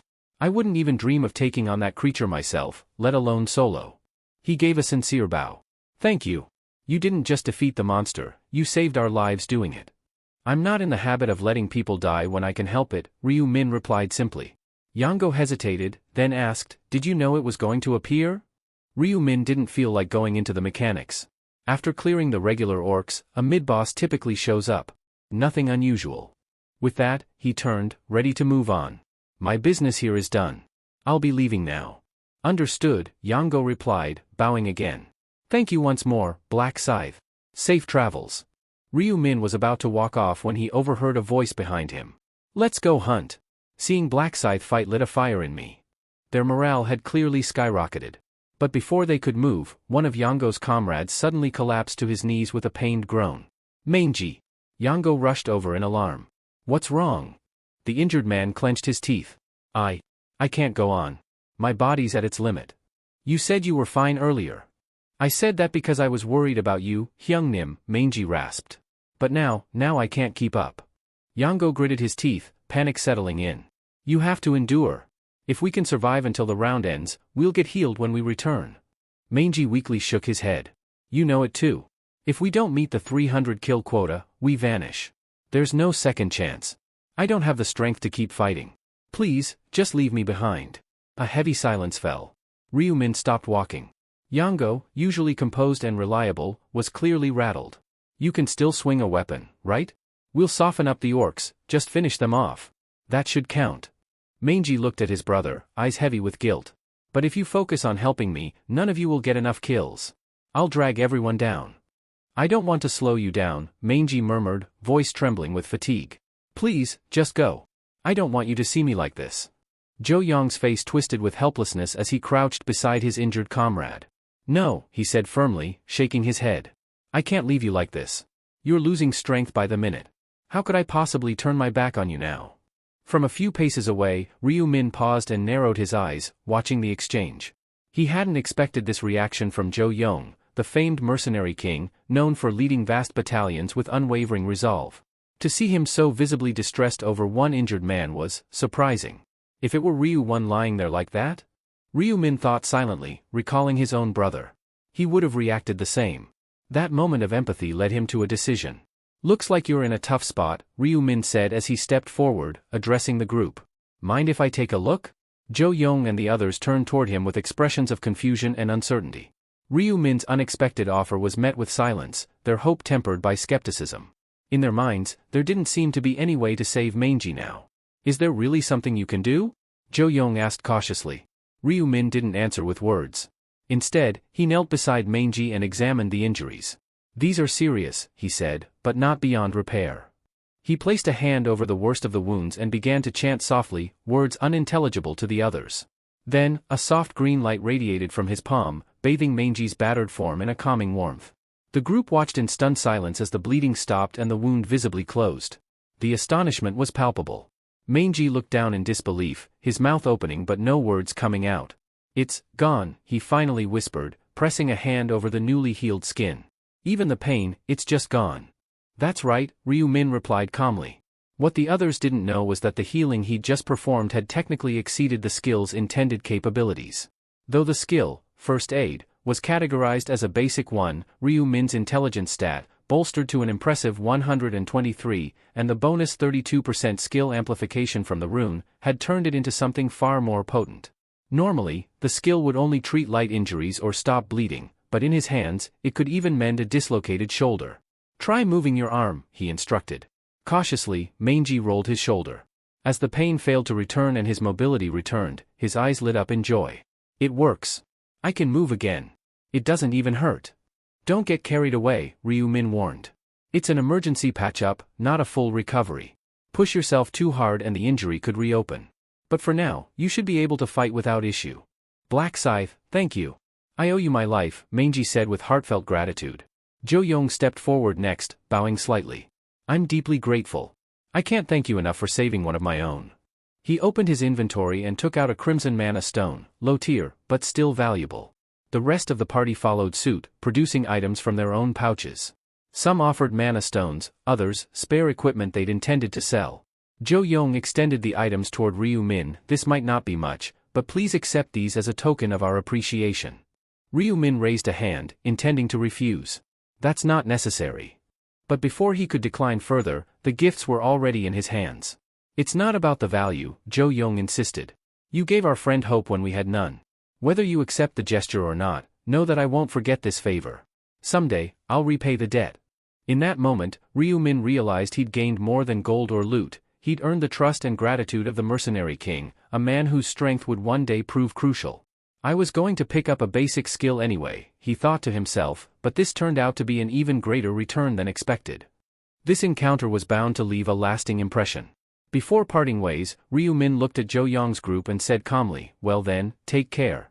I'm sure we'll cross paths again." Min Yuri found a quiet spot and watched the system interface tick down slowly.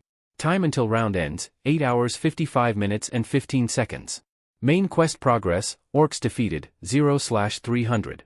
She got scared as soon as she saw Black Scythe and lost him. Previously, Min Yuri found herself preparing for the upcoming 5th round. Just before stepping into it, Ryu Min's words echoed clearly in her mind. "The quest involving 300 orcs isn't something you can take lightly," he had warned her earlier. "They're not just strong, they come in hordes, and they're relentless. Don't even consider going in alone." "So, what are you suggesting?" she had asked. "Seek out Black Scythe as soon as the territory integration is complete," he replied without hesitation. "Don't challenge them without him. And if, for some reason, you can't reach him right away, then wait at least an hour before taking any action." "I understand," she had said, nodding in gratitude. "Thanks for the warning." Now, with those instructions fresh in her mind, Min Yuri remained patient, waiting calmly as the territory merger completed. She trusted Ryu Min, and intended to follow his advice to the letter. As soon as integration was finalized, she scanned her surroundings, unsure how to even begin finding Black Scythe. "Where do I even start?" she murmured. But the answer came swiftly and easily. She didn't need to search at all. Among the 10 individuals selected as area representatives for the bonus match, Black Scythe was already present. "There he is," she whispered, spotting him immediately. "I'll talk to him once it ends." The outcome was clear and overwhelming. Black Scythe dominated the match. The gap in ability between him and the others was undeniable. "Well, he is already level 30, she muttered to herself, trying to rationalize the feat. "It makes sense." As the match concluded, she began to walk toward him, but as he descended from the platform, her steps faltered. She stopped several feet away, her body refusing to move forward. She didn't understand why at first. "What's wrong with me?" she asked herself, confused. But the answer was painfully clear. It was fear. An instinctive, visceral fear that gripped her as she remembered the brutal scenes she had just witnessed, enemies mercilessly decapitated by his hand, blood spraying across the battlefield. No matter how much her rational mind told her he was an ally, her instincts whispered caution. "Min told me I need to work with Black Scythe," she reminded herself. "He'll need my help. He won't hurt me." But by the time she snapped out of her daze and lifted her head again, he was already gone. He left, she whispered in disappointment. I missed my chance. It seemed Black Scythe had already moved on to begin the main quest. Min Yuri now stood alone, weighing her next steps. Min said I shouldn't take on the orcs by myself, but I can't just stand here and do nothing. Left with no other option, she followed Ryu Min's final piece of advice, wait for 1 hour before taking action. Min Yuri released a tense breath as a wave of unease washed over her. Doubt began to gnaw at her confidence. This isn't good, she murmured, brows furrowing. What if I really vanish if I can't kill 300 orcs in time? She had entered this round with her faith placed firmly in Black Scythe, but now she couldn't even catch a glimpse of him. The irony stung. Her hesitation earlier had caused her to miss her chance. Fear had slowed her down. And now she was alone. Realizing this, she shook her head. I can't just stand around waiting. There's no telling if Black Scythe will return to this exact spot. Resolving to act, she moved forward carefully, scanning her surroundings with a sharp gaze. Her footsteps were slow but purposeful.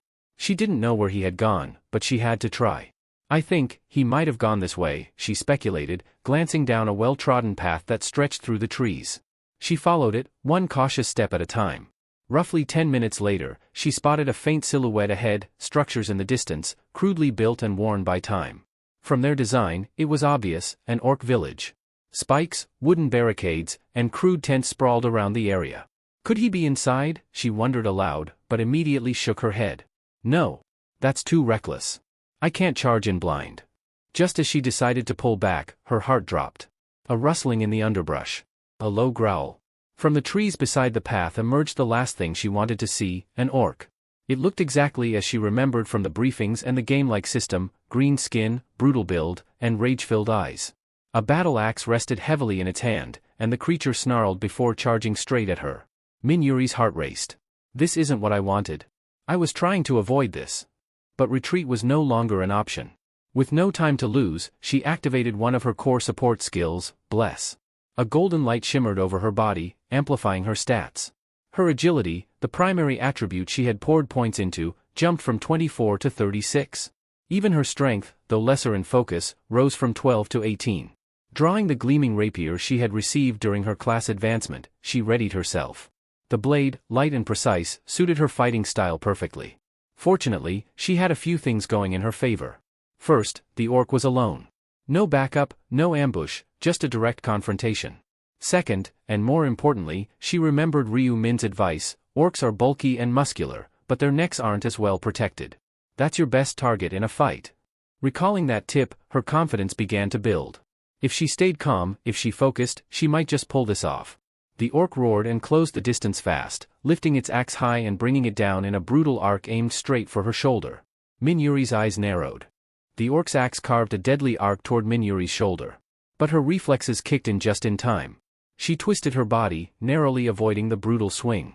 Ha, dodging isn't too hard, she muttered under her breath. Just like Ryu said, these things aren't exactly accurate. With that in mind, she scanned the orc's movements, looking for a weak spot, specifically, its neck. But in the chaos of real combat, it was far more difficult than she'd imagined. There were no target indicators or autocorrections like in a game. If she misjudged and struck the wrong spot, she could easily open herself to a vicious counterattack. As the orc pulled back its weapon for another strike, Min Yuri maneuvered to the side and saw her chance. She lunged forward, rapier flashing, aiming straight for the neck. But the orc shifted unexpectedly, and instead of piercing its throat, her blade sank into its chest. Damn, she hissed, gritting her teeth. Still, luck was on her side. The rapier slid in cleanly and came out just as easily. Most players would have panicked. Many weapons got lodged in the dense muscle, making it nearly impossible to retrieve them in time. But not her. Not this time. Breathing out in relief, she remarked, glad it didn't get stuck. I was bracing for the worst. She didn't waste time. Keeping her footwork light and swift, she continued to maneuver around the orc, striking again and again, each time aiming for the neck. The beast roared and flailed, but her persistence paid off. On her sixth attempt, her blade finally found its mark. The rapier punched clean through the orc's throat. Blood gushed as the monster staggered backward, then collapsed with a thunderous thud. Min Yuri exhaled heavily, her body trembling from the intensity of the fight. She bent forward slightly, catching her breath. That was harder than I thought, she whispered. But I did it. I really beat an orc alone. As she wiped sweat from her brow, something caught her eye. A figure was moving toward her. She blinked, once, twice, trying to make sure she wasn't hallucinating. "Wait, is that really him?" she whispered, her voice filled with disbelief. The figure's silhouette became clearer as it approached. Cloaked in shadow, radiating a quiet dominance, it was unmistakable. "Black Scythe," she said, barely above a whisper. Relief flooded her. After all the searching, the man she had been desperate to find was finally in front of her. But just as she was about to greet him, he walked past her without a word, his attention fixed elsewhere. Startled, Yuri quickly called out, "Excuse me." She couldn't afford to lose this chance again. The man halted mid-step and slowly turned to face her. His piercing gaze met hers. "What is it?" he asked, his voice curt and unreadable. Yuri hesitated. Her throat tightened, words caught between nerves and urgency. But she swallowed her anxiety and spoke, her voice trembling slightly. "Black Scythe, let's form a team." His brow arched, clearly unimpressed. "Why would I do that?" Yuri knew words wouldn't be enough. So instead of replying, she raised her hand. A radiant light bloomed from her palm, bless. The warm glow extended outward, enveloping Black Scythe's form. A soft hum filled the air. As the energy soaked into him, he paused. His expression shifted, not from genuine surprise, but from calculated play-acting. After all, he already knew the truth of her abilities. He'd known everything from the beginning. Feigning intrigue, he glanced at the notification window in front of him. "Huh, what's this?" Yuri smiled, regaining some confidence. "It's my buff skill. Bless. It boosts all stats by 50% and lasts 3 hours." With the aura still shimmering between them, she stood tall, her pride evident. And Black Scythe, playing along with the charade, opened the system menu to confirm what he already knew. Ryu-min gave a small nod, eyes glancing at the buff's effect still lingering on his body. "It checks out," he said calmly. Yuri clasped her hands together, trying to remain composed. "Is that enough of an explanation? My buff skill could be a huge asset in any hunt." Ryu tilted his head slightly, as though weighing the offer. "So you're saying, if I want continued access to this buff, I need to work with you?" She nodded. "To put it simply, yes. I'd like your help with my hunting." Ryu crossed his arms, deliberately drawing out the silence. Then, with a hint of a smirk, he replied coolly, "You do realize I'm the one with the advantage here, right? I could just recruit you as a subordinate." The statement caught Yuri completely off guard. She blinked, clearly not having expected that angle. He narrowed his eyes at her, his voice lowering.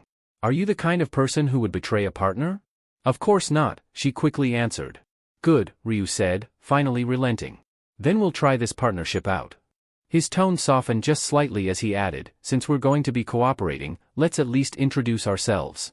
Black Scythe, level 32. Class, Reaper." Yuri perked up. "Oh. I'm Democracy, just call me Yuri. Level 13. My class is a buffer." Ryu raised an eyebrow. "A buffer, huh? From what I saw earlier, you seem to handle that orc decently. Are you sure you need help?" Yuri scratched the back of her head sheepishly. "That was actually my first real fight, and it was harder than I expected." With an exaggerated look of surprise, Ryu chuckled. "So it took you almost 90 minutes to score your first kill?" Yuri laughed along awkwardly. It wasn't exactly like that. I lost a bit of time waiting around for someone." She couldn't bring herself to say it outright, but she had been circling the area in hopes of finding him again. "Well, either way," Ryu said, glancing at the system clock, "we're short on time." Yuri gave a serious nod. "Yeah. I've only managed to take down 1 orc so far. I've got 299 to go." "Then let's pick up the pace," Ryu offered. Yuri looked at him curiously. "How do you propose we do that?" "I'll weaken the orcs to the brink," he replied matter-of-factly. "You move in and finish them. As long as you land the final hit, the kill will register as yours." In gaming terms, he was giving her the chance to last hit, an efficient method to rack up numbers quickly. Yuri's eyes lit up with confidence. "I can do that. You've already seen what I'm capable of, I won't mess up the finishing blow." "Then we've got nothing to worry about," Ryu said, turning away. "Let's move." But just as he began walking, Yuri called out, "Wait." He stopped and turned, calm and composed. "Something wrong?" She hesitated, her brows furrowing. "I really appreciate your help, but I can't help but wonder. Will tagging along interfere with your own mission?" Ryu looked at her with an expression bordering on amusement. "Don't worry. I've already finished the main quest." That simple answer brought visible relief to her face. "Then let's do this," Yuri said, her voice steady now. And with that, the two moved forward, one step closer to hunting down the remaining 299 orcs. Yuri wasn't entirely sure whether Black Scythe would accept her proposal to team up, but here they were, moving through the forest together. She still couldn't believe it. The elusive figure she'd been searching for was now walking beside her. Though uncertain how they'd handle the orcs as a team, she knew she'd soon find out.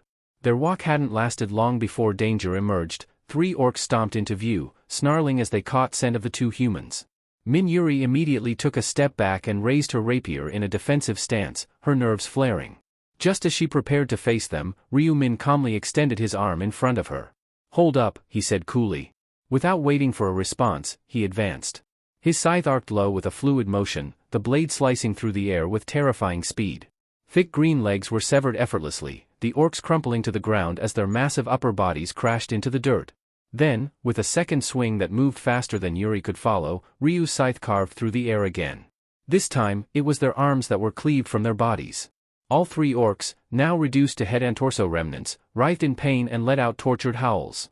"Now," Ryu said, his voice emotionless, "finish them." Yuri hesitated. Despite their helpless state, the sight of the mutilated orcs made her pause. It was the first time she had seen such brutality up close. Ryu looked back at her. "Why are you stopping?" I'm sorry," she stammered, pushing past her hesitation. Taking a deep breath, she walked toward the fallen orcs. One by one, she delivered the final blows, her rapier piercing through each creature's exposed throat with swift, calculated thrusts. Moments later, a series of notifications filled her vision. "You have slain an orc. Experience gained, 2.35%. Gold obtained, 40. Yuri's eyes widened, stunned at how fast it had all happened. "That's it," she whispered in disbelief. "I got 3 kills just like that?" It felt surreal. Having faced one orc alone earlier, she knew how physically demanding and dangerous they could be. This, however, felt completely different. There had been no real risk, not when Black Scythe had neutralized them so efficiently. "They're not like goblins at all," she muttered. "They're supposed to be strong, but this wasn't hard." A realization hit her then, she wasn't getting stronger. She was standing behind someone overwhelming. Her eyes drifted toward Min again, this time with growing admiration. The way he moved, how effortlessly he dismantled such fearsome enemies, it was like watching a force of nature. "Let's keep going," Ryu said casually, already walking ahead. Yuri followed, feeling a mix of awe and renewed motivation. She was in the presence of someone truly extraordinary. After Yuri finished off the incapacitated orcs, she couldn't help but look at Min with renewed admiration. Watching him dismantle enemies with such composure and efficiency made her realize how fortunate she was to have crossed paths with him. When he said, "Let's move on," she nodded eagerly, responding with an enthusiastic, "Yes." They continued through the forest, pressing deeper into orc territory. The pattern quickly established itself. Min would dart in first, targeting legs and arms with precise, sweeping strikes that crippled their foes, leaving them helpless on the ground. All Yuri had to do was step forward and deliver the finishing blow. It was like a systemized production line of death. "I had no idea hunting could be this smooth," Yuri commented in disbelief. If an orc had seen this, it might have died from shock before the scythe even touched it. Ryu didn't respond, though a faint smirk threatened to break through his neutral expression. After a while, he asked, "What's our current count?" Yuri puffed her chest out a little with pride. 52, and it's only been 30 minutes. That's pretty amazing, right? To her, it was a feat worth celebrating. But to Min, it was far from impressive. In the past, eliminating over 300 enemies in under an hour was standard procedure for him. By comparison, this pace felt leisurely. Still, he acknowledged that most of their time had been spent wandering between spawns. The real challenge wasn't fighting, it was finding the targets. His eyes scanned the thinning monster population. "These orcs are scattered too widely," he thought. "Taking them down is easy, but locating them is inefficient." Min's mind quickly turned toward a better solution. "If I keep dragging her around like this, we'll just waste more time. I need to accelerate this process.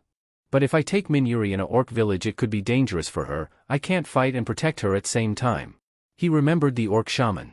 A special type of monster with the ability to summon other orcs. If they could find him, the hunt would become far more productive. It was a shortcut that allowed him to avoid combing the entire field for scattered groups.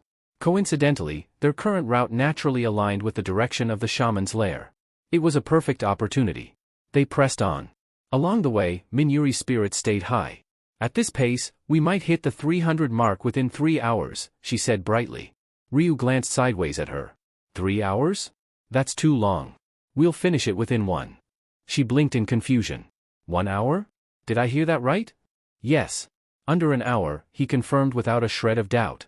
Min-Yuri stared at him, stunned. Wait, seriously? How's that even possible? Ryu finally unveiled a portion of his plan. By using the orc shaman. I won't kill it, just exploit its summoning ability. That way, we don't need to search for orcs. They'll come to us. It was a clever strategy, manipulate the summoner to keep producing enemies, allowing them to rack up kills quickly without wasting time between fights. However, something nagged at Min-Yuri's curiosity. She furrowed her brow and asked, but, how do you even know about the orc shaman? This is your first time here, isn't it? Ryu didn't miss a beat. I came across it once before I ran into you, he replied smoothly. That's how I know its location. It was a complete fabrication, but his delivery was flawless. Min-Yuri accepted it without further question, her thoughts drifting instead to the efficiency of his methods.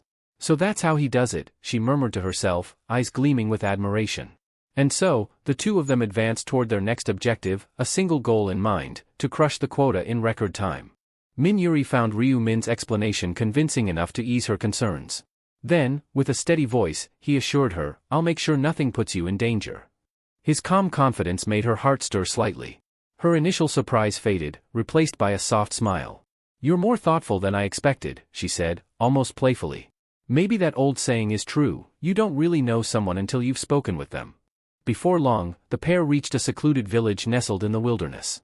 It was a humble place, made up of small wooden huts with straw roofs, barely more than 5 buildings total. Not a single orc patrolled the area. Min-Yuri tilted her head in confusion. This is where a boss is supposed to live? It looks too tiny. Despite the peaceful appearance, Ryu Min remained cautious. He knew better than to judge by appearances. The quaint little hamlet was nothing more than bait. A trap, deliberately designed to appear harmless so it could lure in players with their guards down. In a previous regression, he had seen what lay behind the curtain of deception. While circling behind the village in that timeline, he'd come upon a gruesome pile of corpses, players who had walked into the trap unprepared. All of them had fallen victim to the orc shaman, a cunning creature who relied on deceit rather than strength. It wasn't bravery that defined the shaman, it was cowardice masked as cleverness. Yes, Ryu Min could end him easily. But that wasn't the plan. The shaman's summoning ability made him far more useful alive, for now. Follow me, Ryu said, motioning for Min-Yuri to stay close. They moved through the village, passing a few small, empty huts. The silence was eerie, too quiet. Min-Yuri looked around with growing unease. There's no sign of any orcs. Are you sure this is their territory? That's because the orcs don't actually live here, Ryu replied calmly. Only the shaman stays here, hidden inside. Eventually, they arrived at a slightly larger structure. Though it shared the same thatch design, its size and subtle details set it apart. Ryu gestured toward it. That's the place. The shaman waits inside, listening for intruders and preparing ambushes. Min-Yuri's eyes widened. Wait, the orcs lay traps. He's not just any monster. As a boss, he has some intelligence. These small huts? They're just part of the bait, Ryu explained. This whole village is a facade to draw players in and kill them. Min-Yuri looked concerned. Then, are we caught in the trap too? Ryu nodded. From the shaman's perspective, yes. But that works in our favor. Do you have a plan? She asked, her tone serious. We'll turn the trap on him, Ryu said. It's simple. When players enter that larger hut and steps on red carpet there, they trigger a hidden zone. That alerts the shaman, and he summons a horde of orcs, usually 10 to 20, to swarm the intruder. It's almost impossible to escape once they've surrounded you. He gave a small smile. But if we can bait the trigger without getting caught, the summoned orcs will believe they missed their target. Then they'll send out scouts to track us down. And we'll be waiting for them, he added. Min-Yuri hesitated, then offered, I'll be the one to go in. Ryu raised an eyebrow. By yourself? She nodded. There's no need for both of us to walk into a trap. It'll look suspicious if we both go in. Besides, I understand the plan and I want to contribute. Let me do this. Ryu studied her expression for a moment, then gave a small nod. All right, I'll wait here. With a determined breath, Min-Yuri turned toward the hut and pushed the door open. The hinges groaned as she stepped inside, the musty scent of aged wood meeting her nose. The interior was dimly lit, devoid of movement or noise. Each step she took echoed off the floorboards, magnifying her presence in the silence. She soon arrived at a wide-open space, large enough to accommodate 24 orcs. This must be it, she whispered to herself. The trap point Ryu mentioned. Her thoughts flashed back to his instructions. The orc shaman is inside, listening. He only reacts to sound, doors creaking, footsteps entering. Once you step onto the red carpet, he thinks he has you and summons his minions to trap you inside. The trick is to only go as far as the carpet, make some noise, then leave. Once the summons fail, scouts will be dispatched to re-engage us. That's our real target. Min Yuri's eyes landed on a faded red rug stretched across the center of the room. Heart pounding, she took a careful step onto it, letting the sound of her footfalls carry through the hut. Then, without hesitation, she spun around and walked straight out, never once glancing back. As she stepped into the open air again, she exhaled sharply and muttered, "That wasn't so bad, but it still made me nervous." Ryu Min was standing nearby, arms crossed casually, eyes on the door. "You all right?" he asked. She gave him a small grin. "Yeah, I followed the plan. Reached the carpet and everything." "Good," he replied with a nod. "That's all we needed." Still unsure, she glanced back at the hut. "Will the orcs really send scouts?" Ryu didn't answer right away. "We'll know soon enough. Just wait." Almost as if on cue, the door creaked open behind them. Just as they waited in silence, the door creaked open. 6 orcs stepped out, their heavy boots thudding against the ground. Their orders were clear: track down the humans who had fled moments earlier and lead them back into the trap. That was when Ryu Min calmly emerged from the shadows, his scythe already drawn. "Looking for someone?" he asked coolly. Before the orcs could even react, the steel edge of his weapon blurred through the air. One orc collapsed instantly, its limbs severed in an instant. The gruesome thud of flesh and bone echoed as the others instinctively reached for their axes. They were too slow. With a flurry of precise, ruthless strikes, Ryu disabled the rest, arms and legs cleaved cleanly before their weapons could even leave their belts. Once the orcs lay helpless, writhing or unconscious, Ryu stepped back without another word. His part was done. Now it was Min Juri's turn. With a flick of her rapier, she elegantly dispatched the downed enemies. Each thrust and slash was clean, efficient, and without hesitation. As the final orc gurgled its last breath, Min Juri let out a sigh, brushing a strand of hair from her cheek. "That's the last of them, for now." Ryu nodded, then said, "Let's draw out the next group." Min Juri looked at him, eyebrows raised. "You think they'll really fall for the same trick again?" "They might have some wit," Ryu replied with a dry chuckle, "but their memory is no better than a goldfish's." Without another word, Min Juri turned on her heel and slipped back into the hut. Again, she triggered the trap. Again, a group of orcs emerged, only to be swiftly dismantled by Ryu and finished off by Min Juri. Their teamwork grew sharper with each repetition, as though they'd trained together for years. Strike after strike, trap after trap, the process repeated. In time, the bodies of summoned orcs were piled beside the huts, a grotesque monument to their growing synergy. Finally, as the last orc fell, Min Juri's voice rang with excitement. "Black Scythe? That makes 300. Ryu Min opened his status window and gave a satisfied nod. "Right on time. 1 hour. Min Juri clapped her hands with a laugh. "Can you believe it? We caught 248 in just 1 hour. That was amazing." Her voice softened as she added, "Really, thank you. I wouldn't have managed this without you." Ryu offered her a small smile, his expression genuine. "Glad to hear it. So, how much did your level go up?" Beaming, she replied, "I'm at level 19 already." "Just 10,000 experience left until level 20, he said, half to himself. Once she ranked up, she'd unlock more powerful abilities, skills that could significantly strengthen their partnership. Then he looked at her and said, "What if I help you get there right now?" Surprised, Min Juri shook her head. "You don't have to go that far." "I do," Ryu said plainly. "I need a buff from you before I take down the High Orc. It's the only way I'll have a shot at setting a new record." The 5th round's High Orc was no ordinary boss.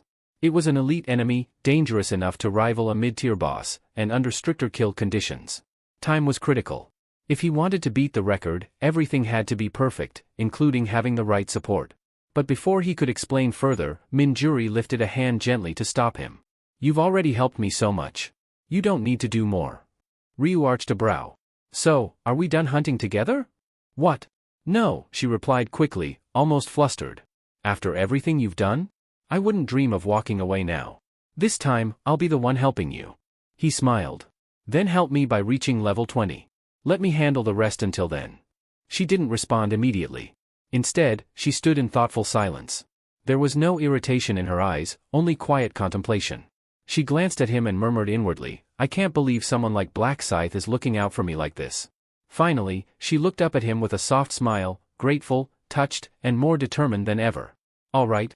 I'll reach level 20. Let's finish this together." Minjuri gave a sheepish smile, brushing her hair behind her ear. It's a little embarrassing to say, but I'll be relying on you. Ryu Min gave her a casual nod, already turning back toward the village. Let's get back to it, then. But just as they were about to resume their hunt, a low rumble echoed behind them, faint at first but quickly growing louder. They both turned instinctively, gazes sharpening. A group of 5 men emerged from the edge of the treeline, their weapons drawn but held cautiously at their sides. They didn't look like monsters, these were players. One of them pointed abruptly and called out, "Hey, over there, isn't that Black Scythe?" The moment they recognized Ryu Min, their steps halted, tension freezing them mid-motion. It was as if they'd stumbled across a predator while strolling through a peaceful glade. Then another voice piped up from their group, tone laced with surprise. "Wait, there's a woman with him." Their wary expression softened slightly, giving way to confusion and curiosity. The men exchanged quiet, uncertain looks. Eventually, one of them stepped forward and raised a hand half-heartedly. Hello?" Ryu didn't respond. His eyes narrowed as if he were looking at something unimportant and mildly irritating. His silence was heavy and intentional. Another tried to break the ice, speaking with caution. "Are you doing something here?" But none of them were really focused on the conversation anymore. Their attention had shifted to the heap of orc corpses stacked beside the huts. "Wait a second," one murmured. "All of those were taken down by them?" A realization began to settle among them. The carnage wasn't caused by random chaos. It was the result of coordinated, efficient slaughter. And the culprits were right before them, Black Scythe and his companion. "Seriously, that many orcs in one tiny village?" one of the men muttered, confused. "This doesn't add up." Another squinted at Minjuri, curiosity quickly turning into speculation. "Who's the girl?" "A teammate," he whispered under his breath. "Since when does Black Scythe work with anyone?" A different man leaned closer and commented with a smirk, "Weird, her face is a mix, but her body's definitely something. Didn't think he was into that kind of thing." While they didn't speak these thoughts aloud, the judgments and crude comments swirled freely in their minds. They thought themselves untouchable, as if they could mock anyone in their heads, even someone as dangerous as Black Scythe. They had no idea how wrong they were. Ryu slammed his scythe on the ground. Ryu Min's eyes sharpened. His voice cut through the tension like a blade. "If you're not here for something important, get lost." The men were taken aback. One blinked rapidly, confused by the sudden hostility. Excuse me?" Ryu turned to face them fully now, his gaze frosty and his voice tinged with irritation. "I said, leave. Don't waste my time." The curt dismissal stunned them. What really stung, however, was his use of casual speech, completely disregarding the usual formality strangers owed each other. One of the men scoffed, offended. "What's with that tone? Who gave you the right to speak down to us?" "Yeah," another added, puffing up slightly. "It's rude to be so informal when you've never met someone before. You may be first-rank player." Minjuri's expression remained unreadable, but internally, she scoffed. "Are they insane? They are arguing against Black Scythe." Black Scythe gave the man a sharp cut on his forehead. "If you value your life, get lost now." A heavy silence settled over the group. No one dared to reply. They had made a mistake, a serious one. After that, the group ran off. Another chimed in with an apologetic nod toward Ryu Min, "Sorry to have bothered you." Without waiting for a response, the group ran off swiftly, retreating down the path they had come from. Ryu Min didn't move a muscle as he watched them leave, his gaze following their every step until they disappeared behind the thickets. He wasn't just watching, he was reading them, tapping into their surface thoughts. "They're not retreating for good," he thought. "They're hiding.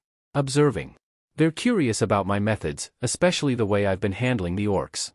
He could practically feel their eyes still on him from a distance, their withdrawal a calculated move to avoid confrontation while gathering intel. "Fine. Watch if you must," Ryu Min mused inwardly. "It makes no difference to me. As long as I meet my objective, your curiosity changes nothing." His attention drifted from the treeline back to Minjuri, who had remained silent through the encounter. It was time to resume their task.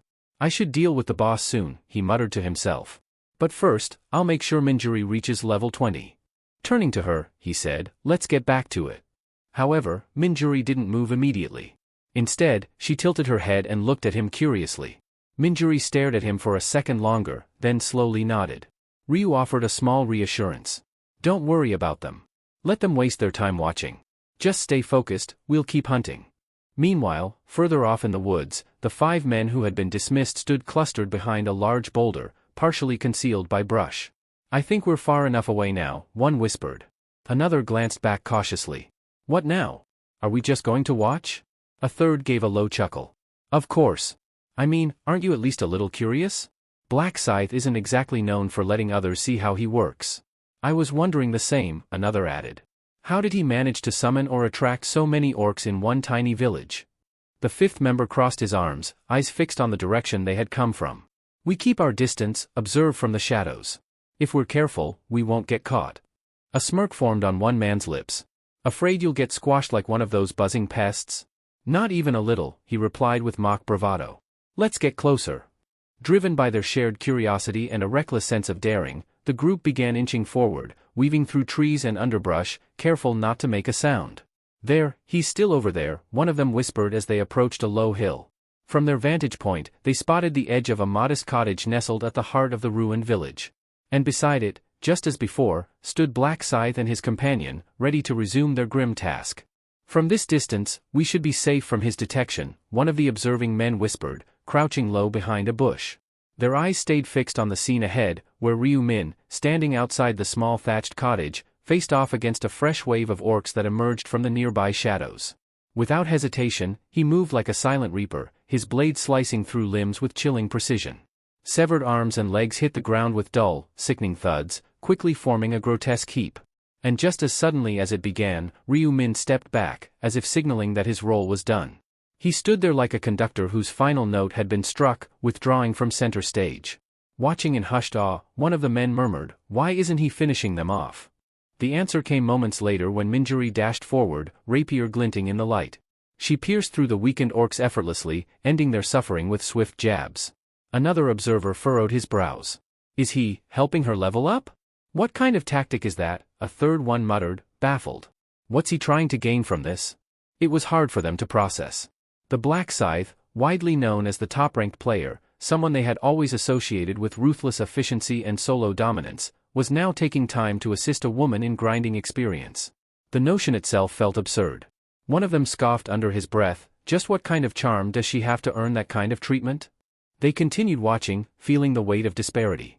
While they often struggled to take down a single orc and burn through potions in the process, here was a pair dispatching dozens in elegant synchronization, barely breaking a sweat. A sense of bitter envy crept in. He's making it look so damn easy, another added through clenched teeth.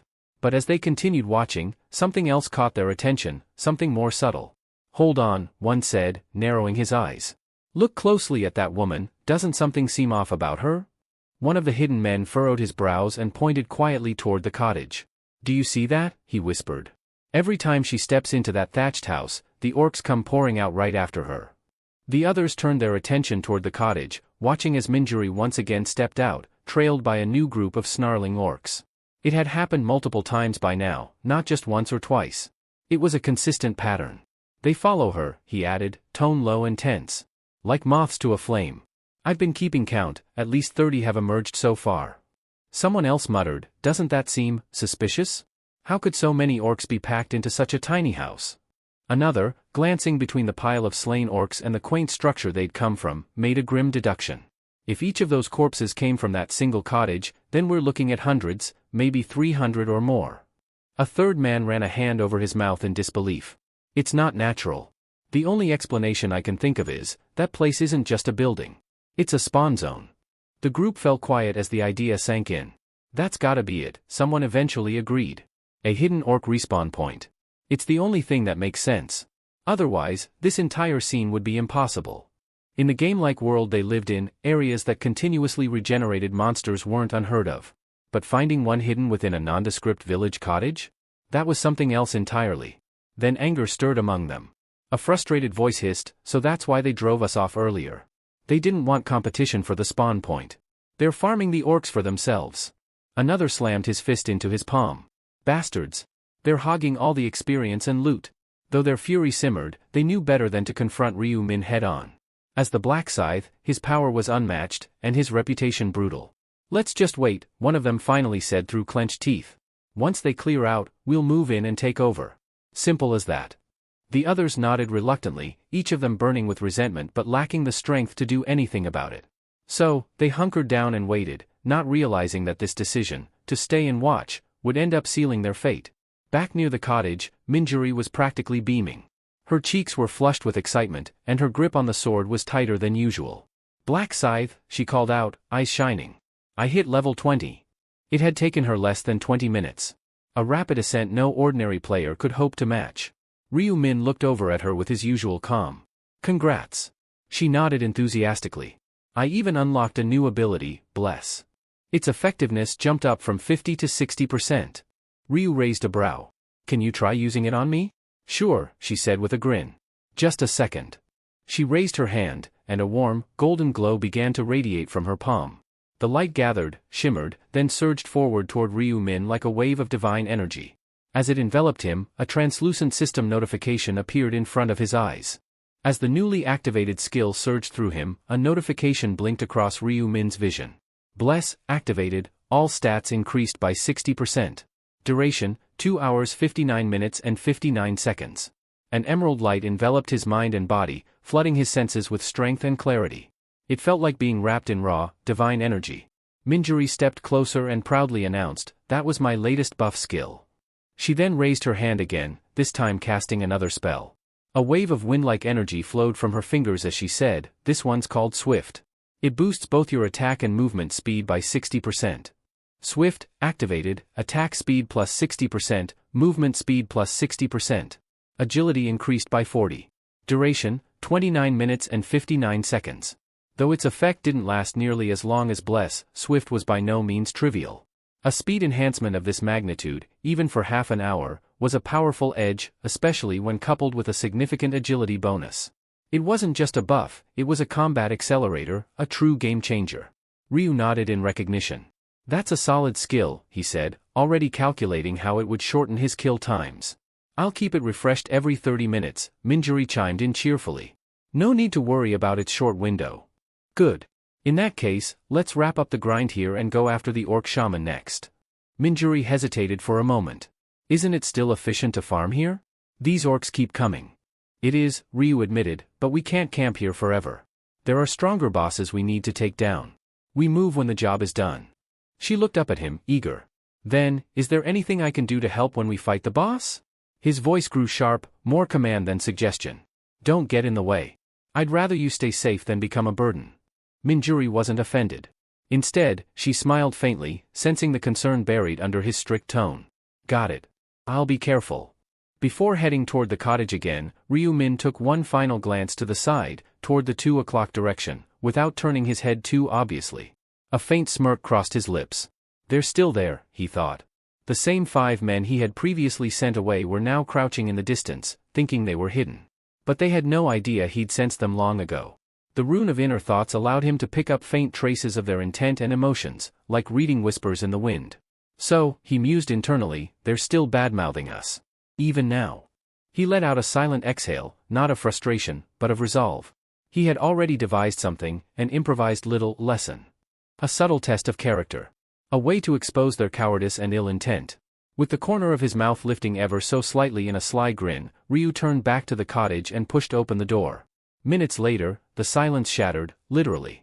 The wooden door exploded outward, cleaved in half by the violent slash of a scythe. Ryu Min stormed out, his cloak whipping behind him, the blade of his weapon trailing energy. Orcs came running after him. That's it for today. Thank you so much for watching. If you enjoyed the video, don't forget to hit that like button and subscribe for more. We'll see you in the next one.